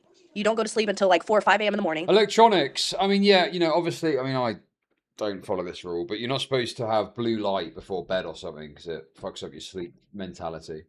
But yeah, you're supposed to turn off screens and stuff 30 minutes before you go to bed or something. I don't fucking know, dude. But, you know, sounds like a very typical content creator health routine. You wake up around 12 or 1. And then you're fasting. Boom, 5 things. You're fasting constantly. You're eating 1 meal a day if you're not fasting. What do you think that does to your body? What do you think that does? Trust me, I've been there. Like taking showers, I would almost faint from how little that I was eating. You think working your ass off the way that you do, on top of the way that you're eating, is helping? Like, sincerely. Like, I don't know if any of your friends have like mentioned this to you, but like, someone's gotta say it. Someone's gotta tell you something. Like, you need to prioritize your health a little bit better than you are currently. And I mean, you're working out. That's good, but that's on top of working, doing dance, fasting, drinking alcohol, and all the other things. Okay? So, yes, your heart rate... Well, I think, you know, just to engage a bit with what she's saying here, right? I think what she's saying is, you're complaining about all these health issues to me, but you're not looking after yourself properly. So, of course, you're going to have all these health issues if you're not looking after yourself. Do you know what I mean? And yeah, that is very obnoxious to complain constantly about your health problems. And then, like a partner, and then you're always complaining about it. And it's like, well, you're not looking after yourself. So, of course, you're going to be feeling bad when you're not, you know, giving your body what it needs. That's why I drink Monster all the time, because that's exactly what my body needs. Gonna go up. Your heart rate's gonna go up, especially with the fasting. You need to have a proper diet. You need to have proper amounts of proteins, fats, and carbs in your diet. Intermittent fasting is fine. I've done it. But you really need to balance this shit out. Genuinely. And me catching the fade, even though I fell asleep at 7 p.m. last night, right? I left you alone. We had the phone call. We're on the same page about going slow, about not being in a relationship, all this. And that's fine. But I don't want to catch a fade for something that I am not causing. I did not make you stay up all day today. I didn't. And the first thing I hear back from you is another worrisome voice message about making impulsive decisions, if it's about us or me or whatnot. Look, I'm trying to give you a proper amount of space because I can be overbearing. And I understand that. And I don't want to put more stress on you than you already have. And which is what I'm trying to do. But I need to be straight up with you. The shit that you're doing, it's not good for your health. It simply isn't. Go to the doctor. I almost cried earlier. She is really annoying. Like, let's be honest. This is very irritating. This is like very irritating to listen to. And it's like a fucking, what is this, 5 minute, over 4 minute voice, probably going to be like 5 minute voice note. Holy shit, dude. Give it a fucking rest, will you? 2 minutes at most is fine. 5 minutes is fucking crazy. I know they've got the automatic transcription thing now, but fuck me, dude. Having to, oh, bloody hell. Fucking give it a rest. Holy fuck, man. Women be yapping. Because, like, I sent you messages earlier this morning, right? The last message I sent was around noon, and I didn't message you at all for the rest of the day. The first thing I hear back from you is that, which is not a problem. I don't have a problem with you venting to me or with telling me that you're not feeling well and you're struggling with stuff. But, like, don't throw me under the bus when there's a million other things before me that is affecting how you're sleeping. Oh, also, right, I get the picture even more now. So, right, so he's saying, you're making me feel sick, you're making me unwell. But actually, he's doing a bunch of things that are making himself unwell. Or from her perception, you're doing all these things that are making yourself unwell. So that's why she's so mad here. It's like, well, you're blaming me, but what about your own fucking lifestyle? So that does kind of make sense. Like, and now I'm in the stage of being upset because like, what the fuck did I do? What did I do? 5 minutes. Whoa. I don't know, I'm laughing because if I don't laugh, I'm either gonna cry or just like start shaking, and I'm already shaking a little bit. Like, reassess the behaviors, the habits that you have in your life right now. That I don't fucking know, man. But needless to say, with all of this going on, my feelings started to decline drastically. Like, every time that I contacted this person, talked to this person, just interacted with this person, it would stress me out, it would give me anxiety, it would cause me constant worry. I was crying so often that being involved with this person wasn't adding anything to my life. In fact, it's taken more than added anything whatsoever. That's when in early May, his ex-girlfriend Libby came out with a video talking about her pregnancy. After this point in time, everything got worse for me because I went through a lot of mind fucks. I went through so much confusion that it was debilitating. I was not leaving the house. I was not eating. I mean, look, this woman is obviously very weak. Okay, that much is true. But I think that I kind of get it from her perspective, right? You think you're in this dynamic or whatever, and it turns out he's been knocking about with this other woman on the side, and you got no clue about it, and then you find out. But that's pretty shit, isn't it? You know, that's a pretty shit thing to find out and have to deal with. So it's difficult to really begrudge her for feeling bad about that, although it is a bit overdone. You know, a little bit overdone, but I get it. I get where she's coming from. I wasn't doing anything. After this ex-girlfriend came out with her video about her pregnancy with him, he immediately told me that this person was blackmailing him, this individual was a stalker, harassing him, his friends, his family. At the time, I was like, okay, I'm sorry to hear that. And I believed him. And I was like, that's a horrible thing to go through. But, you know, thinking back on it, I remember his conversation with me about his ex-girlfriend from December, because he's told me that he had an ex-girlfriend as recent as December, and we had started talking in March. So I was like, wow, that's pretty soon to be moving on, and you say that it was a pretty serious relationship. He said that the relationship ended in December of 2025 and that it only ended because they had different views on like the future, family planning, whatever. When he was telling me all of this, he never had anything negative to say about his ex-girlfriend, Libby. He either stayed neutral or he said positive things about the relationship. But then when she comes out with a video, he took a 180. Now he's telling me that she's a blackmailer, she's crazy, she's a stalker. But at that point, I was going through a do you not think there's a public interest here? No? I mean, this guy is Mr. Anti-Red Pill, and it turns out he's engaging like a red pillar behind the scenes. I think that's a fairly reasonable argument for this to be public interest. It's like a politician that's anti-abortion gets exposed for paying for an abortion. I mean, it's a similar dynamic, really, to me.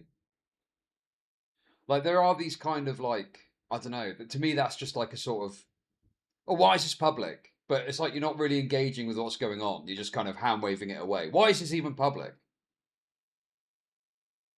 Oh, okay, fair enough. If you didn't know, you didn't know. That's fine. That's fair enough.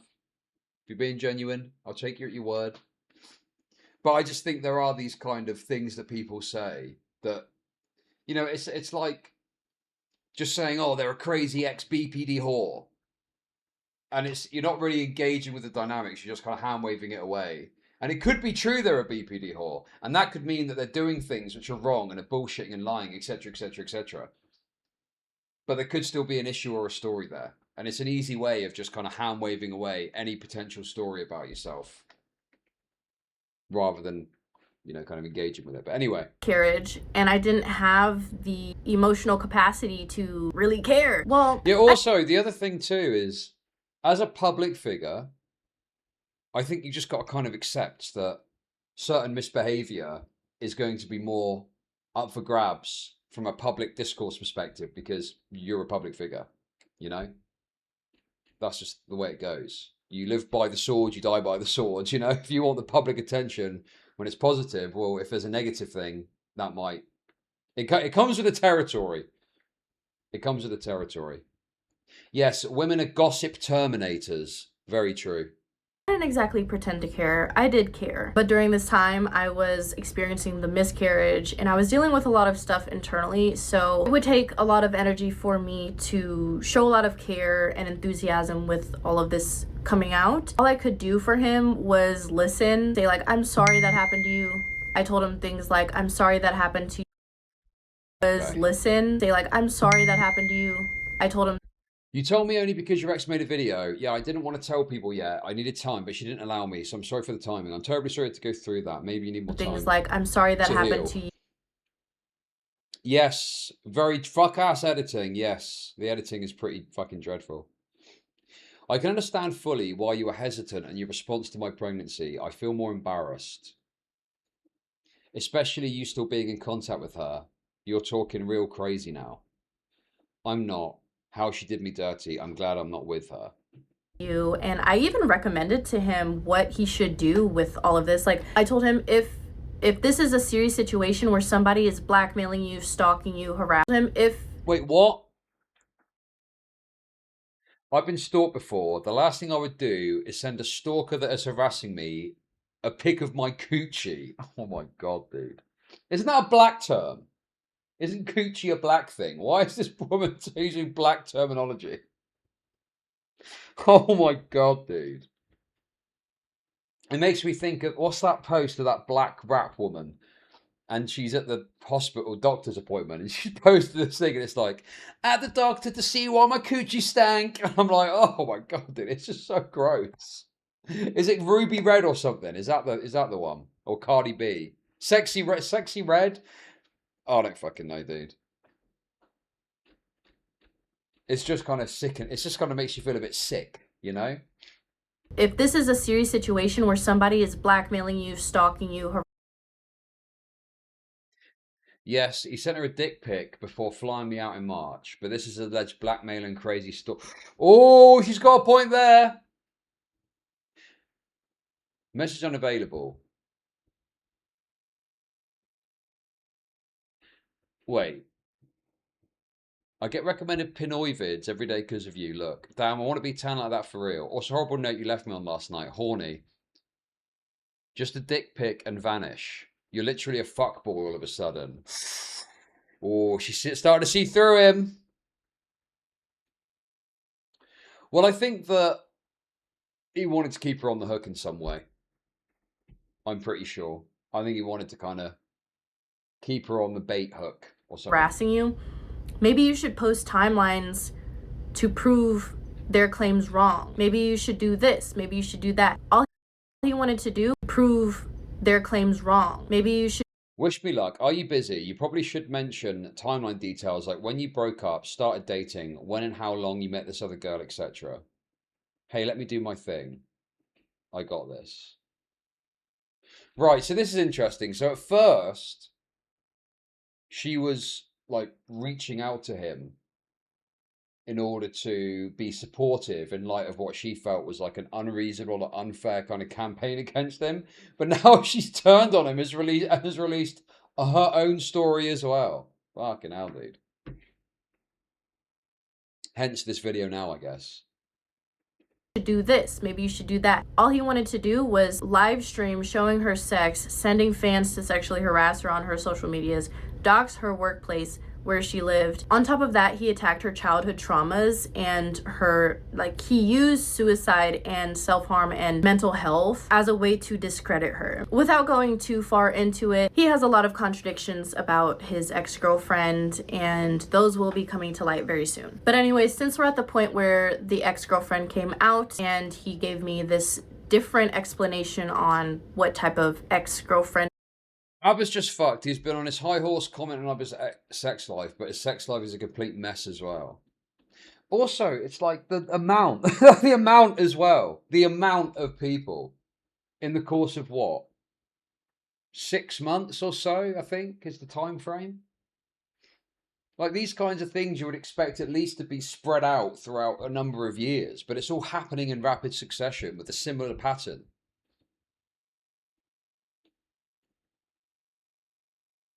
You know, it's the extent, the short time frame, you know. It's just all too much. I think if there was one woman that came forward and told this story, I would be way more willing to be like, oh, well, you know, he's, you know, fucked up. You know, whatever, blah, blah, blah. But this is just too much, man. It's too much. Especially with all of his fucking belly aching about the red pill shit as well. She is. I was in a state of confusion. I was, you know, going through the miscarriage. I was going through all these health problems. I was going to the ER. I really didn't have a clue what was going on. I wasn't necessarily watching everything in detail. I had a lot of things that I had to take care of. But after seeing his live stream... Oh, dude, she is mixed. Look, that's the grandfather there. Black as the ace of spades. Look at that. There we go. We got the final confirmation of her. She is indeed mixed herself. Detail. So that's the code switching explained. She genuinely has got a bit of both going on. I had a lot of things that I had to take care of. But after seeing his live stream, there was a part of me that got the ick because why are we talking about this? Why, like, all the things that he mentioned in his video, why are we talking about this? Like, my thoughts about his live stream were, I was in a big state of confusion because at the time I was like, okay, so this person is stalking and harassing you, but why do you still have her number? Why do you still have her pictures? Why do you still contact her? And you've been contacting her the entire time that we've been talking? What? The entire time that I was pregnant? The entire time that I was miscarrying? In the next video that I'm going to post, I will... She low-key passes as what, white? What, dude, what do you mean by that? As a white person? I mean, it's true. It is true. She just looks a bit swarthy, but she doesn't look like... I mean, we're talking about the one-drop rule at this point, aren't we? Realistically. I did spot. It was the skull shape that did it for me. Be talking about those contradictions, but he was crashing out on her for her Instagram account. And like just being that shit of a person to have a girl pregnant in that moment. And think about your fucking Instagram, because like no one's allowed to have any fucking fun except for him. A couple days before I told him about... Yeah, also, the fact he's got these 3 women on the go at the same time does undermine his annoyance at the fact this woman's got this Instagram account. Meanwhile, he's talking to all and fucking sundry. Like, come on, dude. Come on. About the pregnancy. So I was pregnant during the time that he was calling her a cheater, calling her slurs, sending her spam messages about this Instagram account that she made after they broke up. I wanted to be... 3 that we know. The woman said there's 2 more that want to be private. Oh, I see. Okay, so there's actually more. Fucking hell, dude. Oh. This guy, man. Prolific. Prolific.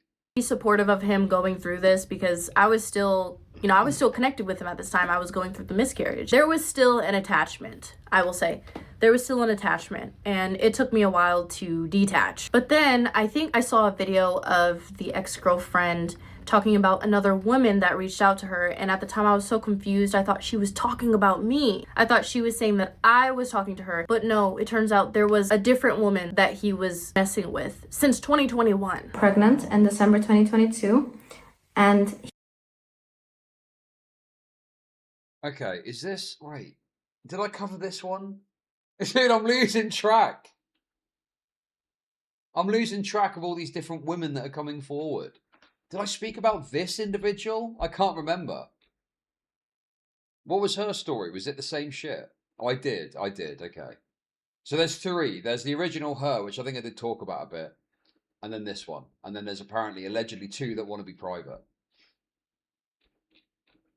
Too many cream pies to count. Exactly. He had sent me an STD test prior, and also he had told me he had a kidney disease, and in his words, kids just aren't happening for him. Fine. And so I had healthy checkups and I had some health issues. So I went to the doctor. That's what they told me. There's years between these periods. Well, she told me this. She told me that you had also told her you were on some medication that will make you infertile, but that's like not the case. That's like really bad. Listen, I don't want to publish my own medical information and what the doc told me. 2.5 years ago, I went to the doctor, and essentially, I won't get into the long gist of the conversation because it's none of your fucking business. I do, however, believe today. Dude, that response stream was so that response stream was so bad. And then Matey Boy Preach comes in and he's fucking banging on as well. And he's there dancing about. Oh my god, dude. See, listening to her story made me be against the woman. But I think watching his response, that was the initial... And the way that they tried to cope about the red pill stuff. God, that was fucking dreadful. Oh my god, man. When obviously the red pill at least had a perception of something getting one up on you, if not an actual getting one up on you situation. Yeah, there's a whole thing with this. It dates back... Was it March, they say? Is it really that long ago that the woman came forward? That's crazy. Or was it May? It might be May, actually. That he's a liar. This woman, she also got pregnant sometime in 2021 or 2022. I forget. But she also got an abortion. And she had contacted the ex-girlfriend. But at the time, because I was going through such a mindfuck, because I was so confused, I didn't know what was going on. And Abba was telling me one thing. I was just like, oh my God. She's talking about me. One thing. Telling me that she was harassing, stalking me. You are the third girl. Not even side. Oh, they were trying to warn you. So this is her. She's sending me this. Yes, block your fire. Block them. Quickly block them. Don't talk to them. Don't talk to them. Block them right away. Do not even respond to them. I was just like, oh my God.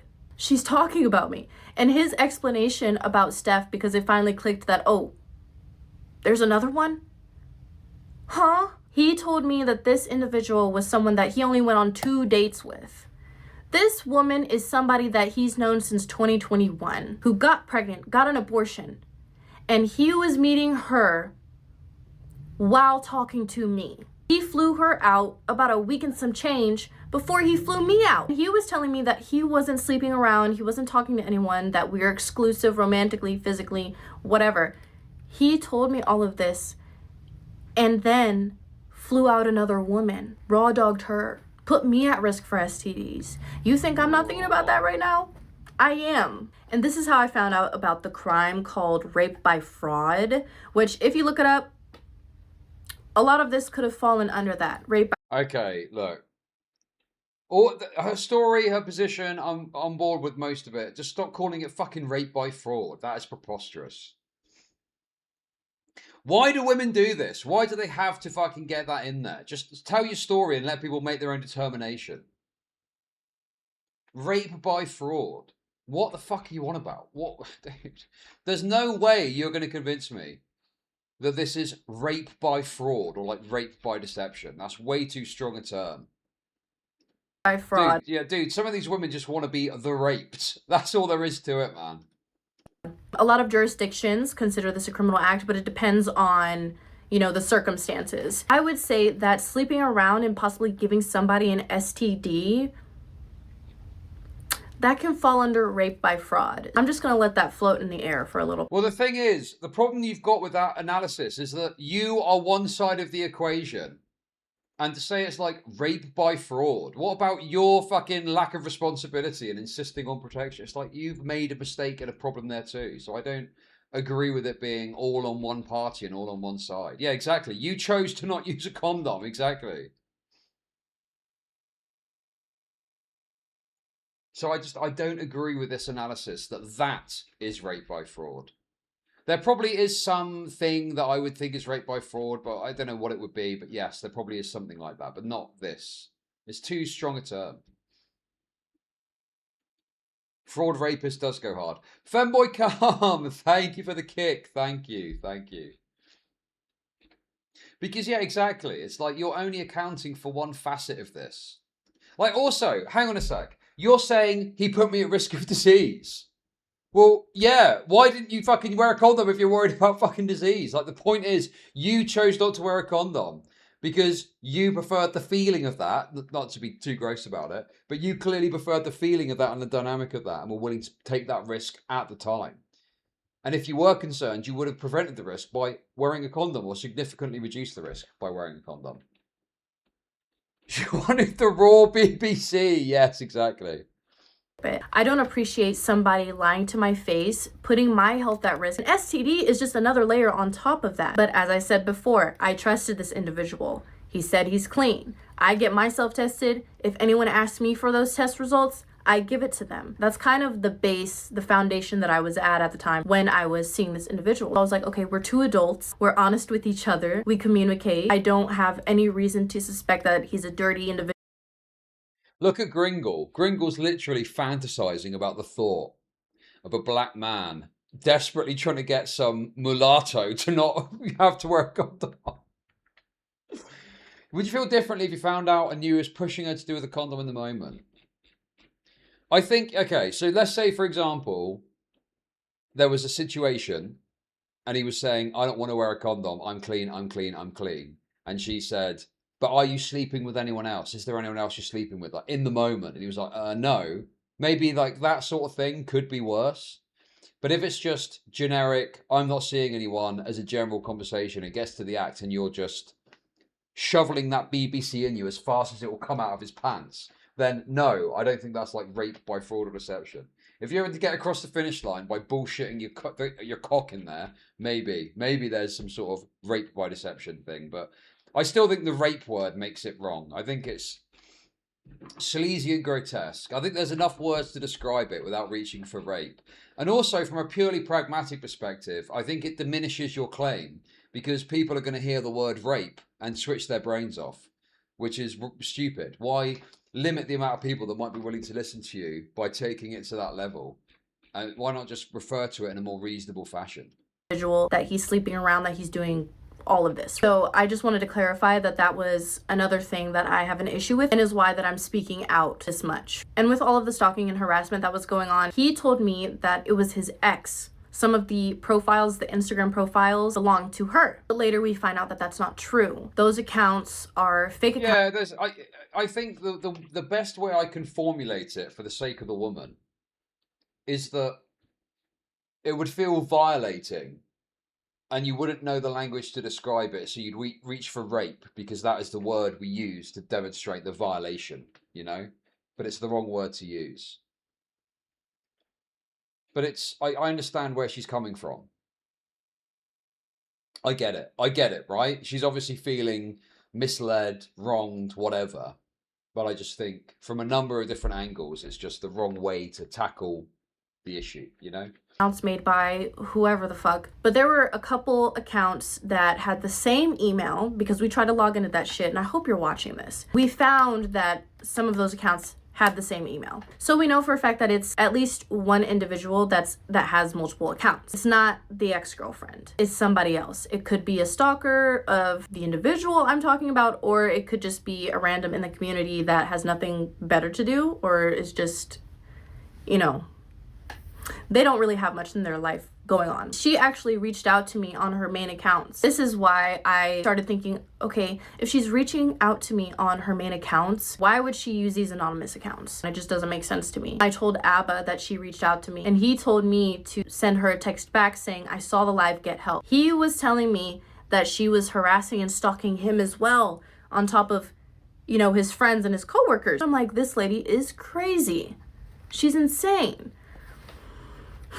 To be honest, he made a fool out of me because I can't believe that I said those things to her, that I talked about her that way, that I actually believed all of his lies and cover-ups over this woman who suffered an excruciating amount of pain throughout their relationship, and with her pregnancy being blocked for weeks at a time. I cringe. I cringe thinking about it. I cringe. I want to add on that when I think that she's probably being too gracious towards the woman. which I kind of get, because obviously she feels wronged and wants to have that shared experience or something like that. But that woman was fucking nutty. I don't think that she was beyond reproach in how she tackled and handled everything. To Libby to talk shit. I was talking mad shit to her. I was having a breakdown, okay? I was really upset about the miscarriage. I sent her a picture of the pregnancy test and... Yes, guys, Tim Curry's dead.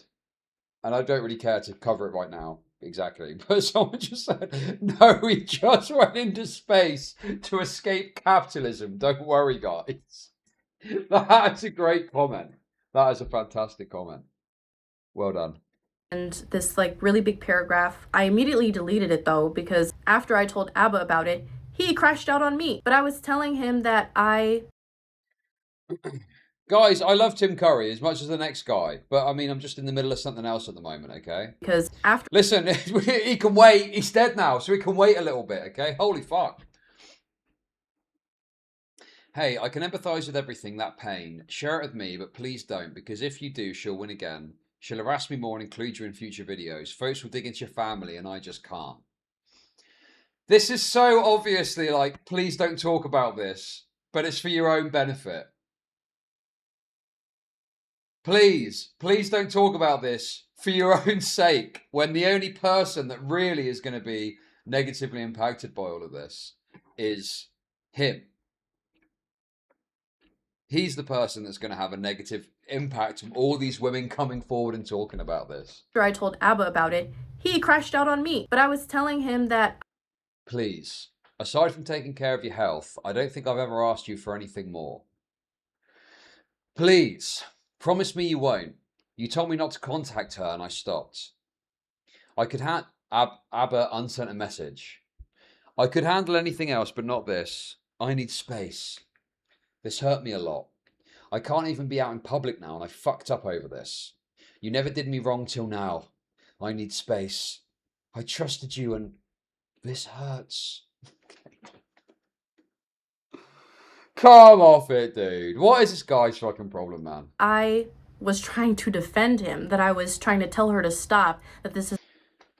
Yes, Rape Me gets it, yes. It's easy to hate her because she's a woman, but that is the lazy path. Keep your eyes on the vision. The Gaylord Black Rapoid. What do you mean gay? This is like hyper manipulative though. This is actually quite egregious conduct. In that he knows that it's going to go badly for him if this gets publicised. But he's putting pressure on her to be quiet and then doing it as a kind of... It's for your own good. It's for your own good that you don't come forward with this very embarrassing story about me, actually. It's for your own benefit. That I... Remember when you said someone deserves a moment to hurt? Your hurt can't be contacting my stalker who's fucking up my life. That was mine and it wasn't to do wrong by you, so she can fuck it up more. If that's how you hurt, by helping those trying to kill me. Okay, dude. Trying to kill you? Come off it, man. No, it's by saying you're one of the best people I met, but it's deleted. But you're not even considering me at all. Was trying to defend him, that I was... This is one thing I asked you not to do. You betrayed me. I'm legit losing it. I should not have told you anything today. I'm sorry, but I also can't handle my loss. Do you have a rape fetish? Yeah, I do. Whoa. Yo. Clovias, thank you very much for the kicks. Appreciate that. I'm sorry, but I can't handle my loss. This is not enough to be called a betrayal, but I'm sorry you're angry now. I was trying to tell her to stop.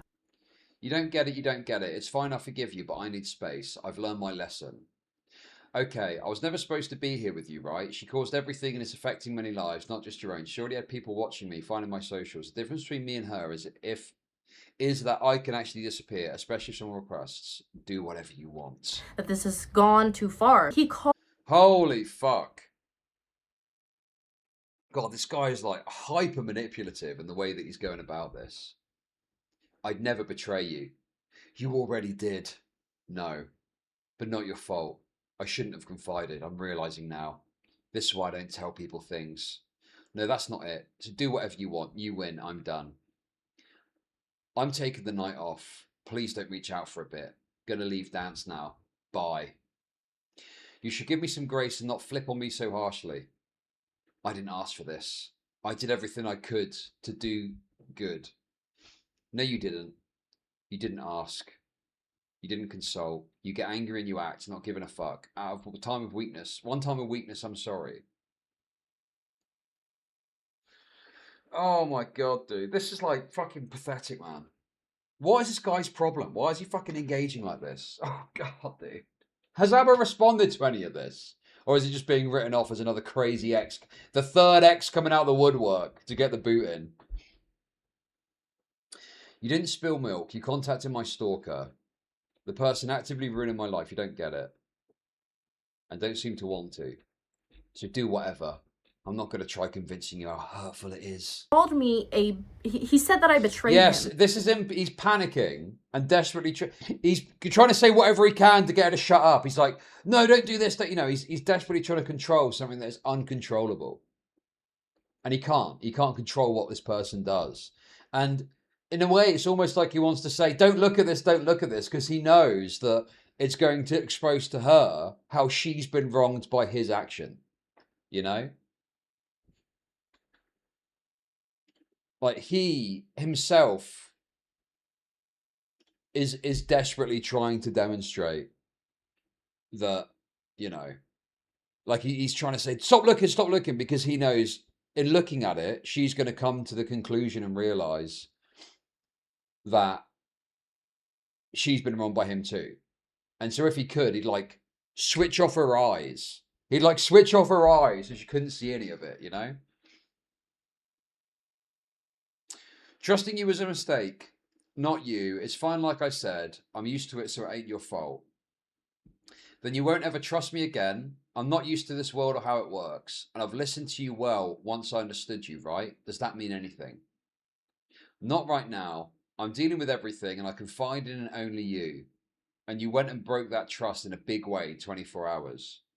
So right now it's just adding to my stress. I'll handle this alone for now. Feels safer for me. If you want to help, please stop fighting with me right now. I'm not crashing out. He said, very unconvincingly. It wasn't malicious. I only wanted to defend you and myself. To tell her to stop and what she's doing is ruining multiple lives, but I deleted immediately when I heard the pain in your voice. I didn't think you would be this angry at me or that it would hurt you this much. I'm really sorry. I only wanted to do good and right. Yeah, punished Abba. Punished Abba, exactly. I want to be alone right now. I left my event. No, I'm not fighting you. Just let me have my time because this chat is making it all worse. I just wanted to defend you. I'm going home. You mean you want me to stop messaging? Yes, please. Stop defending me. Give me time. I don't want to ignore you. That he can't trust me anymore. And later on, it finally clicks to me that that's such a weird response. If there's nothing for you to hide. Why is she responding? Because he's being extremely emotionally manipulative. No, you've got it the wrong way round. Finally, he said that I betrayed. No, those are his messages. He's saying, leave me alone. The blue messages are her. What are you on about? He's the one saying, don't contact me and continuing to message, not her. Betrayed him, that he can't trust me anymore. And later on, it finally clicks to me that that's such a weird response. If there's nothing for you to hide, why are you so upset that I am defending you? I don't know. It's just an odd response, especially Listen, when... mentally ill freak with AIDS, I get it. Normally you want to hate on the woman. I understand. Okay? But in this case, like certainly there's some... I don't like the rape framing. Okay? But the way he's acting with this is very evident that he's deathly afraid that she's going to come out now as well. And so he's trying to put the lid on that. And so he's doing any tactic he can, you know, using his own pain. It's actually disgusting. It's actually sickening and disgusting. The way that he's trying to use his own pain to manipulate her to be quiet. Someone's trying to tell you that, hey, I didn't have any malice intent. I was genuinely trying to defend you and to try to help in this situation because at that time I cared. I felt like I should do something. Maybe she should know that this is also affecting other innocent lives. I find out later that he lied to me about her stalking me, harassing me. He lied about her making multiple accounts, sending stuff to multiple friends, family, whatever. He lied about all of that. We know that for sure now. I think I mentioned our dynamic a little bit before, but to... Yes, exactly. Abba's moving weird since he knows more allegations will fuck his narrative.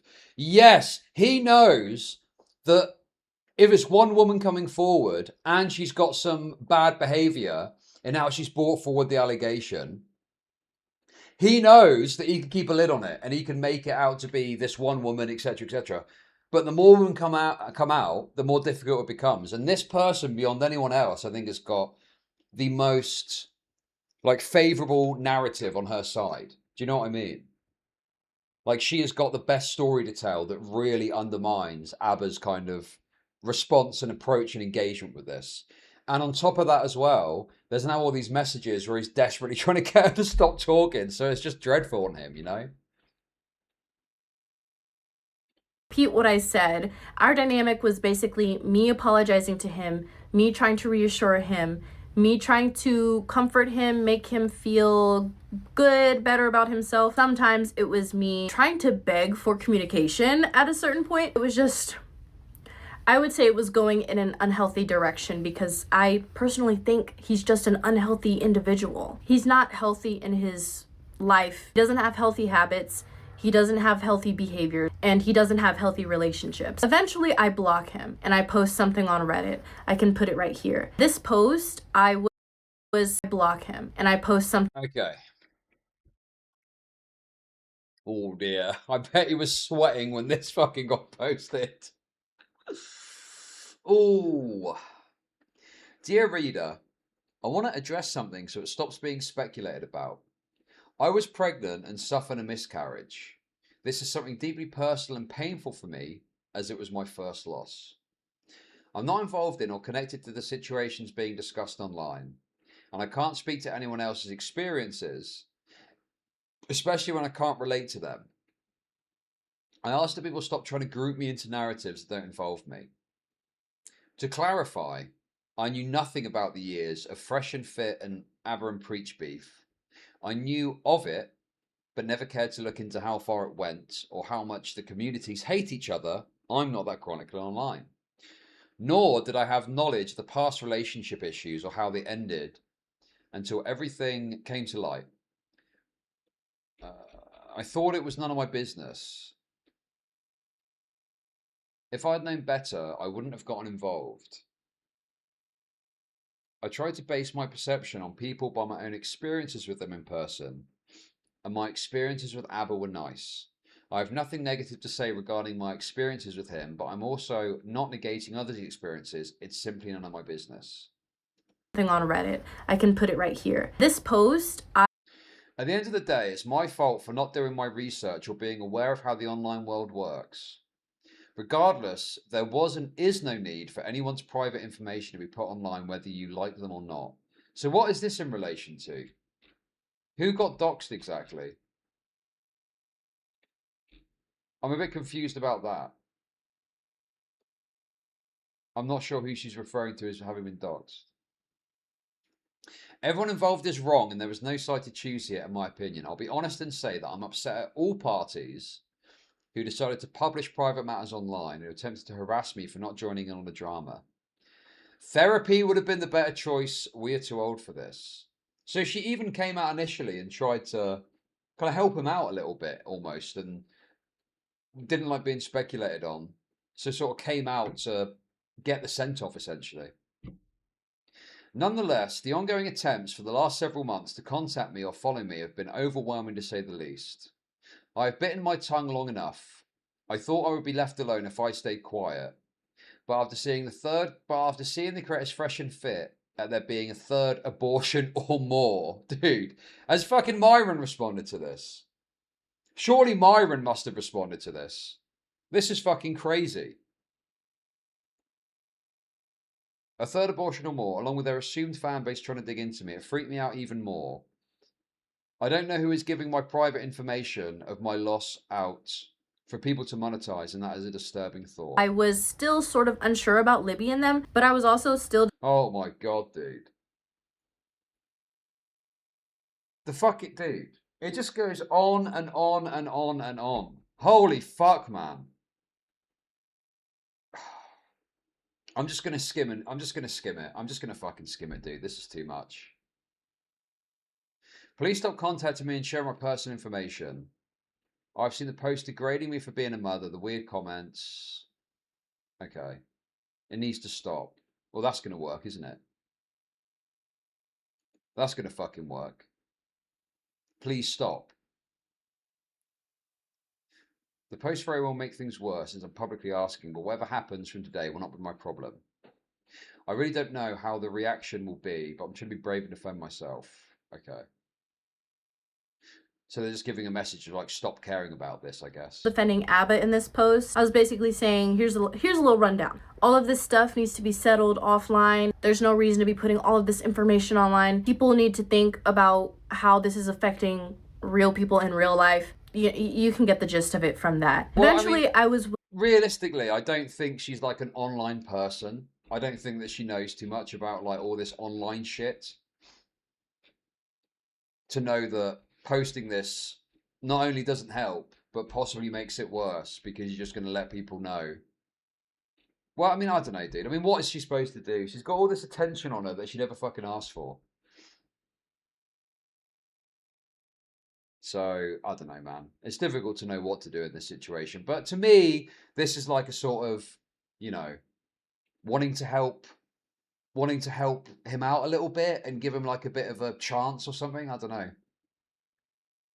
Because that message read as, you know, people are speculating it's not what you think it is. Like, leave it alone type situation, you know? Willing to connect with the ex-girlfriend and the second woman, but they didn't really trust me either because of all of this like weird stalking harassment going on, because they were getting messages about me and about Abba as well, and it's all a mindfuck. They didn't trust me. They thought that I was a fake. They thought that I was a weirdo, and so that's why I posted that unorganized ass video from the get-go, the one where I showed the miscarriage video where I was showing texts. And it was all over the place. Did you post a video before? Okay. Did I cover that? I can't remember. I needed to post that so that they could take me seriously, that they could see that I'm real, and for others to take me seriously as well. Because when you come out with a claim online, you need to show something to back it up with. You know what I mean? That's why I posted the receipts on YouTube. But at the time, I hadn't talked to them yet. The phone call happened at Abba Atlas' third pregnancy, she contacted me. I mean, wait, hang on. Is this woman doing this? Is that her video? Because she was going fucking hell for leather with this. Let's be real. She was going hell for leather trying to fucking rape Abba back. After I posted the videos onto YouTube, even still in the phone call, I didn't know everything. I didn't know all of the information that I know now. So with that being said, he sent me one of the last emails because I blocked him, so he sent me an email. He told me that he saw that I blocked him, I guess, or he saw the Reddit post, or he saw the video, or he saw the phone call, I don't fucking know. Saw that Folks generating texts. If you want to cut content, I respect that, but I'm just hoping to clear something up because some of it wasn't true. If after hearing me out, you think stay away, all good. Dude, this guy is a piece of work, man. This guy is a piece of fucking work.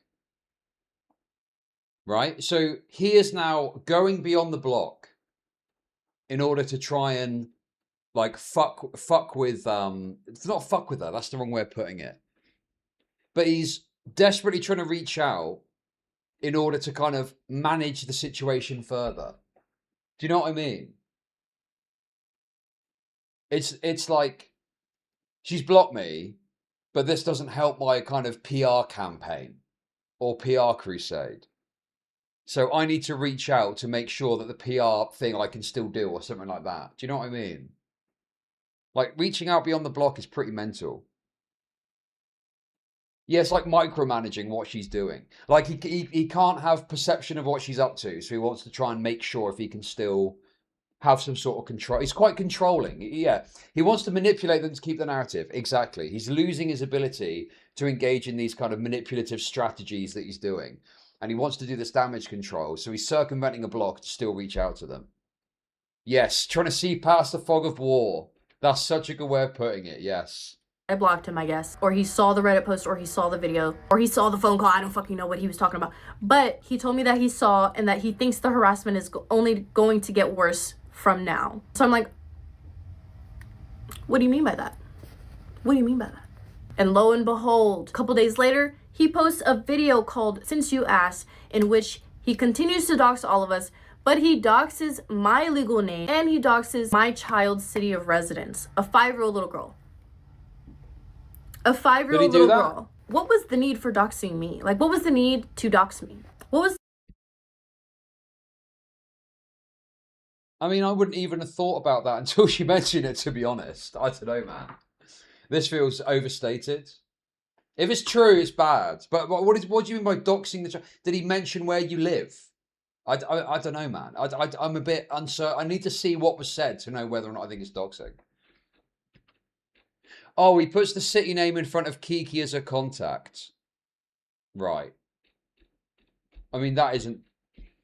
I mean, dude, I don't... It's bad. Regardless of what it is, it's bad to do. It's probably unnecessary to do that. That's the fucking take. Dude, this fucking doxing shit is so obnoxious, bro. I don't fucking care about whether or not it's doxing. Is it like a bad thing to do or not? Yes. It's probably wrong to do that. Yes. Now, what does it matter whether it's actually doxing? It's whether or not it's a bad thing need to do. to do that? I think it was an intimidation tactic. He knew all of the stress that I went through with the stalking, the harassment, the online, all of it. And he knew that if he exposed where my kid lives and my legal name, maybe I would shut up. Maybe I would be quiet. Maybe I would stop posting things online. That's the only reason I can come up with for him to dox my legal name and dox where my kid lives. You tell me. Okay, in this next clip, I'll give you a rough timeline of everything. I got you. I got you. Here's a simplified timeline of everything that went down, okay? Me and Abba started talking March 13th. Him and Libby broke up in, what, January? Wait, sorry, what was... Jan 9th, I broke up with him, telling him I'd rather co-parent. I was blocked. Feb 5th, he reached out saying he still didn't want to co-parent. Tells me to get on the phone. I called him. His plan was to record the call. The one he recorded and displayed in the first live stream, I was vulnerable, blaming everything on myself. Feb 29th, we tried for a month and he says he wants to move out there, but I say I can't move forward. March 23rd, we were randomly talking this month, like once, twice a week. He said, I'd love you, but this was in the last day we talked, and then the Instagram messages. And I'm presuming that her relationship with him was in amongst all of this at the same time. Okay, me and Abba started talking March 13th. Him and Libby broke up in, what, January? But they were still talking up until mid-March. He sent her a D-pic. He sent her the same explicit video that he sent to me and Steph. And then around March 14th to the 20th is when he had flown out, Steph. And then around March... Started talking August 2021, met in October, communication on off, met second time, got blocked, abortion Jan 2023, and then met again March 2026. 14th to the 20th is when he had flown. He was flirting with Stephanie whilst Libby was pregnant. Okay.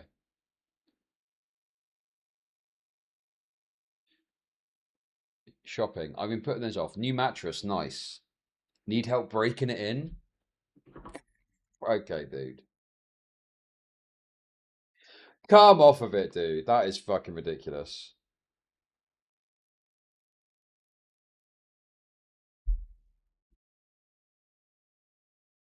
That is fucking outrageous.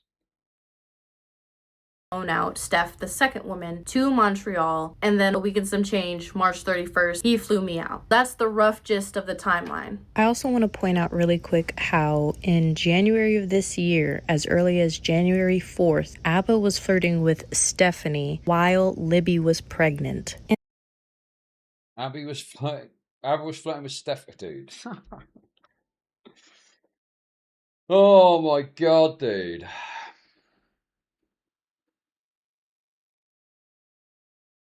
Only cleaning. I'll get it to you before bed, love. Dude. Also, why is this fucking cracked screen shit as well, man? Oh my god. What a mess. It reminds me of the the sausage meme? You know the stolen sausage meme? Dude, that is a fucking classic, man. What is the... Oh, dude, how would I even find it? Hang on a sec. I'm sure I can find it. I'm sure Google will see me right. Nicked sausage. No, not naked. Nicked. Yes, dude. Oh my God, Google actually found it. No way. This is quintessential British culture. Right here. Was 3 fucking sausages not enough for you? You have to take one off Gary's plate? Fucking rude. I'm sick to bastard death of you. And then Gaz messages as well. Take the piss. And a missed call from Mumsy with the cracked screen. How good is that, man? For some reason, it just makes me think of that. The chaos of it all. It's just indicative of a very chaotic dinner in a British household. You know? And this man really has the audacity to claim that she was cheating on him over an Instagram account, boy. Not him actually cheating on his pregnant girlfriend, blocking her, and then immediately moving on to the next bitch. What the fuck? By April 10th, he still had his ex-girlfriend's phone number. They had ended things initially in January because of the pregnancy abortion. He blocked her for a couple weeks. She got the abortion. She had no other choice. So they reconnected and she had his immediately moving on to the next bitch. What the? Okay, sorry, I missed that. This man really has the audacity to claim that she was cheating on him over an Instagram account, boy. Good God, my plan is working. You'd be a great business partner. I feel like I can trust you to manage everything because you have a good eye for work. Okay. Yes, he was clearly playing a bunch of different women at the same time. I mean, that much is just undeniable and just true. Not him actually cheating on his pregnant girlfriend, blocking her, and then immediately moving on to the next bitch. What the fuck? By April 10th, he still had his ex-girlfriend's phone number. They had ended things initially in January because of the pregnancy abortion. He blocked her for a couple weeks. She got the abortion.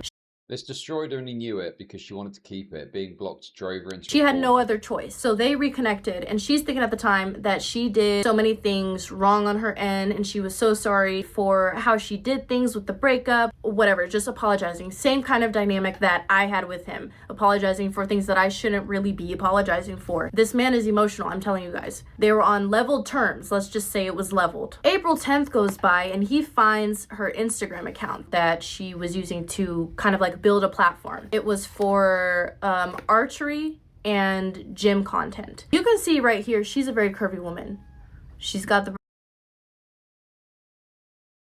Hang on a sec, what are the fucking nips about? What the fuck?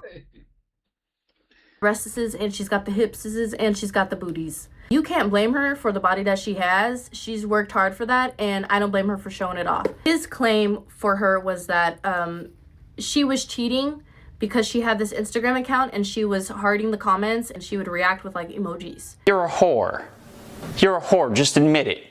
You're a whore, you whore yourself out online, you whore yourself out in front of your family and your friends. You're a whore. In the same breath, he's also telling me that he's not sleeping with anyone else, he's not talking to anyone else romantically, he's not doing it. Oh dude, he's got this kind of like possessiveness about him where it's like the woman, he's got all these other women, but then one does something that doesn't please him.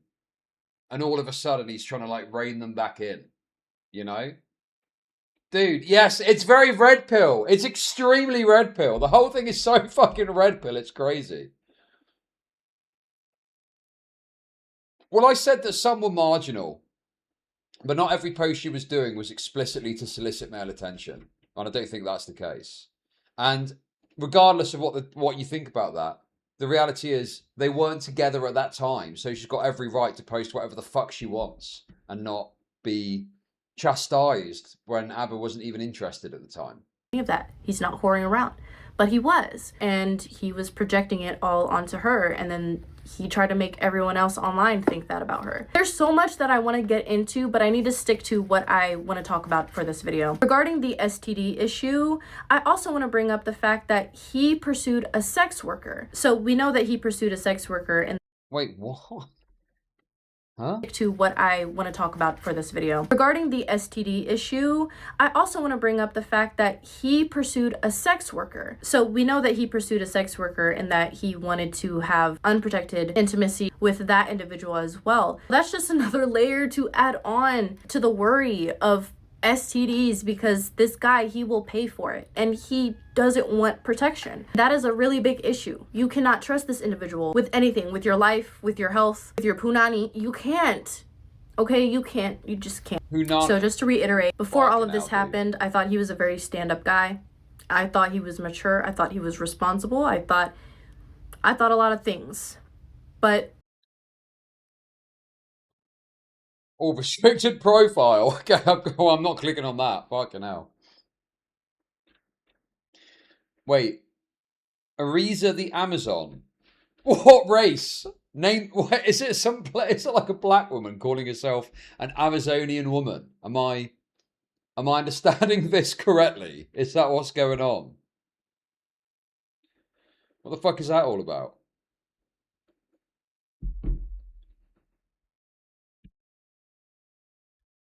after all of this, I truly believe that he's a predator. He's not safe. He's not safe for anyone, any woman. Okay. See, I really do disagree with the predator dynamic. I don't think he's a predator. That's it. Why can't women just be a bit more cautious about how they refer to people so it doesn't sound so preposterous to be like, just dude, he's like a sleazy fuckboy, okay? That's adequate to explain his behavior. That's perfectly adequate. You don't need to fucking go into this, you know, more extreme framing to get the point across. Well, the thing is, people think predator is worse than it truly the intent is, right? Like he's hunting. He's a hunter. He's hunting women, yes. But yeah, it's too much. If you are involved with that man, I want you to know that you're not safe with him. And then a little message for his viewers or people in the communities, whatever. You guys are parasocial. What do they say? You need to touch grass. You need to go outside and you need to touch some grass. Because this little online reality that y'all have to defend this type of man, like I said in my last videos, it's sick. There's something wrong with y'all. I've spoken to real people who can think on their own and people who are even fans of their channel. They can see it for what it is.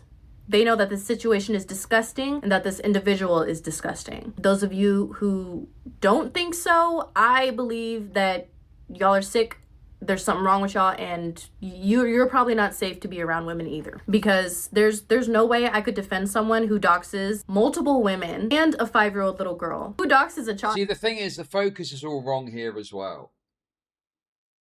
I feel like the focus there about the doxing is just mistaken. But I think that if you're a reasonable guy, I think you'd hear this. And although I'm not, you know, you don't have to go to the extreme of calling him a raper predator, I think there are problems with the way that he's behaving. And I think it's reasonable. Calling his fan rapist in waiting is based. Dude, they are behaving just like the fucking red pill guys do. It's exactly the same shit. Your guy's getting accused of something and you're jumping immediately to his defense. You know, smearing the women broadly without just taking a moment to assess what is actually happening here, you know? I'm saving Mahorka's messages to send to my ex later.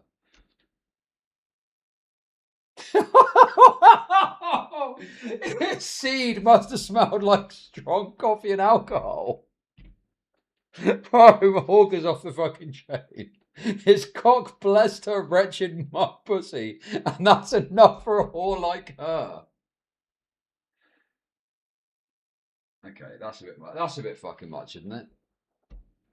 Let's chill out a little bit. A sick individual does. You will never ever be able to change my mind about that. You'll never be able to try to convince me that this man is good, is safe, is responsible, is mature, is any of that. You cannot convince me that he is, because he's not. He put a 5-year-old little girl at risk by doxing where she lived to 2.26 million subscribers on the internet. What sick individual does that? We all know what's going on in the United States with these Epstein files. We all know.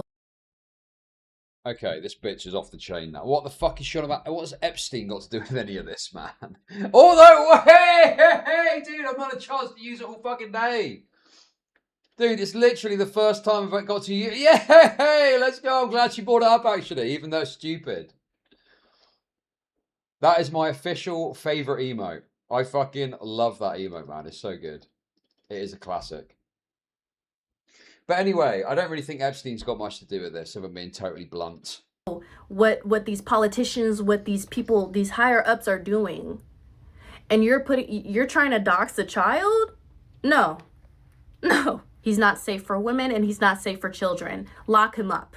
Put him in jail. The way that all of this has affected my health is crazy. I never thought, because I've been through a lot of shit, right? I never thought that something could affect me this much. Having seen so many of these allegations now, one of the problems is they give these points where you can point to that and dismiss the whole thing. Why do that? Why make it so easy to just go, oh, she said it's like Epstein, oh, she called him a raper, she said it was a predator. Like, if you're just a bit more T's crossed and I's dotted, I think you'd have a better chance. I mean, it's still people are going to dismiss it, but it's just you give them an easy excuse to. And then that's it, you know? Come on. I used to think that I was a strong individual. Apparently I'm not, because now I'm on like 20 different medications. I have to use an inhaler now for anxiety. Oh, fucking hell. I can't breathe. I'm having chest pains. Girl, I can't sleep. That's the black in her. Said she can't breathe. Like, give me 1 minute. I'm having panic attacks, anxiety attacks. I'm getting irritated. I'm getting irritated and I'm getting tired. This is taking a lot out of me. I might end this much sooner than I wanted to, but we're almost done. I'm just getting really tired and I'm getting flustered up again. I want you to go look at how he talked about me and what he did. I want you to compare his lack of compassion, his just blatant dismissal of the entire experience for me, and just simplified it to, oh, she happened to get pregnant and she miscarried and it was a horrible event for her. Then how afterwards he doxed my kid's city of residence, a 5-year-old little girl's city of residence, and my legal name. With everything that you know, with me experiencing the stalking, the online harassment, the worrying about my health, worrying about my safety, going through a miscarriage, and then at the same time finding out about 1, 2, 3 different women. You guys don't care about women. You guys don't give a shit about women's health, about women's well-being. And y'all can go straight to hell. Y'all can go straight to hell with Satan himself. That's what you can do. Here's a little bit of bonus information that I want to include. This individual, he's also engaging in litigation abuse. He's using his financial status to abuse the legal system. He sent a cease and desist to his ex-girlfriend. I'll show you the letter right here. You can read it. Whoa! Uh-oh. Jesus, dude. Law firm represents Abba Atlas in connection with the extensive damage he suffered because of false... Okay, well, we get the gist. God, that's fucking crazy, man. Yeah, fucking lawfare. Nah, that's... I mean, again, very, you know... I mean, this is exactly the kind of shit I'd imagine a red pillar would advise. Yeah, send a cease and desist to your lying whore ex-girlfriend. Oh. I want you to notice how aggressive this letter looks. And now I want you to compare this letter to...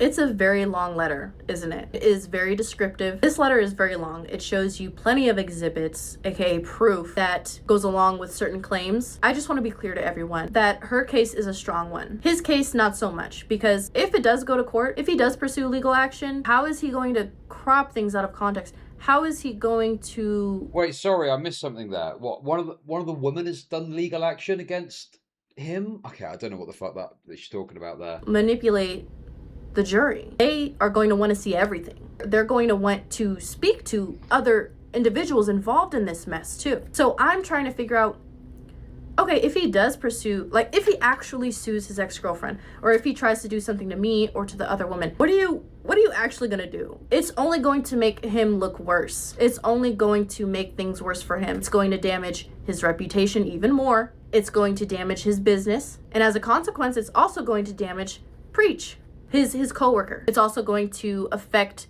those that work for him. I hear about maybe 2 individuals in the background of their videos sometimes.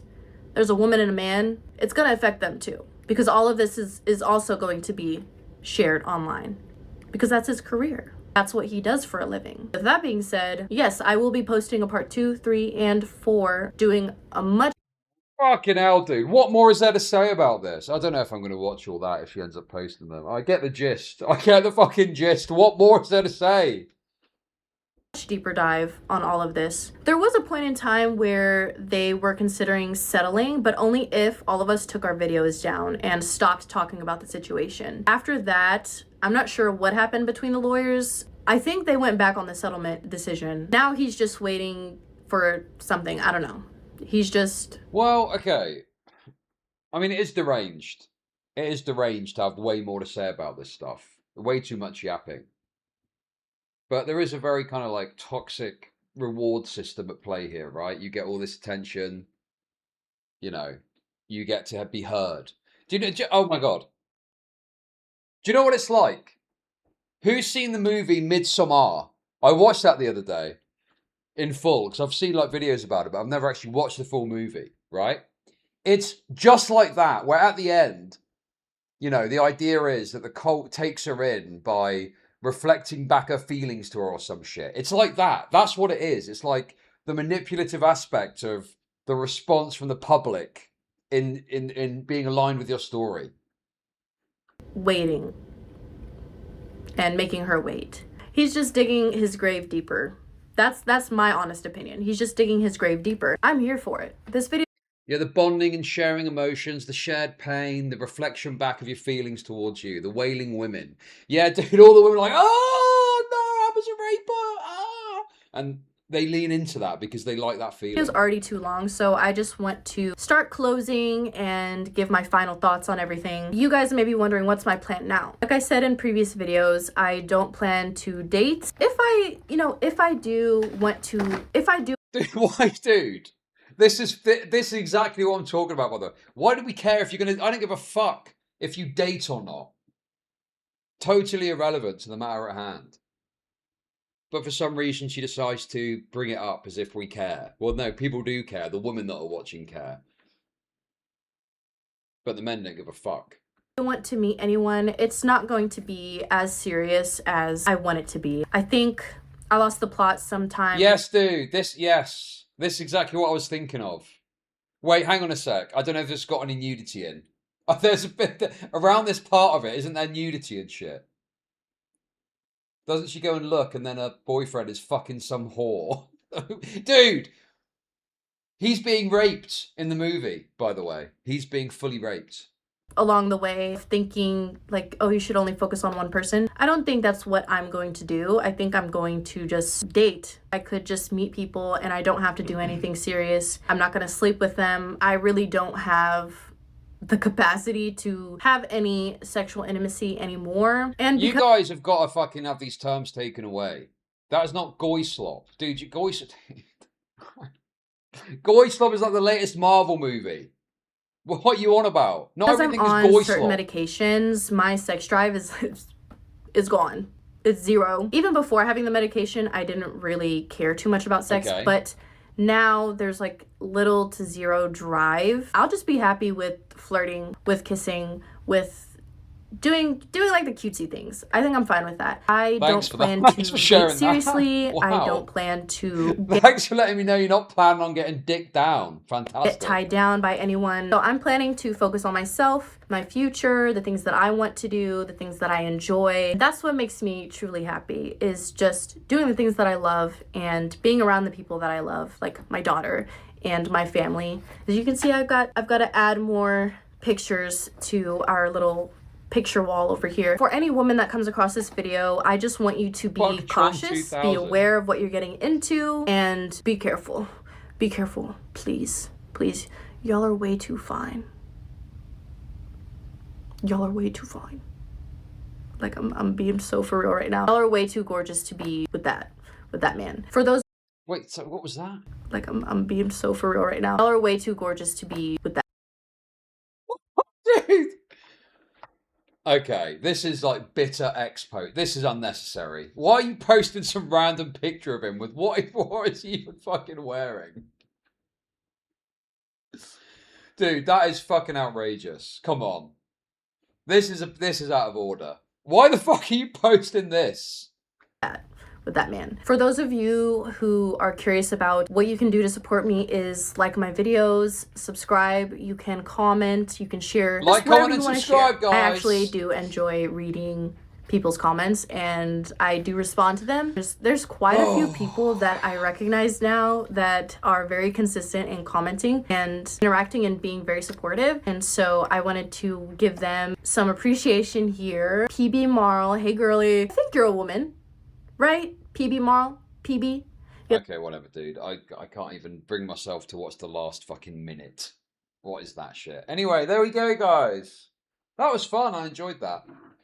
That was good. So, yes, I think that this is further evidence of Abba being a wretched little perverted freak. I think that he's not a raper, but he absolutely has got a very kind of pernicious way of handling and dealing with these women. Yeah, I don't know. I don't know what the right... sleazy fuckboy, but worse. I don't know. Something like that, I think. Ring that bell. More miscarriage videos coming soon. Dude, yes, exactly. Exactly. The I don't know what... Okay. Lesbian space princess. Okay, maybe I'll get to that at some point. Maybe I'll get to that at some point. But guys, we've got more pressing matters to attend to right now, okay? We're looking forward to this segment all day. We've got another disability audit. We're going to call it a disability audit, okay? We've got a disability audit to attend to. And it is a cracker. Because I found it on Twitter and I was like, what is this? And I literally put my spade into the ground to dig a tiny bit deeper. And I was astonished. I was absolutely fucking astonished by what I saw. So let me just find the thing about it quickly, okay? It is an absolutely astonishing thing that I've discovered that we're going to go through together. Okay, let me just... for some reason, I didn't actually save the post correctly. So let me just grab it real quick, okay? I need to just find it in the old bookmarks here. Fuck, dude, where is it? Sorry, bear with me and I will find it, okay? In the meantime, get a load of this. Get a load of this as a little bit of an intro to the lefty thing. It's completely unrelated. But did you guys see this? This Green Party, this wretched beast got fucking taken on by the Green Party. I'm very happy to say Green members in East Anglia have elected me to be their female rep. I'm not so sure about that one personally. But nonetheless, they are claiming to be a female rep. Make of that what you will, I guess. Okay? Make of that what you will. On the party's governing council, I'm so grateful to them and to Greens for Palestine for their support. The thing that's so funny about this is that this individual doesn't realise how cancerous they are for like Green Party electability beyond their own nose. Like you look like a wretched freak getting appointed to the Green Party like this or elected into the Green Party. You know, if you look at Mamdani, his success was moving away from this sort of lefty shit. But instead, they're like an example of what the Green Party are moving towards, which is this kind of gender, race-based communism, which no one fucking likes. No one likes at all. I intend to stand by my manifesto. Defend freedom of speech regarding Israel. Support members when they're... Oh, okay. Freedom of speech regarding Israel. Okay, that's interesting. So only Israel and not other topics, I guess. Support members when they're attacked and smeared by the feral Zionist press, and ensure all our members follow the same rules. In short, free speech, solidarity, equality. I know there'll be Zionists reading this who are utterly furious that I won. I welcome their hatred. Our party has changed, and my election as a proud anti-Zionist trans woman symbolises that change. I look forward to working with comrades on the GPC to build a radical anti-imperialist Green Party. One that always stands shoulder to shoulder with queers. Why is queer, dude? Queers is the first fucking thought process there. What about working class people? Hello, you're supposed to be a lefty party. Why is your first thought process not standing shoulder to shoulder with working class people? It's always your fucking gay race communist shit and not working people. Queers, Palestinians, disabled people, migrants, refugees and activists enduring state oppression. Inshallah, we will prevail. Oh, Jesus. Eleonora Sophie Folan, GPC rep for the East of England. Female place. I like they've got to get female place in there. Just to be certain. Just to be certain. Right, guys. Anyway, getting back to the other thing I wanted to show you. Let's do this little disability audit, okay? This is a cracker. So it starts off here. So I'm just going to play it out. We watched this yesterday briefly. So let's have a little look and see what we think about this, okay? Come with me to a wheelchair accessible event in the Twin Cities. Pause. Pause. So you're getting your own wheelchair out of the car. That's interesting. I've never seen that before. In my time, knowing about disability, normally it's that you have to be helped in some way because it's quite debilitating. And even if you can walk, it's going to be quite tricky for you to do this. But apparently this is just another ambulatory wheelchair user who can sometimes walk. So let's find out. Come with me to a wheelchair accessible event in the Twin Cities, featuring my new purple wheelchair. Today, we went to a farmer's market in Edina. The park that the farmer's market was located at was absolutely adorable, and it made me so happy. This is so cute. Besides occasionally being run over. I know it is. Everyone I met was so kind, and it was such a fun event. Oh, amazing! There were so many fun booths, food trucks, sculptures, and plants. This ramp was so much steeper than it looks, but my roomies assured me that my Pisces Q3 wheelchair could handle it, and they were there if I needed help. It'd be so good. I'm right here with you. I mean, if it's that much of a problem, why don't you just get up and walk? If it's that much of a fucking issue to go down it in your wheelchair, you know. The other one had a more kind of shocking end when they got up and walked. But this, it's like, well, I've seen that you can get your own wheelchair out of your car. So why are you acting like this is a big fucking hassle when you could just walk down it and get... Or you could even push it down yourself, presumably, if you wanted to. Oh my god. Wow. So straight away I'm getting like, you just want to make cutesy wheelchair content. And there's something amiss about your claims that you're significantly disabled. But I could be wrong. I could be wrong.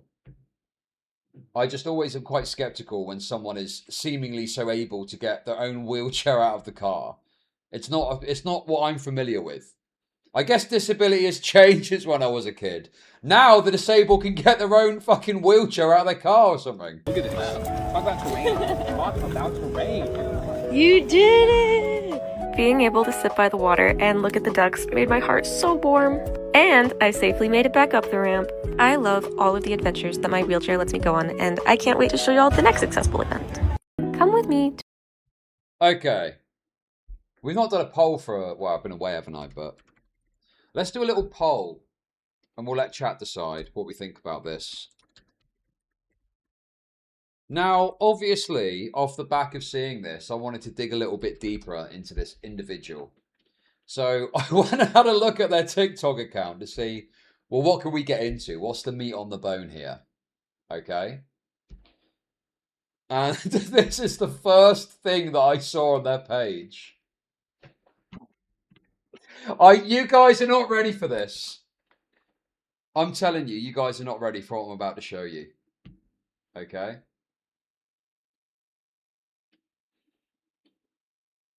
What the fuck is going on here, dude? What is this? What?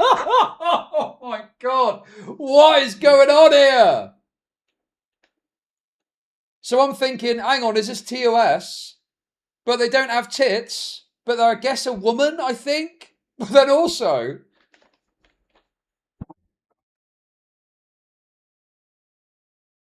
So the sound's off, but they don't seem to have any nipples. They don't seem to have any fucking nipples, dude. What is going on? They've had their nipples cut off. What the fuck?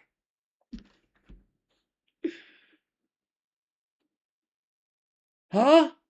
I love my natural hair. That hair isn't real. Death. Bro, they've just... What's... Huh?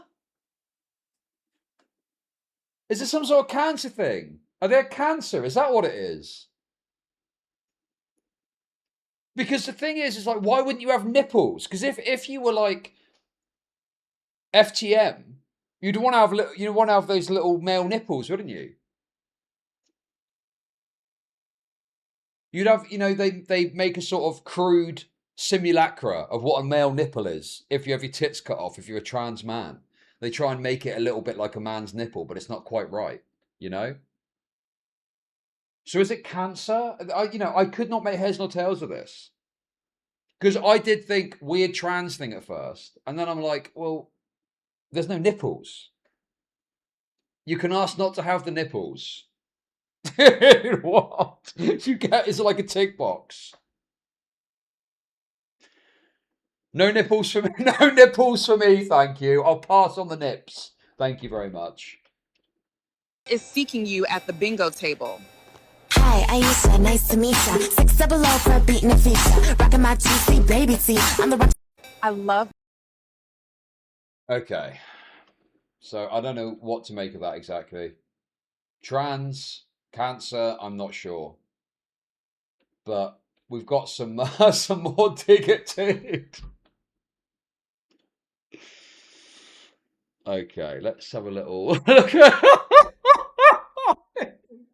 Yes. Perfect. What is this?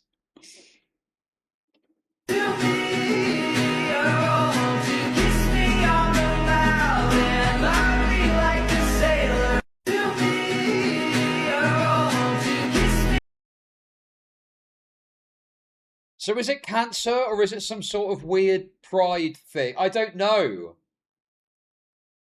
And this is the kind of stuff that they're just posting on their TikTok.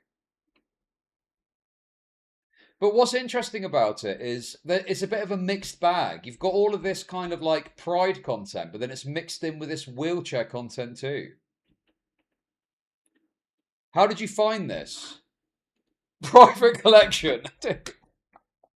No, I was on Twitter and it popped up because it knows I like hating on wheelchair users. So obviously then I started looking and this popped up. Dude, it's literally on their fucking TikTok page. Look. It's not like I've specially sought this out. I've literally gone, oh, there's a link to their TikTok here. Let's have a little look. And this is what I'm presented with.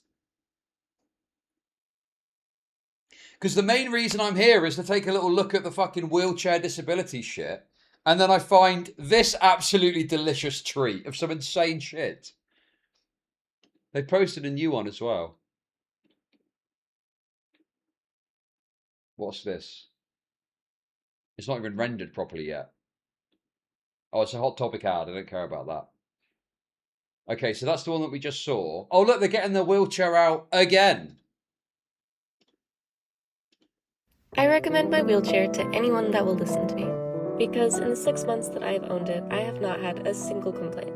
In fact, I only have amazing things to say about it. Which is insane considering you can get this wheelchair for less than $700. The reason that I initially chose this wheelchair over the hundreds of options out there is because of how lightweight it is. Since it only weighs 32 pounds, I am able to independently take it anywhere that I want to. How are they lifting it? I don't fucking get it, dude. Does this not stretch the fucking ambulatory wheelchair user thing? When I think of ambulatory wheelchair user, I think of someone desperately and wretchedly trying to walk in spite of needing a wheelchair. Not just like jovially knocking about the place, getting your wheelchair out your fucking car.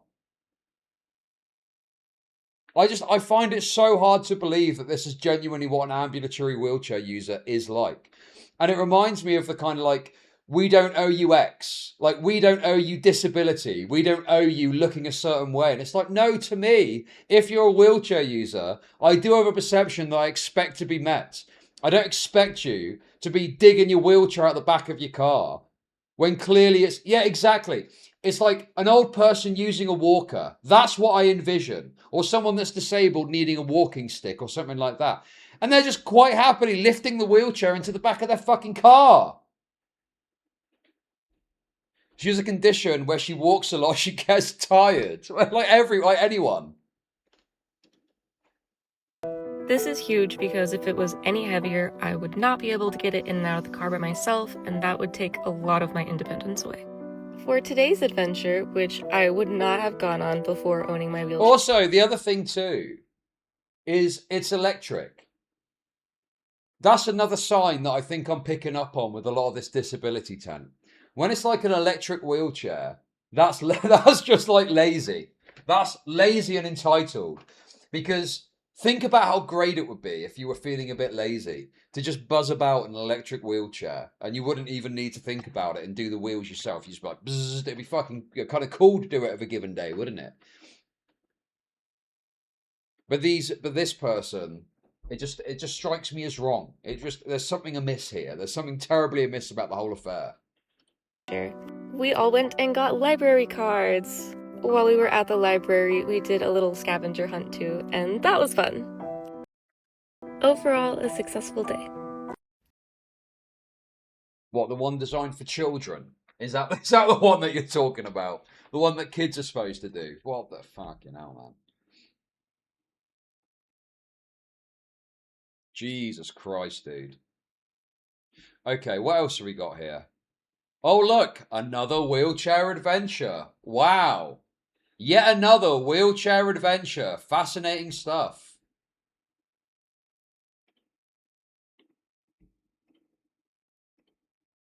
And my wheelchair to a farmer's market. Today, I went to the Kingfield Farmer's Market in Minneapolis.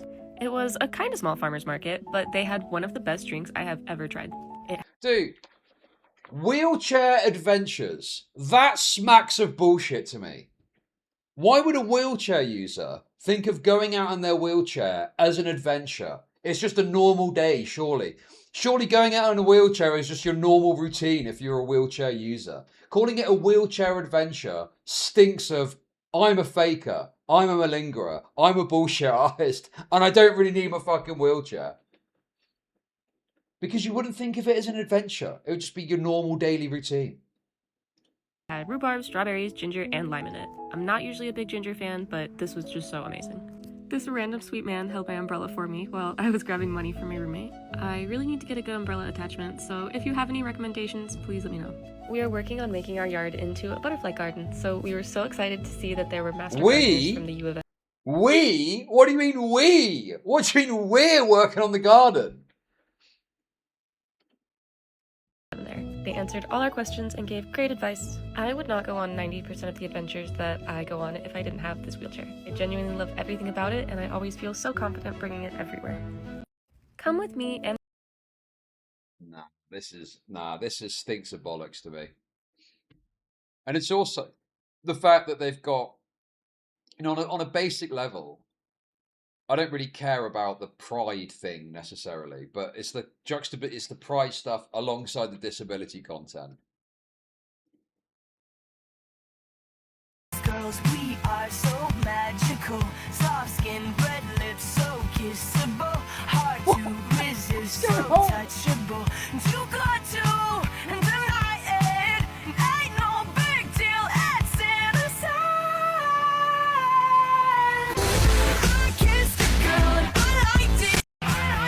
No, I don't think they're a male. I think they are female, but they've just had their breasts cut off for some reason. Which, if I'm being gracious, is because of breast cancer. But also, it could be because they just didn't want to have their tits anymore. I don't fucking know, dude. There's no explanation. They should have a fucking thing on that explains what's going on at the top. Rather than having to try and figure it out.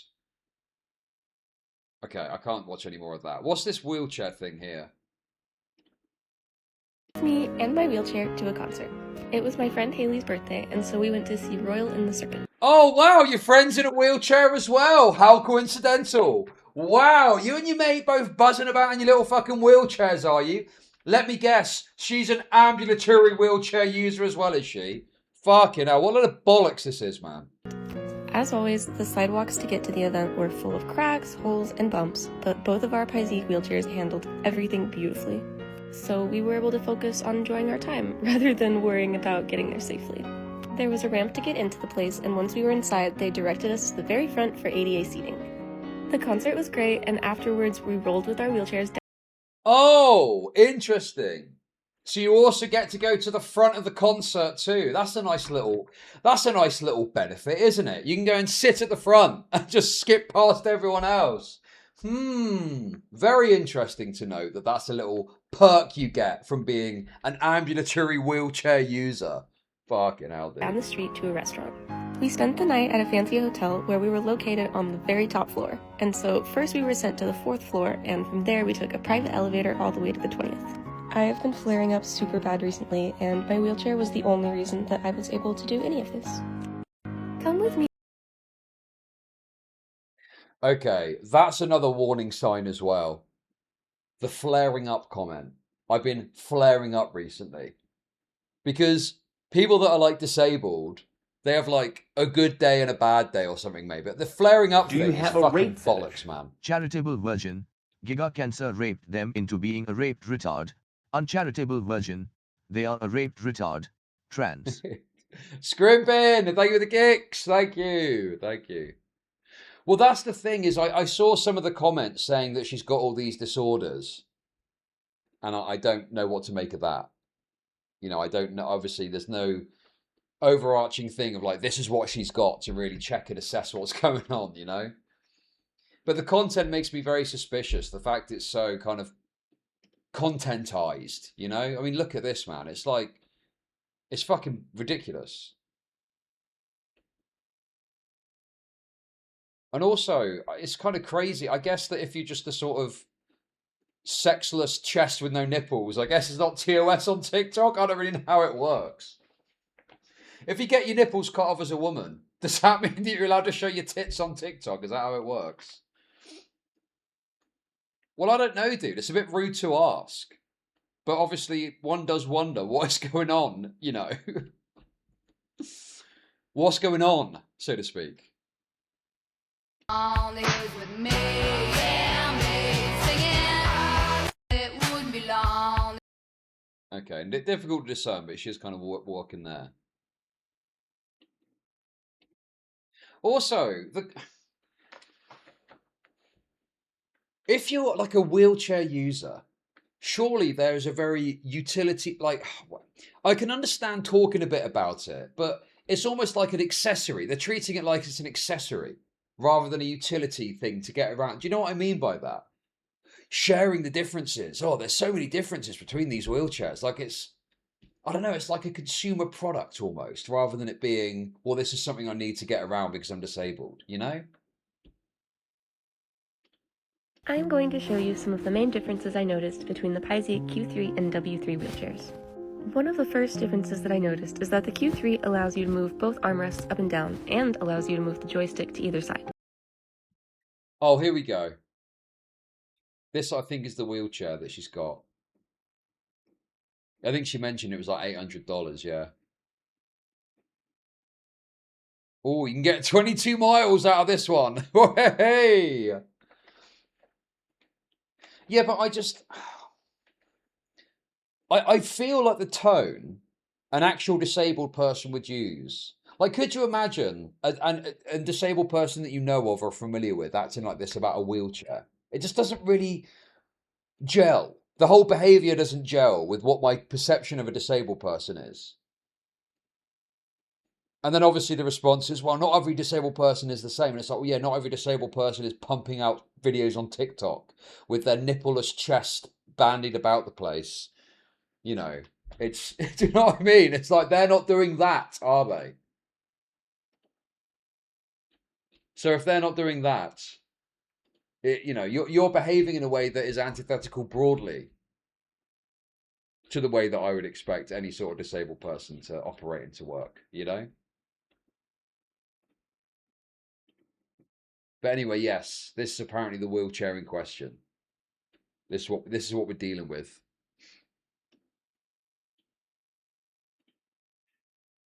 Oh, what's this? She's got... No, I think this is someone else, isn't it? No, I don't think this is the same person. EDS. I don't know what that is. On the W3, the armrests only move back and forth, do not move up and down, and the joystick is stuck on one side. I prefer using my joystick with my left hand. Yes, exactly, yes. Yes. It's indicative of it being a fashion accessory rather than something that's needed. Because, yeah, my sister is a disabled wretch, okay? And she's never talking about a wheelchair. It's like glasses for you or me. Yes, when I go and get glasses, I don't think of it like this. You know, I buy like nice glasses for myself, but I don't. You don't conceptualize it like this or talk about it like this. If you wear glasses, you just wear glasses and that's that. And you pick the ones that you like. And it just feels like this is very fashion accessorized rather than this is a tool that I use to overcome a disability. Well, technically, I am disabled. Technically, I am disabled. But because it's so normalized in society, being short-sighted is not seen as a disability. But it actually is a disability to be short-sighted because you need this to... Dude, I'm going to get on fucking PIP with my eyesight. Let's go. So I love having the option to move it. The Q3 only has two modes, manual and electric, and is not meant to be a rollator, while the W3 has electric, transport, and rollator walker modes. Some small changes I noticed are that the Q3 wheelchair stops more abruptly, while the W3 stops a little bit slower. The W3 also handles turns slightly more smoothly than the Q3. The footrest on the Q3 folds up completely, while the W3 only folds up slightly. This is part of the reason why the Q3 folds up. Yes! Like there's been this... There was always this kind of...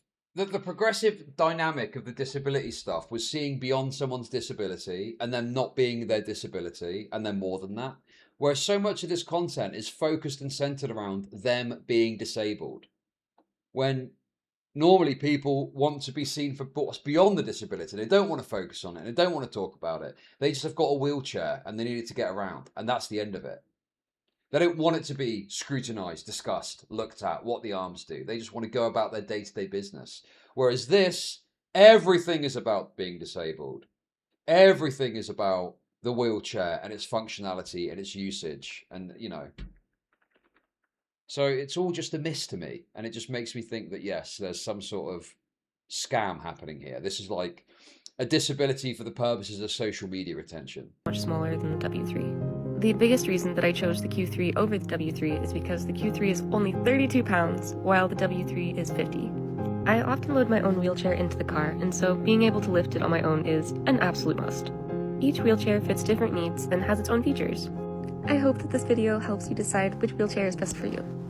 I am going to show you which wheelchair is best for you.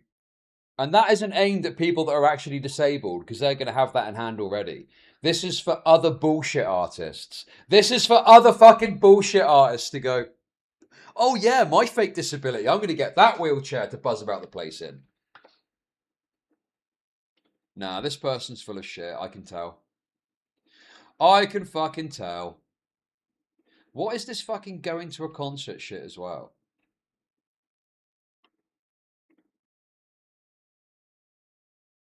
Cause this must be heaven. I gotta test. Wow. Adding the exit. Wow, very convincing wheelchair user there. Why are you jumping about the place when you're apparently in a wheelchair?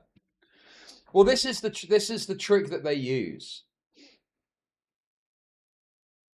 where they say, "Well, sometimes I can walk," and it's like a, what's the right word for it? Like, you can't disprove that concept, right? Like, how would you go about saying, "Well, that's not true," because you can't, because it's based on their own like self-professed symptoms. It would be like someone saying, "I feel pain all over," and how would you disprove that they're feeling pain? You can't.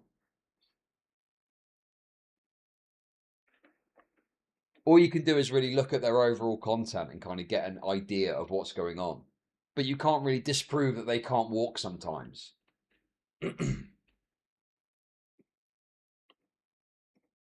Oh God, what is this?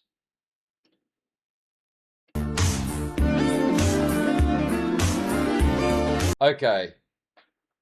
Guys, we were too gracious to grant the breast cancer thing. It wasn't breast cancer. They just didn't like their tits, and so they got them cut off. They got their tits and nips cut off, dude. Oh my God.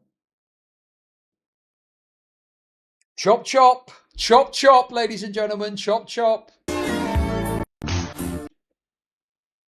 So this is before, I guess. Oh, no, this isn't before. This is from ages ago, and then now they've had the top surgery. Dude. Oh my God. I went to the Science Museum, and instead of thinking about how far I would make it or when I would need to leave, I was thinking about, well, the Science Museum. About what room to go in next, what looked interesting. I was wandering through exhibits, stopping when something caught my attention, getting distracted, and staying way longer than I could have imagined. I was laughing with my friends, taking breaks when I needed to. Everything just felt really flexible and easy, and I could actually live through the day without my body deciding everything for me. But I think that's what makes it so special. Not just that I got to go somewhere, but that I got to exist there fully, and I actually got to be present in the moments instead of constantly focused on pain. Being able to learn, explore, and move through spaces like this reminds me how much joy there can be in simply being curious again, how much of life lives in those small moments. I had an amazing day. Guys.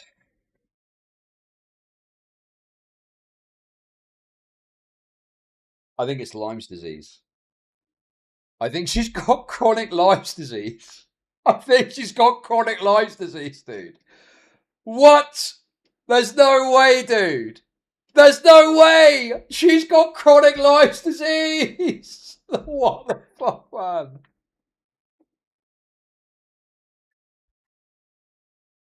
Okay, dude, you're mad fragile for having to lay down after building half a lamp. I sent him home. You're so right. I am very fragile. I have Lyme's disease, you ableist cockroach. And that is not like the thing you get from a tick, right? The kind of the short-term thing. She's absolutely, without doubt, 100% talking about chronic Lyme's disease, which is the same thing that fucking Jake Doolittle guy had. The Malingerer special. And by the way, chronic Lyme's disease is like some controversial, let's call a spade a spade. It's fucking bullshit. It's fucking bullshit, dude. There's no such thing as chronic Lyme's disease. It's a load of bollocks. It's the kind of thing that you need to go to some bullshit arse doctor to get diagnosed with. It's total fucking bollocks.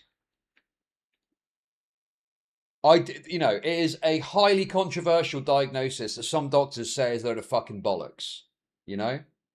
Yes, it's bullshit. It's fucking bullshit, dude. Let me find the thing about it. It talks about it in the thing. Chronic Lyme disease. Okay.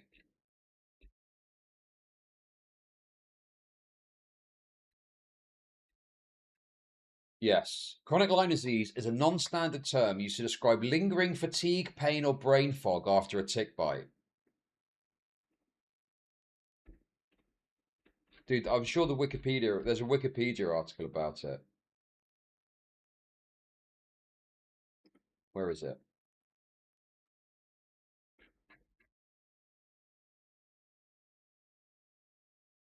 Yes. Oh, pseudo medical diagnosis. Let's go. Yes, yes. Part of a series on alternative medicine.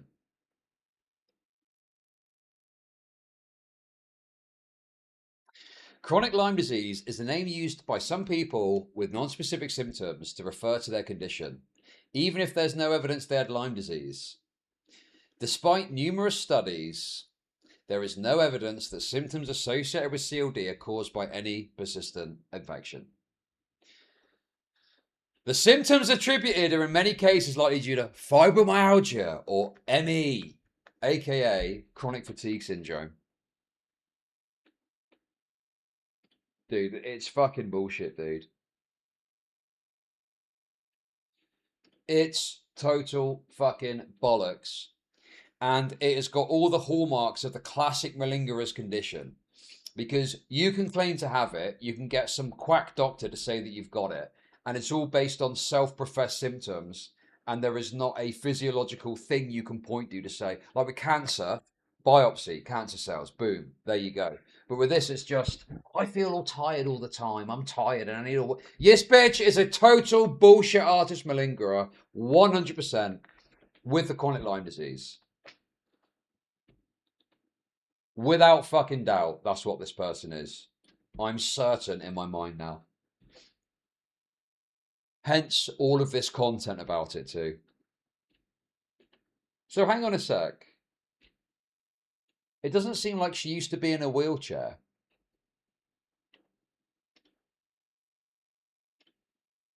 Used to be 2017. Honestly, I hardly recognize. Dude, she looks normal there. She looks fucking normal, dude. What the fuck, man? She looks like a normal woman. Oh my god, dude. That is fucking terrible.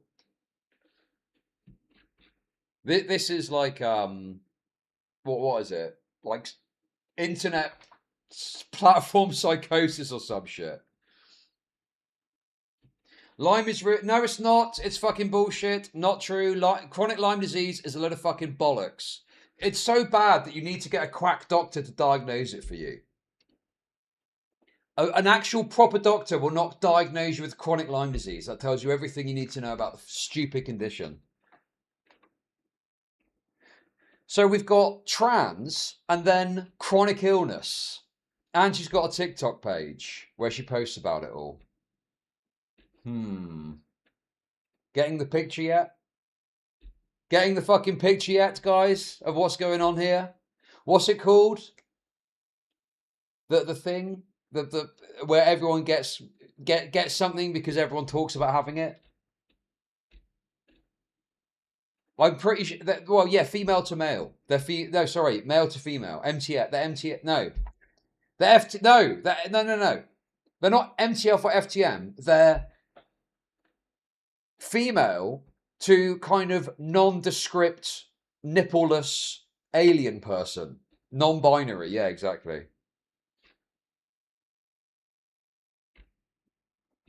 That's what's going on here.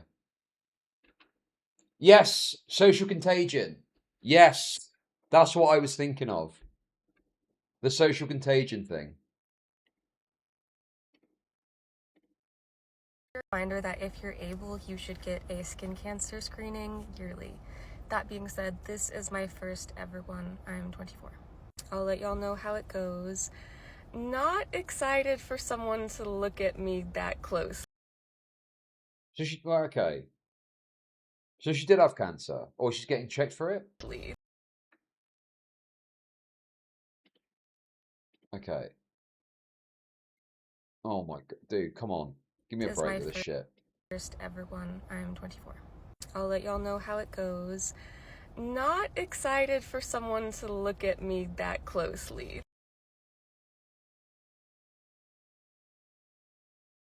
What is...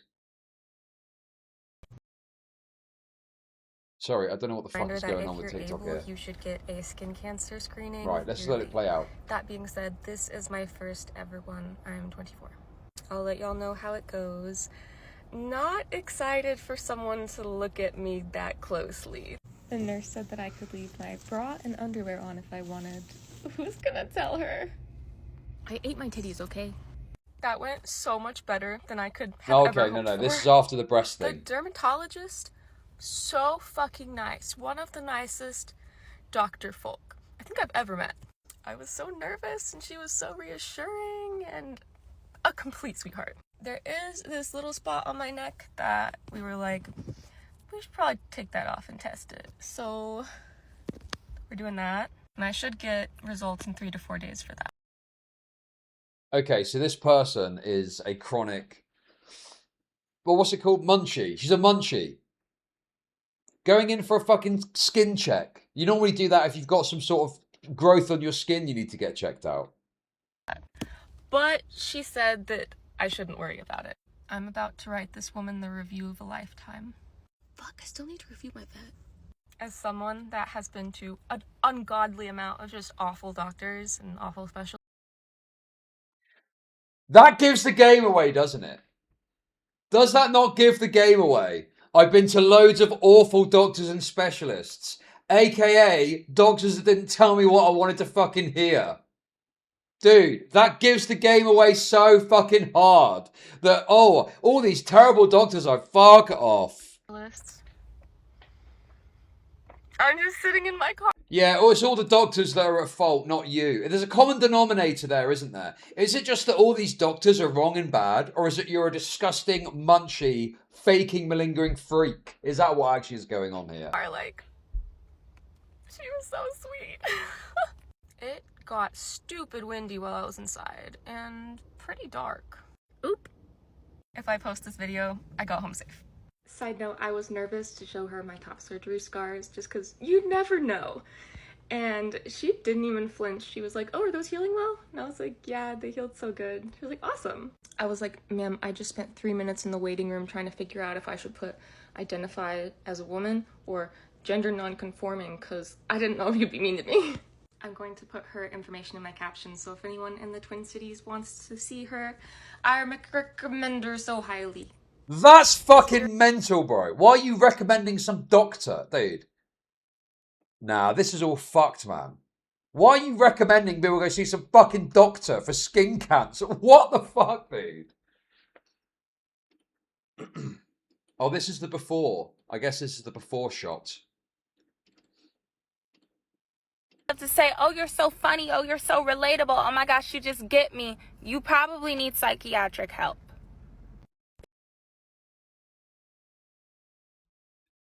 I mean, look, it's a bit gross to comment on someone's body to that level, but like, I don't know, it just seems crazy to me that you would. I mean, look, I can understand having a reduction if they're uncomfortable or something, but having them taken off completely and then having your nipples removed too, that is just fucking crazy, man. That is next level fucking crazy. No. Having some breast tissue removed because you've got too large breasts is one thing.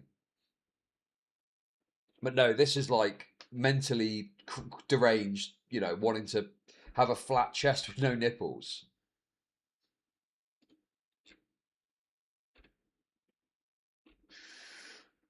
Okay, guys, I think I've seen enough. Dude, someone was saying that they had all these different conditions, but I don't think they have. I mean, unless they do have more and they're not just talking about it. But it seems like the condition they believe or claim to have is this chronic Lyme disease shit, no?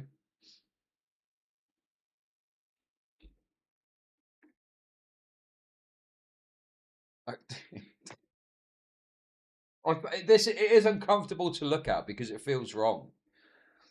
You know, because it's like, well, this person is...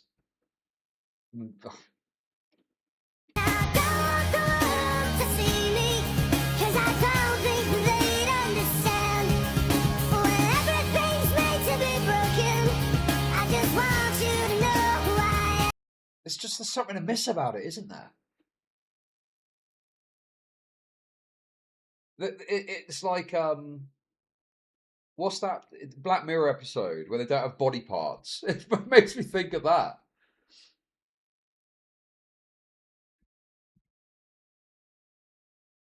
And the thing is like they're not even trying hardcore to present as a male. Like a mannequin. Yes, exactly. Yes. Like a fucking mannequin, precisely. Just fucking it's just a bit unnerving and unusual, you know? Like a fucking mannequin, it's so true. Okay, guys, I've seen enough. What's it called again? I've forgotten already. The thing where the societal belief that everyone's got the same thing. Fuck, what's it called? Someone said it earlier and I've forgotten already.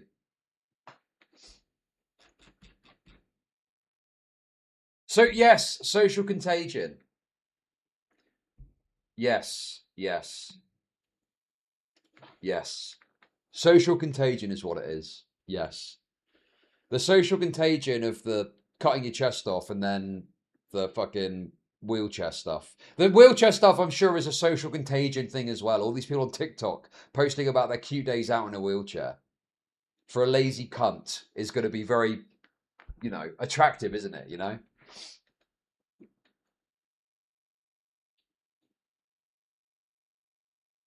Hey, ladies, that is gross. Rate me saying to send the... If you're getting a breast reduction, send him the leftovers.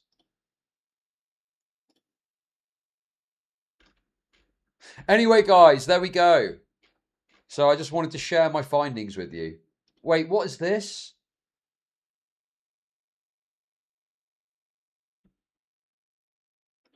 They're on a bouncy castle. Wait, they're on a fucking bounce. Wait, she was driving there. What the fuck? She was on a bouncy castle and driving. What the fuck? This is such a piss take. Yeah, I'm instantly suspicious of anyone that's posting their stuff to TikTok. And then when they do it in this kind of fun, jovial way, nah, this is all fucked, man. Malingerer, I've decided, I've determined, total bullshit eyes, chronic Lyme disease malingerer, social contagion, posting for TikTok. And that's all I got to say about that. And that is all I got to say about that, guys. Okay, I've got one more thing today. And I can already hear the groans from chat, but I must follow up on this. I must follow up on this, okay? Because there's been a big movement. There's been a big movement in the Reddit Brick story, okay? Brian Mansell has settled.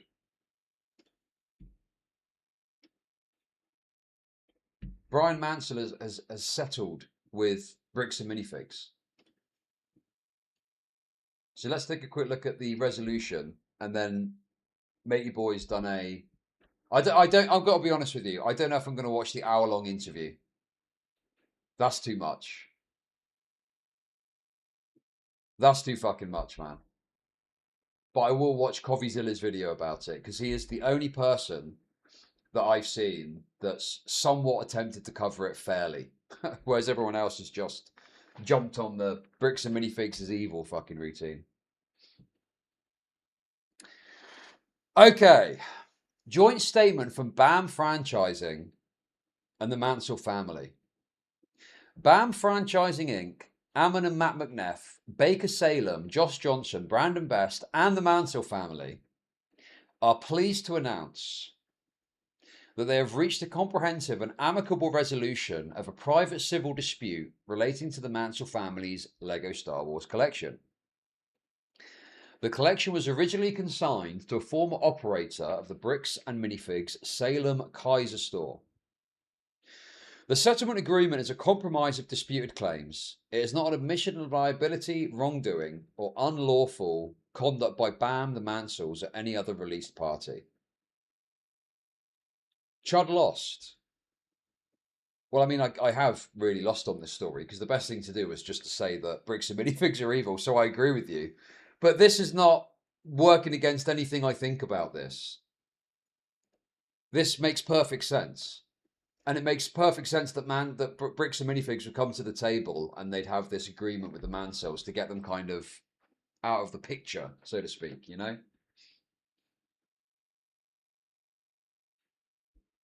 He's been doing interviews. They claim that they weren't meant to post this yet. Why not? What would be the reason to not post this if you've resolved this ongoing PR issue that you've been having for months? I don't understand. The Mansells confirm they have been compensated by BAM for the losses associated with their consignment arrangement and thus are releasing all their legal claims against BAM, its leadership, Baker Salem, Josh Johnson, Brandon Best, or any current Bricks and Minifigs franchisee. BAM, the McNeffs, Baker Salem, Josh Johnson, and Brandon Best likewise will dismiss their lawsuit against Brian Mansell.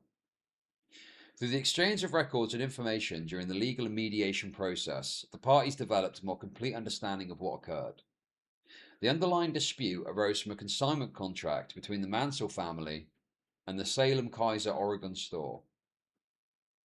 BAM, Baker Salem, Josh Johnson, and Brandon Best were not parties to it. The Mansell's losses arose in part from the sale, accounting, storage, and disposition of inventory by the former operator of the store. Hey, let's go. We're getting it in there. The truth will prevail, guys. The truth will prevail. As part of the settlement, Brian Mansell has assigned to BAM his claims under the original consignment contract. BAM may elect to pursue these claims against those responsible. Oh, are they alluding going after the Antifa couple? Is that what they're alluding to there? So Brian Mansell has assigned his claims to Bricks and Minifigs, and now Bricks and Minifigs has essentially got the right, I guess, to go after the Antifa couple. Dude, that'd be so based. The Mansells have agreed to provide relevant records in support of BAM's claims. The parties believe this places responsibility for remedying any remaining fault with the appropriate parties. BAM recognises that the Mansell family experienced a genuine loss, prolonged uncertainty, and considerable frustration after the original contract was not properly administered by the former operator of the store. And during the I tell you what Mansell is doing. He's trying to save face. Obviously, right, Mansell is like a fucking mercenary operator, okay? He does not give a fuck about the Antifa couple. In fact, he probably recognises that they were at fault. But he knew that the best way to get the result was to go after Bricks and Minifigs. So he's trying to save face. But I'm certain he's gone into Bricks and Minifigs, got what he wants out of it. And he doesn't give a fuck about the Antifa couple anymore. So he doesn't give a fuck about signing this over. But I'm sure that he probably does have to go public and say, oh, they weren't meant to release this. Yeah, because it makes it look like you've basically thrown everyone else under the bus because you have to get your fucking payday out of this. Because look, they're even saying here, BAM recognises the Mansell family's in-laws, and they're putting it back onto the fucking Antifa couple. And yes, also, the lawsuit is still happening, rightly so, because they've got legitimate claims under the lawsuit. It's just Mansell is now not included in it because they've settled their dispute. By the former operator of the store and during the transition from the former operator to the replacement franchisees. BAM regrets that it did not more quickly assess information necessary to understand and resolve the matter. BAM has issued an unqualified apology to the Mansell family for the losses and pain suffered from the events surrounding this dispute. The parties recognise that many Bricks and Minifigs franchises and employees and their involvement with the events surrounding this dispute and hope the resolution brings closure to everyone affected and all may return to their normal business activities and personal lives. This is a betrayal of, like, I think it is just throwing them under the bus. And so obviously if he's talking about it publicly, he's having to save face, but no, that's not what's happened. But that is what's happened. You've gone into Bricks and Minifigs, got what you want out of it, and fuck everyone else involved. Because you never cared about anyone else. You just cared about getting your fucking payday out of this.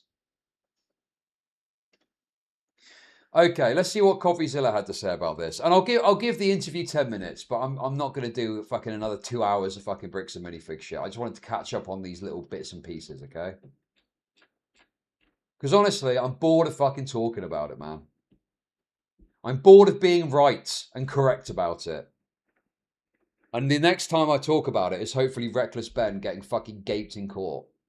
I can finally talk about it. My behind the scenes work with the Mansell family, Bricks and Minifigs, the settlement that finally happened. Although the story is not over, I'm going to give you the behind the scenes look to show you how self-inflicted this wound for Bricks and Minifigs really was. It's unbelievable. As bad as you think it is, it's so much worse. I literally, behind the scenes, nobody knew until now, was secretly trying to talk myself out of an 8 million viewed video, guys, that I did 2 months ago. The saga is still going on. Thousands of YouTubers are paying their rent every month with the Lego drama checks, and we tried to stop it early on. I mean, we tried to put an end to this thing. Wow. It was yes. Yes. Do you have a rape fetish? Hey! Thank you for the kicks, indeed. Rest in peace, Tim Curry. Thank you, thank you. No, it's not me at all. I covered this story. I mean, I could have covered anything. It doesn't matter to me. I could have covered this or anything else. So it's not like I've covered this and I've tremendously benefited from it. I could have covered literally any story and it made no difference to the money that I made. But there's people that pushed a certain narrative because it was profitable to do so. And they're the people that have truly benefited from this.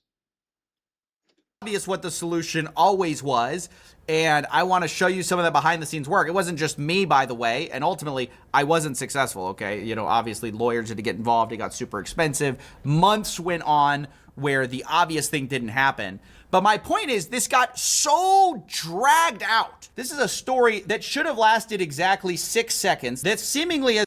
Okay, so as much as I think Bricks and Minifigs fucked up by not taking this seriously, it's not just them not dealing with, you know, everyone has dragged this out because it's been a great story for views, you know?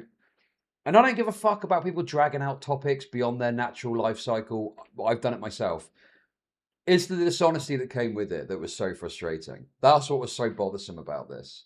It was the fact that it was clear that even as the tide was even as the story was shifting, people were still resolute in pushing a narrative because it was what was popular and successful. Like the fucking Fork Police Department shit. The fucking, what is it? The Mormon, the stupid Mormon narrative. Has been going on for months now and will probably take, you know, over a year longer. I mean, we have still litigation ongoing. So I want to break all of that down for you today. I've been holding on to this knowing that eventually I really want to talk about it. I didn't sooner because I didn't want to torch the chance of any deal. Yes, I think that's a fair read, actually. BAM knew they were in the right, so they got stubborn and fucked themselves. Whereas I think as a business operator, it's not enough to just be right. Sometimes you need to do something that benefits your PR, even if you know it's not the right thing to do. Because if they'd cut a check for this at the start, none of this would have fucking happened. But I think that there was a stubbornness, probably a naivety as well. Probably like a naivety about not knowing how to handle this. Because there's some fucking, you know, Lego company. They're not cut out for dealing with controversy. They sell Lego to people. Do you know what I mean? They're not really expecting or know how to deal with this sort of thing, you know? Obviously, we now saw one come to light. They've not they've not lost any court case. You're misunderstanding what's happened here. Okay? What's happened is they've come to a settlement with Brian Mansell, the original owner of these Star Wars Legos, okay? So he's been removed from the lawsuit and he's no longer party or involved in the lawsuit. But the lawsuit is still continuing because the lawsuit has got merit beyond Mansell's involvement in it. Like, you can't get around the fact that fucking Reckless Ben committed a bunch of fucking crimes and torts against the company, you know? And so that's why I feel comfortable talking about it now. And I'm only going to show just a few of the messages to prove the point, which is that everyone knew the solution literally months ago. And rather than doing that, the hard way has been chosen every step of the way. Like, the worst possible decision has been chosen repeatedly to the point you start to wonder if this is some sadistic need to be dunked on by the internet. We have to learn from what might be one of the greatest corporate fiascos. Okay, this is such an unfair read to Bricks and Minifigs. Dude, this is the same as what is it? I feel like CoffeeZilla is bending a bit to the mob. I think he's bending a bit to public sentiment in that he's going so hard at bricks and minifigs. And I bet you that on the last video, there were people that were critical of him for not raping bricks and minifigs harder. And so now he's kind of bending to that mentality. Because there's no need to go this hard at it now. I'm telling you, dude. Everyone's got the fucking memo that bricks and minifigs are evil. So that's the angle people are going at it with. 100% that's what's going on here. Goes of all time. Otherwise, what was it really worth, guys? I mean, yes, finally, the Mancells are being paid, and I am happy about that. Here's the official story. The Mancells confirm they've been compensated by BAM for the losses associated with their consignment arrangement. We don't get an exact dollar figure, but it's probably somewhere in the realm of what would make the Mancell family feel good. But bear in mind, this is all under the context of they were also sort of being sued in a like RICO lawsuit during that time. So it does feel a bit under duress. Again,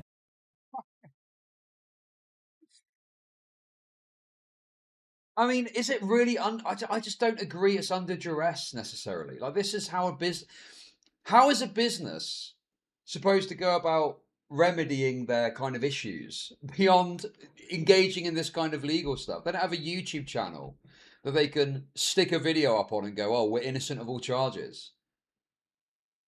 So all they're left with is some sort of legal remedy or recourse. This is just how businesses tend to operate, you know. So is it underhanded? Like I don't know if I agree with that really. I want to discuss this in more detail, but before I do, I want to take you back to when all of this started for me personally. Now, this is an email exchange with Reckless Ben, who of course is the guy who started the whole saga and, you know. Oh, look, once it got into court, Brian was made whole, almost like we were saying it should be the whole time. I mean, I agree that, yeah, I think that Bricks and Minifigs should have done this ages ago. But the problem is that, you know, they made mistakes in handling it. And obviously Reckless Ben made it even more complicated by coming and committing a bunch of fucking crimes in trying to bring about the resolution. Basically caused the Mancells to get kind of compensated in the first place because he's the one who applied the pressure to Bricks and Minifigs. He contacted me on May 26th, 2026 to just kind of, you know, pitch the idea of me covering this story. Immediately, I kind of looked into it and I decided not to do it. I did not want to get involved early on. It's not that it wasn't important. It's just that I felt like all I would really be doing is rehashing what other people said. And I just wasn't interested in that type of thing. I said, I'm not sure how much I could add to what's already been said. And given that you and the wider community seem to be handling it well, I'm inclined to watch it from. Okay, dude. Oh my God. Having covered this and well, except for the first day when I was in holiday mode back in May. Was it May? It was May. Every other time on this, I've had the correct take based on looking at all the information. It's so infuriating when people say stuff like this because it's just not true if you've looked at all of it. It's not correct. It's not true. On the sidelines. That's May 26th. So honestly, I wasn't even going to get involved in the first place. You would have never heard the word CoffeeZilla Lego scandal had it not been for what happened the very next day. So on May 27th, 2026, this gets filed. A massive lawsuit against Reckless Ben that in total was like over $1 million. Bricks and Minifigs puts the gloves on and decides rather than, you know, just pay people back, they're going to fully go to war with the YouTuber who started it all. And by the way, they're still going to war with him. They still are trying to bankrupt him, in my view, and they're still trying to destroy him for what he did to their brand. They feel like he wronged them and whatever. And that's... Oh, dude. I love the fact that the onus is talking about how terrible Bricks and Minifigs are for trying to destroy him. And then his conduct against them is, you know, like, well, they feel that you wronged them. And meanwhile, there is this documented video of him going fucking ballistic and doing all these crazy tactics, lying about them, misrepresenting things, going to the houses of the fucking owners of the franchise. Oh my God, dude. Oh. No, I disagree. I don't need to wait any longer. I already know what's happened here. There's nothing more to discern from this. It's all fucking evident what occurred. You don't need to wait for the lawsuits to play out. It doesn't matter. It doesn't matter what happens with the lawsuits. I know what happened here. It's very transparent. It's very obvious. All the information that you need to determine what happened is largely out there. The full body cams are out there. Okay? The full extent of not only Reckless Ben's conduct, but his dishonesty and lies in presenting what happened. There's so much out there that allow you to establish that Reckless Ben is just a total fucking hack. A total lying hack to the extent of a fucking dog pack. Why I say, despite the Mancells now being, you know, paid back for this whole thing, it actually doesn't fully end the saga because we still have Bricks and Minifigs trying to basically destroy Reckless Ben's life. And it's in that same lawsuit, by the way, with Ben, that we also have Brian Mancell personally being listed as one of the defendants. So he himself was being sued in this giant lawsuit as well, which just struck me as so deeply wrong. And so against you just... Why? Why is it wrong? Why is it wrong based on, admittedly, we don't know 100%, but on descriptions of Brian Mancell's conduct? Why is it wrong that he's involved in the lawsuit where he was a participant in the behavior that occurred in Reckless Ben's fucking video? He was literally in the video alongside it all. Fucking someone proposes doing something illegal and the guy's like, yeah, let's fucking do it. More or less, you know? So I, said, I'm not going to get involved with this. I, against, my initial thought, said, okay, May 28th, this is the next day. I've seen a bit more of this play out, and I'm starting to have some stronger feelings about this, particularly given the legal threats against yourself and others. What's a good number to reach out, etc. So this is when I first get involved. Now, what I'm telling you is I was never going to investigate this. I had other stuff going on, other investigations happening, and I see this extreme overreaction from Bricks and Minifigs Corporate to basically try to destroy the life of a YouTuber who frankly brought an injustice to light. Now, so it's like a total lack of any sort of understanding of, dude, it's difficult without sounding like a fucking corpo cocksuck, okay? But Reckless Ben did things to like completely rape the reputation of the company. Well, no, I thought, honestly, having watched Coffeezilla's video about this whole affair, I thought he was fair. I thought he was fair on this. But it seems like now he's got the memo, Bricks and Minifigs are evil, and that's the end of it. And yeah, I think it is just this, it's a very craven move, recognizing that if you put out a video saying Bricks and Minifigs bad, it's, I don't know. That's the vibe that I get. Obviously, I can't prove what's in Coffeezilla's head. But I think it is very legal eagle coded. Put out a video that's a bit fairer, get the backlash and go, oh, I don't want that again. Oh, yeah, by the way, guys, Bricks and Minifigs is evil. I start investigating, and it's at this point that I begin to speak to everyone. At first, it's just to do the investigation part, but while I get access to everyone, I start realizing, man, I kind of hope I can broker a deal here. Like, it seems obvious, like so obvious to everyone involved that the Mancells need to be paid. And he shouldn't have ever been part of this ridiculous $1 million plus lawsuit that would definitely... But he made himself part of it with his original conduct, going to the store and the way he acted, and then involving himself and getting involved with fucking Reckless Ben. He made himself part of it, dude. What are you on about?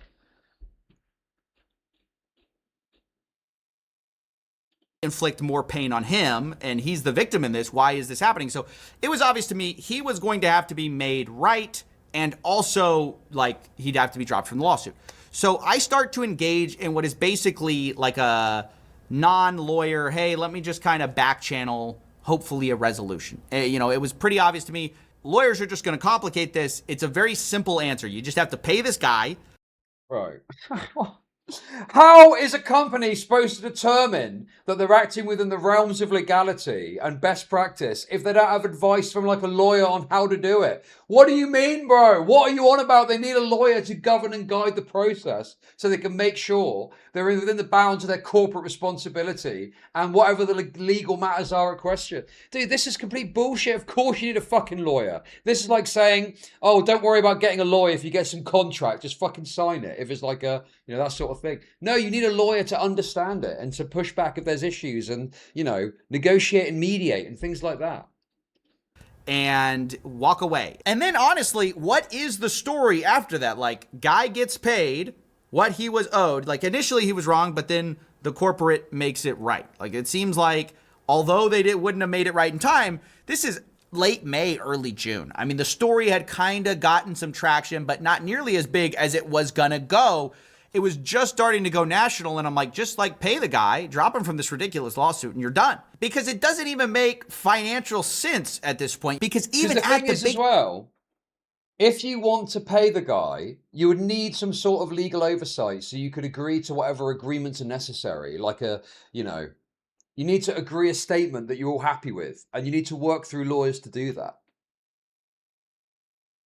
You can't just be like, right, come into the office and we'll figure it out. You need a framework, and the lawyer provides that framework with which to operate in, so that you don't do something that is a massive liability, or you open yourself up to some other legal risks that you hadn't considered.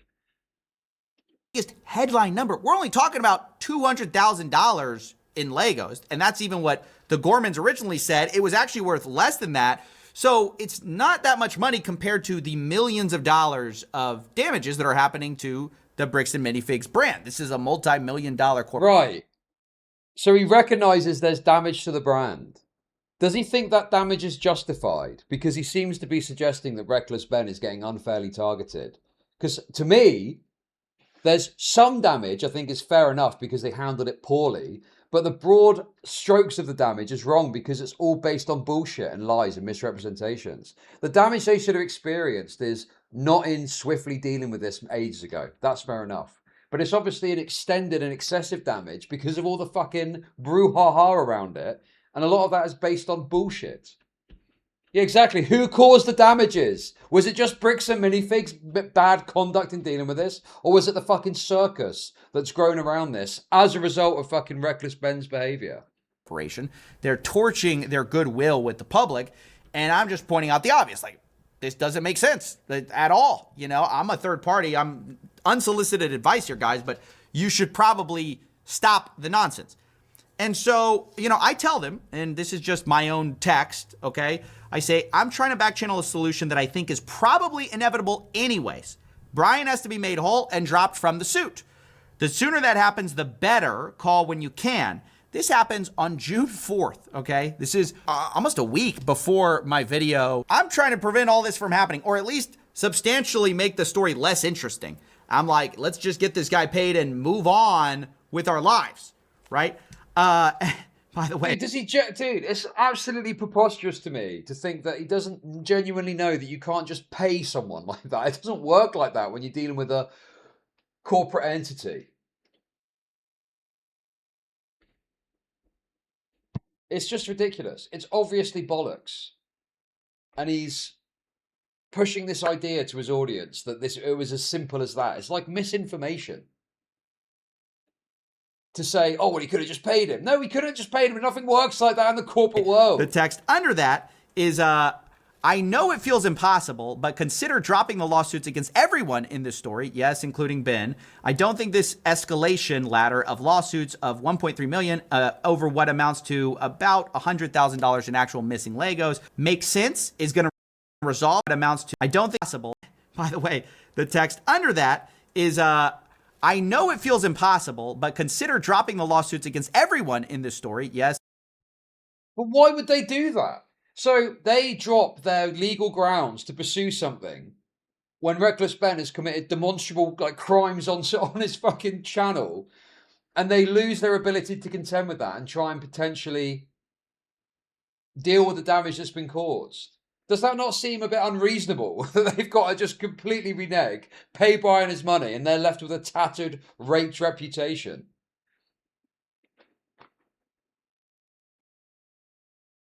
It just feels like the Bricks and Minifigs get such a raw deal. Any angle that you look at this, it's expected that they just get raped. And I don't think they should get raped. I think that they should have reasonable grounds to defend themselves on some of the shit that's been going on. Including Ben. I don't think this escalation ladder of lawsuits of $1.3 million over what amounts to about $100,000 in actual missing Legos makes sense, is going to resolve this, or helps your brand. Okay? So I'm really giving, honestly, some what now in hindsight looks like incredible advice, to be honest, which is just like, hey, this is all going to snowball. This is a disaster. Just drop it. Be done. There's an easy solution here, which, by the way, half of which we've already seen come true. Literally, we saw it just now, August 19th. They dragged it out in the media for 2 months, letting their brand be tarnished, you know, by their own. Dude, this acting like Bricks and Minifigs had any fucking control over that. There was an entire fucking...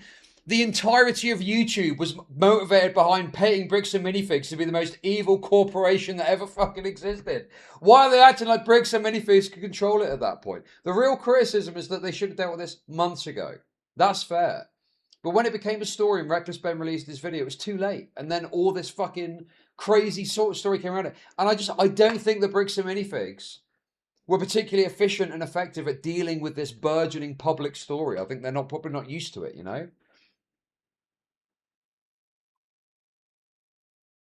Yes, exactly. Their reputation is in the gutter. The only thing that can fix it is putting Ben on the stand and having him admit he lied. Yes. Like Johnny Depp. Remember, he was a woman batter until he put Amber on the stand. Yes, there needs to, for their perspective, they want to get some admissions and some evidence, provable court documents saying, no, this is actually what fucking happened. Actions, frankly, because they knew early on that they could have gotten this done earlier. Yeah, dude. I think Mormon logic is right.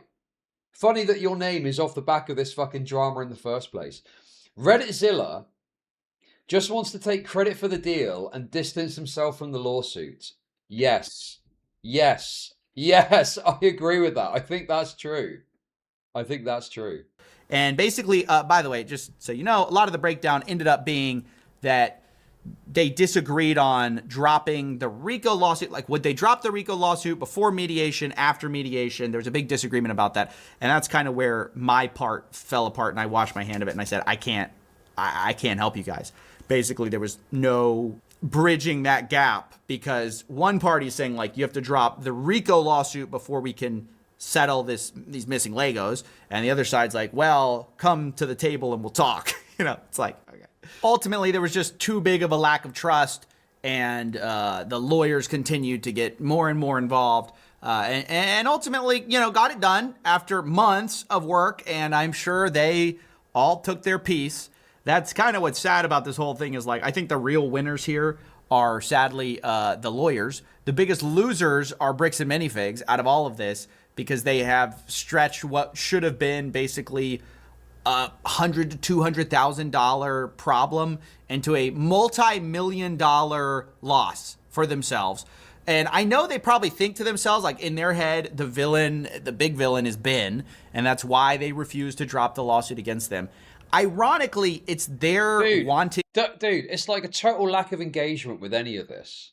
So he's just saying the lawsuit is bad without engaging with the merit of the lawsuit, right? And even if he comes out saying, I don't think they should file a lawsuit against Ben, reasonable position to be in. But he's not even engaging with the meat of the lawsuit, or even talking or getting into any of the dynamics of what they're claiming and what's proven already based purely on watching fucking Reckless Ben videos. He's just going, well, it's bad, isn't it? But he's not even begun to engage with what's in the lawsuit. He's just saying, it's wrong that they're doing this. And you could think that. I'm not saying, you know, if you genuinely disagree with it, fair enough. But you're not even talking about what's in there. And what's in there, even if you don't know the lawsuit, is quite fucking compelling of their arguments of what Ben has done to fuck with their company. To punish Ben that I think is preventing them from realizing... No, dude, you're misunderstanding. BAM haven't lost the lawsuit. They've simply removed Mansell, having come to an agreement with him. The lawsuit against Ben and the others is continuing. And there's a separate legal matter that Bricks and Minifigs and the Antifa couple are involved in too. That they are just hurting their own store franchisees. At this point, they're the reason this is all still in the media. And I think if they could see that and look past their sort of hatred of Ben, trying to destroy Ben, it would help them a lot. And I say that as someone, by the way, who doesn't want to see Bricks and Minifigs and all their franchisees fail. Like, I feel bad for a lot of the people who have been affected by this. I'm also not a person who blamed them for all of the problems, right? If you see my original video, there were a lot of people who actually shared some of the blame in how all of this got lost, right? Like you had the Gormans that had some accounting issues. You had some missing Legos at the... They had some accountant, dude. This is so In his original video, he was much more critical of the Gormans. He was way more critical of the Gormans. And now he's just writing it off as they had an accounting issue. No, they didn't have an accounting issue. They totally failed to reconcile this consignment sale that they were doing. Actually shared some of the blame in how all of this got lost, right? Like you had the Gormans that had some accounting issues. You had some missing Legos at the store. You had some side deal stuff. So you had a lot of different elements that made up these missing Legos. I not only fully acknowledge that, we are the ones who brought that to light. And yet, I'm telling you, as someone who's seen it from behind the scenes, the reason this story has had legs for so long is all of these escalations and unwillingness to drop all of this legal stuff. The irony, of course, is that they think Ben is the monster. Do you genuinely, dude, all of the fucking energy about this was before the lawsuit. It's before the lawsuit fucking happened. What are you on about, dude? It was like a month straight of coverage talking about how evil and raped bricks and minifigs are. Who's destroying your company. God, when in actuality, I think if you look at the facts of the case, it's them. It's their decisions that have caused people like myself and the entire world to get interested in this story. So while I think it's fair for them to criticize some of Ben's methods, and I think that some of them were a little bit extreme, at the end of the day, the larger picture... Some of them were a little bit extreme. A little bit extreme. Right, okay, dude. I love the downplay he's doing, dude. It's very side-scucked. It's extremely side-scucked. Picture is that he got somebody who was wronged, paid back money. It's obvious to everyone that Bricks and Minifigs would not have made this settlement without Ben being involved. So you can't, on the one hand, excuse Brian Mansell from this. Dude, this is the problem, dude. It's not just about the extremity of Ben's actions. It's about the entirety of his videos being a lie. And the only way that you can actually figure that out is to watch all the body cams and all of the content about it. And then it makes it explicitly clear that he's a liar. One thing that I think off the top of my head is about the heroin search. The idea that it was claimed that they searched his car because it was illegal. It was wrongly claimed that he had heroin when that's not what fucking happened. Yes, it is obvious. If you watch all of the content about this, you have to be a total fucking retard to not come to the conclusion that Reckless Ben is just a fucking liar. Because it's explicit when you watch the footage. Because he says things in his video that are disproven and totally wrong based on what's in the body cam. Lawsuit, pay him money, literally apologize, saying, quote, Bam has issued an unqualified apology to the Mansell family for the losses and pain suffered, and yet keep up the lawsuit against the guy who brought it to light in the first place. Because it wasn't the fact, if Reckless Ben had done a video saying, oh look, there's this consignment deal happening. Isn't it crazy, da-da-da. It obviously wouldn't have got the attention that it got. Okay. So that's one aspect to it. But secondly, they wouldn't be going after him because how could they if he just truthfully spoken about what happened? It's all of the circus he created around it that's the problem. That's the issue. Going to the fucking franchise owners' houses. Like, dude, how would CoffeeZilla feel if someone was coming after him for some content that he did? If fucking Logan Paul showed up to his fucking house. How would you feel about that, dude? If Logan Paul did a YouTube video and came to your house and said, fuck you, you're coming after me for, you know, whatever shit it was. Lack of self-awareness, the lack of the ability to say, hey, unequivocally, we were wrong. We are not hedging with lawyers. We're not, you know, we're not suing people. We are just fully apologizing and making things right. That was always the answer. It still is the answer. And they can still choose that path if they want to. But given our current history, I won't hold my breath. I expect a long, drawn-out legal campaign that makes no one but the lawyers rich. Anyways, that's basically it. Just wanted to talk about my personal experience behind the scenes, and I'm glad the Mansells finally got paid. The problem is what is the company supposed to do then? What the fuck is the company supposed to do? They're supposed to just take all of the shit that they've got and take their ball and fuck off home. I mean, I don't know, dude. It just seems a bit unreasonable. Yes, they, you know, to this day, the prevailing narrative about this situation is Bricks and Minifigs stole $200,000 worth of Lego from a dying man in spite of other evidence undermining that claim. So they're just supposed to have that sit with their company forever. And it be, I mean, this has gone fucking like global. It's crazy how big this story got. Okay, I'm going to give this 10 minutes. I'm not going to watch this whole thing because I'm not interested in doing another fucking hours-long session of Bricks and Minifigs content. But I will give this 10 minutes before I end stream. Ladies and gentlemen, boys and the girls, welcome to Ox News. My name is Zach. I'm joined by Billy Badfish and the man of the hour, Brian Mansell. Brian, how are we doing today? We're doing good. How are you guys? We're doing pretty good, man. You imagine the surprise on my face. I had to like do one of those. Am I reading this correctly? When I get a notification from Reddit and it is a press release from Bricks and Minifigs. BAM franchising and the Mansell family reach resolution over Star Wars collection dispute. And if you're watching this interview, I pretty much guarantee you've read this statement. I won't bore you with rereading it, but we are here with Brian to talk about it. Now, Brian, you have found yourself in the center of all of this. Some might say the story of the decade, the story of the year at minimum. It's a situation involving, obviously, yourself and your father's lifetime collection of Star Wars Lego. It involves Bricks and Minifigs. And finally, after more than a year of legal developments, filings, public discussions. Well, dude, of course. This is all he ever wanted. This is all the fucking Brian Mansell ever wanted. He just wanted to get paid out for his fucking Lego shit. That was it. Reckless Ben, the Gormans. I mean, the Gormans, if anything, are antagonistic towards what he wanted because they're the ones that fucked it up in the first place. But he would never really cared about all this shit. There were a means to an end for him. And he was just happy that his campaign that he'd gone on, because he was posting on Reddit about this like a year ago. He's just happy the crusade, and Facebook too. He's happy the crusading campaign has now ended with him getting the money that he wanted out of it, you know? Because he recognised that the Gormans were never going to be able to, you know, to pay for the Legos. So going after Bricks and Minifigs was the only reasonable way that he'd be able to get hold of his money. And it's been successful. And now he's got his paycheck. And even though he's never going to say this, he has undoubtedly thrown everyone else under the bus. He's managed to get out of the lawsuit.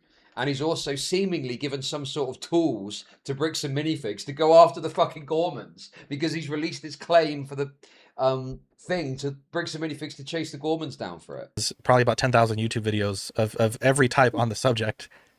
It seems like we're beginning to see the light at the end of the tunnel. And we're sitting down here with you today to discuss and hear your perspective on what's happened and where things stand today. Now, for most of the world, this came to their attention with Reckless Ben's Part 1 video and, you know, the continued updates through that. But we became aware of this situation on April 11th, 2025. I'm sitting at my daughter's gymnastics and I come across a post in the Lego Star Wars group. And it's this desperate, like, hey, like no one's taken this situation seriously. My father's collection is you know, I'm trying to get this back. And I'm can't believe what I'm reading. I'm thinking like, this has got to be some miscommunication. Like, you know, maybe Brian, you know, this is like hyping it up. Like, there's no way this could be true. Oh my God, dude. Get on with it. Get on with it, dude. What the fuck is he on about? Talking about his daughter's gymnastic fucking event. I don't care about that. Right. And April 11th, 2025 is when we first got in contact. And you don't think it's acceptable for Bricks and Minifigs to take the out? No. No, I don't. Because what their shoulders have to bear in doing that is too great. They have to accept and take all of the bullshit narratives that have been spun about their company for months. No, I don't think they should just take the L. Because it's not a reasonable L to take. If the L was, you didn't handle this quickly enough, and it caused you some negative backlash, fine, that's fair enough. But it's much more substantive and egregious, the L they're really expected to take. We covered the story for about 3 or 4 weeks. We reached out to corporate. We reached out to the at that time. Yeah, dude, this is why they say that, you know, in like you don't negotiate with terrorists, right? That was obviously like Maggie Thatcher's position with the IRA, because if you negotiate with terrorists, you let them know their tactics work. So, you know, you don't bend, you definitely don't bow down to terrorism. I mean, the fact they've paid this out is, I mean, they say that Brian's under duress. What about Bricks and Minifigs? They're under fucking duress as well to pay out money that they don't owe. Otherwise, the raping of their public perception continues. The owners of the store, the new owners, we got statements from corporate. We interviewed Josh and Brandon. We eventually got to a point where there were things being told to us that, because we hadn't reached all parties involved, we really kind of felt like we were at a dead end. Corporate was telling us that we were misrepresenting parts of the situation. We were being told some things that we hadn't yet heard. And it did take us some time to get clarification on those things. And I remember calling you and having to tell you, like, hey, I really wish we could continue with this, but like, we just don't have all the facts. And, you know, and I regret that. And I wish we could have pushed it further. And I'd like to apologize that we weren't able to do that. How do you see a fair and amicable agreement to move past these current legal disputes? Well, it would be for Reckless Ben to tell the truth and stop lying and stop acting like his video was accurate and correct. That would, you know, if Reckless Ben released a statement and said, look, I was having you on a bit, some of the stuff in the video was a load of bollocks, right? I think that would probably be a fair remedy, but that probably isn't going to happen. They literally closed the store to not be persecuted. No, they closed the store because they were getting harassed and they couldn't hack it anymore. It wasn't because they wanted to avoid getting... Oh, sorry, I thought you said prosecuted. I think you're right. If you mean persecuted, I think I agree. I think you're right. I misunderstood. I gotta be honest with you guys. I'm not really feeling this fucking video, okay? I know you want me to watch the fucking Brian Mansell interview. My instinct was correct. I'm not interested in this. I'm not interested after 3 minutes. I'm not going to be interested after 30 minutes. I'm not going to be interested after an hour, okay? I am done with the Bricks and Minifig shit. Watching the Copyzilla video is adequate. I will cover if there's a rapening of Reckless Ben in the future legally. But other than that, I don't fucking care. Yes, this is actually a good question. What happens with all this money now?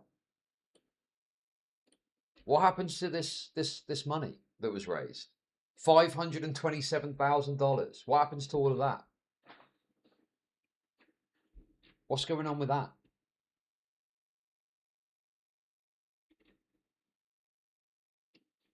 He gets to keep it all. Okay, I'll tell you what we'll do. Let's have a bit of fun. I wasn't planning to do a body cam segment today. I was going to save that for the coming days. But in light of the little trans thing earlier, let's have a look at this. Now, I think that you guys are going to see why I wanted to watch this one when I show you the thumbnail, okay? Are you guys ready for this? I don't think you're ready for this.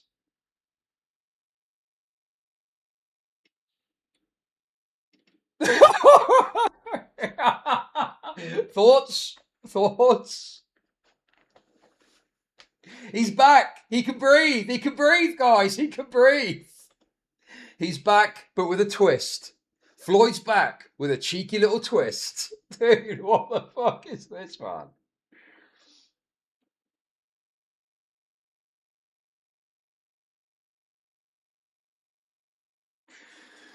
Let's give this a watch and see what's going on. There goes my training. Turn it up.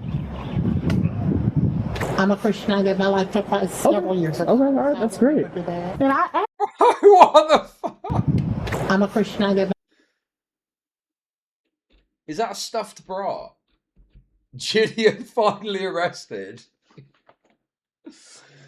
Oh. I like took place several years ago. Okay, all right, that's great. And I asked for a female officer. I am a woman, and I don't appreciate you guys roughing me up like this. On April 13th, 2024, dispatch received a call from a homeowner reporting a dispute.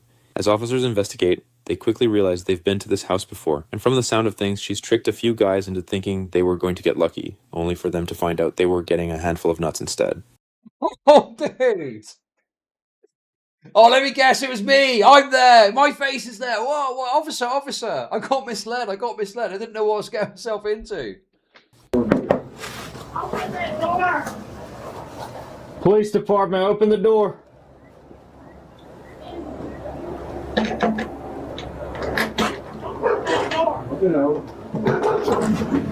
Hey, what's going on, man? Hello, argument. She wanted me to leave. Step out here. What's your name? DeMarcus. Central out with DeMarcus. Sit down. Oh, dude, they're showing his face. Oh, no. Poor guy. No, DeMarcus, you got a body cam. You're going to be on a body cam. I want him escorted off my property. Okay, I got more officers coming, okay? They're gonna... Yeah, I don't appreciate that, and I want you barred. I've been a good friend to you for you to intimidate me like that in my own home. I apologize for that. Okay. Alright, do you have any weapons or anything on you? Sure. Alright, step over here. We're gonna continue talking. What's the argument about, man? It's different, man. We just had a little altercation, and he just said some crazy things, man. Like some family stuff. You get physical at all? Nah, I didn't get physical at all. Do you live here? I don't. Do you stay here? Nah, I'm just over here. Okay, just hanging out. Pick me up, so I just been over. Who is she to you? Oh, it's like family and friend. I just come chill. That's it. What's the argument about again? Wait, hang on a sec. No. This is a friend. Unless he's trying to save face. I'm pretty sure that he's a friend. He's just a friend of this beautiful, voluptuous woman, no? Back and forth words and stuff like that, and she was just, she took it the wrong way, and I like that. I just told her, like, you call the police on me. I'm like, you know me better than that. I ain't gonna do nothing to you. Okay. That's all she had to say. Like, I'm gonna call the police, leave, because I don't want the police involved. All right. So why is she calling the police if it's just a verbal argument between the two? Did you threaten her at all? She feel like I didn't threaten her, but she just feel like he probably just intimidated her. Okay. She said that. Why is that? Because we were just arguing, going back and forth words. You know what I'm saying? So you know how argument can be. But I left and came back. We actually got to arguing before I left because we was gonna drink today, get some liquor and stuff like that. So I came back and we was just chilling. I was just like, she apologized, I apologized, and stuff like that. Okay, I'm starting to think this guy is saving me. Chilling. They were just chilling with your beautiful, voluptuous female friend. Okay. I'm be honest, I kind of headed on a little bit. I was still mad. I was just telling her, like, I'm not trying to do this. I just want to talk to you, have some understanding, cool, and better than I promise you. Like, God can strike me dead. I just told her. Did she ever threaten you? She didn't threaten me. Okay. I'm gonna hurt you. I'm gonna do this to you. No, sir. Did you say anything like that? No, sir. Okay. If you'll hang out with my sergeant here, there's gonna be more officers coming too, but I'm gonna go speak with her, okay? Sure. What's her name? Mariah. Okay.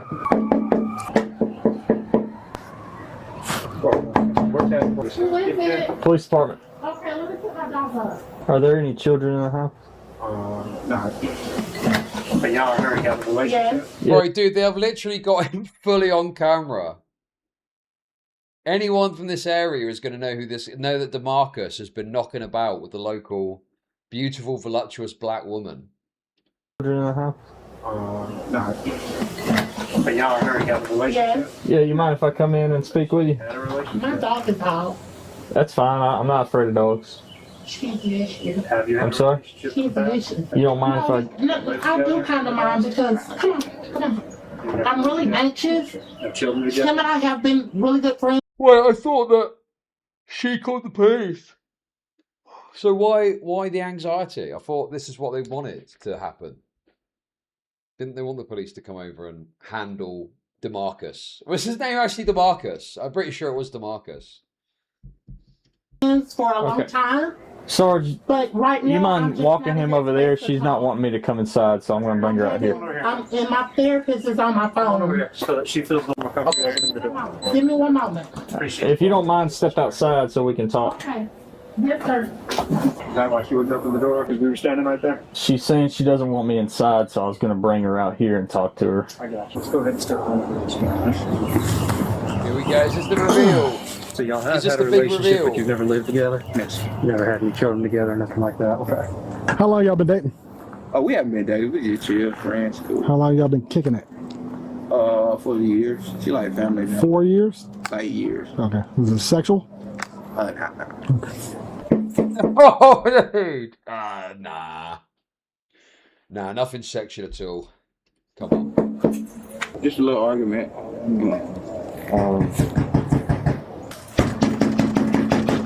Nothing broke or anything? Try to get her to come out here. We need to talk to you, ma'am. This is Sergeant Cook with the Clark County Police Department. I'm on the phone with my therapist. I'm having an emergency meeting with her. My body is really hot. Okay, I understand that, but we've still got to investigate a crime, ma'am. Listen to me, ma'am. We've still got to investigate this call.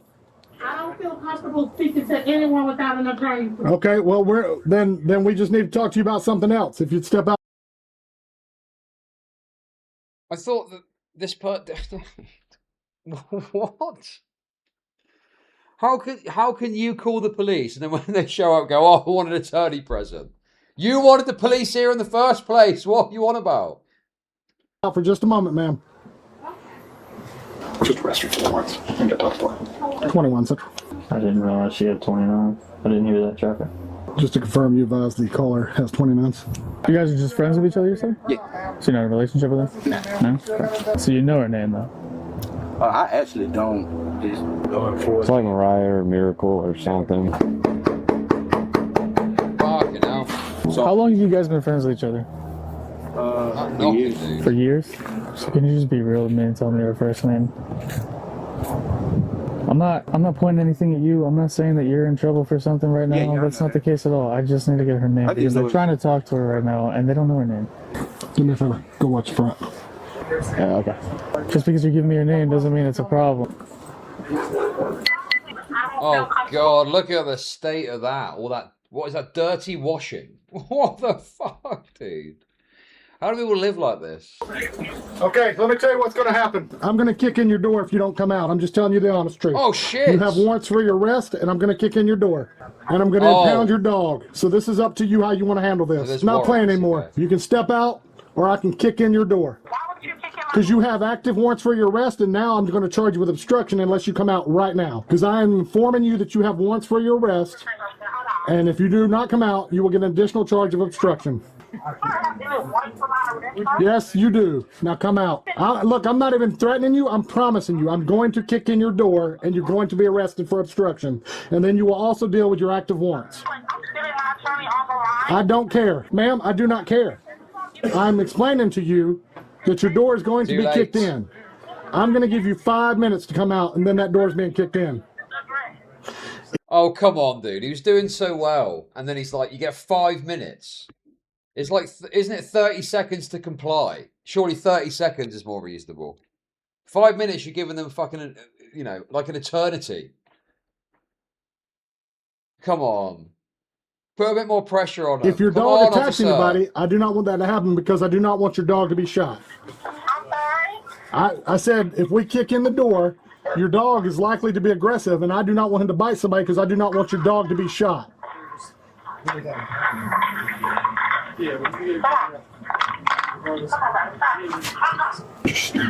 You stay here all? If I'm not mistaken, we were told while en route that the caller had 29s. Am I wrong on that? If you know this individual's name, could you provide it central so we can check to make sure that she doesn't have warrants? Clear Central. It's either going to be Mariah or Miles. I'm not sure. Oh, the dead name! So do you know her as Mariah or Miles? Huh? I said, I don't know who is Miles. Mariah? Well, it looks like there's one out of Oglethorpe County. Dude, this has got to be the wokest black guy ever. He's like very respectful to their gender identity. Most black people fucking hate all this shit, don't they? I mean, that sounds a bit racist, but is that not just how it is? What's the warrant for? It's like obstruction, contempt of court, giving false name, address, birthday, all that kind of stuff. Simple. This is nice out. Yeah. That's the biggest benefit to it. Imagine it was cold. I live in my home. 21 Central. Send a hit to County, Oglethorpe County, see if they want this individual. Pretty good warrants. They're probably going to. Currently, she is refusing to come out of the house, but we do have contact with her. Actually, one of your officers arrested me one time for I had a failure to appear. We get over here. I'm talking to her. I'm like, you know, blah, blah, blah. She's telling me everything that's going on. Like, okay. We're going to call him. I'm like, Central, where's this person? I'm like, who's this mouse? And I called her. I was like, yo, what's going on? Like, who is this person? She goes, that's your caller. I'm like, well, that's funny because I'm out with a girl. And I was like, put a picture on the F drive. So he put a picture on the F drive. And by that time, he comes walking out of the house. And I'm looking at the picture. I'm looking back. I'm like, oh, okay. Bro. Okay, you have warrants out. Woke You copper. have. Listen to me. Listen to me. Listen to me. Listen to me. Why do black people struggle to deal with police officers? Say it with me, guys. Socio-economic conditions. Listen to me. Listen to me. Listen to me. You have warrants? Listen. Okay.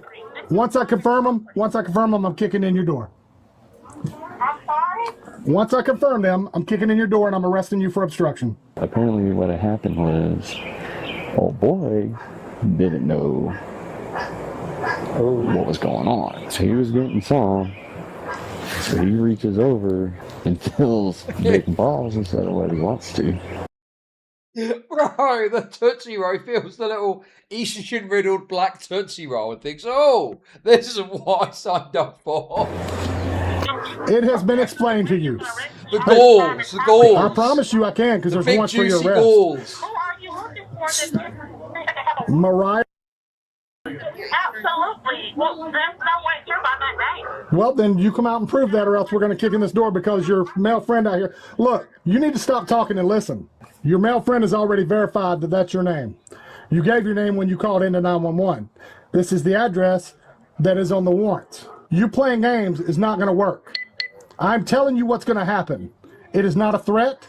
It is a promise. I am trying to prevent damage to your door and possible physical harm to your dog. Oh, come on, get it over with, dude. Bash your back door in now. Pretty good. I don't care if you're on your phone with your attorney. He does the old reach around, feels fills more than expected. Or it fills more than what he wants. And apparently, not only did that happen to him, but it happened to his homeboy too. So him and his homeboy come up. I mean, come on. Be realistic here. Surely they knew what they were getting themselves into. How is that a surprise? How is that a fucking surprise, dude? Drive by on him. We can take out warrants now for obstruction of our own. Once he verifies. I'm just wondering if it's worth kicking in a door with an unknown dog. What time you got to work?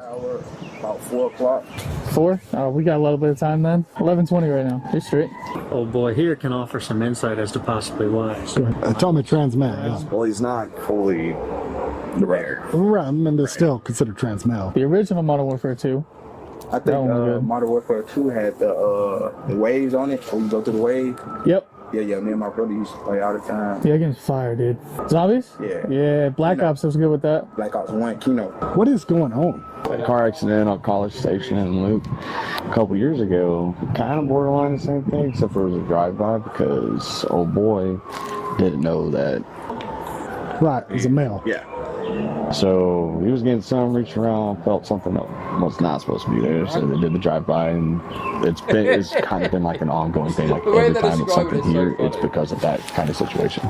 As far as I'm concerned, what about this guy first thing? He's telling us it's a platonic relationship. Right. That he's saying they don't live together and that's not sexual. The person who supposedly called us is not offering any information. So I'm saying we let him go. So he is probably good to walk on. That's what I'm saying. I'm going to do that first. No, but I like the new COD though. I think it's pretty good. Brother, you're free to take off. Thank you. Hey! Wow!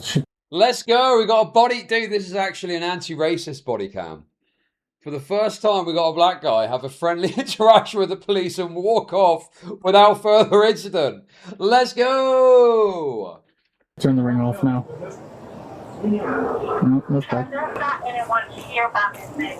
Well, we don't know. Look, I'm trying to reason with you, okay? Okay, can you bring me an ID? We don't have a child together because, you know, she's a trans male. Can you come to the door and give me an ID so I can know that it's not you? Is that through the ring cam as well? I'm trying to reason with you so no one gets injured. The guy that was here before said that she does have a dog inside. Yeah, we can hear it barking. Said it's a pit bull, he thinks. All right, so I have identified you as... Okay, and then we get back to the racist memes. Oh, it's a pit bull, is it? It's a pit bull that the person's got. Okay. Mr. No. They keep saying trans male, but they're obviously... I mean, you know, they're trying to say they're a male that's trans. Yo! Jason, thank you for the gifted sub! Super generous. Thank you. Thank you for that. They're trying to say they're a male that's transgender, aka wanting to be a woman. Okay. Okay, well then, you. Yeah, what? I'll speak with you all. Until then, I don't feel comfortable engaging you all without an attorney. I mean, it's Yes, obstruction. the progressive terminology is trans woman, and the non-progressive terminology is trans-identified male. Hey, yo, D-Bar to the 5 gifted. Thank you. Thank you for that. Appreciate it. Thank you. Very generous. At this point, we can just pop the door. Her attorney, he's en route right now. I hope so. She said, he said, it's been in the family for 16 years. So we're going to be signing obstruction no matter what, and felony giving false statements to law enforcement officers during a criminal investigation. My only concern is that pit bull. That's fine. Hey, Miles. Mariah, whatever, Sergeant Harris. You know we're going to come through the window or we're going to come through the door. Either you can open the door now and not catch the obstruction charge, go down, do your little misdemeanor, whatever, pay your little things and get out. If we got to charge you, then I'm going to take you to RJ. No, I mean, I think that, you know, the kind of sensitivity over language is something that I think you might see like on the internet, say. But to a bunch of coppers, I mean, they don't fucking care. They don't give a shit about all that. They don't give a fuck about all that nonsense. They're just going to express themselves in whatever way they feel is appropriate, you know? So it's your choice. But they called me over here now, so you know we're coming in. Step out here, you can wait on whoever you need to wait on, but you are going to come out. Okay. The door had something obstructing it, so 2 officers went through the window to move whatever was holding the door shut. We're coming in since you're not going to open the door. Oh shit, they're climbing in. Sergeant Harris for the Sheriff's Department is going to enter your home. You will be charged unless you come out. Oh, it's in the lion's den. Dude, he's fucking in there. What the fuck? This is crazy. Just lands face first into a particular musky thong. Oh, what the fuck is that? The black hog musk radiating. Hey, I'll watch that front door. You good? What are we doing? He's coming through the window. He's going to lock that back door behind us. I'm going to watch this window on the side over here. I got the front door. Y'all sent the skinny soul dude inside. Imagine the thick black licorice ropes being shot over Yeah, that he went in wretched the damn window. It's just blind inside. 9-4, open this back door. Stand by, I'm clear. Does he have backup in there with him? Do you know? No, he's standing. We got right here at the window. I'm going. Get out of the house! Oh, dude! At a glance, you could think that's a gun, and they're black too. So probably not the best thing to do in the face of a police officer. Get out of the house now! He got back up in the window. They kind of wave something like this. I got the front. There goes my training. Yeah, dude, I'm honestly a bit bemused by the procedure here. Is this normal? Why wouldn't they just bash the door open? Why are they climbing in through the window? Is this not like exceptionally dangerous for a copper?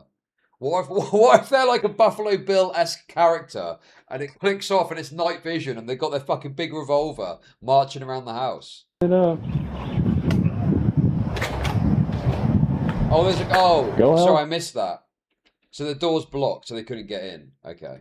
Come out of the Yes, house! I'm retarded, yes. Yes, I'm retarded. They're in the house.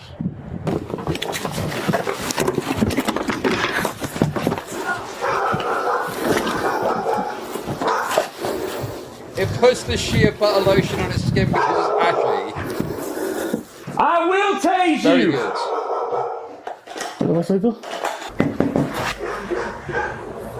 See if you can get that back door open. I didn't know how.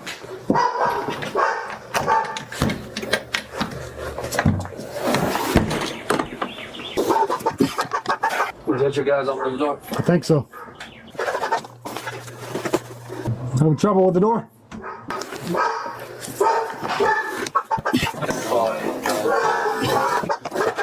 Holy fuck.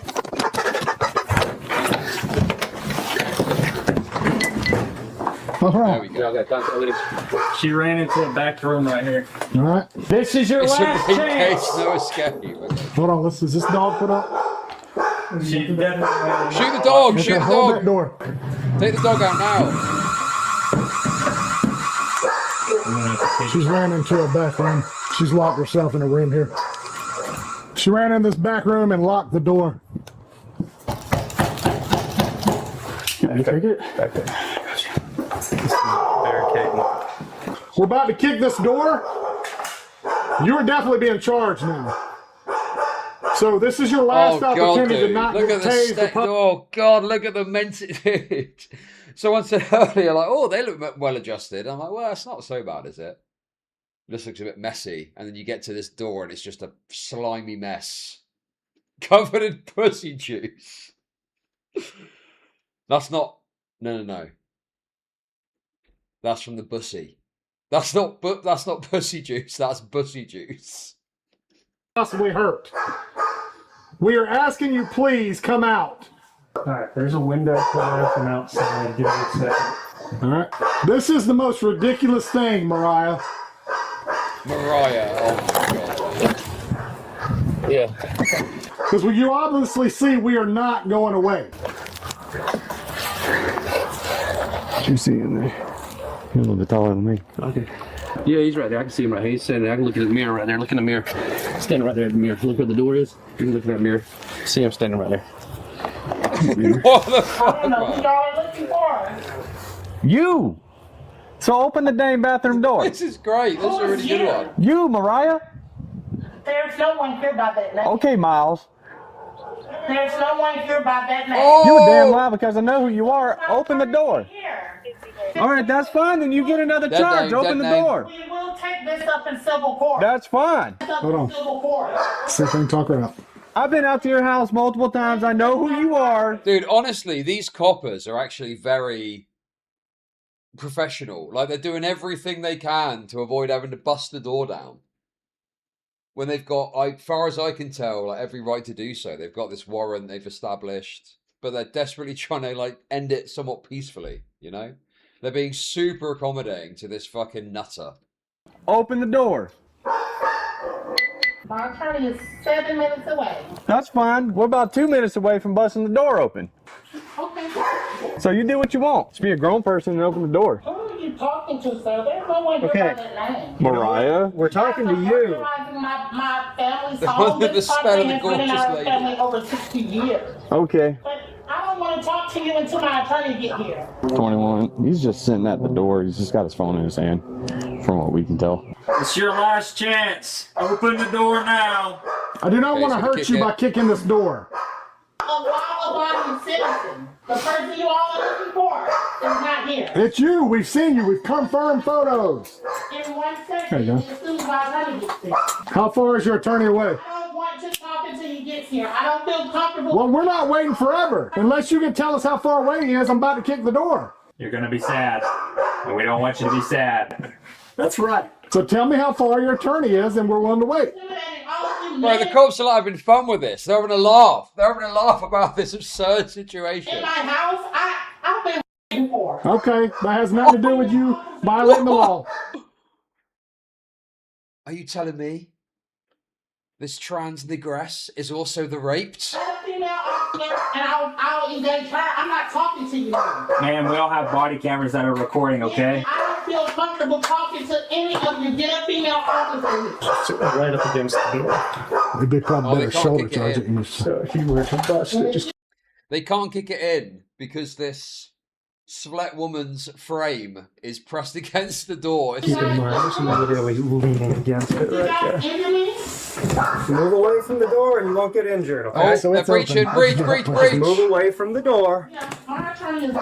They're breaching, they're breaching. The door. You're going to be able to put her feet up against the wall.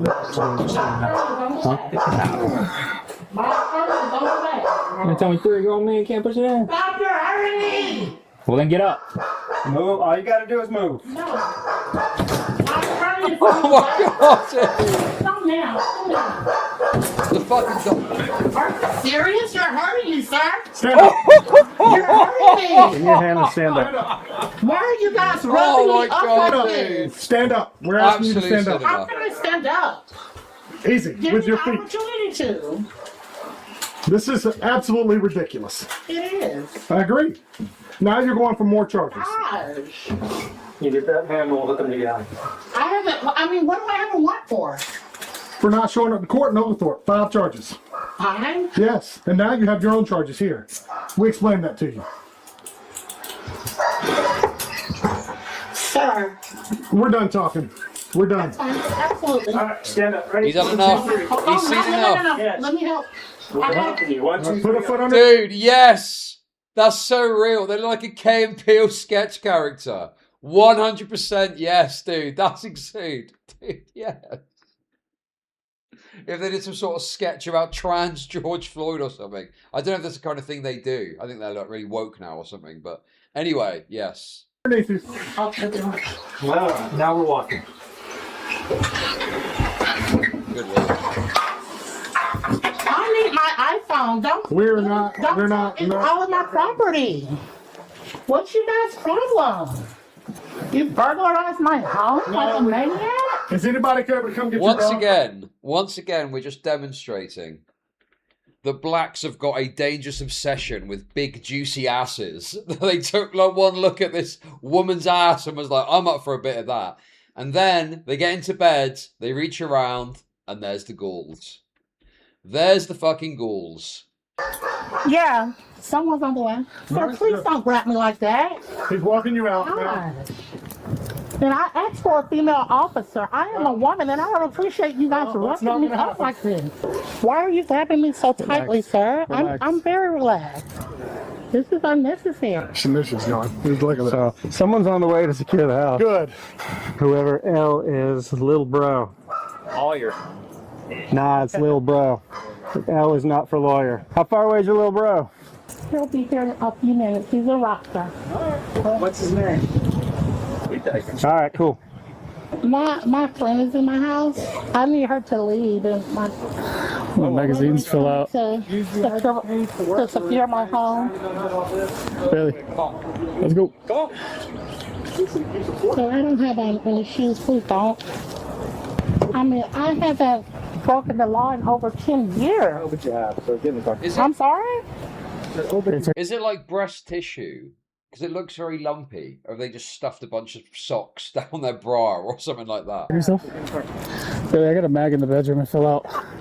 Sir, I haven't broken the law. Get in the car. Sure. Watch your head, okay? Okay. Thank Good, watch your head, watch your head. Okay, thank you. Watch your head, hit your head. Good? God, look at those thighs. Get your feet in. Good Lord. I want to clip your foot, okay? Could you please? Oh, dude! Is that a tattoo? What is that?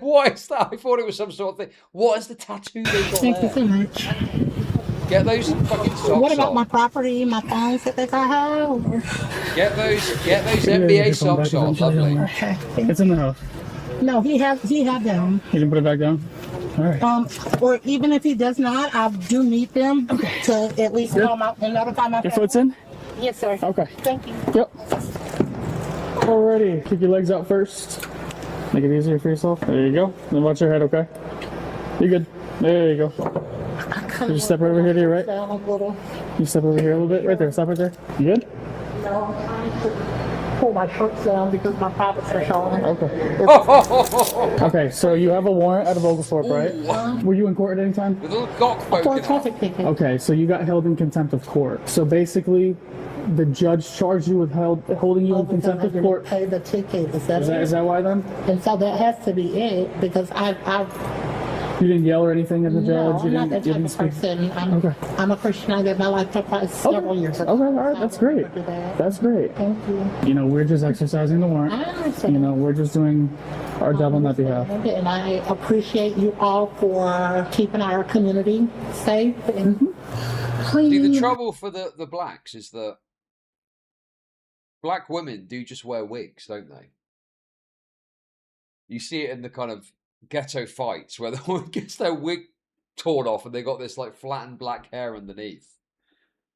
So what's the difference, truly? What is the difference? I haven't, you know, I've changed my life. I haven't been in jail in over 10 years. Oh, okay. Well, that's good. The suspect was booked for obstruction. On June 18th, 2024, the suspect pled guilty to the charge. As part of sentencing, the suspect was sentenced to 72 days of confinement. Whoa, dude, what was that at the end? Can you step over here? I haven't. 2024, the suspect at pled the guilty end. to the charge. As part of sentencing, the suspect was sentenced to There's that 72 one. days of confinement. And there's what the fuck is that one, dude?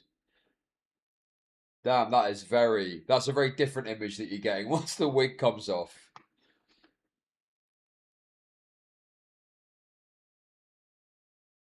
There's a documentary on Sky News called Flashpoint about SO19. Yeah, I was going to watch that. I'll watch that tomorrow. I think I'll probably go live a little bit earlier tomorrow. And we'll start off by covering that. That'll be interesting. And then you Yankoids can stop misrepresenting our heroic police force. Anyway, guys, there we go. You got a bit of body cam content at the end there. Okay, I'll do one more quick thing before I go. Because I am obviously a Gears of War fan. Let's watch the trailer. I watched it already. Let's watch the trailer.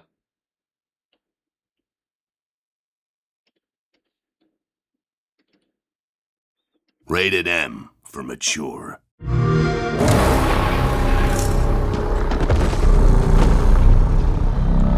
Hey, that looks cool. That looks cool. What the fuck are you?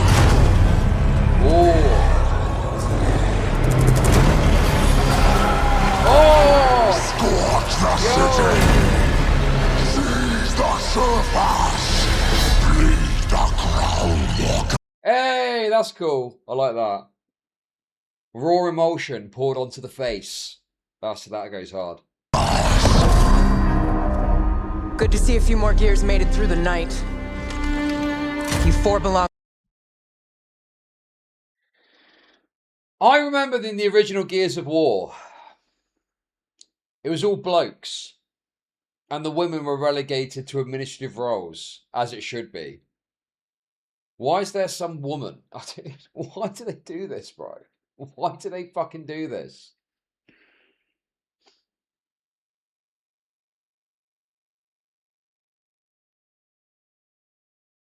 They're calling it Gears of War Estrogen Day on Twitter because of the women that are in it. To me now. Designation? Well, yeah, but the point is, the reason that Anya was having to fight in the last one is because it was like the last resort of the humans and they were totally raped and totally fucked, and so the women had to fight.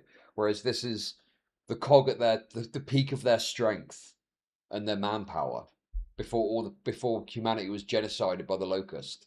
Bravo, squad. No one knows what these things are or where they're coming from. This is more than an invasion. It's a fucking war. The reports are still coming in, but whatever this is, it's happening all over the city. Actual monsters are coming out of the ground and ripping my people apart. And those are my gears out there holding the line. Who is that character? Oh my god, dude. Dude, Coltrane was so based in the original. Just an effortless character that wasn't even about representation. He was just a cool black guy. And now they've introduced some fucking nagging mayor. Some nagger. Some fucking nagger. Just bothering the fucking gears guy. Oh my god, dude. You're ripping my people apart. And those are my gears out there holding the line. How do we hold a line against an enemy that can tunnel under it? Oh, shit! We're gears. We fight. We still have our people. If we can save them, we save Cologne. Loss prepares us for what's ahead. People we love die. We're the ones that keep fighting. Give him hell, Phoenix. That's the plan.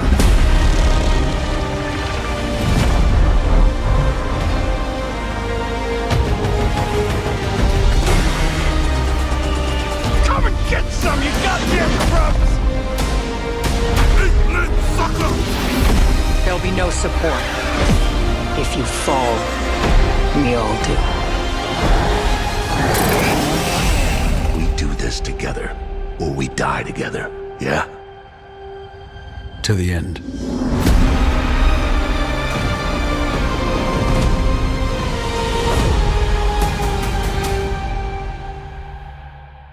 Okay. Some of that looks okay. I remember playing the original Gears when it first came out, like on the original Xbox 360. Dude, I played that game fucking loads. Multiplayer as well. Remember Host Advantage in the original Gears? It was fucking insane. Because it was peer-to-peer. It wasn't on dedicated servers. So you got like this crazy Host Advantage. You could just rape everyone. Yeah, I actually downloaded the remaster. I was playing it the other day. It's actually quite fun. But everyone's very sweaty. Because everyone's like level fucking 100 and shit like that now. Can we play... If you want to play Rust, you can play Rust. But I've currently got no plans to do a Rust run, no. But I would quite like to do it. I've actually been playing a bit of... I actually re-downloaded Apex Legends. Because I don't know, something just... I don't know what it was. And then funnily enough, guess who's playing Apex Legends as well? You never guess who. Gaming for Hope. In another world where I hadn't mocked all his family, maybe we could play together. Maybe we could run a few games together. He's already quit Apex. No, he hasn't. Why has he already quit Apex? Has he actually?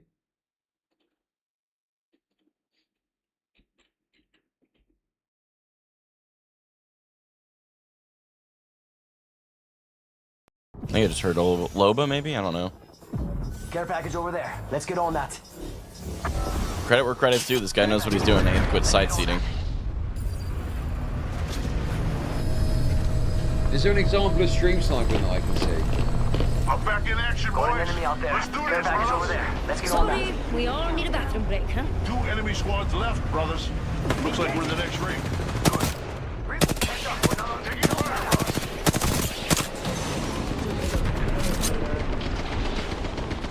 Must go faster. Charging up my shield.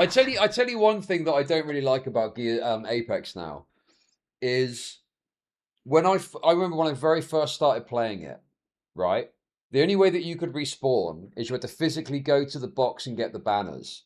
And so there were, I remember there being like crazy plays that you could do where a team would be looting the boxes and you just kind of like moving away where you picked up the banners and managed to escape and stuff like that. And stuff like that was awesome and really, like a laugh, playing with your mates, trying to get the banners and shit.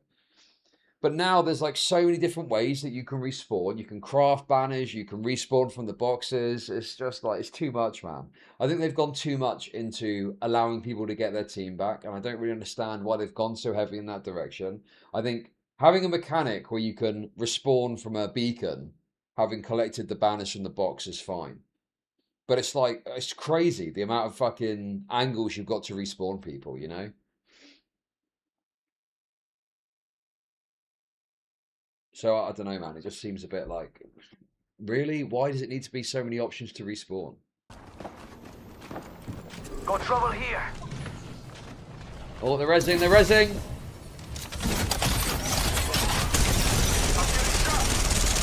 Oh, what's wrong? Lacking in the winning department?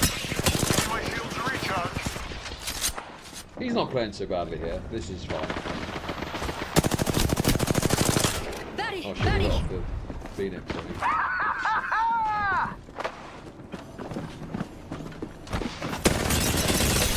Dude, his aim's good. His aim's good. Oh no, there's another squad. Un momento, healing. That was good.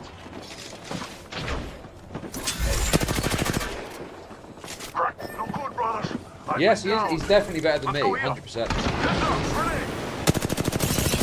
I just wish we could play together so he could carry me. Cooked. Putting up some amp cover. Go on, Gavin! No! Yeah. I'm not a huge fan of Rampart because I don't have as much movement as Pathy. But, I mean, I feel like I did okay considering. That's really good. That's a good port. Although it is bronze, I mean, it is bronze lobby. I mean, to be fair, it's bronze lobbies. So, I mean, I don't know, man. Is it bronze? I'm guessing it's bronze lobbies. So it's actually like, you know, I don't know.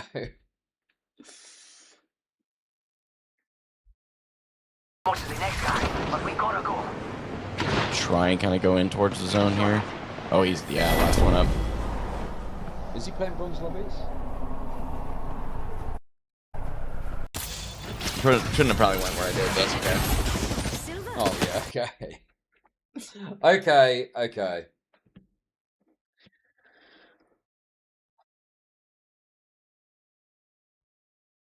Okay, I was a bit too... I mean, getting... Yeah, but bronze lobby's a fucking piece of piss, to be honest. Not bad first game back on, not bad. Considering also I wasn't playing a legend I'm as familiar with, you know. Let's watch a full game, Thunder.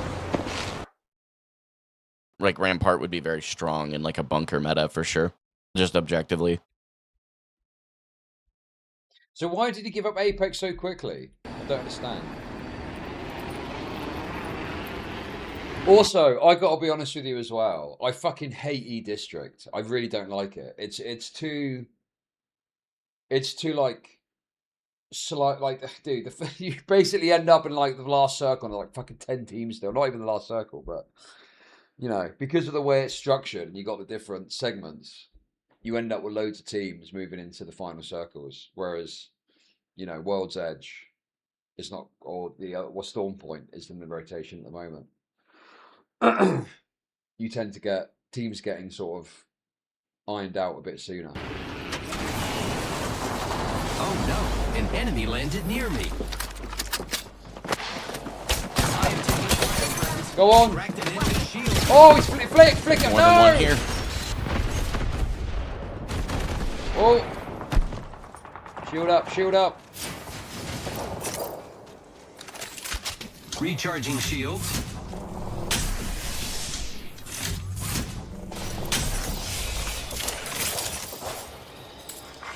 Attention. First blood. First blood, and it's Oh, not very us. pro. Very pro, switching the slots. Round 1. Beginning ring countdown. Eva 8 here.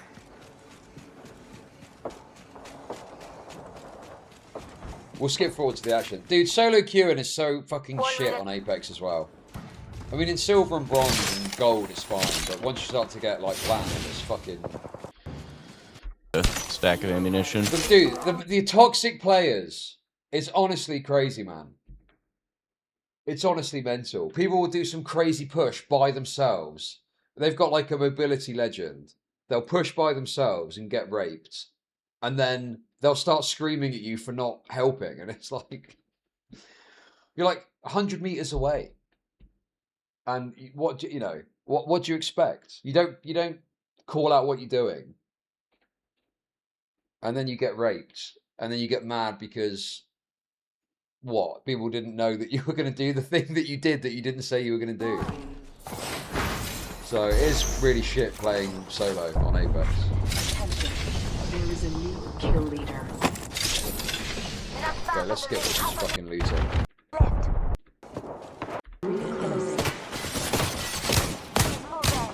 Go on, no! Go on, gaming.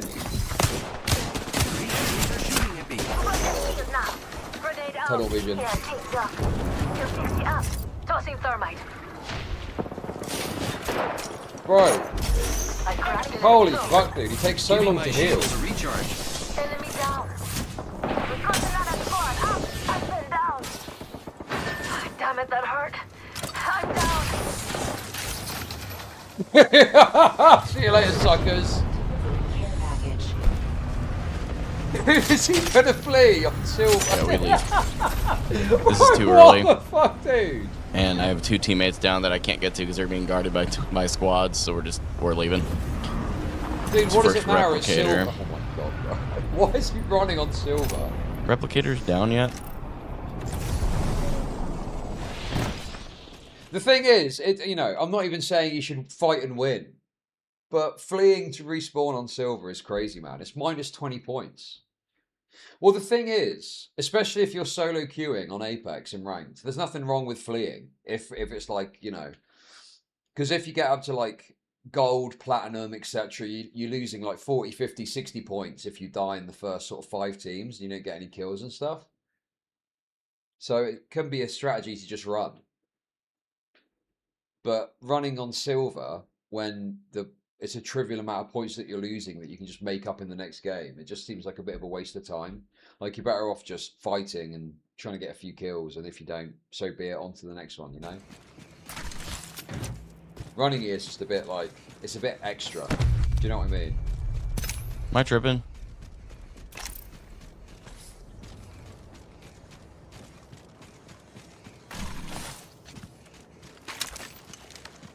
Dude, his team have been very chill about this as well. My weapon is cooler now because it's enhanced.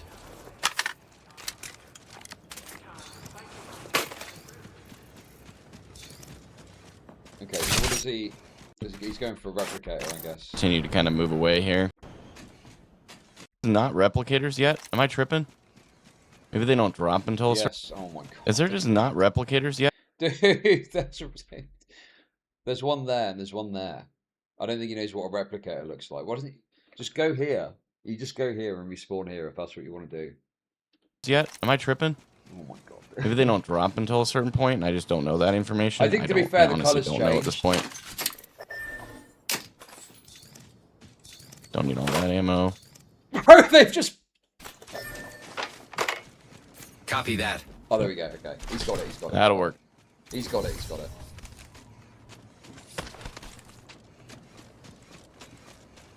I mean, for the sake of silver, man, it's just a fucking hassle. You might as well just restart. Oh my god, dude. All this fucking effort for a silver 4 as well. Dude. Plaza somewhere?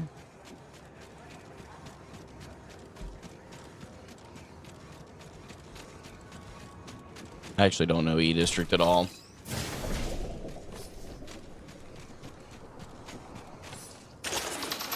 Is it up? Must be up. Dude, just ping it and you... Surely it's up? What? Just ping it. And you... No. Nope. Not up. I mean, I get he's just back to the game. Picked up our friend's banner. We can bring him back. Let's go! Hey! My highest rank was diamond, but I got, well, I don't want to say I got carried because I didn't contribute to the team, but I don't think I could solo queue to diamond. It's too hard. I'm not, basically I'm a platinum player. That's my reality. Hard stuck plat, solo queue. That's my level, I think. But it would be good to get a team going. I think with a team, I could probably get to diamond with a little bit of carrying, a tiny little bit of carrying. I leveled up, friend. Time to get an upgrade.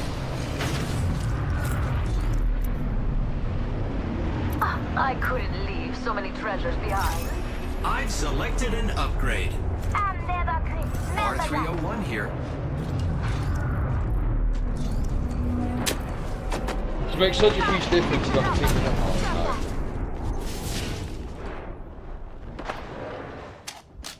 Quick, here. Push straight away. See, that's why if you run, you do the edge replicator, because you get pushed straight away if you're like in the circle. Don't drive out. Although they seem to have fucked off. Round 2. Beginning ring countdown. Okay, so we've got the respawn in. No. There's going to be a fight. Oh shit. This team's getting raped. I thought Holy it did. fuck, dude. Holy shit, man. Hey, Doc. You follow them now, right? Just giving my shields a recharge. He does look like Dr. Robotnik, that's true.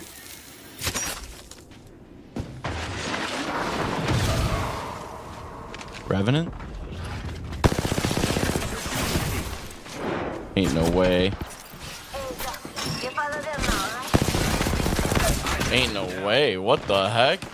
Fucking Shouldn't have been ADS. Bro, is this a fucking silver lobby? That guy's Yeah, we pretty fucking should have engaged this. We lose now. My fault. Leave. Get out. Wait, sorry, what happened there? It just seemed like he was absent-mindedly wandering around. Oh shit, what the fuck? Oh. I thought it did. Hey, Doc. You follow them now, right? Just giving my shields a recharge. So he just moves forward. And then engages this player. By himself. Revenant? Ain't no way. I mean, to be fair, his teammate was stupid there. They went all the way round rather than cuck dude. Okay. His teammate should have helped him there. Really. You follow them now, right? Ain't no way. What the heck? So, shouldn't have been ADS. Yeah, we shouldn't have engaged this. We lose now. My fault. Leave. Get out. In fairness, his teammate could have helped him, but it probably was because that was the second team coming in. So I don't know. I don't know, dude. It's fucking silver. Like, who fucking cares at the end of the day? I think he's taking it way too seriously for a silver lobby. I mean, it just is not that fucking serious at silver.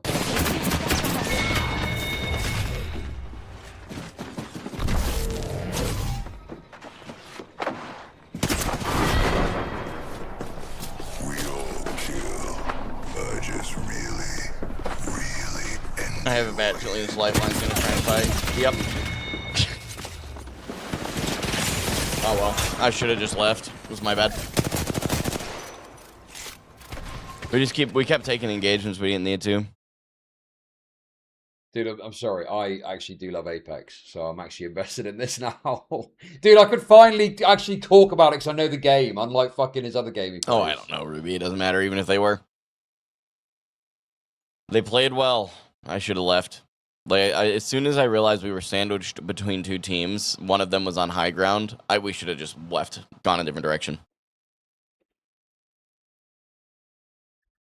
The G7 at one point not have a common?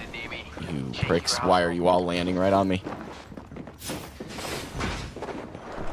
Need a dang gun. Come on, let's go! Hey! Oh no! Holy. Recharging my shields. Hey! I think we're gonna win this.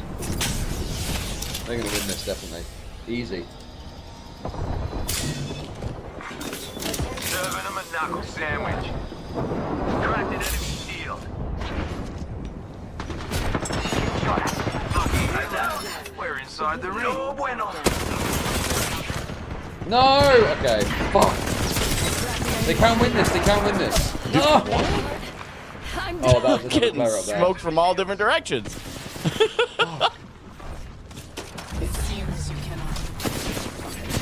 Oh, there's another team there. Okay. Launching me knuckle cluster.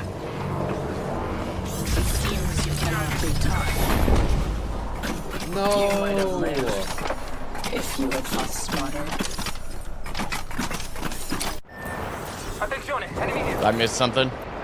Oh, okay, those were stream snipers. Okay, that makes sense. I was like, not that they really got a huge advantage. They just knew where I was. That's all it was. Now those were snipers. Yeah, they're known. Good for them. Wait, what? Did he get stream sniped? Did he get fucking stream sniped, dude? Is that true? I can't tell. How does he know? How does he know he got stream sniped? Oh, they were teabagging. Like, oh, okay. APRE is an energy weapon? I keep forgetting that. Well, the problem is that although decent players do sometimes get annoyed with it, a good player will be able to just rape a stream sniper. Do you know what I mean? Because they've got a very high skill level, so they'll just dance around them and make them look stupid.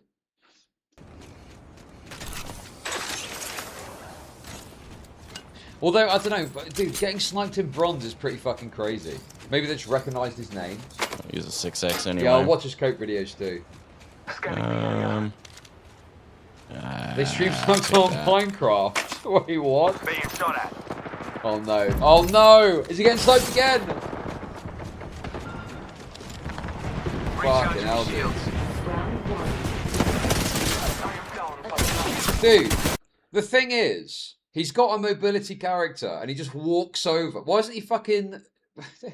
He just walks over and in the time it takes him to walk over, one of his teammates gets fucking raped. Why didn't he grapple over? Dude, what? What the heck? Who is landing here?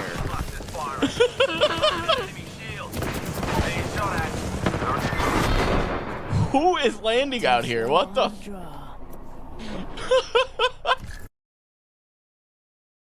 Is he trying to set... Dude, is everything a stream snipe? Huh.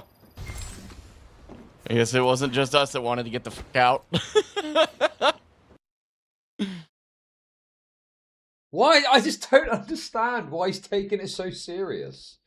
It's silver ranked Apex, bro. Just have a laugh. We'll have fun with it. What's this like taking it so seriously and then doing this stupid fake laugh? If he was in like a higher thing, then I kind of get being more serious. But it's like silver, dude. Work out in the way that I'm hoping. Next game. I have no idea where this guy is going to try and land us, so... Going to check out right here.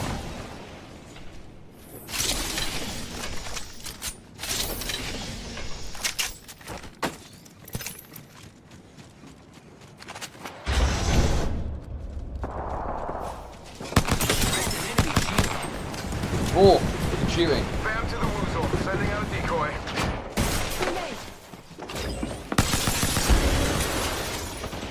Let's go! Come on, surely you got to get a knock on that. No! Oh, special shots.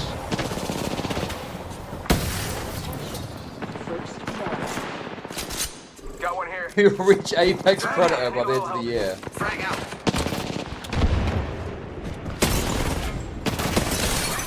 Oh, that's decent. Oh, straight into the fucking, straight into the queue. He literally just walked straight into that.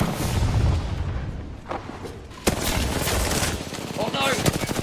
Yes, go on! He's got this, yes! Come on, come on!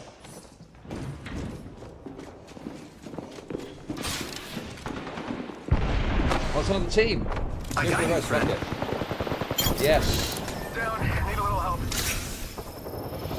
Go on, let's go! Hey! Ammo.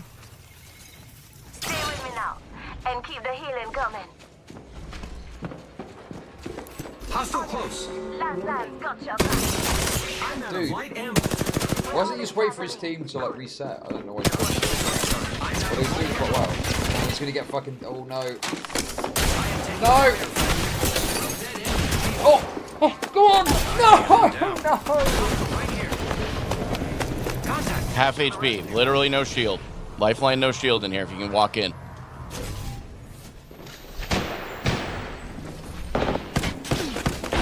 Lifeline, no shield again. Nice. Yes. Another squad. Get smoked here. Oh! Let's go! Hey! That was decent.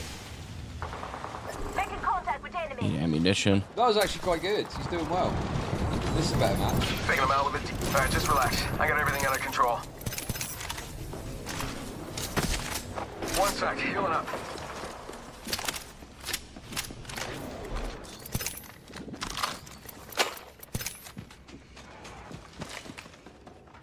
Bam to the woozle, sending out a decoy. Picked an upgrade, friends. Oh, go on, go on. No. Go on. No. Oh! That was decent. No, don't get... No. She was too weak to kill that. Come on, come on, come on, come on. Taking fire, friends. Using the decoy.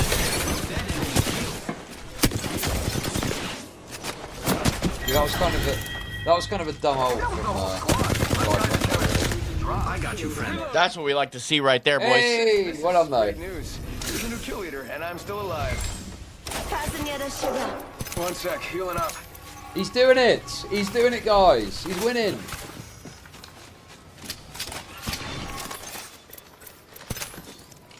Okay, let's get to the next fight. Oh shit! Fucking hell, dude. Throwing thermite grenade. It's enough, I'm getting shot at. Recharging my shield. Throwing arc star. Go out and bamboozle him. Oh no! This thing's pretty fucking aggro.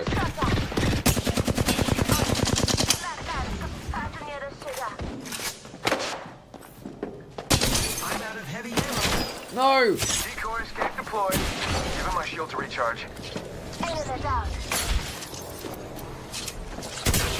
He's out of heavy. He's out of heavy. Oh, nice. Oh my god, this is freaking heavy ammo. Enemy killed. I took care of it, don't worry. Reloading.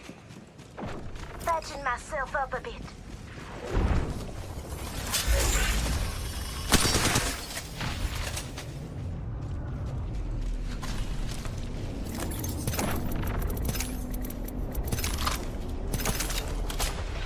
Half the squads remain. Oh, is that it? The rest of the team run away. Shotgun ammo. Extended energy. Right, come on, skip forward, skip forward. Wait.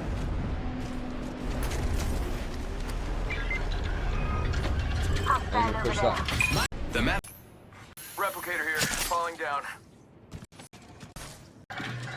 Reloading. Zipline deployed. Troops to the rescue.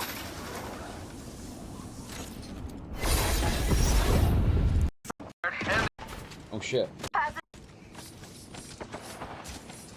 Shots fired, and they're hitting me. Passing you the sugar. Recharging shields. Hostile close. Great. The ring is close. Less than a minute. Oh! Oh, nice. Nice All right, knock. That was good. down. That was good. Recharging That shields. was decent.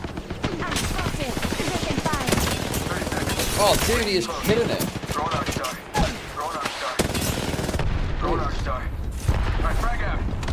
Frag out. No! Oh. Flatland's got your back. It's not over.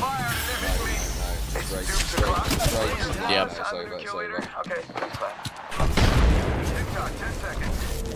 Green contact.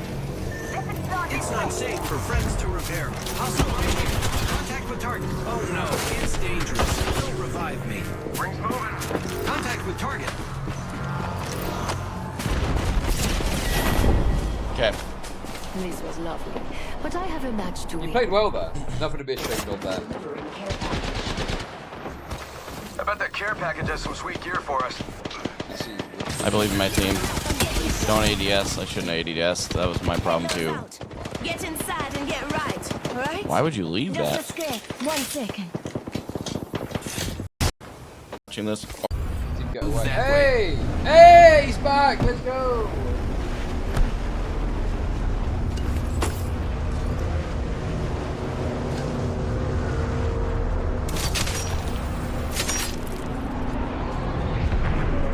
Hostile right Send here. a decoy. Wait, how do I know I'm not the decoy?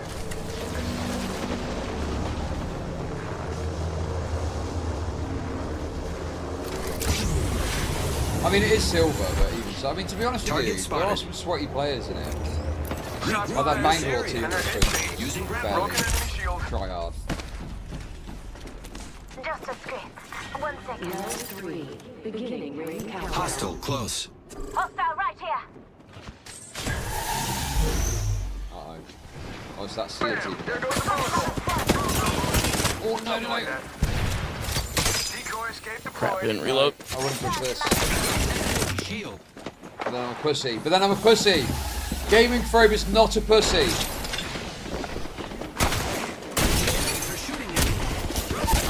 Guys, to get up here and fight or do something. I was right. Being a pussy was the right play there. I'm about to get dumpstered as soon as I get up. Fasten your answer. 45 seconds. Ring close.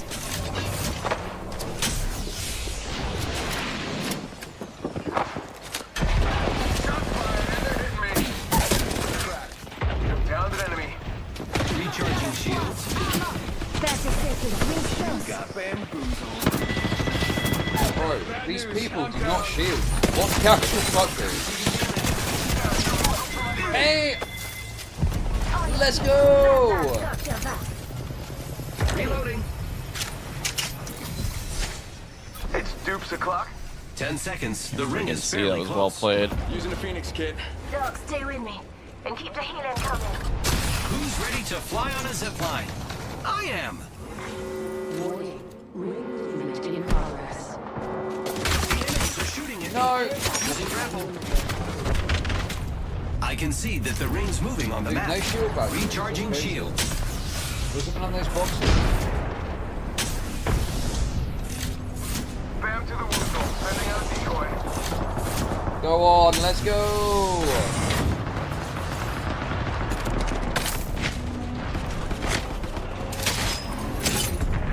Yeah, if you get in the circle here, you're probably fucked. Oh no, there's Yeah, another totally squad get attacking. fucked there, I Giving think. my shields a recharge. Well, look, the ticks are gonna rape in it. Care package over there. Bad news, No! I'm down. Yeah.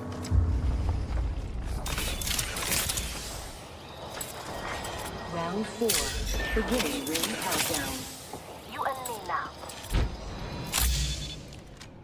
I need shields. I'm spotted. Taking fire. I've been down. Replicator being delivered. I mean, the thing is it's great to get out of there like that for him.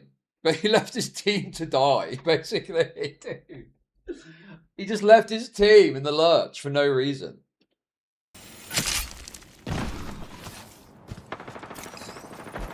Care package over there.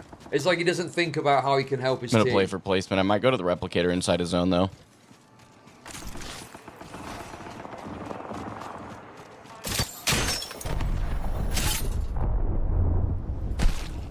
Good comms, good comms. Got our friend's banner. This is great. Okay, who's ready to fly on a zipline? Deploying a respawn beacon.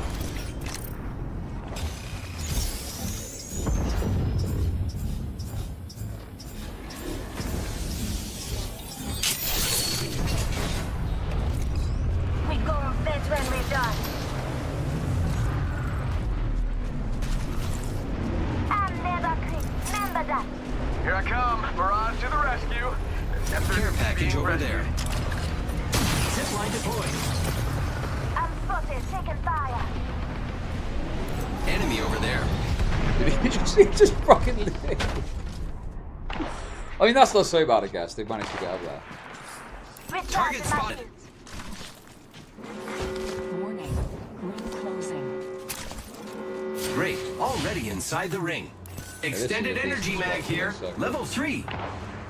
Yeah, I could use that. Now this is a decent game. But you see what I mean? You know, he's got 200 RP now. So, what? I don't know why he was trying so hard over that other game. When you only lose 20 points for starting again. You know? Heads up, got one here.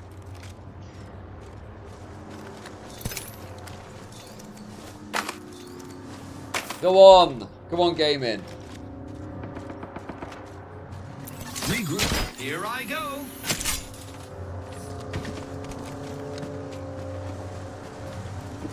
The enemies are shooting at me. Shit. Recharging shields. He's not getting shields either. Stay with me, Doc. The other problem as well is he's playing like a bit too aggressive, I think. I need shields. Broken enemy shield. Like he's just gone and lost the shields without having you. Like for what? Well, that was just pointless. You might as well have just played it safe for having no shields.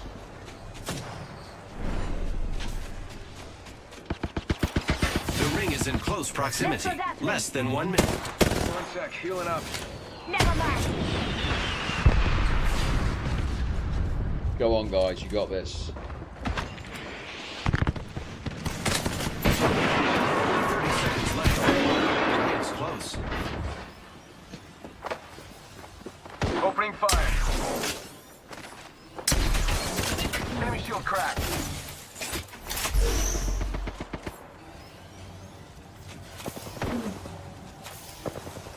Getting shot at. 10 seconds. The ring is basically knocking on the door.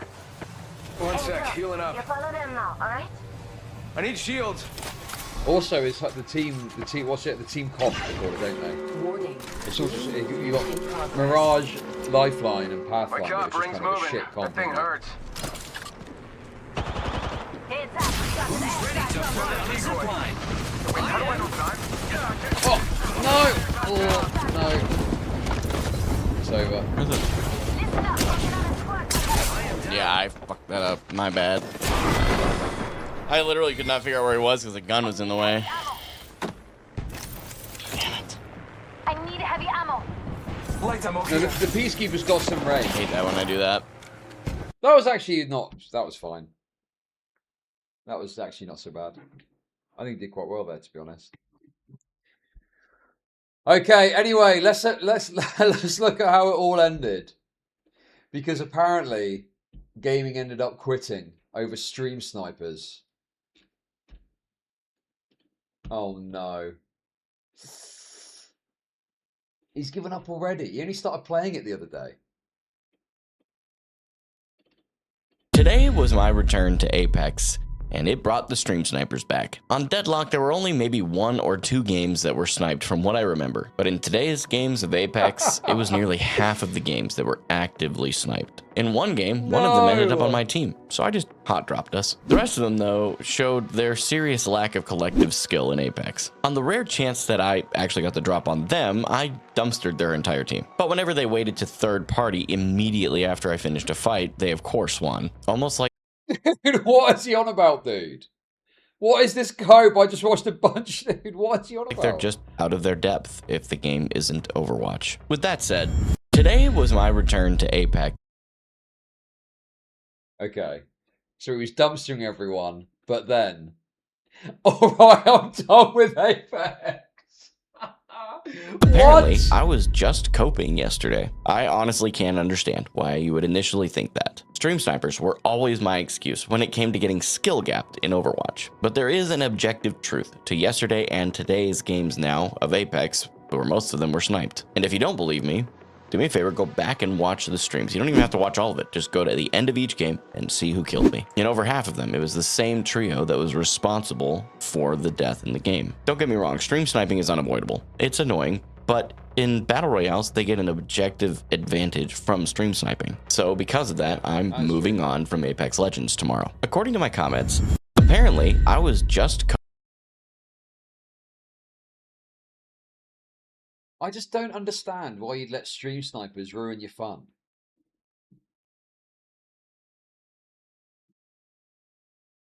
God, this guy's such a fucking... It's unbelievable, man. It's just too... He's too serious about it. How many streams did he do of Apex?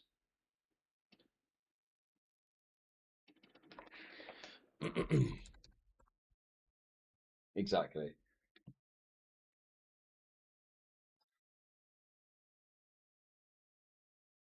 Bro. He did one stream. He did one Apex stream. Dude, what? I don't... He quit after one stream. Oh my god, dude. So he was playing well in some of these... He was playing fine in some of these games. I guess he got triggered. Let's watch the last part of the last game. I broke another enemy shield.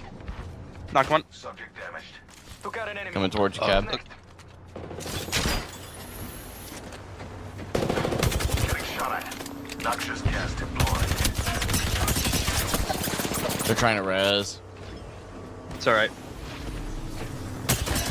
There's another team looking at us. Watch out. Hey, knock the second one down here. Recharging shields. They're dead. We're doing great. Only 2 other squads remain. Risk this a bit.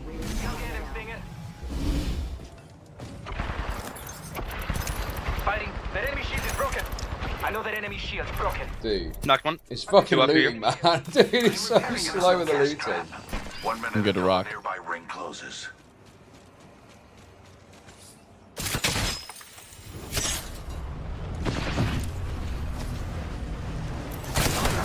Oh, damn. Attacking.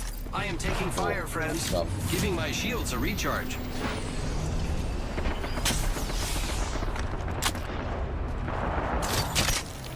There's a hole there. Gas trap deployed.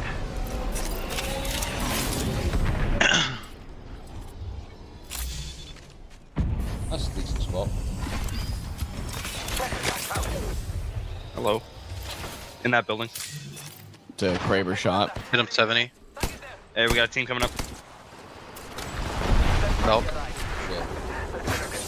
Opponent found and tracked. I'm recharging my shields. Tracking an enemy. Let the ambush begin. We hold ring.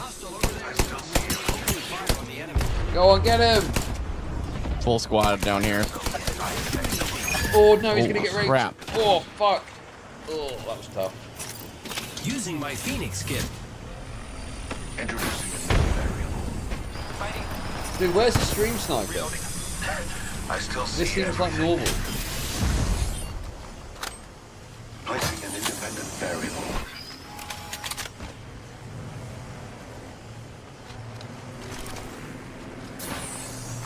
Healing.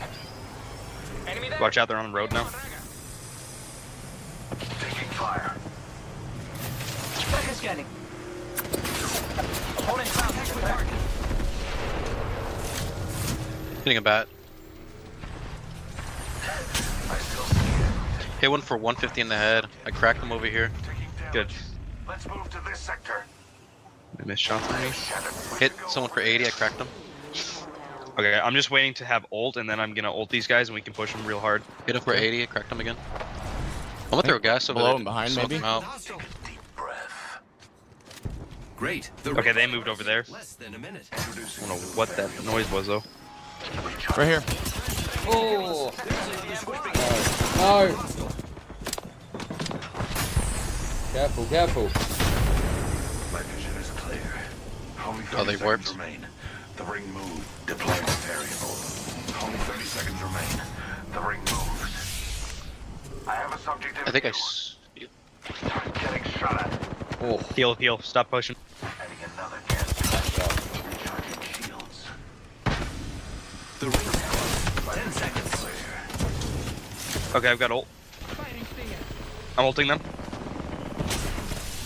Sending another supply. Dude, he's not healed. Why is he put... Dude. The Ash is one. What did he do? He went with fucking half health, dude. What the fuck? Yeah. Also, why? I don't understand why they push that. Was that with a Sparrow ult? Why would you push that with a fucking Sparrow ult? Dude, also, hang on a sec. You've got a better position in circle here. You're closer to the center than they are. They need to move first. Why would you push that? Why would you not just play the circle? Okay.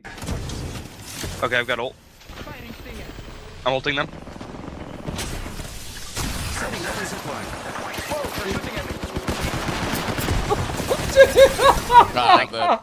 Bro, the Sparrow gets raped immediately. I love that, dude. I've got ult, I'm ulting them, and then they're just raped. Dude, you can't... what is the Sparrow ult? Can you really push like that with that? I just don't understand the concept there. Why wouldn't you hold circle? Just one. Especially with 3 teams there. Yeah. That was a bad push on my end. My bad. Okay, well, no, it was a good call, to be honest. No, it wasn't. Bro, no, it fucking wasn't. It was a shit call. They have to move first. Why are you fucking placating his feelings? Fly, that's actually not true. I am actually in the gym on a 3-day split right now on a push-pull legs. I have eyes on the enemy. That was still really good. Positive RP.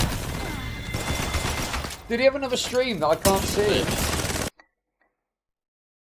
The mic is sounding crispier than usual. What happened? I don't know, bro. Oh, maybe that's this stream? Got a pack though. Yeah, Oh, no, we had another match. Yeah, push-pull legs, and then the 2 days in between there, I also go to the gym, but it's just... Yeah, wait, let's see what happens in this match quickly. Dude, I'm so into this. Good work, team. Look out, folks. I'm leveled up and ready to upgrade. Oh, he definitely left through. Oh shoot, there's another team. Another team. I still see everything. Opposite side of the building. Getting shot at. Bullseye. Enemy trapped. Grenade. Oh, I got stuck in a death box. Oh, that's right. Hey! Oh, shield underneath. What? Yeah. Nasty. Checking it out, sir. They're shooting at me. Alright, bro.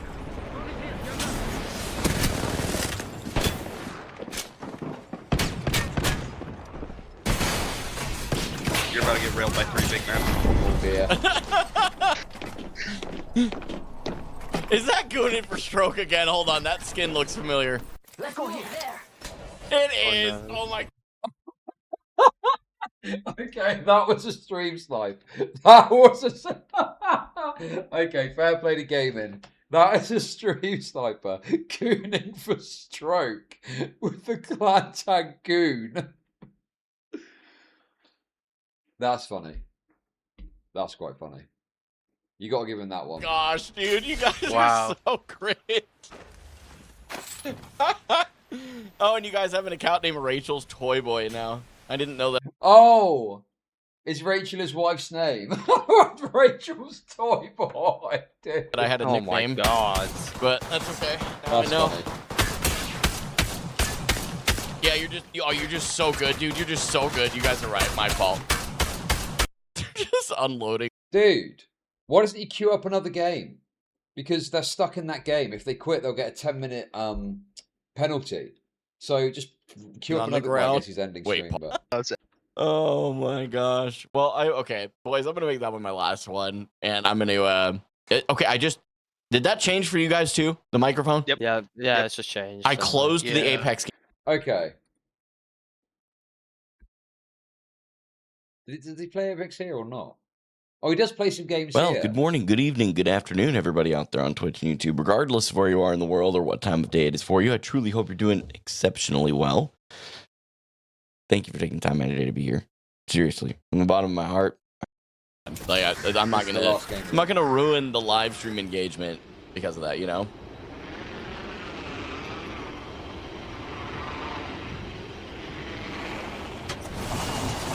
An enemy landed near me. Cheeky rascal. Oh no, an enemy landed near me. Uh-oh. Alright, I really don't like my gun situation. That sounds like a stream sniper landing. Tracker out.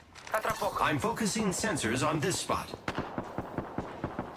Opening fire Yep. They're in this one too. Oh no! Oh yeah, there. Bro, I need to go, man. I might watch some more of this tomorrow. This is quite fun for me. It's actually a game I understand the mechanics of, so I can actually talk about it without being like, "What's he doing there? What does this mean?"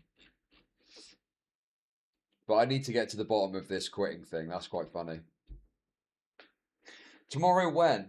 I think I'm going to go live, I think at about 9-ish UK time. Because I really want to watch this documentary about the Metropolitan Firearms Unit. Oh. Guys, thanks for tuning in today. I've had great fun. First full stream back, and we're loving life. Thank you for watching. I can't see anyone live, so I'm just going to go. Thanks for watching. Much appreciated. Be good, have fun, enjoy yourselves, and watch this. See you later tomorrow. Goodbye. Goodbye.